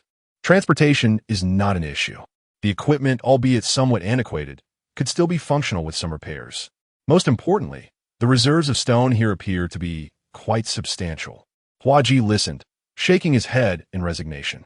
The two men wandered around the quarry, and Yang Ming meticulously inspected the various facilities, formulating a rough plan in his mind. "Let us go," Yang Ming finally declared. "We should return and contemplate how to proceed with this matter." As evening descended, within a stilted building at the Sangshi sand field, Sunwen languidly reclined in a bamboo chair, a water pipe exhaling wisps of fragrant smoke in his hand. Opposite him, Huaji leisurely cracked sunflower seeds, occasionally pulling a small piece of beetle nut from his mouth. Yang Ming sat beside them, his expression earnest as he stated, "Brother One, what I just shared is my perspective. I believe this endeavor is feasible." Sunwen inhaled deeply from the water pipe, slowly raising his head, a playful smile curling at the corners of his lips. I send you to collect a debt, and you wish to engage in philanthropy instead? Brother one, I believe old Yang reasoning is not without merit. Hua Ji interjected, despite his own reservations about Yang Ming's proposition. He chose to advocate for him out of brotherly loyalty. Sun Wen set down the water pipe, adopting a serious demeanor. It is indeed possible to pursue this venture. However, in addition to the debts owed to us by Hua Qingzhong, there are obligations to other creditors as well. Establishing this quarry may not be difficult, but negotiating with the other creditors poses a challenge. He paused, his gaze piercing as he turned to Yang Ming. We cannot simply assume all of his debts, can we? Brother Wen, we could negotiate installment repayments with the other creditors, Yang Ming proposed. Installments? Sun Wen laughed, a hint of sarcasm in his tone. Do you genuinely believe that loan sharks operate like banks? What loan shark does not seek to extract every last cent from their debtor? Do you think the others would agree to installment payments? And how would interest be calculated then? We can negotiate under the name of Han Hai. Yang Ming suggested. Sun Wen nodded in agreement. Indeed, it is feasible to negotiate under the company's name. They would be reluctant to offend the company. But have you considered, if the quarry fails, how would we explain it to the other creditors? In other words, how would you justify it to the company? Yang Ming seemed well prepared, immediately countering. But Brother One, have you thought about this? Given Hua Qingzhong's current situation, is he likely to clear the company's debts? Even if he sells his property, how much could he possibly recover? Ultimately, this debt will only turn into a bad debt, resulting in losses for the company. Someone pondered for a moment. Indeed, if this debt remains uncollected, the company will incur losses. However, as you propose to revive the quarry, the company will need to invest money. If it fails, wouldn't the losses be even greater? Yang Ming remarked, therefore we must take a chance. If we succeed, not only can we recover our losses, but the company will also acquire a quarry. As long as the quarry operates smoothly, it will continuously generate revenue for the company. This statement plunged Sun Wen into deep contemplation. The room fell into a profound silence, punctuated only by the soft sound of the flower chicken pecking at sunflower seeds. After a long pause, Sun Wen lifted his head, his gaze reflecting a hint of complexity as he sighed. Well, how about this? Tomorrow, you accompany me to meet Brother Zhu, and you can share your thoughts with him. If he agrees, we shall proceed. If he disagrees, then you need not dwell on this matter any longer. Upon hearing this, Yang Ming's face immediately brightened with joy. Excellent. Chapter 58. The Transformation the following day. Within the office of the Gannan warehouse, Yang Ming had just elaborated thoroughly on the quarrying plan. Seated behind the expansive desk, Zhu Bo fell into contemplation, his fingers idly toying with a silver lighter. The office was momentarily enveloped in silence, punctuated only by the faint click of the lighter. After a considerable pause, Zhu Bo raised his eyes to Sun Wen and inquired, how much does Hua Qingzhong owe us? Sun Wen pondered briefly before responding. It should be over 300,000. 300,000. Zhu Bo pursed his lips, reflecting bitterly on the deceitful charm of that rascal, who had once sweet-talked him into lending money. Now, he was left with a troublesome debt. He inhaled deeply. Were it not for our long-standing acquaintance, I would never have lent that scoundrel a single cent. Sun Wen offered a rueful smile. I must admit, this is partly my fault for not conducting thorough research. I believed he had a quarry and property, so he wouldn't be unable to repay. Who could have known he had so many other debts? Zhu Bo shook his head, his tone softening slightly. This isn't solely your concern. It's mainly my nostalgia that led me to be taken advantage of. He then shifted his gaze to Yang Ming. The plan you just proposed sounds promising. If I were to hand over the quarry to you, how confident are you in making it profitable? How long until it generates income? Yang Ming felt a surge of excitement, sensing Zhu Bo's inclination to accept his proposal. He responded cautiously. The specifics are still uncertain. But once the quarry is operational, every truckload of stone will translate into revenue. Who will we sell the stones to? Sun Wen interjected. Yang Ming explained. Hua Qingzhong has numerous acquaintances in the construction business. He previously operated the quarry due to these connections. Zhu Bo nodded thoughtfully. Selling the stones shouldn't pose a challenge, especially with so many contractors in the city. If we represent Han Hai, they will likely show us some respect. The pressing issue remains the initial capital. It's impossible for the company to cover this expense. He continued, this debt was originally my own. If I approach Ming Gu again, he will undoubtedly refuse. At this point, Zhu Bo turned his attention to Sun Wen. How much do you have on hand? Huh? Sun Wen paused, hesitating before replying. Perhaps around 50 to 60,000. Damn, I have little to spare myself. Zhu Bo rubbed his chin, his brow furrowed in worry. Observing his two elder brothers troubled by financial matters, Yang Ming took a deep breath and said, I have the funds for the quarry. Upon hearing this, both Sun Wen and Zhu Bo looked at him in astonishment. Under their scrutiny, Yang Ming felt slightly uncomfortable and clarified, I saved some money from my previous job. It was initially intended for my sister's college education. How much have you saved? Sun Wen asked, curiosity evident in his voice. About 100,000. Damn. Zhu Bo laughed. I didn't realize you were so well off. Sun Wen joined in the laughter. Working on construction sites, is that lucrative? Yang Ming scratched his head. Feeling somewhat embarrassed, I mainly live frugally. It took many years to save this amount. Zhu Bo picked up a cigarette from the desk, lit it, and took a deep drag. Very well. Having resolved the financial concerns, let us proceed as you suggested earlier. I will reach out to the other creditors. Considering the debt owed by Hua Chengzhong to the company as equity investment, and I shall discuss this with the finance department. Upon hearing this, Yang Ming exhaled deeply, feeling a tremendous weight finally lifted off his shoulders. However, Zhu Bo shifted the tone of the conversation, stating earnestly, but let me be clear, if this falls apart, I will not shoulder the blame. Sun Wen was momentarily taken aback. Brother Zhu, this isn't my responsibility. Before he could finish, Zhu Bo raised an eyebrow and interjected with a grin. Yang Ming is now under your wing. You are his superior, and his affairs are yours. Damn it. Sun Wen couldn't help but curse. Zhu Bo chuckled and retorted, no need for such exclamations. If this succeeds, won't you gain another source of income? You can find a way to collaborate with the quarry, and business will surely flourish. With a resigned sigh, Sun Wen glanced at Yang Ming, momentarily at a loss for words. Yang Ming had not anticipated such smooth progress regarding the quarry. He believed that Brother Wen was right. On the surface, Zhu Bo appeared carefree, yet he was deeply loyal. Otherwise, he would have lent money to Hua Chengzhong. In the days that followed, Yang Ming and Hua Ji spent nearly every day at the quarry. Having survived a crisis, Hua Chengzhong regarded Yang Ming as his savior, following his lead without hesitation. Thus, after more than a week of diligent effort, the quarry began to take shape. One early morning, Yang Ming awakened the still slumbering Hua Ji, and the two drove to the quarry to discuss opening arrangements. Must you rise so early every day? Hua Ji yawned while driving, his eyes still heavy with sleep. It's already 8. Is it too early? Yang Ming replied with a smile. Damn, I used to sleep until noon. Ever since you came along, I haven't had a single lazy day. Hua Ji complained, a hint of helplessness in his tone. Yang Ming chuckled. Once the quarry is up and running, you can sleep as much as you desire. Hua Ji shook his head, expertly unwrapped a beetle nut, and popped it into his mouth before suddenly asking, by the way, how come you have so much money? I told you it's all from working on the construction site and saving up, Yang Ming answered calmly. Damn, after all these years, I've only saved 20 to 30,000.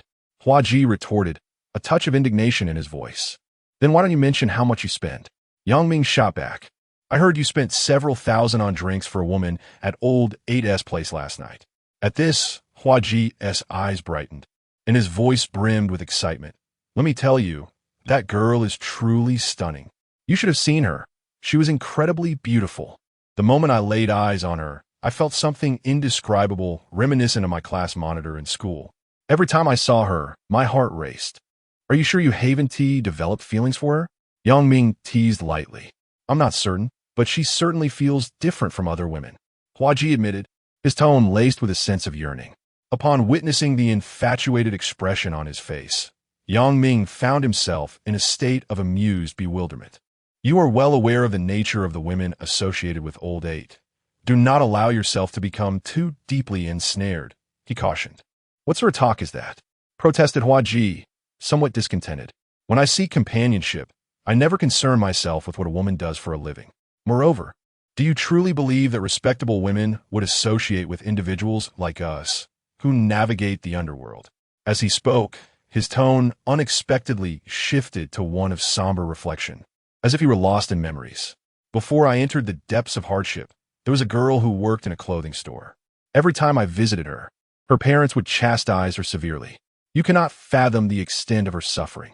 Ultimately, it was I who suggested we part ways.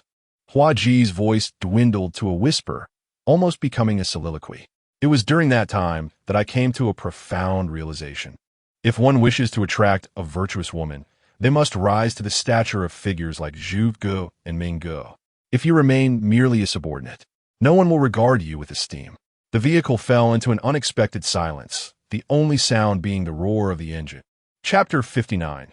The quarry. Yang Ming and Hua Ji arrived at the newly revamped quarry, where numerous workers were diligently wielding hammers to break down larger stones. The process of quarrying is not particularly intricate and can be broadly categorized into 3 stages. The first stage involves opening the mountain, utilizing a pneumatic drill to create blasting holes, inserting explosives, properly placing the detonators, and ultimately detonating the charges. The second stage is stone fragmentation. Larger stones are dismantled using manual impact drills and hammers, loaded onto trucks, and transported to crushers for further reduction into smaller aggregates. The third stage is stone dispatch. The crushed stones are loaded into vehicles and delivered to various construction sites. Different types of stones serve distinct purposes. Coarse aggregates are typically used for concrete and asphalt, medium aggregates for mortar, and fine aggregates for filling. The finer the stone, the higher the price. Coarse aggregates are approximately 50 yuan per ton, medium aggregates 80, and fine aggregates around 100. A dumper truck can carry about 20 tons, so, based on the cheapest coarse aggregate, a single load could yield over 1,000 yuan. After deducting various costs, a truckload might net around 400 yuan. When Yang Ming first learned of this, he too was astonished. He had not anticipated that the quarry could be so lucrative. This realization shed light on why Hua Chengjong had previously struggled to keep the quarry operational. Just imagine, if 10 truckloads could be processed in a day, that would equate to earning 4,000. What if it were 100? It is no wonder that the former owner resorted to high-interest loans to sustain operations. Goodness, 4,000 a day translates to 1,200,000 a month. This is practically highway robbery, Hua Ji exclaimed, his voice brimming with disbelief. Seated at a square table, Yang Ming and Hua Ji were served 2 steaming cups of tea by Hua Qingzhong. The fragrant aroma of the tea infused the modest office with an air of elegance. Did you not hear what Brother Hua mentioned earlier? A portion must also be allocated to the village. After all, this is their territory, Yang Ming reminded, gently blowing on the surface of his tea. Even so, even after giving to the village, the profits must still be substantial, Hua Ji replied, his lips pursed, eyes glinting with excitement. Old Yang, how did you negotiate with Brother Zhu? What stake do you hold in this quarry? Yang Ming took a sip of tea and replied calmly, 10%. 10%? Is that all? Hua Ji exclaimed, astonished. Yang Ming patiently elaborated. The funds previously lent to Brother Hua were considered as equity investment. The company holds 30%, while Wen Gu and Brother Zhu each possess 10%, with the village also having a 10% stake. Upon hearing this, Hua Ji instinctively turned his gaze to Hua Qingzhong. So, old Hua, does that mean you personally hold 30% of the shares? Hua Qingzhong glanced at Yang Ming and then chuckled sheepishly. Rest assured, Jiga, this arrangement is largely thanks to you and Xiao Ming, so I will personally allocate 10% of my shares to you. Upon learning of his own shareholding, Hua Ji broke into a wide grin, his eyes sparkling with enthusiasm. Old Hua, fear not. From now on, you have us at Han Hai backing you up. I guarantee your quarry will flourish. In truth, the decision to grant Hua Ji shares was a private arrangement between Yang Ming and Hua Qingzhong. Although Hua Ji possesses his own industry, a small tobacco shop provided by the company, he lacks the acumen for management, entrusting all affairs to his cousin, which results in a meager monthly dividend of merely a few thousand yuan. In Nash City, Han Hai's ventures are numerous and diverse. Establishments like Hua Ji's tobacco shop, gaming rooms, and small supermarkets abound. These are typically allocated to brothers who contribute to the company, ensuring they enjoy a stable income. Furthermore, the company distributes annual dividends based on performance, considering factors such as individual contributions and profits generated. Additional income streams, such as collection fees and mediation rewards, also exist. Altogether, individuals of Huaji's standing can easily earn around 10,000 yuan a month. Naturally, a portion of this income must be allocated to the younger brothers beneath them. Ultimately, Huaji's net income hovers around 5 to 8,000 yuan each month. Observing Huaji's exuberance, Yang Ming felt a sense of quiet satisfaction. He understood that this quarry represented not merely a lucrative opportunity, but also a crucial step in establishing his foothold in Nash City. As conversations flowed among the group, Wang Wei entered the room with great enthusiasm. Xiao Ming Ge, Ji Ge. Wang Wei was the first friend Yang Ming made upon arriving in Nash City, their camaraderie blossoming during their time at the Gannan warehouse. Consequently, once Yang Ming acquired the quarry, he promptly summoned Wang Wei for assistance. Zhu Bo had no objections, as the brothers from Gannan were numerous. Having one more or one less made little difference. Huaji, in high spirits, tossed Wang Wei a cigarette. From now on, while we are away, you must look after this quarry for me. Rest assured, Ji Ge, as long as I'm here, the quarry is secure. Wang Wei replied, accepting the cigarette with unwavering resolve. He then turned to Yang Ming to report. Xiao Ming Ge, I've already inspected the transformer, and Hua Ge has handed me the keys. You can be assured there won't be any problems. Yang Ming nodded, fully aware that the transformer was the quarry's most valuable asset. Hua Qingzhong had previously mentioned that the quarry had ceased operations due to the transformer being secretly damaged at night. Why do you always call Lao Yang Xiao Ming Ge? He is not that much younger than you, Huaji teased. Wang Wei scratched his head, somewhat embarrassed. Isn't there already a Ming Ge in our company? If I also call him Ming Ge, it would be confusing. Upon hearing this explanation, Huaji was taken aback for a moment before bursting into laughter. That makes sense. That makes sense.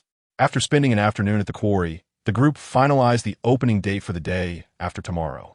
To celebrate, Yang Ming instructed Huaji to find a restaurant, intending to invite Sun Wen and Zhu Bo for a meal together, marking the official commencement of their operations. However, no one anticipated that trouble would arise on the eve of the opening. On that day, Huaji invited Yang Ming to accompany him to Lao Ba's side to meet his love interest. When Yang Ming first encountered Sun Xiao, he was genuinely surprised. The girl bore no resemblance to someone working in the nightlife. Instead, she appeared to be a university student still pursuing her studies. She donned a pair of denim shorts, her hair elegantly styled in a ponytail, and wore a modest smile that highlighted her pronounced dimples. Come, join me in a drink for my brother. Huaji, wrapping his arm around Sun Xiao, approached Yang Ming, saying, Old Yang, this is my girl, Sun Xiao. Brother Yang, I raise my glass to you, Sun Xiao declared, her voice melodious and clear as she lifted her glass. Yang Ming nodded in acknowledgement, clinking glasses with her before draining the contents. I will go fetch Mo. Sun Xiao said with a smile, turning to leave. Montak, which Mo? Huaji inquired, his expression one of confusion. Yang Ming, however, remembered the girl well, as he had once fought for her. Chapter 60. Enchantment. Since that fateful incident, the visage of Yang Ming has incessantly lingered in Mo's mind. Each recollection quickens her heartbeat and ignites a blush upon her cheeks. This sensation is both alien and exhilarating to her. Logically speaking, having toiled in the nightlife for numerous years, Mo has encountered a myriad of men. Handsome, unattractive, tall, and short. Her experiences with men number in the hundreds, if not thousands. Yet, none have etched such an indelible impression upon her heart as Yang Ming has. In the nightlife scene, it is commonplace for inebriated patrons to engage in altercations over women. However, these disputes often stem more from a desire to uphold one's pride than genuine affection. That night, Mo distinctly sensed that Yang Ming's defense of her was not merely for the sake of reputation, especially at the moment he shielded her. An unparalleled sense of security enveloped her. During this period, Mo found herself in a daze, often lost in contemplation or breaking into a silly grin. She even sought someone to inquire about Yang Ming as contact information, but to no avail. Gradually, a sense of despondency began to creep in, accompanied by the fear of never encountering the man who stirred her heart once more. Thus, when Sun Xiao called for her in the dressing room, Mo was momentarily taken aback. Yang Ming? Yes, here? She exclaimed, her eyes shimmering with anticipation. Sun Xiao sighed in exasperation. I don't see what is so special about him that you're so enamored. You wouldn't understand. Mo replied with a smile, swiftly retrieving her makeup mirror to touch up her appearance and fix her hair. Are you ready? Sun Xiao teased. Almost. Can I borrow your lip gloss? A few minutes later, Sun Xiao escorted Mo to the private room where Yang Ming and his companions were gathered. Hua Ji seemed to have forgotten their earlier altercation, greeting Mo with a smile before retreating to a corner with Sun Xiao, engrossed in their own world. It's been a while, Yang Ming said with a warm smile.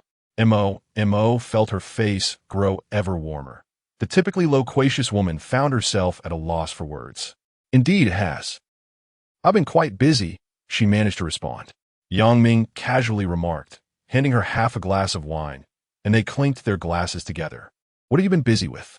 Montag inhalet deeply, striving to compose herself. Brotherwin asked us to collect the bills. Oh. The atmosphere suddenly shifted to one of awkwardness. Yang Ming was not particularly adept at conversing with women, nor did he harbor any special intentions towards Mo. This was not due to any disdain for her profession, but rather his current disinterest in matters of the heart. Mo, meanwhile, remained in a state of tension, her usual repertoire of conversational phrases evaporating from her mind. After what felt like an eternity, Mo mustered the courage to suggest, "How about I sing a song for you?" "All right," Yang Ming replied with a slight nod. Mo grasped the microphone and settled beside Yang Ming. Her large, expressive eyes were fixed upon the LCD screen ahead, yet her peripheral vision continuously darted towards him. This led her to falter on the very first line of the lyrics. In a moment of panic, she endeavored to regain her composure and subsequently began to sing along. Today, she chose Anita Mui's The Flower of the Night. Although her voice differed significantly from that of the late diva, being softer and more melodious, Yang Ming was astonished to discover that this girl from Sichuan had remarkably standard Cantonese pronunciation. As she donned her evening gown and applied her lipstick, it was as if she were preparing for a grand soiree. When Mo sang the line about his gaze resembling a dream, she felt her cheeks flush with warmth. Gratefully, she thought to herself that the dim lighting in the private room would likely conceal her embarrassment. Meanwhile, Yang Ming was transported back in time to several years prior, when his younger sister was still in high school, humming this very song for him. She had once expressed her desire to perform it at her graduation ceremony, to which Yang Ming had promised to attend. Regrettably, the foreman had denied him leave that day, insisting that he remain on site. Reflecting on the past stirred a complex mix of emotions within Yang Ming. He had always been earnest and diligent, yet fate seemed perpetually at odds with him, presenting obstacles at every turn. Perhaps it was not fate that conspired against him, but rather the nature of society itself. What are you thinking about? Mo inquired after finishing the song and setting down the microphone. Yang Ming returned to the present, offering a gentle smile. Nothing. Your Cantonese singing is truly impressive. Delighted by the compliment, Mo beamed. Do you enjoy listening to Cantonese songs? It's not bad, Yang Ming replied. Then whenever you come, I shall sing for you. All right. Just as they were conversing, Yang Ming's phone abruptly rang. He retrieved it from its case and answered. Xiao Mingge, there's been an incident. Hua Qingzhong's anxious voice came through. Xiao Wei has been attacked. Yang Ming's brow furrowed at the news. What happened? You all need to come quickly, Hua Qingzhong stammered, struggling to explain the situation. Yang Ming, no longer wanted to waste time, hung up and called out to Hua Ji. There's been trouble at the quarry. Wang Wei has been attacked. Hua Ji sprang up from the sofa, exclaiming, What's going on? I'm not sure, but we must go and see. Let us go. The two hastily exited the private room, leaving Mo with her mouth agape, as she had intended to ask Yang Ming for his phone number, but hadn't the chance. In the pickup truck, Hua Ji swiftly contacted his subordinates to rally support. 10 minutes later, several vans appeared on the dirt road leading to the quarry. Hua Ji counted the heads before driving the group toward the scene. Upon arrival, they found Hua Chengzhong embroiled in a heated argument with two bruised workers. It was evident that the workers had also been assaulted and were demanding their wages from Hua Chengzhong, insisting they would no longer work. Hua Go, where is he? Yang Ming leaped from the vehicle and approached. They've already left, Hua Chengzhong replied, casting a glance at the group Hua Ji had brought, visibly relieved. And Xiao Wei? Yes, in the office. Yang Ming glanced at the two workers and said to Hua Chengzhong, Brother Hua, please settle their medical expenses first and let them seek treatment. We can discuss the other matters later. The two workers, upon witnessing the sudden arrival of so many ruffians, hesitated to mention their desire to leave. Upon entering the office, they found Wang Wei reclining on a bench, his body swathed in bandages. Yang Ming approached to inspect him, and, upon discovering that the injuries were not severe, he let out a sigh of relief. Brother Xiao Ming, Brother Ji, are you all right? Yang Ming inquired. I'm fine, Wang Wei replied with a grin. If it weren't for the overwhelming numbers on their side, I would have surely dealt with them. Hua Ji settled beside him and offered him a cigarette. Did you see what they looked like? He asked. I did, Wang Wei responded. The leader is bald. I overheard someone refer to him as he lousy. He lousy? Hua Ji furrowed his brow. Yang Ming looked at him and asked, Do you know him? Hua Ji nodded. Damn it, that scoundrel has grown quite audacious, daring to stir trouble in our Han, high territory. Chapter 61. Reflection. The city of Na is comprised of 6 streets, each under the dominion of a prominent figure. Typically, these leaders seldom clash, conducting their affairs within their respective territories. The domain of Han Hai is situated along the Gannon Street. Although it lies outside the city center, it houses a critically important airport that governs the air logistics of Na. Aside from the flourishing tourism industry, agriculture stands as the city's paramount economic lifeline. Tropical fruits, tea, and rubber form the backbone of this metropolis's economy. A significant portion of these agricultural products relies on air transport, in addition to land routes. Over the years, Han Hai has diligently cultivated its presence on Gannon Street, amassing considerable wealth solely from air freight. Coupled with its foreign trade operations, Han Hai has inadvertently emerged as the most formidable company in Na. In the underground realm of Na, the name Zhang Jiqiang is known to all. His every word and action instill a sense of caution among the other leaders. However, in recent years, this formidable figure has set his sights on the surrounding cities, initiating an expansion of his influence. Consequently, the affairs of Na have been entrusted entirely to Li Ming. Li Ming's approach starkly contrasts with that of Zhang Jiqiang. He eschews violent methods for problem-solving and has devoted his efforts to legitimizing Han Hai's operations. This gentle management style has led many to gradually forget the ruthless nature of Han Hai under Zhang Jiqiang's command. It is precisely due to this transformation that, over the past year, various factions have begun to experience more or less friction with Han Hai. The once fearsome Han Hai now appears less intimidating to some. The atmosphere in the quarry's office is tense. Hua Ji breaks the silence. He Lao Si is He Song's younger brother. He Song is following Jiang Feng. Yang Ming furrows his brow, still unfamiliar with these relationships. Hua Ji continues to elucidate. Not long ago, we encountered that four-eyed fellow. His boss is He Song. Jiang Feng is the big shot in the Jiangbei district, and that area also falls under his domain. Yang Ming ponders, so, does that mean the Jiangbei quarry that previously targeted Hua Ge is under He Song's protection? Very likely, Hua Ji nods. I'll inquire further. Yang Ming seats Don, habitually stroking his chin in thought. Observing this, Hua Ji pulls out his phone and dials a number. Yes, regarding the Jiangbei quarry, he Lao Si, all right, understood. After hanging up, Yang Ming inquires, what did they say?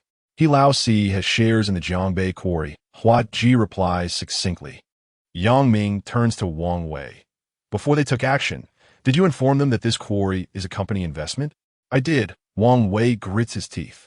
That scoundrel He Lao Si said he spared my life out of respect for Han Hai and warned us to close down soon, or they dig up our paths. Damn it. Hua Ji curses, rising to his feet. That bastard. It seems he has a death wish. I'm taking my men over there right now to deal with him. Yang Ming hastily grasped the enraged Hua Ji, urging him to remain calm.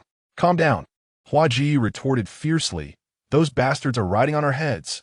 If I don't deal with them, how will I survive in the future? His fury was palpable. And how do you intend to handle it? They wouldn't dare come and disrupt your territory without a well-laid plan. If you take people over now, aren't you just walking into a trap? Yang Ming calmly analyzed the situation. Is it just going to end like this? He took a deep breath. We have an appointment with Brother Wen and Brother Zhu for dinner tomorrow. Let us discuss it then.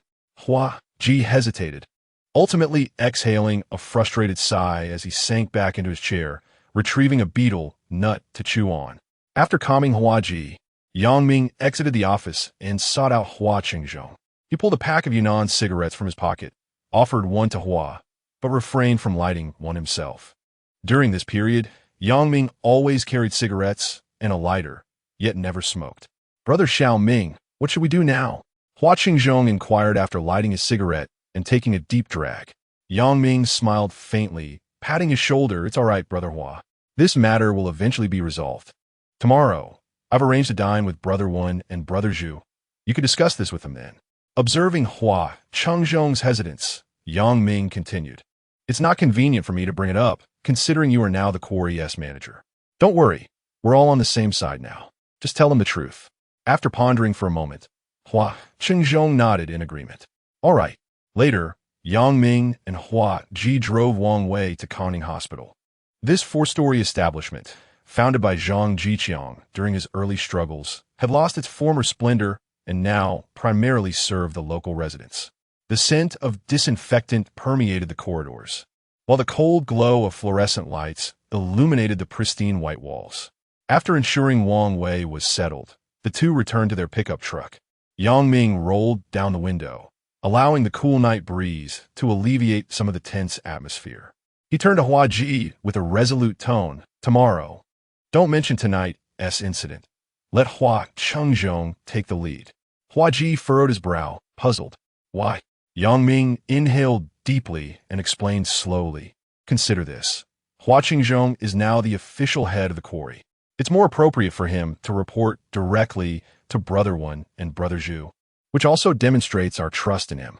He paused before continuing. Moreover, as the on-site manager, he is most familiar with the details of the incident. Having him report will ensure the accuracy of the information. Hua Ji nodded thoughtfully.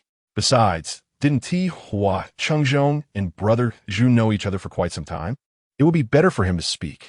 A flicker of realization crossed Yang Ming's eyes. If they always took matters into their own hands, Hua Qingzhong might develop a reliance on them in times of trouble. In the long run, this would be detrimental to the quarry's management. Hua Ji, lacking such intricate thoughts, simply replied, fine, whatever you say. Yang Ming smiled slightly, as he was considering the future. Should the situation escalate further, he and Hua Ji would have more room to maneuver. He is acutely aware that he has only just established his footing and must refrain from being overly conspicuous. These lessons were gleaned from his experiences on the construction site. At times, excessive prominence can yield counterproductive results. Chapter 62. The commencement. This marks Yang Ming's second visit to Wangjiang Tower, a distinctive restaurant perched on the banks of the Tsang River. His fondness for this establishment is rather tepid, primarily due to the incessant clamor that fills the air. Even with private rooms available, it is hardly conducive to serious discussions. However, as he is still unfamiliar with Nashi and, given Zhu Bo's close rapport with the proprietor, they find themselves convening here. As the sun began its descent, Yang Ming, Hua Ji, and Sun Wen arrived at the restaurant early. Once seated, their conversation swiftly ignited. Sun Wen, cradling a water pipe, exhaled a plume of smoke and remarked, in a few days, I may need to head out. Hua Ji, tossing peanuts in his mouth, inquired with curiosity, where are you off to, Brother Wen? Pooh City, came the reply. What's taking you there? Hua Ji pressed further. Sun Wen inhaled deeply before responding. It's a directive from above. I'm not entirely sure myself. From what Zhuge mentioned, it's an order directly from Chang'e. Hua Ji's eyes sparkled with intrigue. Chang'e is in Pooh City? No way. Are you going there to fight? You must take me along. Sun Wen shot him a disapproving glance. Fight? Do you really think they would send me if that were the case? He paused before adding, I suspect the company wants me to manage some operations there. Hua Ji stared in astonishment. So you'll be stationed there from now on? What about here? Sun Wen shook his head, his tone tinged with uncertainty. I'm not sure yet. I'll have to see how things unfold once I get there.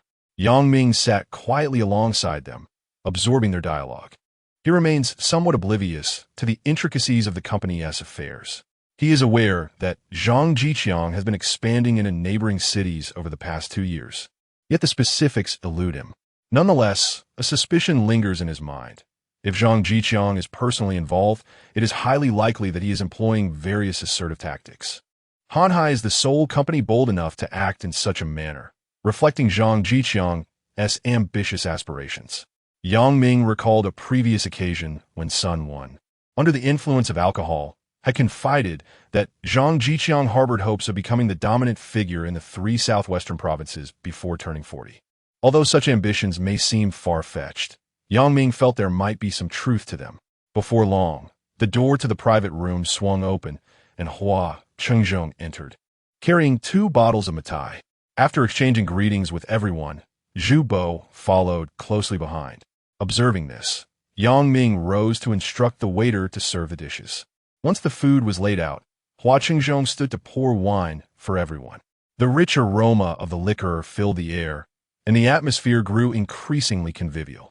Zhu Bo, seated at the head of the table, smiled and inquired, "How is the quarry progressing?" Yang Ming cast a glance at Hua Chengzhong, who immediately understood, his expression turning grave as he responded, "Manager Zhu, the quarry was vandalized again last night." He seemed well prepared, recounting the entire sequence of events with clarity.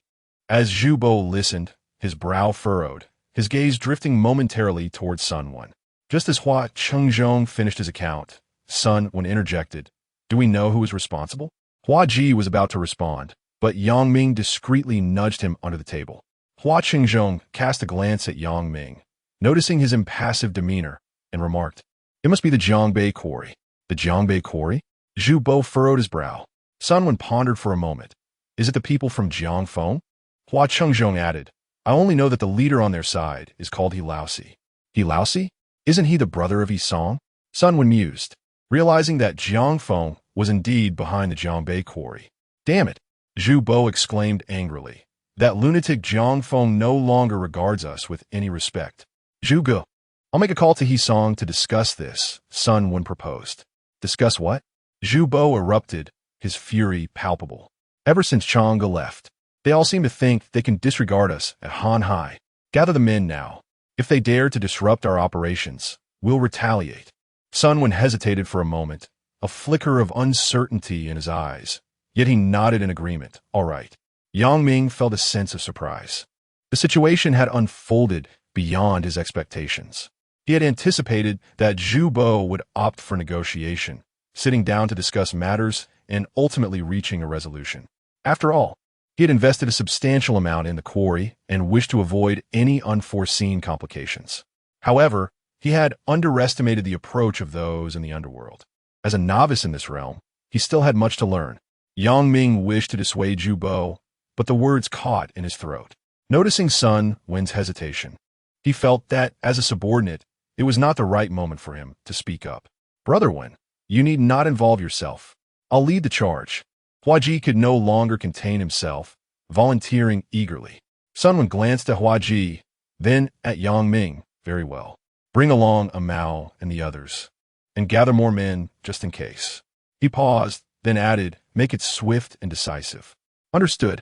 Hua Ji nodded in agreement, promptly standing up and exchanging a knowing look with Yang Ming as they both departed. Once outside the Wangjiang building, Yang Ming sat silently in the car, gazing out at the swiftly passing streets, lost in thought. Hua Ji broke the silence with a sidelong glance. "What is bothering you? You seem distracted. Surely you're not afraid?" His tone carried an edge, as if he believed Yang Ming's demeanor was uncharacteristic. Yang Ming pondered for a moment before responding slowly. "If we attack the Jiangbei quarry, will Jiang Feng retaliate? Who cares if he will? If he dares to strike, I'll stand ready." Hua Ji replied nonchalantly, his tone brimming with defiance. Did he truly believe that without Chang'e, they could be easily intimidated? Upon hearing this, Yang Ming chose not to say more. He took a deep breath and pulled out his phone to message Hua Qingzhong, inquiring about the commencement of work. Minutes later, his phone vibrated with a reply from Hua Qingzhong. Manager Zhu says operations will begin tomorrow. Upon reading this message, Yang Ming felt a slight sense of relief. Half an hour later, the courtyard of the Gannan warehouse was already filled with dozens of individuals. In the night, each person donned white gloves, wielding glinting machetes. Several large vans were parked in the yard, the roar of their engines shattering the tranquility of the night. Huaji approached the leading figure, a Mao, and whispered a few words. Subsequently, he retrieved his phone and made several calls to his subordinates, ensuring that all preparations were in order. Once all arrangements were complete, Huaji and Yang Ming set off towards the Jiangbei quarry. They halted a few hundred meters from their target, extinguished the headlights, and quietly awaited the arrival of others. The night breeze rustled through the leaves, creating a soft symphony. Yang Ming gazed at the outline of the quarry in the distance, a tumult of emotions swirling within him. He was uncertain whether the forthcoming actions would stir any turmoil, yet at that moment, he had no choice but to follow the tide. Huaji hesitated for a moment, then retrieved a cloth-wrapped object from beneath his seat, gradually unveiling a small-caliber firearm. Yang Ming furrowed his brow at the sight, prompting Huaji to chuckle and say, "Just in case, stay close to me." Chapter 63. Neatness. Song and Zhang Feng grew up together, nearly bare-bottomed, not only as villagers but also as next-door neighbors. This profound friendship, nurtured since childhood, rendered their bond even closer than that of blood relatives. Zhang Feng, nicknamed Crazy Jiang, earned this moniker from his reckless behavior when he first ventured into the city. A naive newcomer, he roamed the urban landscape with a posse of local brothers, engaging in brazen acts without regard for the consequences. This band of audacious rural ruffians, driven by poverty, displayed a fearlessness that often instilled dread in others. They would openly list their prices, thousands to cripple a hand or a leg, and tens of thousands for a life. Sometimes, merely out of camaraderie, they would resort to violence over a banquet or a few flattering words. Their combat prowess and resolve should never be underestimated. It was through this ferocity that Zhang Feng carved out a niche for himself in the city of Na. As for Song, who shared both joy and hardship with Zhang Feng, he may not have achieved the same level of fame, yet he played a pivotal role in many significant decisions. However, Song was not an ambitious man. Perhaps due to the influence of his upbringing, this former rural thug harbored little desire for greatness. Once Zhang Feng bestowed upon him a modest empire, Song relinquished the ferocity and ambition of his youth, settling into a life of complacency, drifting between gambling dens and brothels. His domain included a gaming hall and several card rooms, which provided him with substantial monthly income, allowing him to indulge freely in his vices. Among these, the Blazing Fire Game Hall appeared to be an ordinary arcade, but concealed deeper intrigues. Beyond the latest slot machines and fishing games, a casino lurked beneath the surface. The revenue from this establishment alone was enough to incite envy in many. This was a gift from Zhang Feng to his childhood companion, serving as the economic foundation of Song's comfortable lifestyle.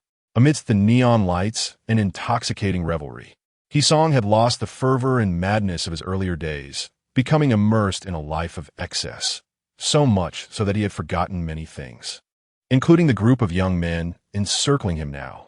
As he gazed at these youths wielding steel pipes and machetes, a sense of strangeness washed over him, so profound that he instinctively trembled. "Who are you with?" Song attempted to regain his composure, striving to project the demeanor of an elder brother. Yet, it was evident that the young men were unimpressed, their eyes devoid of emotion. They moved to attack after confirming Song's identity, without a hint of hesitation.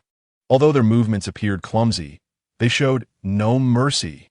When the first blow struck his head, Song felt as though he had been transported back to many years ago, recalling the first time he followed Zhang Feng to engage in violence. That long-forgotten fear resurfaced. His heart raced uncontrollably, and the blood within him surged restlessly. "Break his legs," commanded the ringleader. In an instant, the others began to rain blows upon Song's legs with reckless abandon. In a fleeting moment, the legs were rendered numb, a grotesque sight of blood and flesh. Song, overwhelmed by excruciating pain, succumbed to unconsciousness. A few minutes later, when Si Yin arrived with several companions in the alley, they were utterly taken aback. None of them had anticipated that their leader would be so brutally assaulted right at his own doorstep. The tranquility of the Jiangbei quarry was abruptly shattered by a cacophony. The forces led by Hua Ji and Yang Ming surged into the scene like a torrential flood. Within the three-story building, screams echoed incessantly. Some individuals, in a state of panic, leapt from the corridors, crashing to the ground with anguished groans. This was an unambiguous display of domination, as the opponents proved to be woefully inadequate. Upon reaching the office on the third floor, Hua Ji hesitated momentarily before pulling Yang Ming aside, signaling to one of his subordinates to kick down the door. The young man, exhilarated, charged forward, blissfully unaware of Hua Ji's intentions. At the very instant the door was forced open, a resounding bang coincided with the young man's agonized cry. "Damn it! Are you still playing with a shotgun?" Hua Ji cursed as he observed his fallen subordinate and the scattered steel pellets. Immediately, a commotion erupted within the room, and someone shouted from downstairs. The bastard jumped down. It was only then that Hua Ji peeked into the office, finding it vacant, and instructed his men to carry the injured subordinate down. As they descended, Hua Ji cautioned Yang Ming, in the future, never recklessly open a door in such situations. Yang Ming nodded silently. Downstairs, a bald man lay subdued on the ground. Hua Ji approached him with a grin. "So, you are he lousy?" The bald man retorted fiercely. "You think you can kill me?" Without hesitation, Hua Ji delivered a sharp kick to the man's chest. Under the dim spotlight, the bald man's face appeared particularly sinister. "Damn it! Are you tired of living? How dare you disrupt our Han Hai's territory?" Hua Ji's every strike landed precisely, inflicting unbearable pain upon He Laosi. The beating persisted for several minutes until He Laosi suddenly shouted, "I recognize you. Your name is Hua Ji, affiliated with Sunwon. Damn it, do I need you to remind me?" Hua Ji responded with another kick. "Let me tell you, my brother is He Song. He will definitely not let you off. Ha ha. What is He Song to me? Even if Jiang is mad, I'm not afraid. Dare to disrupt our territory? I'll make you aware of the consequences." Minutes later, He Laosi lay on the ground, bloodied and barely conscious. Yang Ming interjected, "That's enough. You'll kill him. He won't die, I know my limits." As Hua Ji spoke, he took a cleaver from a subordinate, stepped on He Laosi's hand, and severed his ring and pinky fingers, placing them into a prepared plastic bag. "This is our rule in Han Hai." He waved the plastic bag in front of Yang Ming. "Remember, you cannot return empty-handed in the future." Yang Ming took a deep breath. Although he had mentally prepared himself, the brutal reality of the underworld far exceeded his expectations. As the night breeze swept through, the quarry gradually fell into silence, leaving behind a scene of chaos and bloodshed. As he followed Hua Ji away, a surge of complex emotions welled up within Yang Ming. He understood that he had embarked on an irreversible path, one devoid of regret, and he felt prepared for the journey ahead. Surely, they would not report this to the authorities? Yang Ming lowered the car window, and for reasons unknown, an urge to smoke washed over him. Despite the fact that he did not partake, rest assured, if they were to call the police, any chance of thriving on these streets would be lost forever. Hua Ji tore open a beetle nut and tossed it into his mouth, asserting that matters pertaining to the streets should only be resolved on the streets, as per their unwritten code. Chapter 64. The desire to come the phone's shrill ring at just past 1 in the morning shattered the intimate moment between Jiang Feng and his mistress. For this notorious figure from Jiangbei district, receiving a call at such an hour was the most unwelcome occurrence, as it invariably heralded bad news. True to his expectations, the message on the other end confirmed his fears. After ending the call, he rose from the bed and began to dress. The woman beside him, puzzled, inquired, "Feng Ge, are you leaving at this late hour?" "He's been taken down," Jiang Feng replied coolly as he fastened his belt. Upon exiting the building, a Toyota Camry silently awaited him at the curb. Two burly men swiftly emerged, respectfully addressing him as Big Brother. "Drive to Chunwei Clinic," Jiang Feng commanded succinctly. Minutes later, the vehicle halted in front of the clinic, where a crowd had already gathered. Upon seeing Jiang Feng, they parted to allow him passage. Four-Eyed approached him briskly. Reporting in a hushed tone, "Feng Ge, He has sustained serious injuries. The doctor is attending to him inside. Do we know who is responsible? Jiang Feng inquired. His brow furrowed. Four-eyed hesitated, stammering, it should be the people from Han Hai. Han Hai. Jiang Feng's voice bore a chilling edge. What prompted this? Four-eyed swallowed hard before continuing. It's like this, Feng Ge. A while back, Zhu Bo approached He Ge, suggesting that the debt owed by Hua Chengzhong be deferred and paid in installments. Then, we learned that Zhu Bo and Hua Qingzhong had partnered to reopen the quarry. Yesterday, He Lao Si led a group there to smash the place up and threatened that if they resumed operations, they would block their access. Is that the reason? Jiang Feng pressed. It appears so. Four-eyed kept his head bowed. Feng Ge, should I gather men to deal with Han Hai? Jiang Feng remained silent for a moment before replying. I will check on Lao He. You tell the others to disperse. We mustn't draw attention here. Understood, Feng Ge. Four-eyed nodded in compliance. Meanwhile, in a lavish private room at the Joyful Time nightclub, the deafening music filled the air as Feng Binyu and Zheng Chong manhandled a newly arrived hostess, singing boisterously while behaving crudely. Suddenly, his trusted subordinate, Tu Pao, burst through the door and leaned in to whisper, Big brother, the matter has been handled. A triumphant grin spread across Feng Binyu's face. Well done. Tu Pao hesitated before adding, however, Big brother, there's one more thing. Zhu Bo's people smashed the quarry where He Song's brother was protected. When did this happen?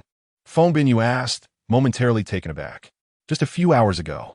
Ha ha. Feng Binyu erupted in laughter, his raucous mirth echoing through the microphone. See, I told you, my streak of bad luck wouldn't last forever. Fortune is turning. He laughed menacingly, gripping the girl's head and forcefully pushing it downward. Big brother, what shall we do next? Tu Pao began, but hesitated. Feng Binyu narrowed his eyes, a glint of ruthlessness flashing within. Let us observe for now. If there's any movement from Jiang Feng, inform me immediately. Understood, big brother. Tu Pao nodded, exiting the private room. The private room resumed its cacophony, though within Feng Bin's laughter lingered a hint of madness. The following day, news of Isong's incapacitation spread like wildfire along the streets. Clearly the result of someone's deliberate dissemination. The once tranquil underworld of Na City was suddenly rippled with unease. Zhu Bo sat in the office of the Gannan warehouse, his fingers incessantly toying with a silver lighter, squinting at the large computer screen. Sun Wen lounged on a nearby leather sofa, his gaze occasionally drifting toward the hookah resting beside him, yet he ultimately restrained himself from reaching for it. Zhu Bo broke the silence, inquiring, Who do you suppose is behind this? Sun Wen cleared his throat and replied, I've had someone look into it. It's said to involve a few reckless young men. Apparently, He Song got into an argument while stepping out to relieve himself, and then he was attacked. Zhu Bo scoffed, Is that even plausible? This is his own territory. Who doesn't recognize He Song? Brother Zhu, do you suspect someone is orchestrating this from the shadows? Sun Wen ventured cautiously. Absolutely. Zhu Bo exclaimed, raising his voice. Damn it, first they demolish He Lao Si's quarry, and then He Song is incapacitated. It's clear they're trying to target me. Sun Wen hesitated. Surely that can't be the case? I spoke with Hua Ji, and from the moment they left Wangjiang Tower to when they went to the quarry, not much time elapsed. Besides, the people below are trustworthy. There's no way they could leak any information. He paused before adding, Could it merely be a coincidence? A coincidence. Zhu Bo seethed, whether it is or not. Jiang Fengzi is certainly convinced it's me. A glint of ruthlessness flashed in Sun Wen's eyes as he suggested, What shall we do now? Should I arrange for someone to take preemptive action? Zhu Bo shook his head. There's no chance now. With He Song incapacitated, Jiang Fengzi will bolster his defenses. Moreover, if we eliminate him, Na City is bound to descend into chaos. This is a time when Na City must remain stable. He inhaled deeply. Forget it.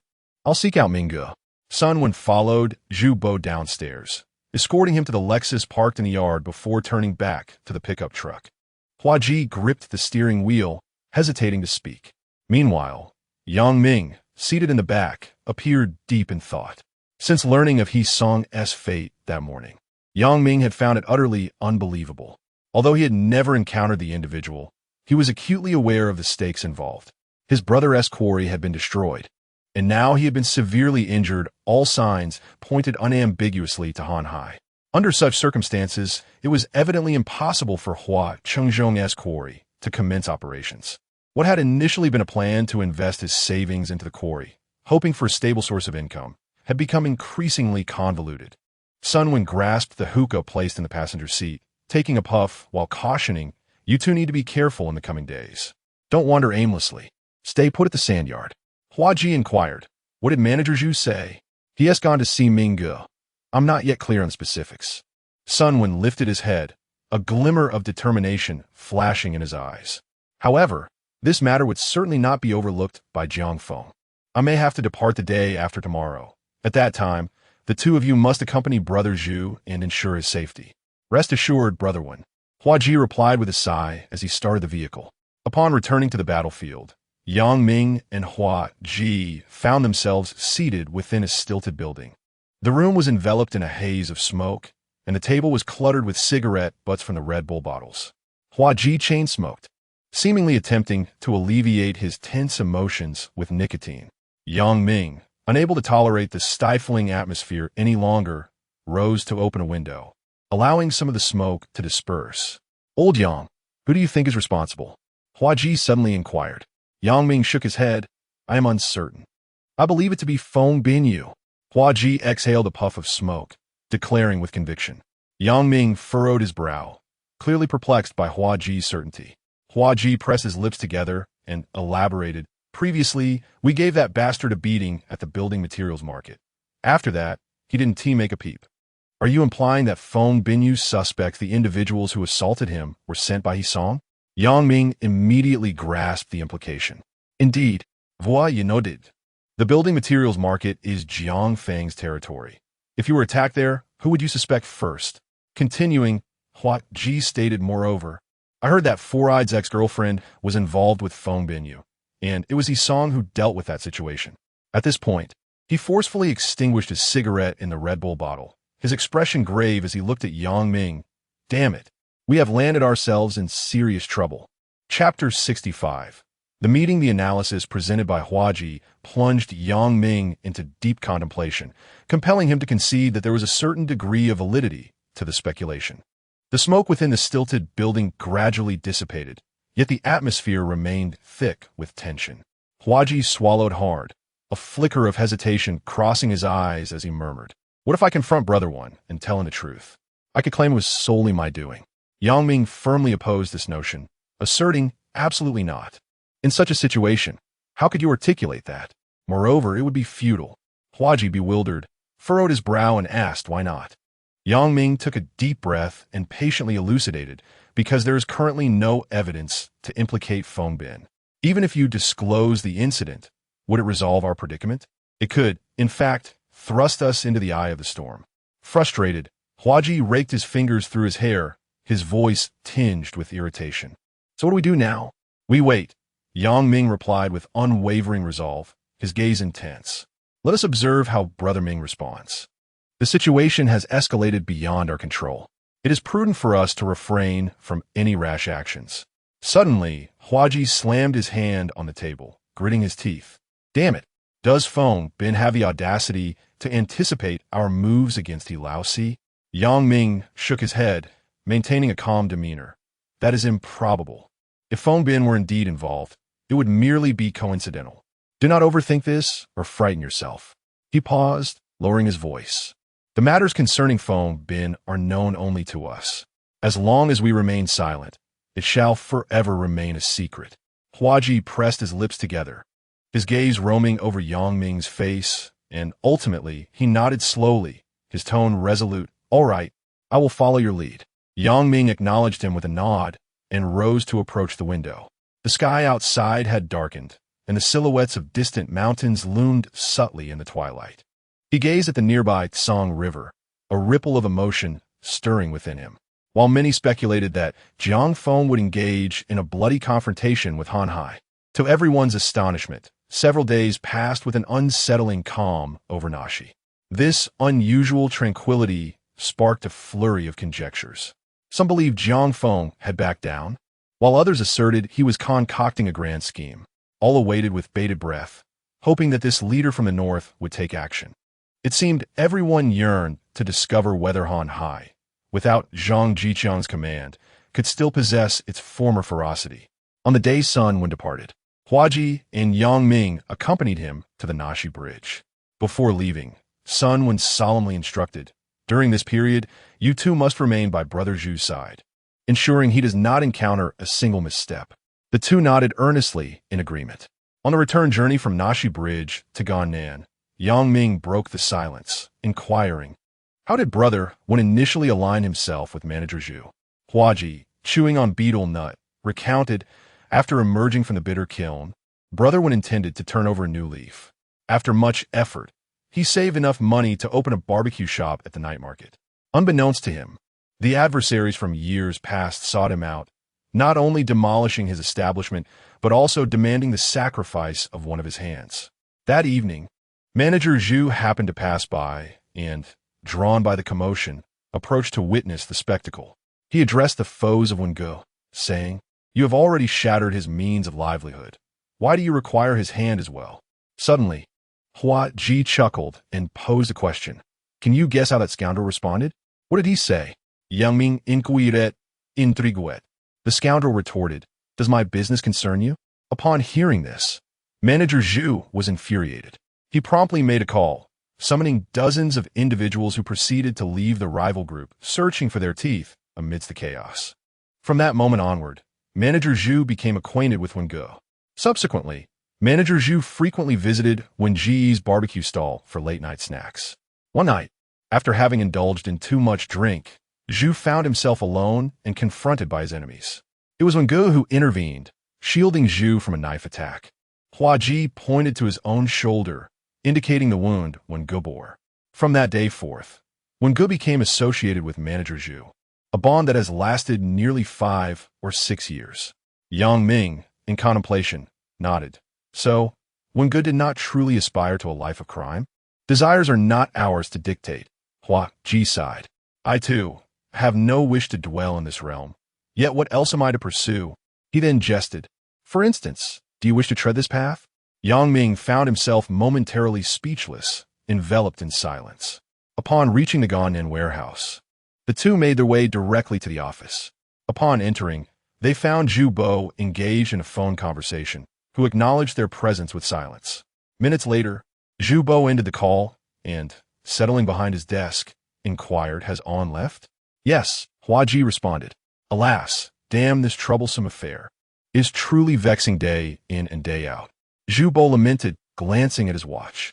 "Soon, Yang Ming will accompany me to headquarters. Huaji, you remain here at the warehouse." Understood, Huaji replied, casting a glance at Yang Ming. Shortly thereafter, Yang Ming found himself seated in Zhu Bo's Lexus.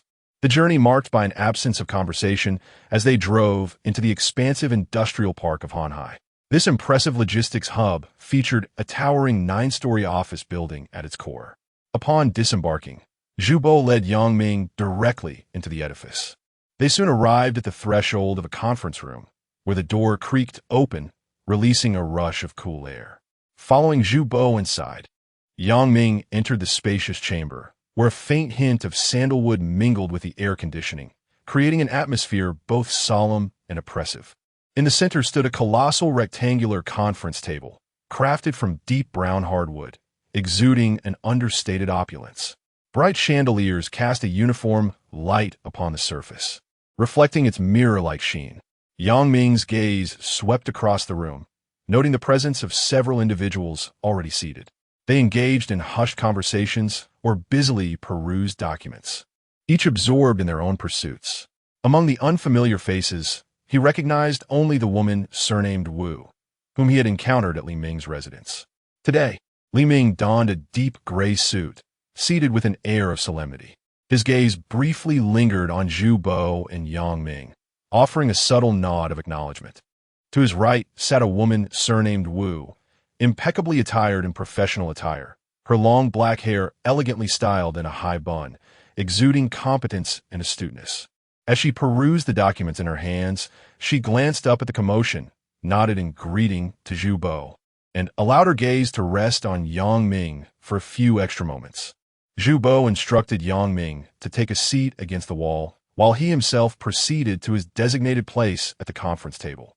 Noticing that most attendees had arrived, Li Ming cleared his throat, and the murmurs within the room came to an immediate halt. All eyes were fixed upon him as the meeting commenced. Chapter 66. The higher UPS, a man, seemingly in his 30s, was the first to shatter the silence. Dressed in a crisp, white short-sleeved shirt and adorned with golden-rimmed glasses, he exuded an air of cultured elegance. With the peak travel season approaching, he adjusted his glasses and spoke in a steady voice, remarking that the price of jade from Myanmar had risen significantly compared to last year. Li Ming lightly tapped his fingers against the smooth surface of the table, inquiring if there were any affordable channels still available.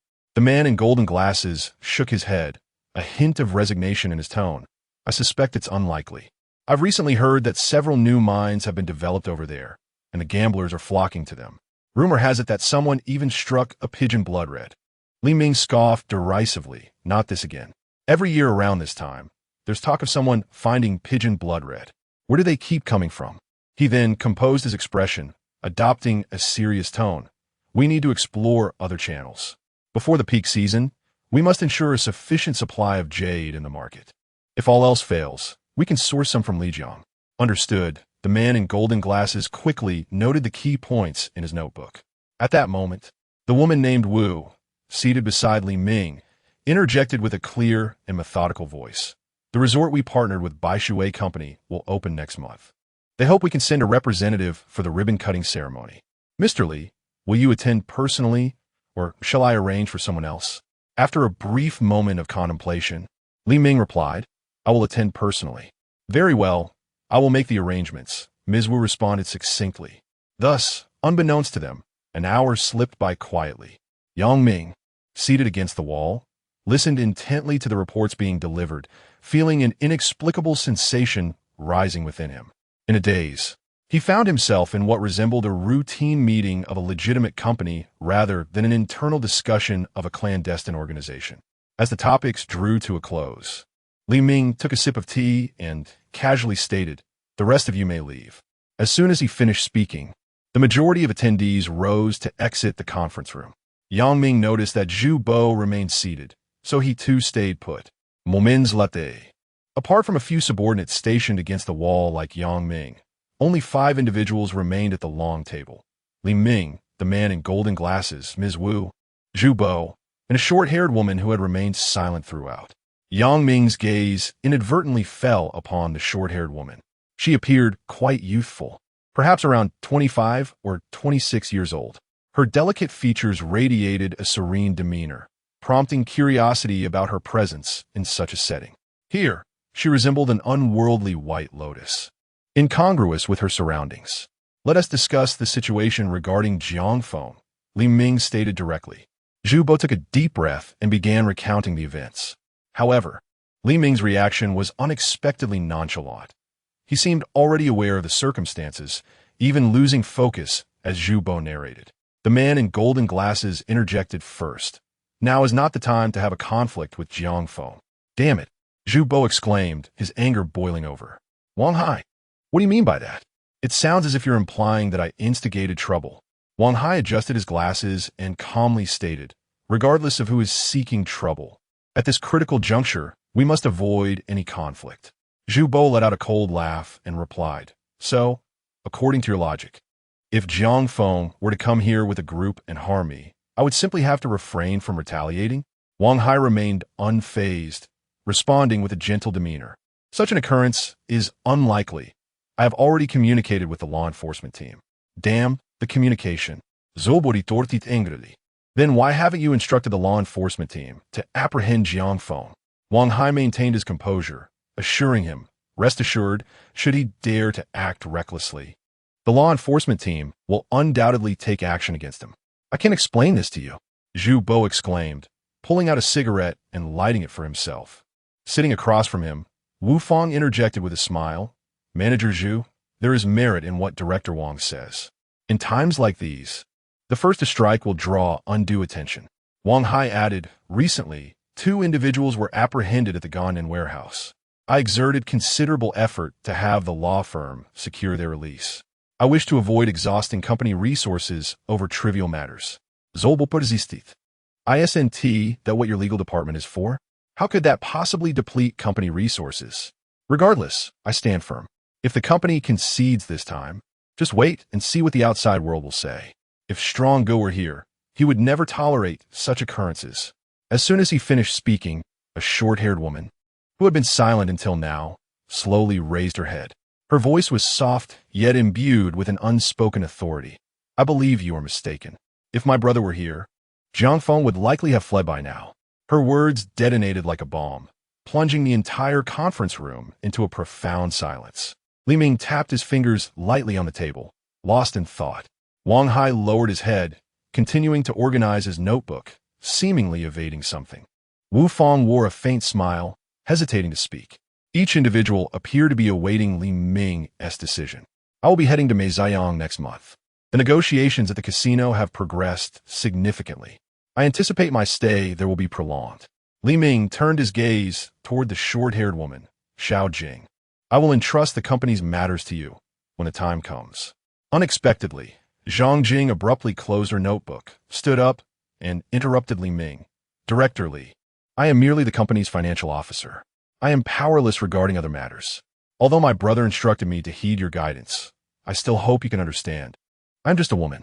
With that, she exited the conference room without waiting for a response. As she passed by Yang Ming, he couldn't help but glance at her. This small gesture did not go unnoticed by Zhang Jing, and their eyes met.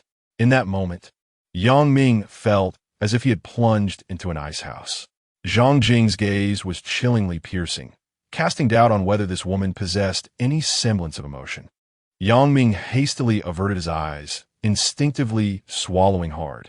He sensed that looking at her any longer could very well lead to trouble. After Zhang Jing's departure, the conference room once again descended into discussion. Li Ming turned to Zhu Bo, his tone calm yet firm. Old Zhu, as Director Wang advised, refrain from any rash actions during this period. I will find time to meet with Jiang Feng. To Li Ming's surprise, Zhu Bo did not counter this time, merely nodding obediently. Wang Hai stood up and politely remarked, Director Li, if there is nothing further for me, I shall take my leave. Yes, thank you for your efforts. Li Ming acknowledged with a nod. Once only the three of them remained in the conference room, Zhu Bo cast a glance at Yang Ming, signaling him to go downstairs first. Yang Ming understood the implication and left the conference room quietly. Upon exiting, he gained a preliminary understanding of the upper echelons of Han Hai. He keenly sensed that Zhu Bo's earlier demeanor was merely an act. As for the reason, Yang Ming speculated it might be related to the short-haired woman. Could the brother she mentioned refer to Zhang Jiqiang? Yang Ming pondered, which would mean she must be Zhang Jiqiang's sister. No wonder she dared to speak to Li Ming in such a manner. Chapter 67. Scheming as the third-ranking leader of the underworld in Nash City.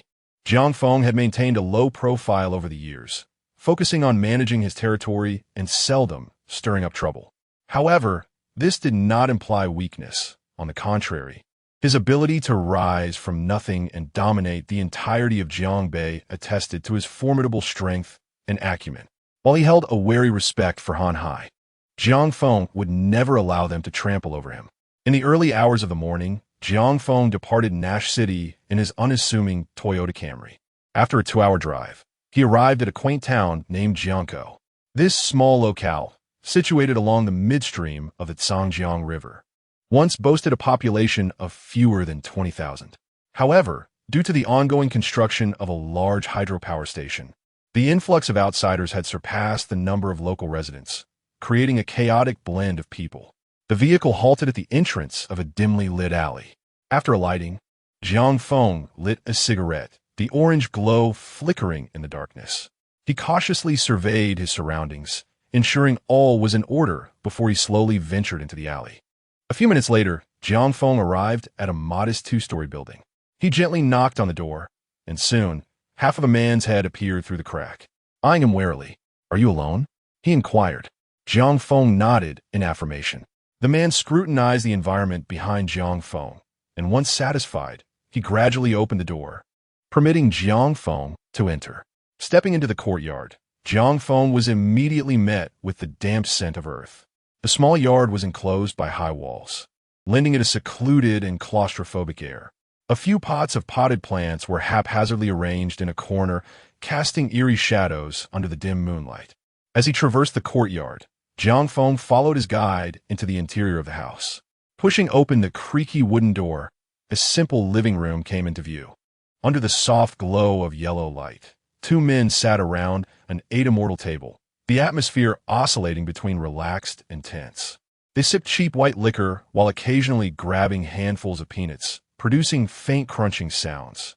On the table, two Black Star pistols lay carelessly, glinting coldly in the light. The man seated in the main position appeared to be in his 30s, his striking features standing out in the austere surroundings. His handsome face exuded an indescribable aura. This was Yin Sweki, a name that sent shivers down the spines of the entire Nash City underworld. His presence seemed to transform the entire room. In stark contrast to Yin Sweki was the scruffy man sitting opposite him, known as Da Mao. He was disheveled and unkempt, exuding an air of slovenliness. A longtime brother of Yin Sweki, despite his rugged exterior, his vigilant and shrewd eyes occasionally scanned the surroundings. The man who had escorted Jiang Feng, nicknamed Gangban, was a recent addition to Yin Sweki's crew. He quietly made his way to the wall, taking a seat on a rickety plastic stool. In the dim light, he seemed to merge into the shadows, becoming an integral part of the room. The entire space was permeated with a lang of odors. The acrid scent of cheap tobacco and liquor mingled with an ever-present mustiness. These aromas intertwined, enhancing the oppressive atmosphere of the cramped quarters. Jiang Feng stood at the entrance, acutely aware of three piercing gazes fixed upon him. Taking a deep breath, he understood that having arrived here, certain matters had already crossed the point of no return. Last time, you provided me with 600,000, requesting a contact number in return. So soon, you require my assistance? Yin Sweki chuckled, tossing a peanut into his mouth. Jiang Feng forced a smile and approached the table. I would rather not. It's just that I found myself in a rather unfortunate predicament.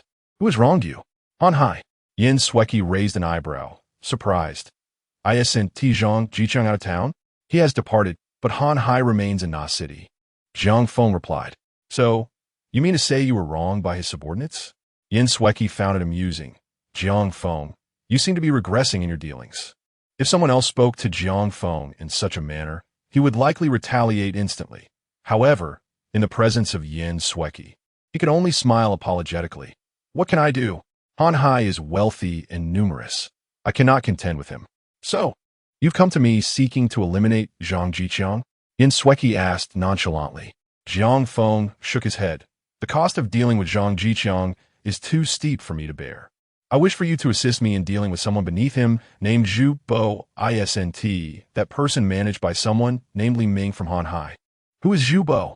Yin Sweki inquired. He is a subordinate of Li Ming. Damn. Yin Sweki couldn't help but laugh and curse. Have you truly sunk so low in recent years? You come to me for assistance with such a minor character? Jiang Feng, unfazed, chuckled. Name your price. Realizing he was not joking, Yin Sweki pondered before declaring, 1 million. At this price, Jiang Feng frowned. That is too expensive. Damn it, if you want me to take action, that is the price. You should have known this before coming, Yin Sweki said impatiently. I've been a bit strapped for cash lately. How about 500,000? Jiang Feng attempted to negotiate. 500,000? Do you think I'm a beggar? Yin Sweki retorted. How are the three of us supposed to split 500,000? 600,000, take it or leave it. Jiang Feng took a deep breath. Fine. 600,000 it is. When shall I deliver the money to you? No rush. Prepare the funds and await my message. After the matter is settled, I will come to find you, Yin Sweki stated. Understood. Once the agreement was reached, Jiang Feng did not linger, rising to leave. Yin Sweki signaled to Gangban. Follow him and see him out of the river mouth. Gangban nodded and stood up to depart. Lao Yin, are you truly considering taking on this job? At this moment, Mao finally spoke. Yin Sweki replied, It depends on the situation. If we manage to seize the armored vehicle carrying the payroll from the hydropower station in time, we will head to Na City. If not, we will take a boat to Myanmar directly. Agreed. The Mao nodded. Yin Sweki stood up. We want to stay here. Send a message to Gangban. And let us head to the agricultural market. All right. Soon, the two tidied up the house and departed from the self-built residence, vanishing into the night. Jiang Feng glanced through the rearview mirror, observing the motorcycle that trailed behind gradually receding into the distance, allowing himself to exhale in relief. Yin Sweki exerted an overwhelming sense of pressure upon him. He was, in truth, reluctant to engage with such desperate individuals. Yet, he found himself with no alternative. Should he endure the humiliation regarding He-song's situation, his standing in the underworld would plummet, resulting in far greater losses. Conversely, if he were to take matters into his own hands, he was no match for Han Hai. Thus, he resorted to a risky gamble, enlisting the aid of Yin Sweki. Once Zhu Bo was eliminated, his status in the underworld would undoubtedly ascend. This was not merely a challenge to Han Hai, but more crucially, it would send a distinct message. Yin Sweki had stepped forward on his behalf. This was precisely Jiang Feng's cunning scheme. Even if Han Hai sought retribution afterward, he could conveniently shift the blame onto Yin Sweki. Furthermore, should his plan succeed, Han Hai might very well hesitate to act rashly out of fear of Yin Sweki. Contemplating this, a sly smile crept upon Jiang Feng's lips. Chapter 68 Division The quarry at Huaqingshang commenced its operations quietly, devoid of any grand opening ceremony or fanfare. Sunlight streamed through the window panes, casting a warm glow in the office where Yang Ming sat behind a spacious desk, intently reviewing the recent stone sales records. His fingers glided gently over the ledger as his eyes meticulously cross-checked each transaction line by line. Meanwhile, Huaji lounged lazily on a long bench, chewing betel nut while casually flipping through an old issue of storytelling. After a moment, Yang Ming closed the ledger and stretched his slightly stiff neck. He glanced up at Huaji and inquired, "Did Brotherman call you this morning?" Huaji set aside the magazine. "Yes. He asked us to keep a close watch on Manager Zhu." Yang Ming let out a wry smile, expressing his exasperation. "But how can we do that? Manager Zhu doesn't want us following him. Did you mention this to Brotherman?" "I did," Huaji shrugged. "But Brotherman said that just because Manager Zhu doesn't want us doesn't mean he himself doesn't want us." With that, he spat the betel nut into the trash can with a distinct thud. "In my opinion," Huaji continued, "Jiang Feng has backed down this time. Manager Zhu probably doesn't have much going on." Yang Ming pondered for a moment and remarked, "I heard Mingge went to find Jiang Feng." "What a waste of time," Huaji scoffed. "One of my former underlings, now mingling with the four-eyed fellow, told me that Mingge is making a fuss about wanting to talk to Jiang Feng, but Jiang Feng is feigning illness, claiming he is unwell and has been in the hospital." Hearing this, Yang Ming furrowed his brow. Ever since He-song was incapacitated, he had sought information about Jiang Feng from Huaji. Logically, someone with Jiang Feng's temperament shouldn't concede so easily. Was he perhaps overthinking the situation? Had the people who attacked He-song been found? Yang Ming suddenly asked, "Who was looking for them? Voyez compter. Is there no movement from the four-eyed side?" Huaji grimaced. "Everyone now assumes it was us from Han Hai who dealt with He-song. Who has the time to hunt down a few low-level thugs?" Yang Ming pressed his lips together, his tone grave. "Have your men investigate. It's best to track those who laid hands on He-song." "Why?" Huaji looked at him in confusion. "I just have a feeling this matter isn't settled yet," Yang Ming explained. "Finding those who attacked He-song would provide an extra layer of assurance." Huaji narrowed his eyes and lowered his voice. "Are you suggesting we implicate Fengbin?" "What do you mean by implicate?" Yang Ming started earnestly. "This was his doing from the start. I merely wish to clarify that He-song's incident is unrelated to us." "You're right," Voy exclaimed, suddenly enlightened. He pulled out his phone. "I'll call someone right away to track them down." At that moment, Hua Chengzhong entered, carrying 2 packs of Union cigarettes.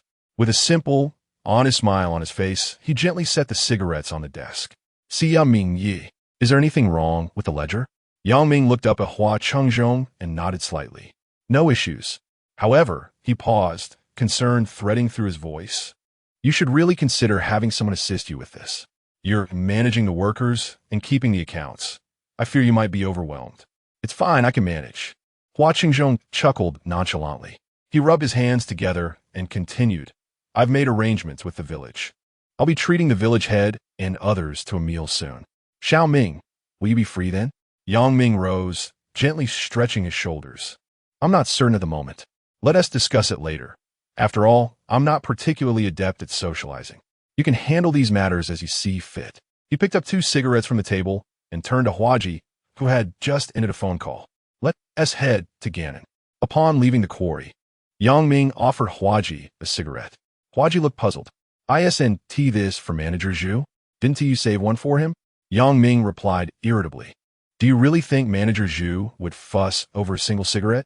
Huaji grinned, revealing a set of pearly whites. You have a point. The cloud of smoke from the cigarettes was of a quality comparable to Huazi, making them quite popular in Nashi.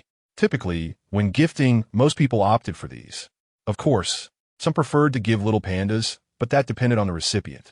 When they arrived at Gannon, Yang Ming and Huaji entered the office, placing the cigarettes on Zhu Bo's desk. Zhu Bo was intently gazing at his computer screen and looked up upon hearing their arrival. How's everything at the quarry? Yang Ming reported honestly, things have been going well. We can dispatch 50 to 60 trucks daily. Hua Qingzhong is also exploring new channels, so we should see even more in the near future. Zhu Bo set down his mouse, leaning back in his chair with a satisfied smile. It seems this quarry is indeed quite the prized asset. No wonder he lousy isn't afraid of offending us. He glanced at the cigarettes on the desk. These were brought by Hua Qingzhong, right? Yang Ming nodded. Yes. I don't smoke these. You all can have them. Zolbo casually replied. Yang Ming chucked, not bothering to refuse. Suddenly, Zhu Bo recalled something, saying, by the way, my car is in for maintenance. I need to go to Yushir City shortly. You both should accompany me. All right. Yang Ming and Huaji replied in unison. Half an hour later, the 3 of them settled into Huaji's dilapidated pickup truck.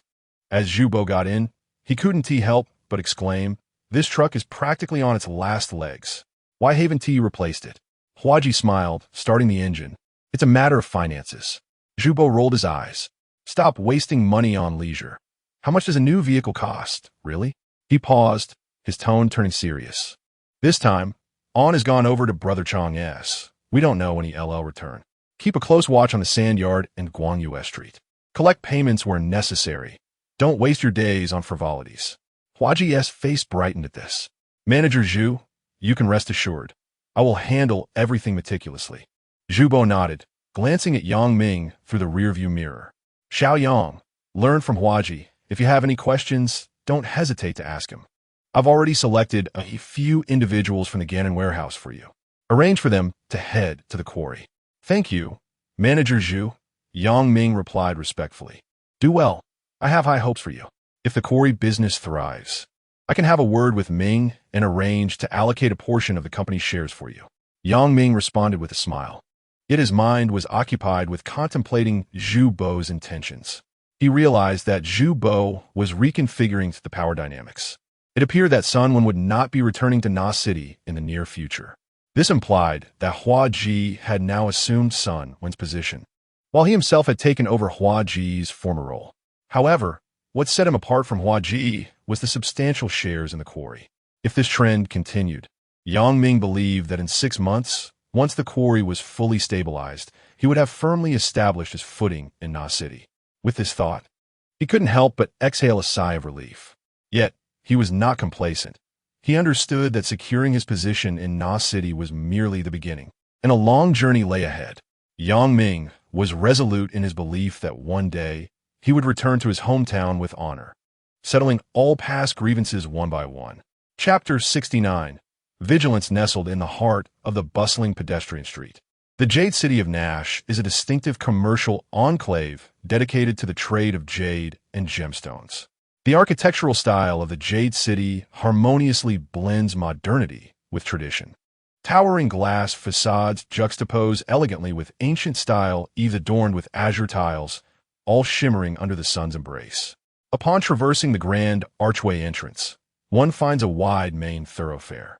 This street is paved with smooth marble, flanked by neatly arranged boutiques, each showcasing a dazzling array of jewelry and jade, ranging from delicate pendants to imposing jade sculptures.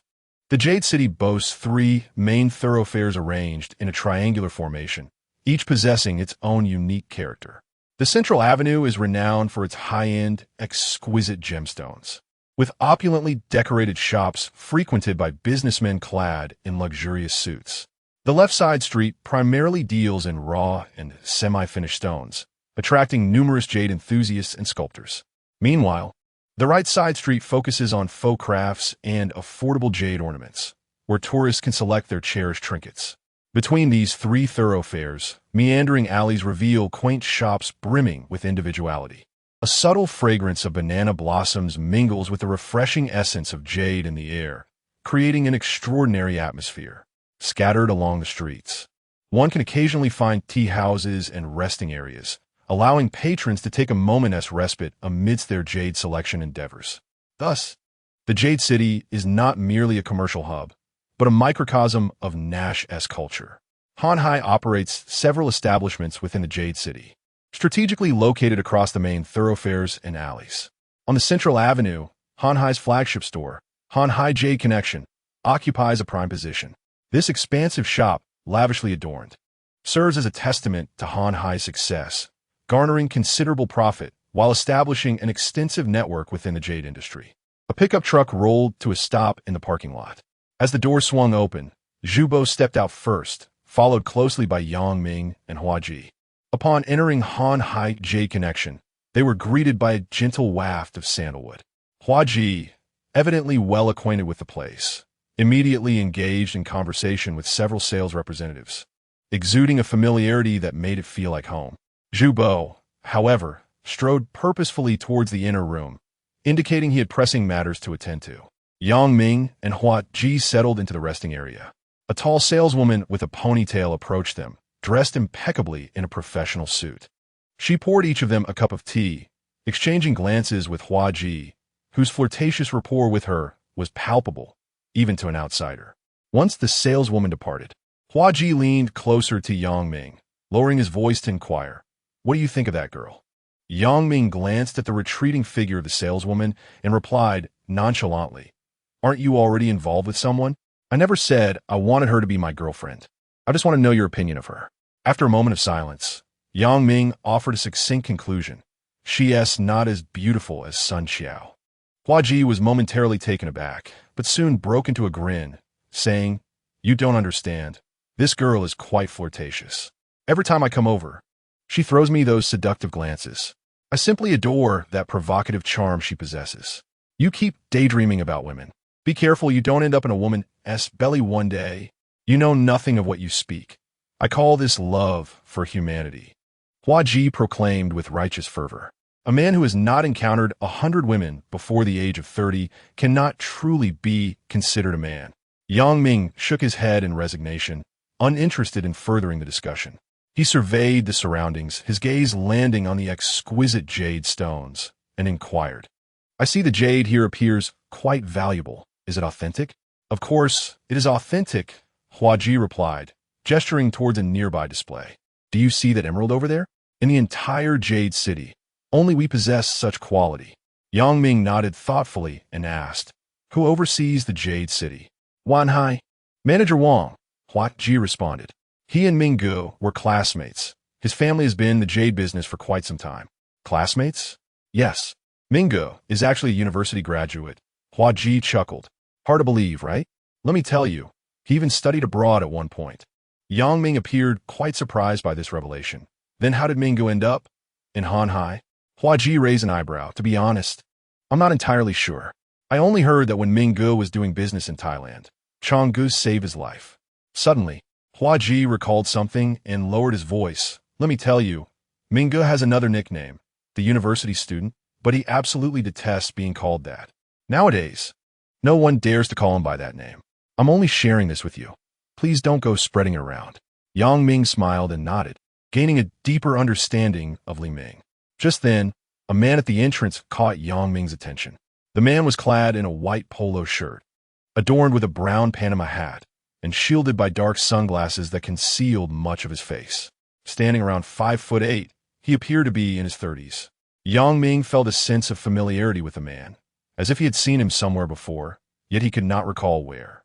The man's overall demeanor was striking. Noticing Yang Ming's scrutiny, he glanced in his direction. Through the sunglasses, Yang Ming could not ascertain whether they were indeed making eye contact. Shortly thereafter, Zhu Bo emerged from the back room, and upon seeing him, Hua Ji and Yang Ming promptly rose to follow him out of the jade store. As they stepped onto the bustling street, the cacophony of voices enveloped them. Zhu Bo reached into his pocket, discovering he had finished his cigarettes. He turned to Hua Ji. "Could you fetch me a pack of cigarettes and a few bottles of water?" "Of course." Hua Ji nodded in agreement and turned toward the nearby convenience store. Swiftly blending into the crowd, Zhu Bo looked at Yang Ming, a warm smile gracing his face. "So, how have you been finding your time in Ah City?" Yang Ming replied, "Honestly, it's been quite good. I'm just not quite acclimated to the climate yet." "That is how it is here," Zhu Bo remarked. Zhu Bo chuckled and said, "If you stay for a few more years, you will acclimate." After a brief pause, he continued, "Your performance at the Huaqingzhong quarry was commendable. It is evident that you possess a sharp intellect. However, I must reiterate, young man, do not be overly eager for quick success. Do you understand?" Yang Ming nodded earnestly, yes. Zhu Bo went on. This time, on went to Chang Ji's side, and if. Just as he spoke, Yang Ming's gaze drifted away from Zhu Bo. He caught sight of a man wearing sunglasses who was approaching them with a slight, enigmatic smile and a leisurely gait. For some inexplicable reason, Yang Ming was suddenly engulfed by an unsettling sense of foreboding. It felt as though something had pricked his skin, causing every hair to stand on end. As the man drew closer, the feeling of unease intensified. Suddenly, Yang Ming seized Zhu Bo's arm and swiftly pulled him behind himself. Their positions exchanged in an instant. Chapter 70. Unease Yuan Bo was abruptly yanked, his brows furrowing in evident displeasure. "What are you doing?" he exclaimed. It was only then that Yang Ming regained his senses, gazing at the retreating figure of the man in sunglasses, momentarily at a loss for words to justify his actions. Yuan Bo, visibly irritated, remarked, "You're being reckless. I just praised you a moment ago, and now you've gone and made a fool of yourself." There was a hint of anger and disappointment in his tone. At that moment, Hua Ji returned with cigarettes and water. Before he could utter a word, he noticed Yuan Bo striding angrily towards the parking lot, his demeanor radiating discontent. "What happened?" Hua Ji asked, puzzled. Yang Ming fell silent for a moment, a flicker of complexity in his gaze, before he slowly spoke. "I think I saw Yin Sweki." Upon hearing that name, Hua Ji was taken aback, scanning their surroundings. "Where?" he inquired. "I might have been mistaken," Yang Ming replied with a wry smile, though the doubt in his eyes lingered. Yang Ming's acquaintance with Yin Sweki stemmed from a wanted notice on an old newspaper. The first time he laid eyes on Yin Sweki's photograph, he was genuinely astonished. The face bore no marks of menace. Instead, it exuded an air of cultured sophistication. Were it not for the bold letters spelling wanted, Yang Ming might have assumed it was a portrait of a successful businessman. The three climbed into the pickup truck, where Yuan Bo unwrapped a newly purchased pack of cigarettes and lit one. Hua Ji stole a glance at Yang Ming through the rearview mirror, hesitating to speak. Hearing Yang Ming mention Yin Sweki had also startled Hua Ji, for that name could send shivers down the spines of those in their line of work. As the pickup truck exited the parking lot, they returned to Gannan warehouse in silence. Upon disembarking, Yuan Bo headed directly to the office, leaving Hua Ji and Yang Ming in the vehicle. "Did you really see Yin Sweki?" Voyez inquired. Yang Ming pondered for a moment and replied, "He looked very much like him, but I can't be certain. He was wearing sunglasses and a hat." "Damn, why has that bastard returned to Na City?" Hua Ji bit his lip, concern flooding his voice. "He isn't planning another big score, is he?" Yang Ming contemplated for a moment before responding, "I'm not sure, but I have a feeling he might be targeting Manager Zhu." Hua Ji blinked in surprise, confusion etched on his face. "Yang Ming elaboratet. It just seems too coincidental that I would run into him. Are you suggesting that Yin Sweki has come to Na City to go after Manager Zhu?" Hua Ji asked, skepticism lacing his tone. Yang Ming shared his incredulity. After all, Yin Sweki and Manager Zhu had no known connection. And Yin Sweki was a figure who could stand shoulder to shoulder with the leaders of Na City's underworld. It was difficult to fathom that he would be after Yuan Bo quickly. "Find out where He Song is," Yang Ming suddenly said. I have a strong feeling that Jiang Feng's feigned illness is more complicated than it seems. Huaji nodded thoughtfully. All right, I'll go out and ask a few more people.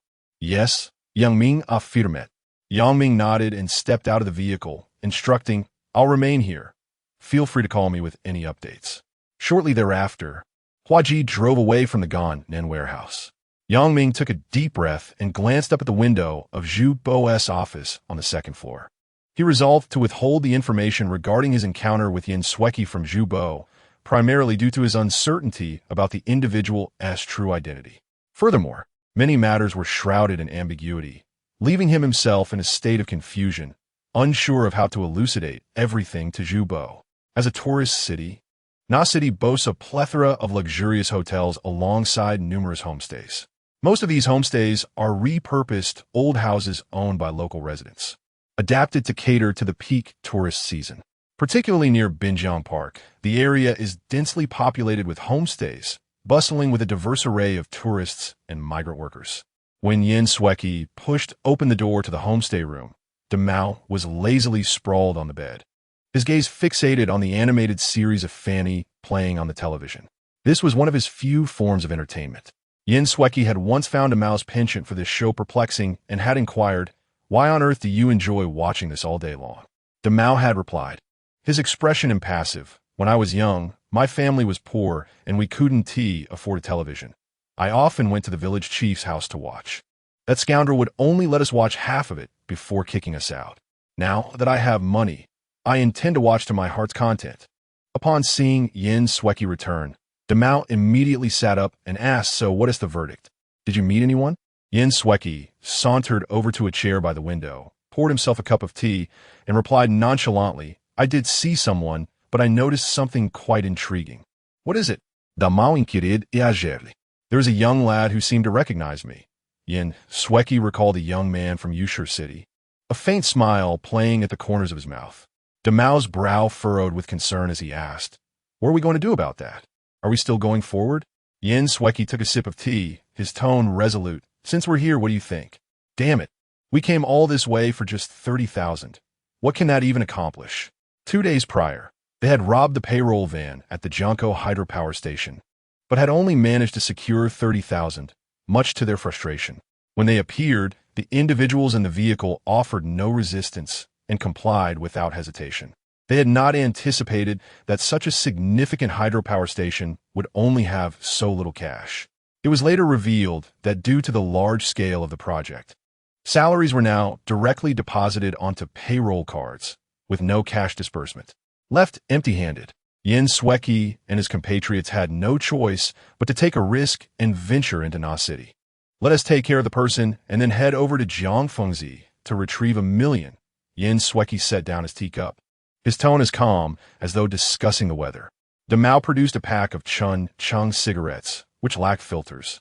After lighting one and taking a deep drag, he asked, Are we only targeting him? What about the others? Yin Sweki explained, I have inquired, and both Zhang Jiqiang and Zhou Jun are not in Nashi. Currently, only Jiang Fengzi has sufficient cash. He has come to seek us out himself, and he would not dare to refuse our demands for money. What about the university students? Should we give a try? Demao pressed further. That fellow has gone to Myanmar with Zhou Jun, claiming they're going to establish a casino in Meijiang. Damn, after all this time, why is everyone absent? Demao complained, visibly agitated. Yin Sweki reassured him. The situation is tense at the moment. Let's first secure a sum from Jiang Fengzi, and when we head back to Myanmar, we shall seek opportunities to strike it big there. Demao exhaled a puff of smoke and nodded, all right. Where's Gangban? I sent him out to procure a few identification cards and mobile phone SIM cards. He should return shortly, Demao replied. Very well. Yin Sweki pulled out a mobile phone from his pocket, extracted the SIM card, and without hesitation, snapped it in two before tossing it into the trash bin. I cannot venture out these days. When the time comes, you and Gangban will scout the area, identify the right moment, eliminate Zhu Bo, and then we shall withdraw. Understood. Demao replied resolutely, a glint of determination flashing in his eyes. Chapter 71. Suspicion after considerable contemplation. Yang Ming resolved to confide in Sun when about Yin Sweki's situation. This was distinctly different from directly informing Zhu Bo. as he was under Sun Wen's guidance, with Zhu Bo being the superior of his superior. Their rapport had not yet reached a level of intimacy that would warrant such a disclosure. Having made up his mind, Yang Ming dialed the phone. Moments later, Sun Wen's deep voice resonated on the other end. "Hello? Wengu, there is something I need to discuss with you." "What is it?" Taking a deep breath, Yang Ming meticulously recounted the circumstances he had observed in Yushi City. "Are you certain that individual is Yen Sweki?" Sun Wen inquired, his tone laced with a hint of anxiety. "Not entirely sure. However, during my time in Yushi City, I sensed that the person was undoubtedly targeting Manager Zhu." Yang Ming clarified. Otherwise, it would be too coincidental for him to linger at the entrance for so long, and he even purposefully drew closer, as if to verify something. A heavy silence enveloped the conversation, the atmosphere seemingly suspended in time. After a brief pause, Sun Wen spoke slowly. "Have you informed Zhuge?" "No. I'm uncertain how to articulate it. Moreover, if I'm mistaken, I fear." Before Yang Ming could complete his thought, Sun Wen interrupted. "Here is the plan. I will call Zhuge shortly. You should have Hua Ji carry a weapon, and you both need to stay close to Zhuge over the next few days." "Understood." After concluding the call, Yang Ming stood at the warehouse entrance, gazing into the distance, lost in thought. A few minutes later, Zhu Bo contacted him, instructing him to come to the office. It was evident that Sun Wen had already briefed Zhu Bo on the matter. Gently pushing open the office door, Yang Ming found Zhu Bo seated behind an expansive desk. Phone in hand, his demeanor serious. A faint scent of smoke lingered in the air. After a tense silence of several seconds, Zhu Bo finally spoke. "Do you know Yen Sweki?" "I have seen his photograph in the newspaper," Yang Ming replied candidly. "Damn it. If that scoundrel truly comes to Na City, it certainly means he is in need of funds again," Zhu Bo exclaimed suddenly, his voice brimming with anger and concern. Yet, he appeared not to perceive Yen Sweki as a direct threat to himself. Uncertain of how Sun Wen had relayed the information to Zhu Bo over the phone, Yang Ming opted for silence, awaiting Zhu Bo's next words. "Brother Ming has gone to Myanmar recently, and now Han Hai is under the supervision of General Wu." Zhu Bo muttered to himself, his brow furrowed. Given Yen Sweki's character, if he has indeed come to Na City, he will not leave without achieving his objective. "Manager Zhu, do you think this could involve Jiang Feng's side?" Yang Ming ventured cautiously, but was swiftly interrupted by Zhu Bo. "Impossible. Zolba scoffed. Jiang Feng and Yen Sweki do not share such a close relationship. In the entirety of Na City, no one has the capability to summon Yen Sweki to intervene on their behalf." "What is the current situation with Jiang Feng then?" Yang Ming pressed, eager for more information. "That bastard claims to be unwell and is avoiding all meetings," Zhu Bo replied dismissively. "It's unclear whether that is genuine or a ruse. Nevertheless, you need not worry. If that scoundrel intends to take action, I assure you he will not emerge unscathed." Yang Ming was perplexed by Zhu Bo's unwarranted confidence, yet he refrained from probing further. Over the next 2 days, Hua Ji relentlessly sought the whereabouts of Yisong, but to no avail. The group of thugs seemed to have vanished from existence, or perhaps they were simply hiding away. The city of Na was enveloped in an eerie tranquility, reminiscent of the calm before a tempest. On a sun-drenched morning, the streets of Na bustled with traffic. That day, Zhu Bo, as per his routine, headed to the headquarters of Han Hai, though he did so in a departure from the norm. Instead of Hua Ji's pickup truck, he drove his own Lexus sedan. Behind the wheel was Zhu Bo's dedicated chauffeur, reputedly a former employee at the Gannan warehouse, who had been driving for Zhu Bo for the past 2 years. The gleaming black Lexus glided gracefully through the thoroughfare, glistening under the sunlight. In close pursuit, Yang Ming and Hua Ji occupied the pickup truck. Inside, Hua Ji chewed on betel nut. His demeanor relaxed as he remarked, "I believe you are overthinking this. If Jiang Feng could truly sway Yen Sweki, would he still rank third in Na?" Yang Ming furrowed his brow in contemplation. This question had crossed his mind as well, yet he had not arrived at a definitive answer. He spoke slowly. "I just sense that things have been too tranquil lately. Is Jiang Feng genuinely inclined to let the matter of Yisong pass without action?" Hua Ji retrieved his cigarette, lighting it and exhaling a plume of smoke. "What else can he do? Do you really think he dares to confront us?" Shaking his head, Yang Ming gazed out the window towards the distant skyscrapers. It's not about confrontation, but rather the perplexity of the situation. If he truly feared Han Hai, he would arrange a meeting with Ming Ge to discuss the matter openly. Why then does he choose to feign illness and avoid Ming Ge? He continued his analysis. I have a nagging feeling that he seems to be waiting for something. Waiting for what? Hua Ji asked, his brows knitting in confusion. I'm not certain, Yang Ming sighed, his gaze still fixed on the swiftly passing scenery outside. Suddenly, Hua Ji burst into laughter. You can't possibly think he is waiting for Yin Sweki to come to his aid, can you? There's certainly a possibility, Yang Ming replied, his tone grave as he continued. Let us not delve into why Yin Sweki would assist him. Let's consider, if Yin Sweki were to indeed lend him support, what would that imply? Hua Ji's eyes darted as he scoffed. If Yin Sweki truly helps that bastard, who and Na would dare to challenge Jiang Feng again? To put it bluntly, even if Chang'e were present, he likely wouldn't underestimate Jiang Feng any longer. As he spoke, Hua Ji suddenly fell silent, as if a realization dawned upon him. He swiftly turned to Yang Ming, raising his voice. Wait, are you suggesting that Yin Sweki is potentially targeting Manager Zhu? Yet, confusion washed over him once more as he pondered aloud. But, given Yin Sweki's standing, he would never personally confront Manager Zhu. Would he? Standing? Yang Ming scoffed. Do you think a band of desperate individuals cares about such matters? To them, only tangible benefits hold any significance. Are you suggesting that if Jiang Feng were to offer money to Yin Sweki, he would likely accept it? Hua Ji's voice trembled slightly with unease. Yang Ming nodded in affirmation. Hua Ji felt his mind struggling to comprehend. He found himself unable to refute Yang Ming's deductions, as if they were an established truth. He swallowed hard, his voice tightening. If what you say is true, wouldn't Manager Zhu be concerned? This is also a point I find perplexing, Yang Ming replied, his gaze once again fixed on the Lexus ahead. Previously, when Gu had mentioned this matter to Manager Zhu, and I believe he should regard it with some seriousness. Yet, it seems Manager Zhu has some form of leverage. What sort of leverage? Hua Ji inquired, a glimmer of anticipation flickering in his eyes. I do not know. Yang Ming shook his head, his tone tinged with helplessness and confusion. The two fell silent, the only sound in the vehicle being the roar of the engine. The Lexus continued to glide smoothly ahead, oblivious to the discussions behind it. The sun in Nash City remained brilliantly bright, yet a persistent shadow loomed over the hearts of Yang Ming and Hua Ji. Chapter 72. Suddenly, Ling Ji's vehicle came to a steady halt in front of a breakfast shop.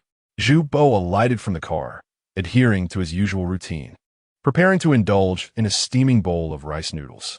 Hua Ji spat out the betel nut he had been chewing, turned off the pickup truck, and said to Yang Ming, "Stop overthinking it. Let us have breakfast first. I'll call brother when at noon." Yang Ming nodded in agreement, and the two promptly exited the vehicle. The breakfast shop was devoid of customers, possibly due to its somewhat remote location. The proprietors, a married couple, happened to be fellow townsfolk of Zhu Bo. Upon seeing Zhu Bo enter, the owner greeted him warmly. "Zhu boss, same as always?" "Millimetrov," Zhu Bo replied succinctly, choosing a seat. His driver followed suit, sitting at the same table. Yang Ming and Hua Ji opted for a spot near the entrance, maintaining a discreet distance from Zhu Bo. "Are you sure you don't want to try some?" Hua Ji said, Yang Ming. "I think I'll stick with noodles," Yang Ming replied, still somewhat averse to rice noodles, having never encountered such a dish back home. "Do you know what it means to adapt to local customs?" Hua Ji jested. Just as Yang Ming was about to respond, a jarring roar of a motorcycle engine erupted from the entrance. Two helmeted figures dismounted, showing no intention of removing their helmets. Dressed in flamboyant shirts and flip-flops, they swaggered toward the shop. For reasons unknown, a wave of unease washed over Yang Ming. The two men swiftly approached the door, and in an instant, they placed their hands on their waists. Yang Ming's pupils dilated in alarm. "Be careful." Yang Ming's warning barely escaped his lips when one of the assailants drew a gun. The ominous black barrel was aimed directly at Zhu Bo, who sat against the wall. Bang, bang, bang, bang, bang. A cacophony of gunfire reverberated through the cramped space like thunder. The driver seated in front of Zhu Bo was instantly riddled with bullets, blood splattering everywhere, without even a scream escaping his lips. Soon, one of the gunmen ran out of bullets. He glanced at his companion and curtly instructed, "Let us go." Without a backward glance, the two swiftly mounted their motorcycles and sped away into the distance. Yang Ming and Hua Ji crouched beneath the table, their eyes locking in mutual shock. Everything transpired so rapidly that they could only instinctively seek cover. Hua Ji's face turned pale, gasping for breath.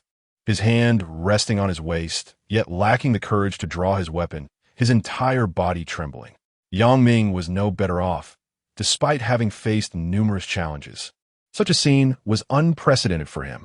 After a brief moment, Yang Ming gritted his teeth and urged, "Quick, call for help." With that, he hastily crawled out from beneath the table to check on Zhu Bo's condition. In a pool of blood, Zhu Bo lay on the ground. The driver collapsed atop him, blood continuing to flow.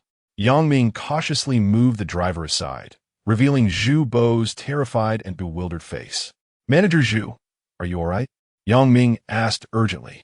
Zhu Bo seemed still lost in the shock of the moment, taking a long while to regain his composure, attempting to articulate something, yet words failed him. Seeing that Zhu Bo appeared to be in no imminent danger, Yang Ming let out a slight sigh of relief. He swiftly made his way to the entrance, scanning the surroundings, only to discover that the motorcycle had vanished without a trace. The motorcycle sped through the streets of Na City, its engines roared, drowning out the surrounding clamor. Demao, seated at the back, clutched the metal plate in front of him tightly, unable to restrain his expletive-laden frustration. "Damn it, why are you in such a rush?" The metal plate remained silent, wholly focused on maneuvering the motorcycle. There was a hint of lingering terror in his gaze, clearly indicating that their recent escapade had left a profound impact on him. Suddenly, the motorcycle made a sharp turn, darting into a narrow alleyway. The screech of brakes echoed sharply as the two disembarked hastily, carelessly tossing their helmets onto the ground. They cautiously surveyed their surroundings, ensuring they were not being followed, before swiftly exiting the alley. Just then, a taxi passed by, and Demao dashed forward to hail it. They slipped into the back seat, disappearing into the bustling traffic. A short while later, in a modest guesthouse room, Yin Sweki sat in a chair by the window, fiddling with a new mobile phone as he installed the SIM card. Sunlight streamed through the gap in the curtains, casting a subtle outline upon his face. Demao sat on the bed, his countenance dark and his eyes ablaze with fury, glaring at the metal plate standing at the door. "Mao, enough." Yin Sweki spoke calmly, his tone laced with an almost imperceptible weariness. Yet Demao was like a lit powder keg, roaring, "Damn it. Had I known, I would have gone alone. If you're scared, just get lost. You can't even handle such a trivial matter. You fire your gun like it's nothing. Couldn't you have waited until we got inside to act?" The metal plate hung his head, rendered speechless by the tirade. Yin Sweki gestured for the metal plate to sit down and gently inquired, "Were you off your game today?" The metal plate hesitated before responding, his voice trembling slightly. "Brother Chi, I just felt like I was spotted the moment I got off, so I acted at the door." "How many were they?" Yin Sweki pressed. The metal plate strained to recall. "4. I had just drawn my gun when one little brat at the door shouted, and I—" Yin Sweki nodded, interrupting him. "It's all right, don't dwell on it too much." He then turned to Demao and asked, "How many shots did you fire at Zhu Bo?" "4 shots. Demao gritted his teeth. "Only 1 hit. The rest were blocked by one of his underlings. I doubt any hit a vital spot." Yin Sweki looked back at the metal plate. "And you? How many did you fire?" 8 shots. I ran out of bullets. I don't know if any hit," the metal plate replied honestly. 12 shots. Yin Sweki suddenly chuckled, a note of mockery in his voice. If he is still alive after all that, it's no wonder. One can only say he has a charmed life. He fitted the battery into his phone, and after powering it on, he declared, "This matter ends here. Pack up. We'll meet Jiangfeng in half an hour. Once we get the money, we'll leave." As usual, upon arriving in Xiaoming, we ventured into the mountains, seeking refuge for several days before embarking on a waterway journey to Myanmar. Once arrangements were in place, Yin Sweki dialed a number. The phone rang twice before being answered by a cautious voice. "Hello? It's me, Yin Sweki. The matter has been settled. I am on my way to collect the money." Yin Sweki spoke with an unruffled demeanor. After a brief silence on the other end, a slightly tense voice replied, "All right, come to my place, and call me upon your arrival." After hanging up, A fleeting silence enveloped the room as Yin Sweki glanced at his watch, seemingly calculating the passage of time. Chapter 73. The request for money in the interrogation room. Yang Ming sat upon a cold metallic chair, facing an impassive law enforcement officer. This marked his inaugural visit to the precinct, and the air was thick with an oppressive atmosphere. Following the attack on Zhubo, the situation had escalated to a critical point that necessitated police involvement. The firearm incident had far-reaching implications that could not be concealed. As Zhubo was hastily transported to the hospital, Yang Ming and Hua Ji were also brought to the precinct for questioning. The law enforcement officer appeared unhurried, merely sitting in silence as if awaiting something.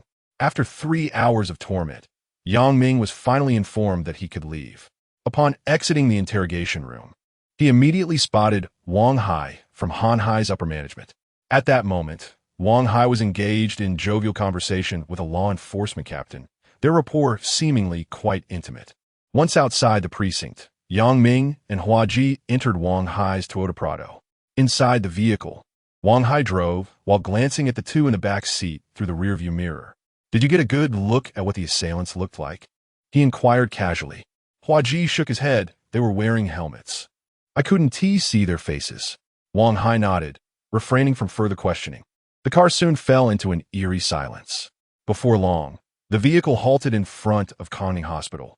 Wang Hai retrieved a firearm from his leather bag in the passenger seat and handed it to Hua Ji, saying, "Keep this concealed when you go out. Do not carry it on you." Hua Ji accepted the gun and nodded silently. "All right, you both go and keep an eye on Manager Zhu. Ensure no further incidents occur." Wang Hai Stu. As Yang Ming and Hua Ji exited the vehicle, Wang Hai pressed the accelerator and swiftly vanished into the night. Hua Ji pulled out the last betel nut, chewing thoughtfully as he asked, "Who do you think the two individuals from this morning were?" "Which one was Yin Sweki?" Yang Ming pondered for a moment before replying, "I feel neither of them is." "Neither?" Hua Ji exclaimed in surprise. Yang Ming elucidated, "Their height and build do not match." "Damn, those bastards didn't even show their faces," Hua Ji cursed. Yang Ming managed a wry smile. "It's fortunate they didn't reveal themselves. Had Yin Sweki appeared during the day, I fear Manager Zhu." He left his statement unfinished. Yet the implication was unmistakable. Despite having only met Yin Sweki once, Yang Ming harbored a strong intuition. This fugitive was no ordinary adversary. Should he personally intervene, it was likely he would not miss his mark. Yang Ming was uncertain why he felt this way. Perhaps it stemmed from an instinct or an inherent similarity between them. "Do you think they will attempt again since they failed this time?" Hua Ji asked with concern. Yang Ming shook his head. "I doubt it. Both the underworld and the authorities are watching them. They would not risk another attempt." "So, does that mean Manager Zhu is safe?" "I cannot be certain." Yang Ming chuckled lightly. "In a moment, you should call Wengu and report the situation." "All right," Hua Yi nodded, searching for a cigarette only to realize it had been left at the precinct. "You check on Manager Zhu first. I'll go buy a pack of cigarettes." "Understood," Yang Ming replied, turning toward the hospital entrance. As Jiang Feng received the call from Yin Sweki, he sat on the sofa, his fingers unconsciously drumming against the armrest. His mind embroiled in a tumultuous internal conflict. On one hand, he reveled in the success of his scheme. On the other, the prospect of dealing with a renegade like Yin Sweki filled him with trepidation. Although he had once traversed a similar path of recklessness in his youth, it paled in comparison to the audacity of Yin Sweki, akin to a child's play. Taking a deep breath to calm his racing heart, Jiang Feng picked up his phone and dialed his lover, Xiaoyin's number. An hour prior, he had instructed her to withdraw money from the bank. Logically, she should have returned by now. However, the only response he received was the cold sound of a busy signal. Frowning, he attempted to call several more times, but to no avail. A sense of foreboding crept into his heart, just as he was about to call the driver for an update. A rapid series of knocks shattered the silence of the room. "Who is it?" Jiang Feng asked warily, rising slowly from his seat and cautiously approaching the door. The only reply was the incessant knocking. He pressed his dry lips together and bent down to peer through the peephole, only to find his view obscured by darkness. Someone had evidently covered the peephole with their hand.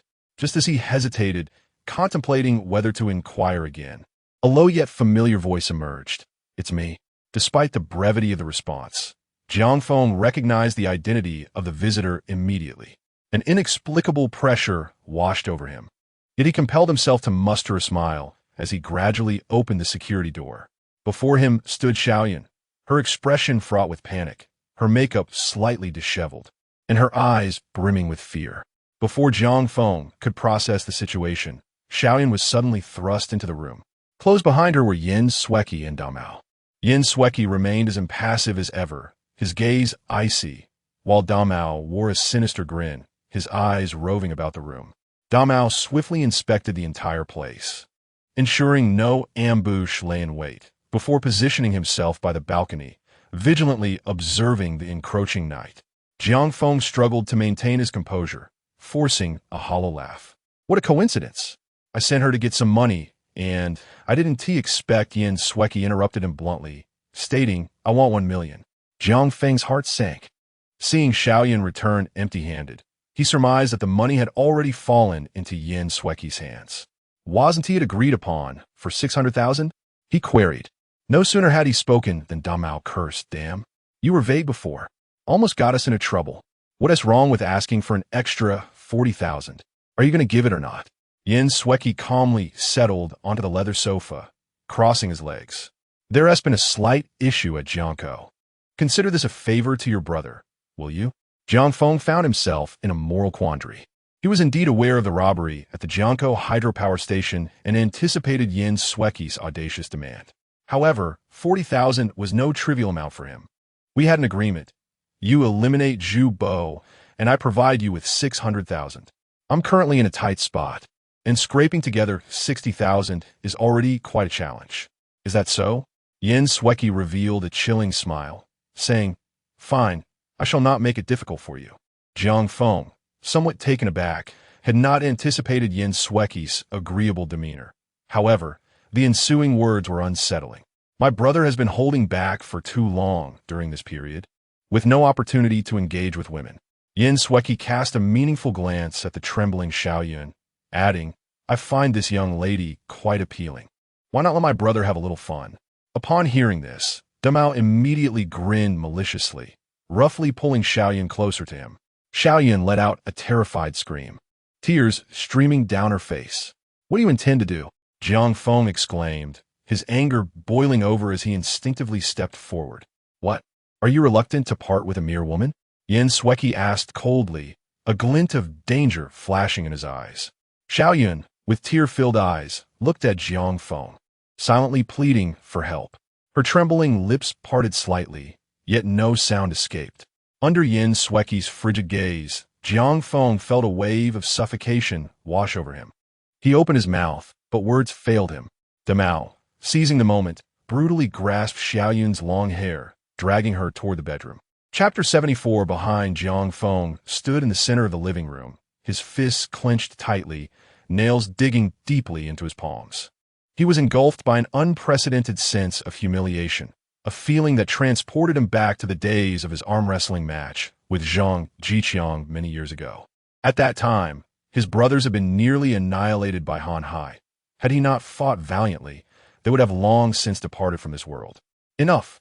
Jiang Feng suddenly roared, his voice brimming with suppressed fury and helplessness.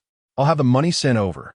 Upon hearing these words, a faint smile of satisfaction appeared on Yin Sueki's face, as if he had anticipated this outcome all along. He raised his hand slightly, signaling to Mao to release the girl. Xiaoyan, like a puppet with its strings cut, slumped to the ground, her eyes vacant, her spirit seemingly lost. Her clothes were disheveled, and traces of dried tears marked her face. Jiang Feng took a deep breath and dialed a number on his phone.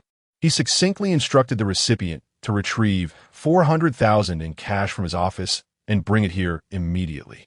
After hanging up, the room fell into a profound silence, broken only by Xiaoyan's occasional sobs. Soon after, the money arrived. Yin Sueki took the bag filled with cash, counted it meticulously, and upon confirming its accuracy, departed with Damao. Their footsteps gradually faded in the corridor, leaving Jiang Feng and Xiaoyan in the disordered room, locked in a wordless exchange. A cherry sedan navigated through the night, The driver focused intently, Devours seated beside him, while Yin Sweki reclined in the back seat, his demeanor serene. "Why didn't you let me have my way with that woman before leaving?" Devours suddenly spoke, a hint of dissatisfaction and regret in his tone. Yin Sweki replied coolly, "We have already wasted enough time. We must head into the mountains tonight. Otherwise, we might find ourselves unable to leave Na City." Devours grinned, revealing a set of yellowed teeth. "Damn, Jiang Feng is indeed quite generous." He paused, a glint of ruthlessness flashing in his eyes. "Next time we return, if that woman is still around, I will make sure he watches me have my fun." "Enough of this incessant thinking about women," Yin Sweki remarked with slight irritation. "Once we reach Laojia, there will be no shortage of women." "True," Devours chuckled in agreement, pulling out a crumpled pack of Spring City cigarettes from his pocket and deftly lighting one. As smoke wafted in the air, the car sped through the darkness of the night. In the late hours of the night, the corridors of Kongning Hospital were permeated with the scent of disinfectant. Yang Ming stood at the elevator entrance of the inpatient department, surveying his surroundings. Suddenly, a familiar figure captured his attention. It was Wu Fang, the vice general manager of Hanhai. Yang Ming had only crossed paths with Wu Fang twice, yet she had left a lasting impression on him. Their first encounter had been when Zhu Bo introduced him to Li Ming, and the second was at a Hanhai executive meeting half a month prior. At this moment, Wu Fang strode purposefully towards Zhu Bo's hospital room, her high heels clicking sharply against the tiled floor. She was dressed in a sharp professional suit, her coat casually draped over her arm, revealing her elegant neck and slender silhouette. The face, which could easily rival that of a glamorous star, was etched with anxiety, her eyes shimmering with undeniable concern. Yang Ming understood all too well that this woman had ascended to the position of deputy general manager at Hanhai not solely due to her beauty. To avoid drawing attention, he deliberately lingered for a moment at the corridor's corner. He observed as Wu Fang pushed open the door to the hospital room, her slender figure vanishing behind it. Once he was certain she had entered, Yang Ming quietly followed suit. Upon reaching the door, he cautiously leaned against the wall, straining to listen intently to the commotion within. The corridor lay in silence, interrupted only by the distant murmurs from the nurse's station and the soft hum of medical equipment. "Are you sure those two are from Yin Sweki?" Wu Fang's voice betrayed a hint of anxiety and doubt. Zhu Bo's response was laden with anger and defiance. Who else would dare to shoot someone in broad daylight, if not for Yin Sweki's people? After a brief silence, Wu Fang spoke softly. "I have already informed General Manager Li. His stance is to advise you to remain calm and, if possible, retreat to the countryside for a while." "Retreat? Absolutely not." Zhu Bo erupted, his voice brimming with fury. "Jiang Feng has sent Yin Sweki to kill me, and now he want me to hide, like a coward?" Wu Fang attempted to soothe him. "It's still uncertain if this is indeed from Jiang Feng." Zhu Bo interrupted her, his tone increasingly agitated. "Uncertain? What more confirmation is needed? Should Jiang Feng personally come to confess that he hired Yin Sweki to eliminate me? Only then would it be considered certain." "Old Zhu, please remain calm." "I am calm." Zolborevet. "Regardless, I want to let this go. He initiated this, and I refuse to simply acquiesce." "And what do you intend to do?" Wu Fang inquired. Zhu Bo's response was icy and resolute. "If he sends someone to kill me, do I not have the right to retaliate?" Wu Fang sighed deeply. "You must understand the implications of this with Mei Ziyang. If you continue down this path, do you wish to force Zhang Jiqiang back?" At this, Yang Ming was momentarily taken aback. The information revealed in this exchange far exceeded his expectations.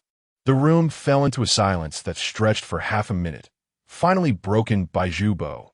"You tell Minggu that I will not sabotage his plans, nor will I allow chaos in Na City, and I certainly won't compel Zhang Jiqiang to return. I will handle this matter myself. Furthermore, regarding Sun Wen, I will have him communicate directly with Minggu from now on." "Very well. Since you insist, I shall refrain from further comments. Some matters are for you to manage," Wu Fang replied, her tone tinged with resignation and compromise. Yang Ming es pupils constricted sharply. He realized he had overheard information that was never meant for his ears. Without a moment's hesitation, he hastily departed from the hospital room and slipped into the emergency exit. Minutes later, Yang Ming found himself atop the hospital roof. Although the night air in Na City was considerably cooler than during the day. The wind that greeted him still carried warmth. He stood at the edge of the rooftop, gazing at the distant flickering neon lights.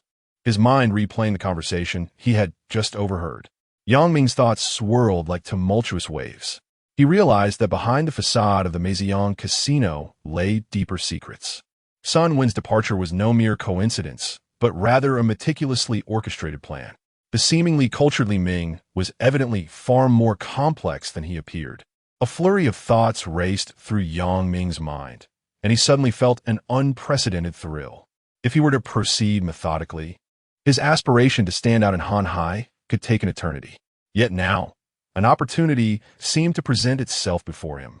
Discontent had already surfaced within Han Hai, and Li Ming was clearly scheming something behind Zhang Jiqiang's back.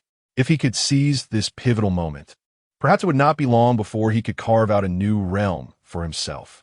With this thought, Yang Ming took a deep breath, a smile emerging on his face, a smile both dark and imbued with ambition. Chapter 75. Opportunity. As night deepened, the hospital corridors fell into silence. Yang Ming pushed open the door to the ward, and his eyes were immediately drawn to the figure of Hua Ji sitting in a chair, while Zhu Bo leaned against the head of the bed, a cigarette held between his fingers, smoke curling around him. "Where have you been?" Voix inquired. "I went to the restroom," Yang Ming replied casually, taking a seat in the chair beside him, his gaze scrutinizing Zhu Bo. At that moment, Zhu Bo's complexion was somber, his eyes betraying a complex array of emotions, as if he were contemplating something of great significance. The ward was enveloped in a heavy atmosphere. Hua Ji hesitated several times to speak, but ultimately chose silence. It was only after Zhu Bo took his last drag from the cigarette that he finally spoke. "Xiao Yang, I should have listened to you." Yang Ming quickly responded, "Manager Zhu, please don't say that. I wasn't certain at the time that the person was Yin Sweki." Zhu Bo let out a sigh, his tone laced with regret and anger. "I never imagined that Jiang Feng could actually enlist Yin Sweki's help. I miscalculated." He paused and continued. "Since Yin Sweki failed this time, he will surely leave Na City at the first opportunity. Regardless, I am, for the time being, safe." Yang Ming tentatively asked, "Manager Zhu, do you think if Jiang Feng finds out that Yin Sweki did not succeed, he might?" Before he could finish, Zhu Bo's expression turned cold, his voice brimming with malice. "Damn it, he dares to play tricks on me. Then he shouldn't blame me for being ruthless. Are you suggesting we take action against Jiang Feng?" Yang Ming pressed. Zhu Bo did not respond directly. Instead, he asked Hua Ji for a betel nut and began chewing it. After a few moments, he coldly declared, "It's not just about taking action. It's about eliminating that bastard." Yang Ming inhaled deeply and calmly said, "Let me handle it." At those words, the ward fell silent. Zhu Bo was momentarily stunned, while Hua Ji looked at Yang Ming in shock. Yang Ming continued, "I've only just arrived in Na City, and many people do not know me, which would make it easier to carry out the task." Zhu Bo regarded him thoughtfully, lost in contemplation. Hua Ji's gaze flitted between the two, clearly speculating on the unfolding situation. After nearly a minute of silence, Zhu Bo finally spoke.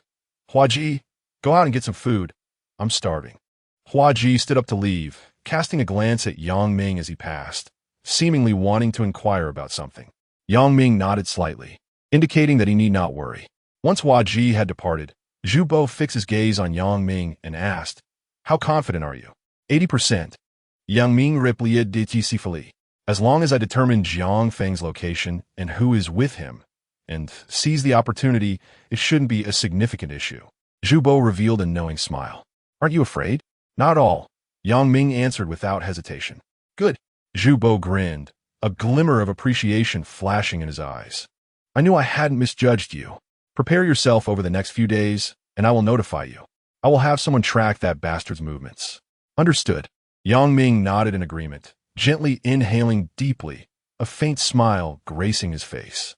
2 days later, at the battlefield of Sangxi, within a stilted building, Hua Ji and Yang Ming sat at a bamboo table, a Type 54 pistol resting atop it. Sunlight streamed through the crevices of the window, casting a cold metallic sheen upon the firearm.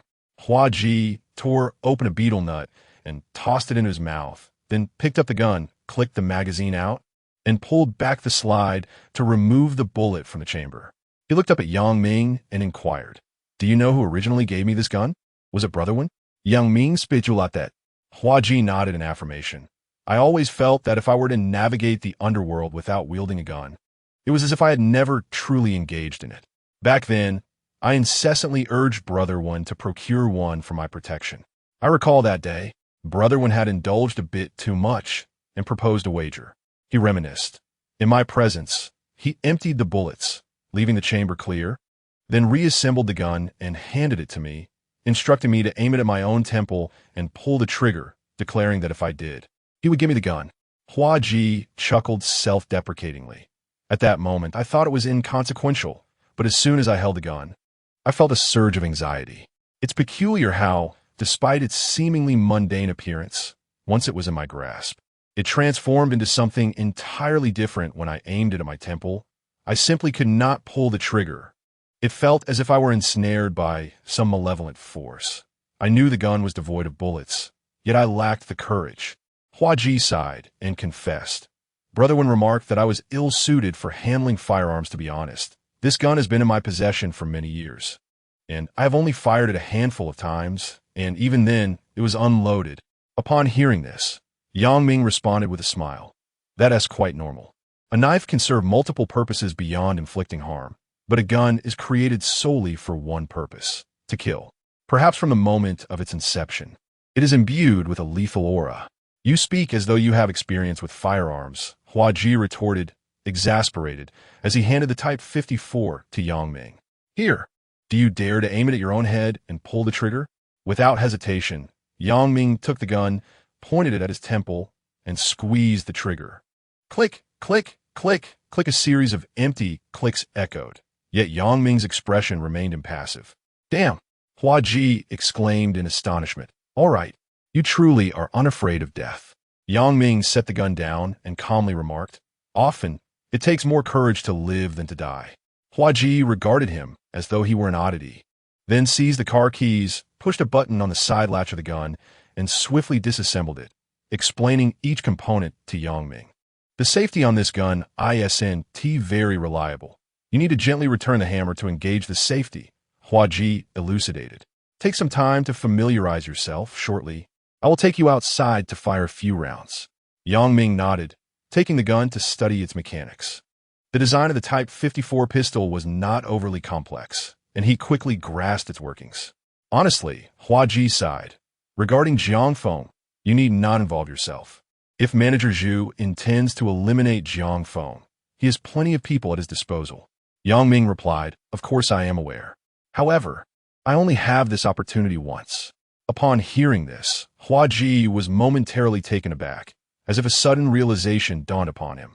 Throughout the past few months of their camaraderie, they had traversed perilous paths together. Hence, many truths need not be concealed.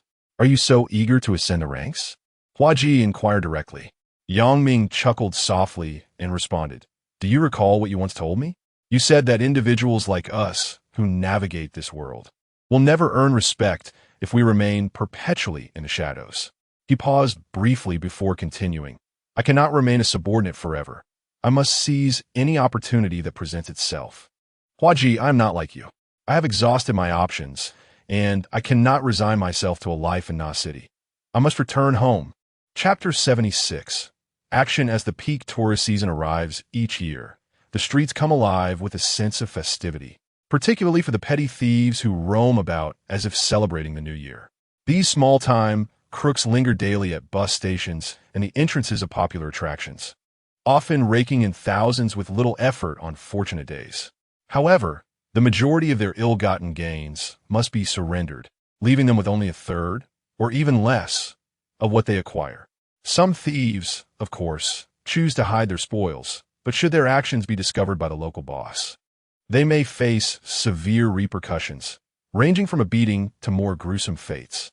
In addition to these petty criminals, a multitude of con artists emerge during this bustling period, employing an array of cunning tactics. To uphold public order, law enforcement discreetly consults with the heads of various territories each tourist season, ensuring that no irreparable incidents unfold. While minor thefts are inevitable, More serious offenses are strictly intolerable.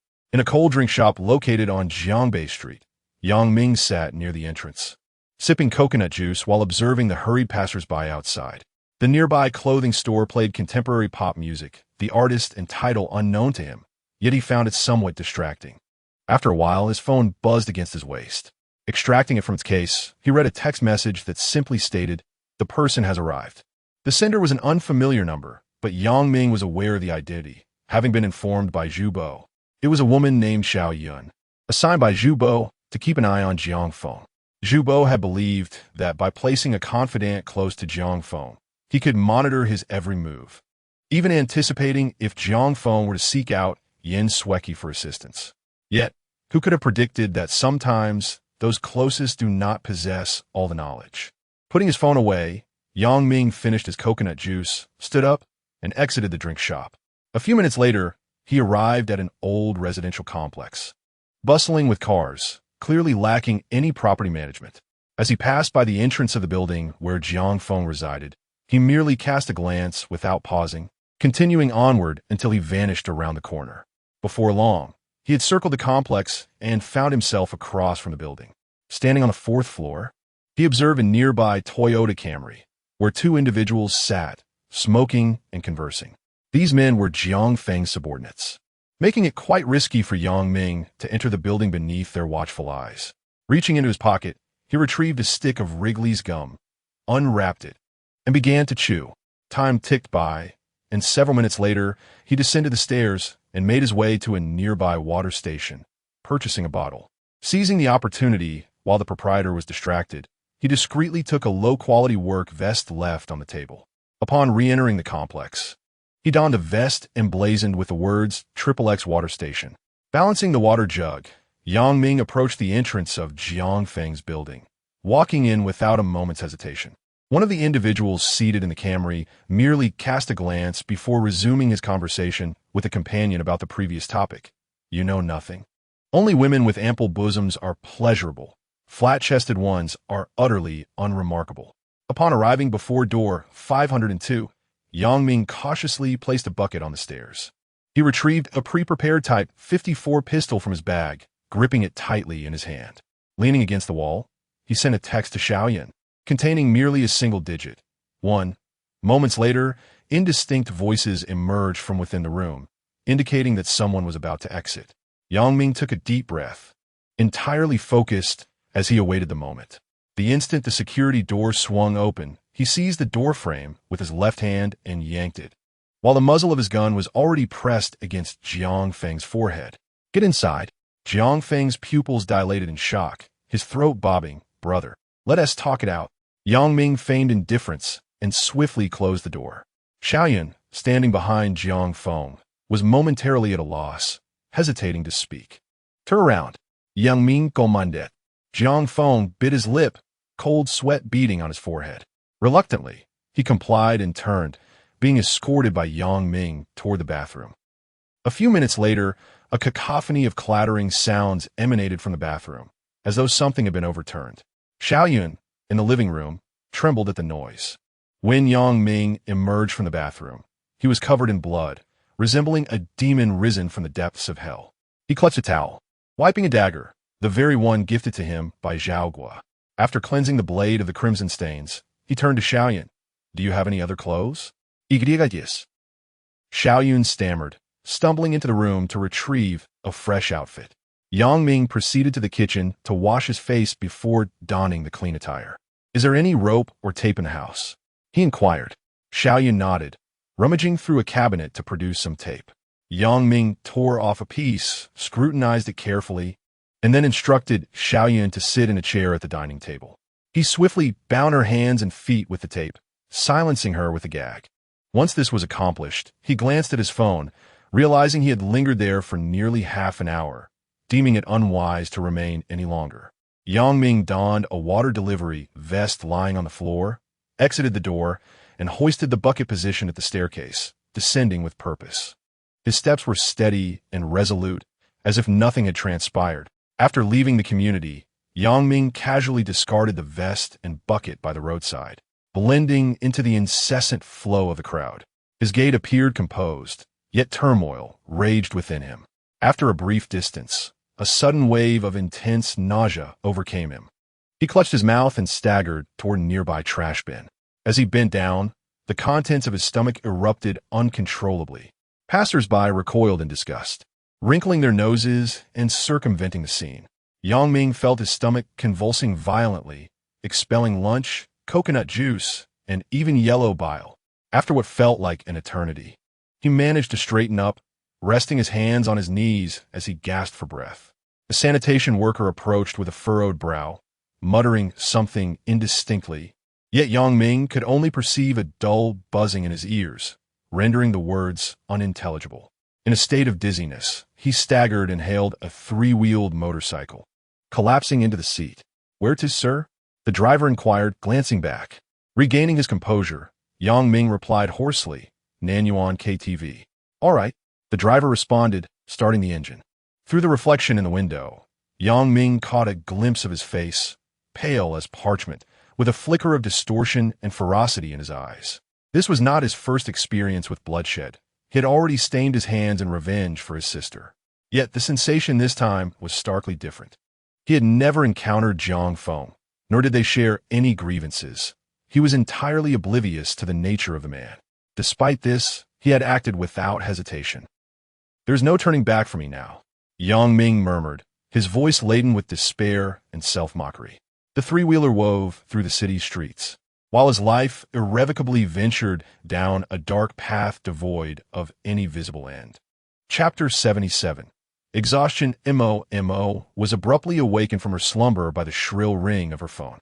Groggily, she answered the call. The voice of Lao Ba resonated through the receiver, informing her that a guest specifically requested her presence. "Brother Ba, what time is it?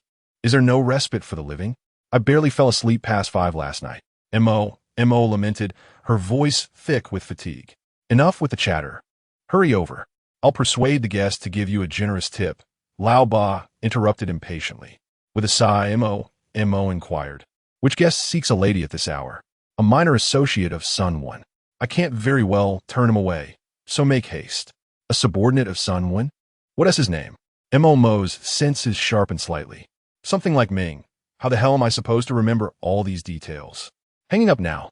As the line went dead, Mo paused in shock before leaping out of bed and rushing to the bathroom. A few minutes later, she had no time to apply makeup. She hastily changed out of her nightgown and dashed out the door. Upon entering the taxi, his heart raced like a drum, urging the driver, "Please step on it." The driver glanced at her through the rearview mirror and teased. "In a hurry for a date?" "Not at all. There has been a death at home." "Hurry," Mo blurted out. The driver was taken aback, falling silent as he accelerated. Minutes later, Mo pushed open the door to the KTV private room. There sat Yang Ming, looking utterly lost, his gaze fixed vacantly on the television. The untouched beer and fruit platter on the table bore witness to his stillness, as if he had endured a significant upheaval. Mo gently settled beside Yang Ming, cautiously asking, "Are you all right?" Yang Ming slowly turned his head, forcing a strained smile. "You're here?" Mo nodded, wanting to ask something but uncertain of how to begin. Yang Ming picked up a beer bottle from the table, pouring it into a glass with a dazed expression, oblivious to the overflow. "What is wrong with you?" Mo quickly took the bottle from him, concern etched on her face. "Nothing. Just don't know where to go, so I came to find you." Yang Ming's voice was low and hoarse. Mo sighed softly, her brow furrowing. "In your state, it's best if you don't drink." "Is that so?" Yang Ming offered a bitter smile, leaning back on the sofa, murmuring to the ceiling, "I'm so tired." "If you're tired, you definitely shouldn't drink." Mo insisted, pulling Yang Ming's arm. "Come with me." "Where to?" he asked, bewildered. "To sleep." She helped him to his feet, gently patting his back as if comforting a lost child. Together, they sauntered out of the private room. Mo understood that what Yang Ming needed at that moment was not alcohol, but a sanctuary where he could find solace and rest. The rental apartments in Na City were rather costly. Girls like Momo, who worked in nightclubs, often opted to reside in self-built houses constructed by locals to save money. These buildings typically stood 4 to 5 stories tall, with each floor ingeniously partitioned into several small rooms, resembling a beehive community.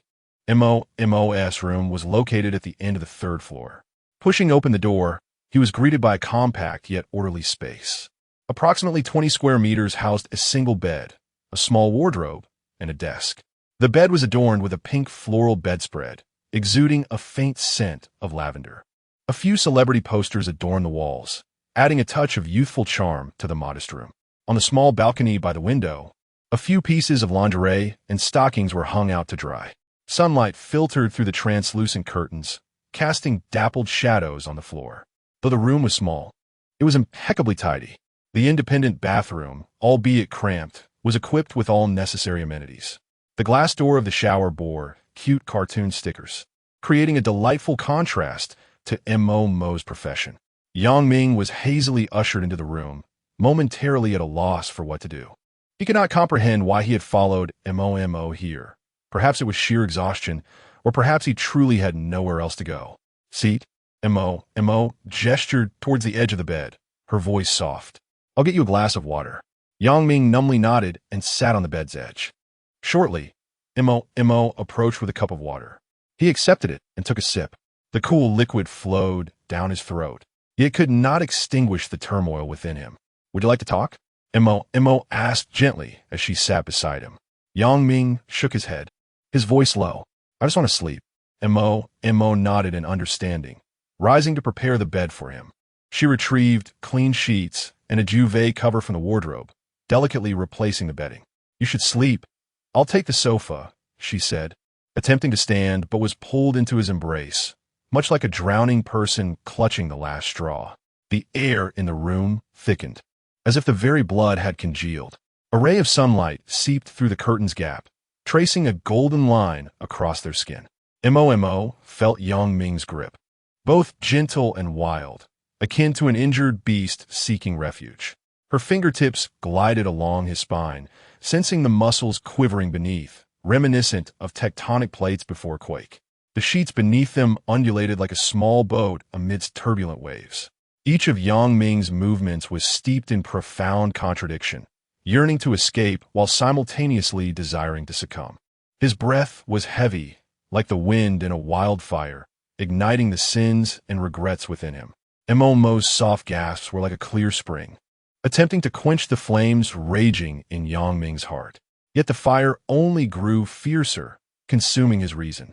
Their bodies intertwined in the darkness, like two vines entwined, both supporting and suffocating one another. Sweat glimmered on their skin, akin to countless tiny blades, slicing through Yang Ming's soul. Each of his touches felt like a confession, while each of Mo's responses seemed a form of absolution. As time passed, the tempest gradually subsided. Yang Ming's taut body finally relaxed. His spirit appeared to undergo a baptism, where pain and redemption intertwined, finding a sliver of tranquility. Uncertain of how long had passed in the darkness, Yang Ming slowly opened his eyes, his consciousness gradually returning. Outside the window, the city's lights have illuminated, heralding the arrival of night. He felt a warm weight resting against his chest, and upon looking down, he saw Mo nestled in his embrace, her bright eyes quietly gazing at him. You're awake? Mo inquired softly, her voice laced with a hint of languor and concern. Yang Ming shifted slightly, his throat parched as he asked, What time is it? Mo turned around, reaching for the phone on the bedside table. The screen's glow was particularly piercing in the darkness, and she squinted to catch a glimpse. It's 8:20. Yang Ming inhaled deeply, gradually sitting up. He felt a wave of dryness in his mouth, his gaze falling upon the glass of water on the nightstand. Grasping the cup, he drank the water in one gulp. The cool liquid slid down his throat, somewhat alleviating his thirst. I must be going, Yang Ming stated as he began to dress. Mo gently nodded, then suddenly extended her slender hand. Your phone, please. Yang Ming hesitated for a moment, a flicker of doubt crossing his eyes, yet he still handed over the phone. Mo took the device, her long fingers tapping a few times on the screen. Then, she lifted her head, a faint smile gracing her lips. This is my number.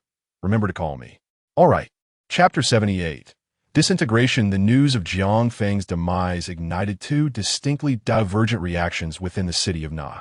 For the general populace, it was merely a commonplace case of burglary, receiving only superficial coverage from the media, although law enforcement categorized it as a heinous incident and launched an investigation. The peak tourist season left them stretched thin, unable to devote their full attention. Meanwhile, on the streets, a myriad of rumors proliferated like wildfire, instilling a sense of trepidation among all. Particularly, the Jiangbei gang, led by Jiang Feng, had adopted an unusually low profile during this period. Even their routine collection of protection fees had ceased without a sound. He Song had been incapacitated, and Jiang Feng had met his tragic end. This gang, which had risen from rural obscurity to establish a foothold in the city, now faced unprecedented challenges. While the core members clung to their positions, many peripheral figures were stirring with intentions of independence or seeking alliances elsewhere.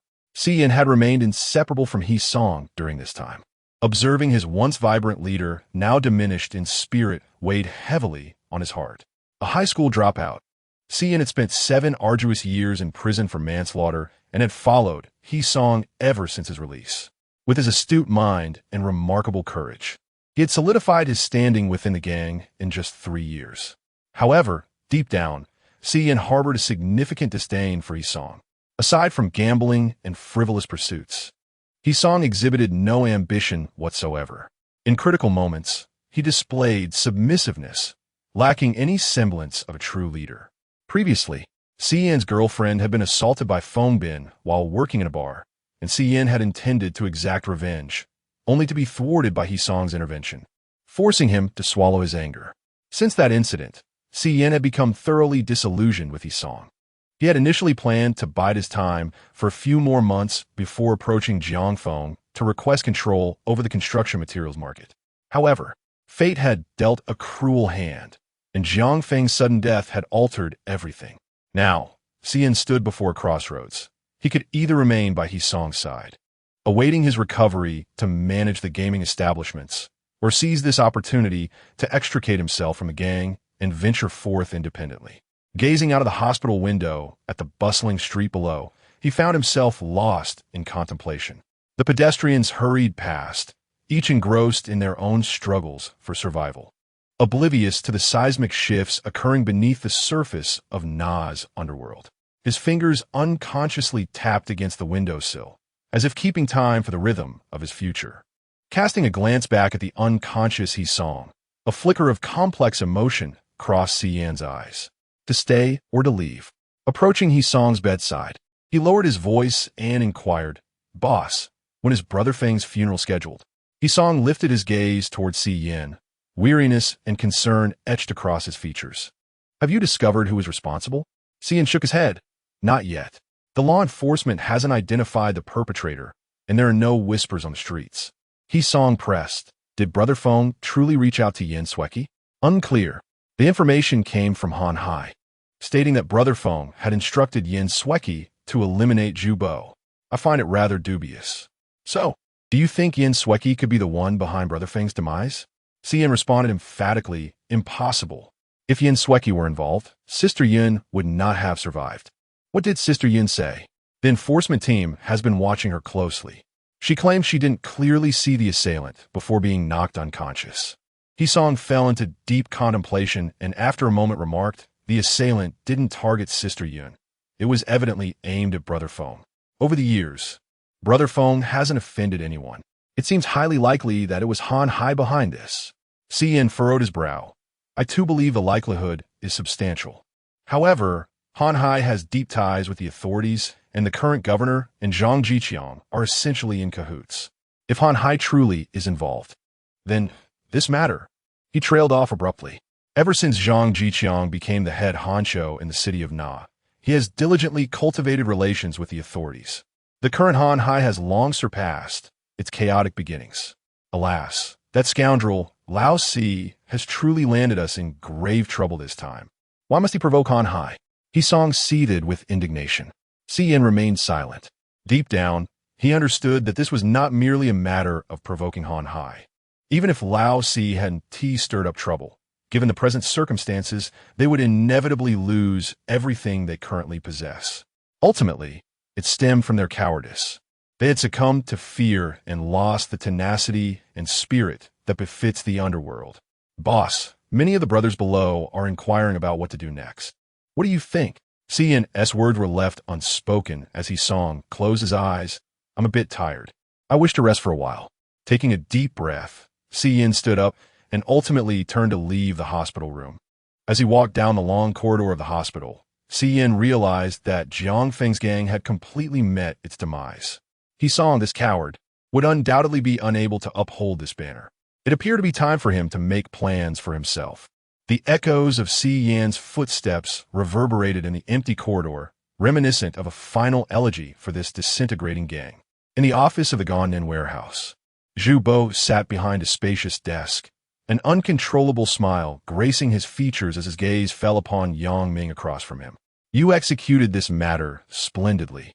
Zhu Bo nodded in satisfaction, retrieving a bank card from his drawer and sliding it across to Yang Ming. Take this money for now.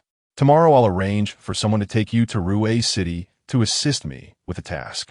Enjoy yourself over there. Relax a bit. Yang Ming silently accepted the bank card, his expression calm. Zhu Bo lit a cigarette, inhaling deeply before slowly exhaling smoke rings. Previously, I thought you had guts, but I didn't expect you to handle matters so decisively, unlike others who act recklessly. He paused, his gaze sharpening. Remember, I don't want too many people to know about this incident. Understood. Yang Ming hesitated for a moment, but eventually inquired, Brother Zhu, about the woman beside Jiang Feng. Zhu Bo waved his hand, interrupting him. Rest assured, Xiao Yun has been with me for many years. Her family has a good relationship with mine. There won't be any issues. He paused, his brow slightly furrowed. As for Hua Ji, that fellow has a loose tongue. Make sure to clarify things with him. And tell him was my directive, so he doesn't babble nonsensically all day. All right. Yang Ming nodded in acknowledgement, preparing to rise and take his leave, when Zhu Bo called him back. Do you not have anything else to say to me? Zhu Bo inquired with a significant tone. Yang Ming hesitated for a moment before resuming his seat. A smile curled at the corners of Zhu Bo's mouth. When you first arrived here, someone mentioned that you were eager to make a name for yourself and ascend the ranks. After accomplishing such a significant task, do you have no request to make? Yang Ming had long formulated his thoughts, yet he understood that until certain matters were resolved, any words spoken would be futile. He would leave everything to Brother Zhu's arrangements. Zhu Bo erupted into laughter. Sun Wen was absolutely correct.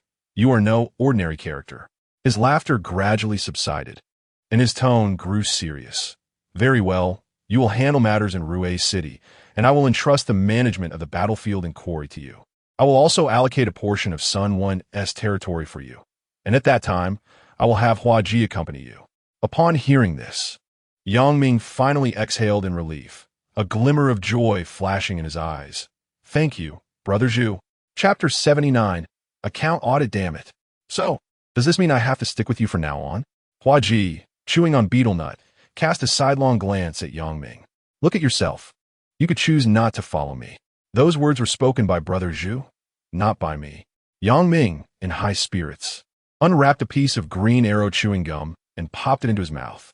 Damn, had I known earlier, I should have taken the initiative to deal with that scoundrel Jiang Feng. Hua Ji's face twisted in regret as he spat vehemently. Enough of this.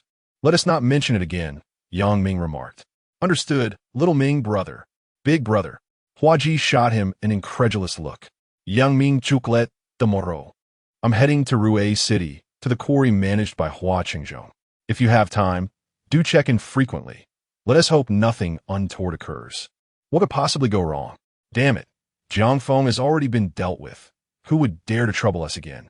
Hua Ji lit a cigarette and added, By the way, do you need someone to accompany you to Ruwei City this time? I should be fine. Brother Zhu probably has everything arranged. Well then, if anything comes up once you're there, just give me a call. All right. The following morning, Yang Ming packed his belongings and boarded a Jinbei van, departing from Na City towards his destination. Ruwei City is a county-level city with a permanent population of less than 200,000, half of whom are from ethnic minorities.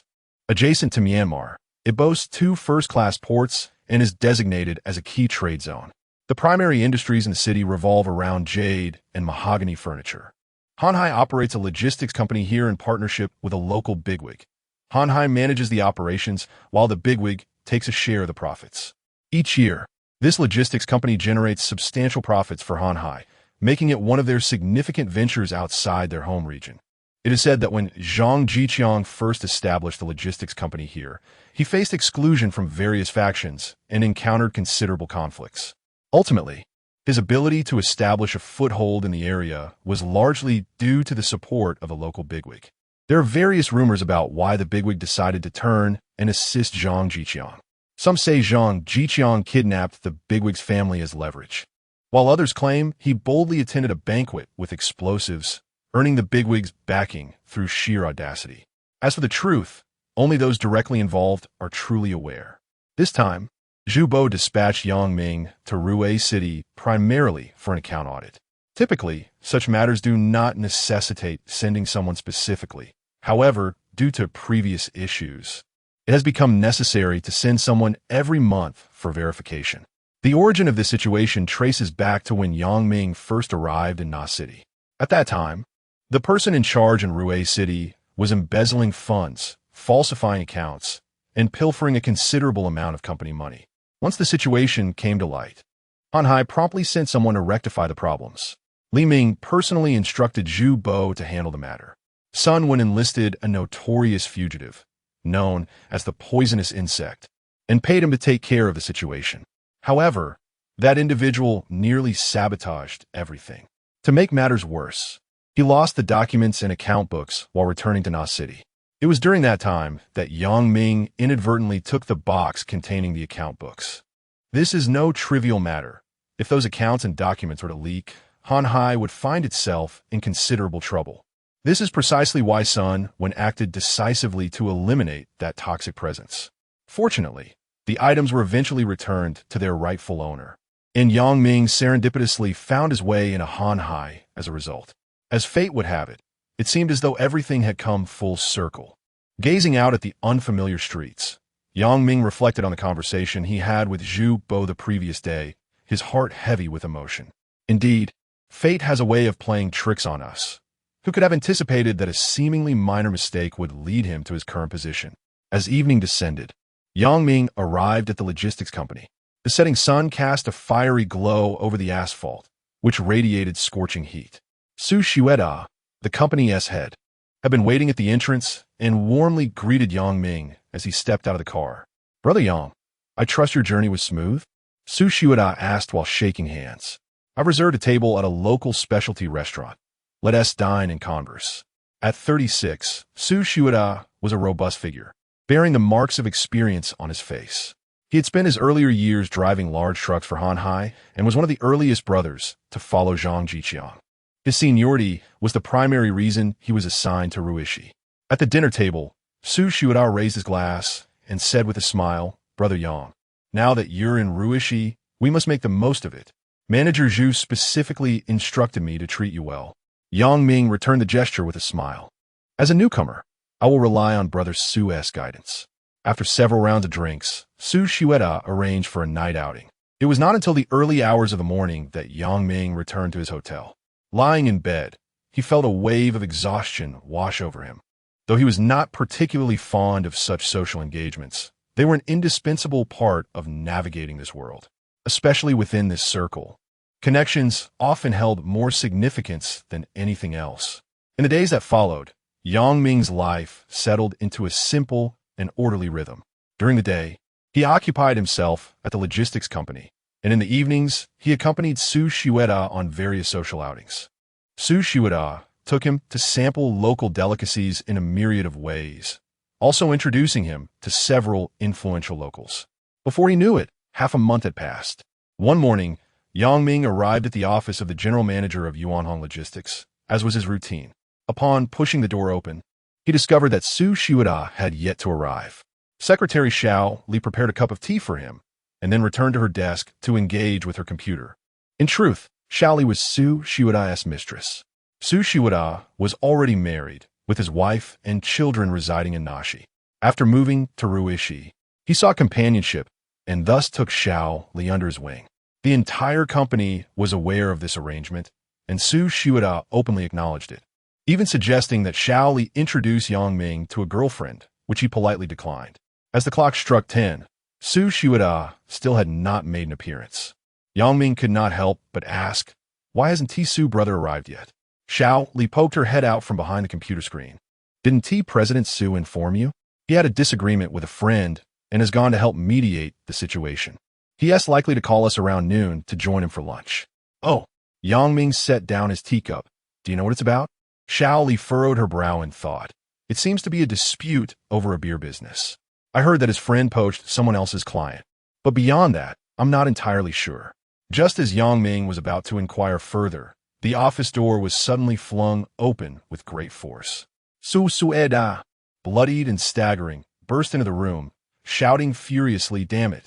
I will make sure to end him today." Xiao Li gasped in shock and hurried over to support the swaying Su Shuada. Yang Ming immediately rose to assist in guiding Su Shuada to the sofa. "Brother Su, what on earth happened?" Yang Ming asked anxiously, simultaneously retrieving several tissues from his desk and handing them to Xiao Li to help wipe the blood from Su Shuada's face.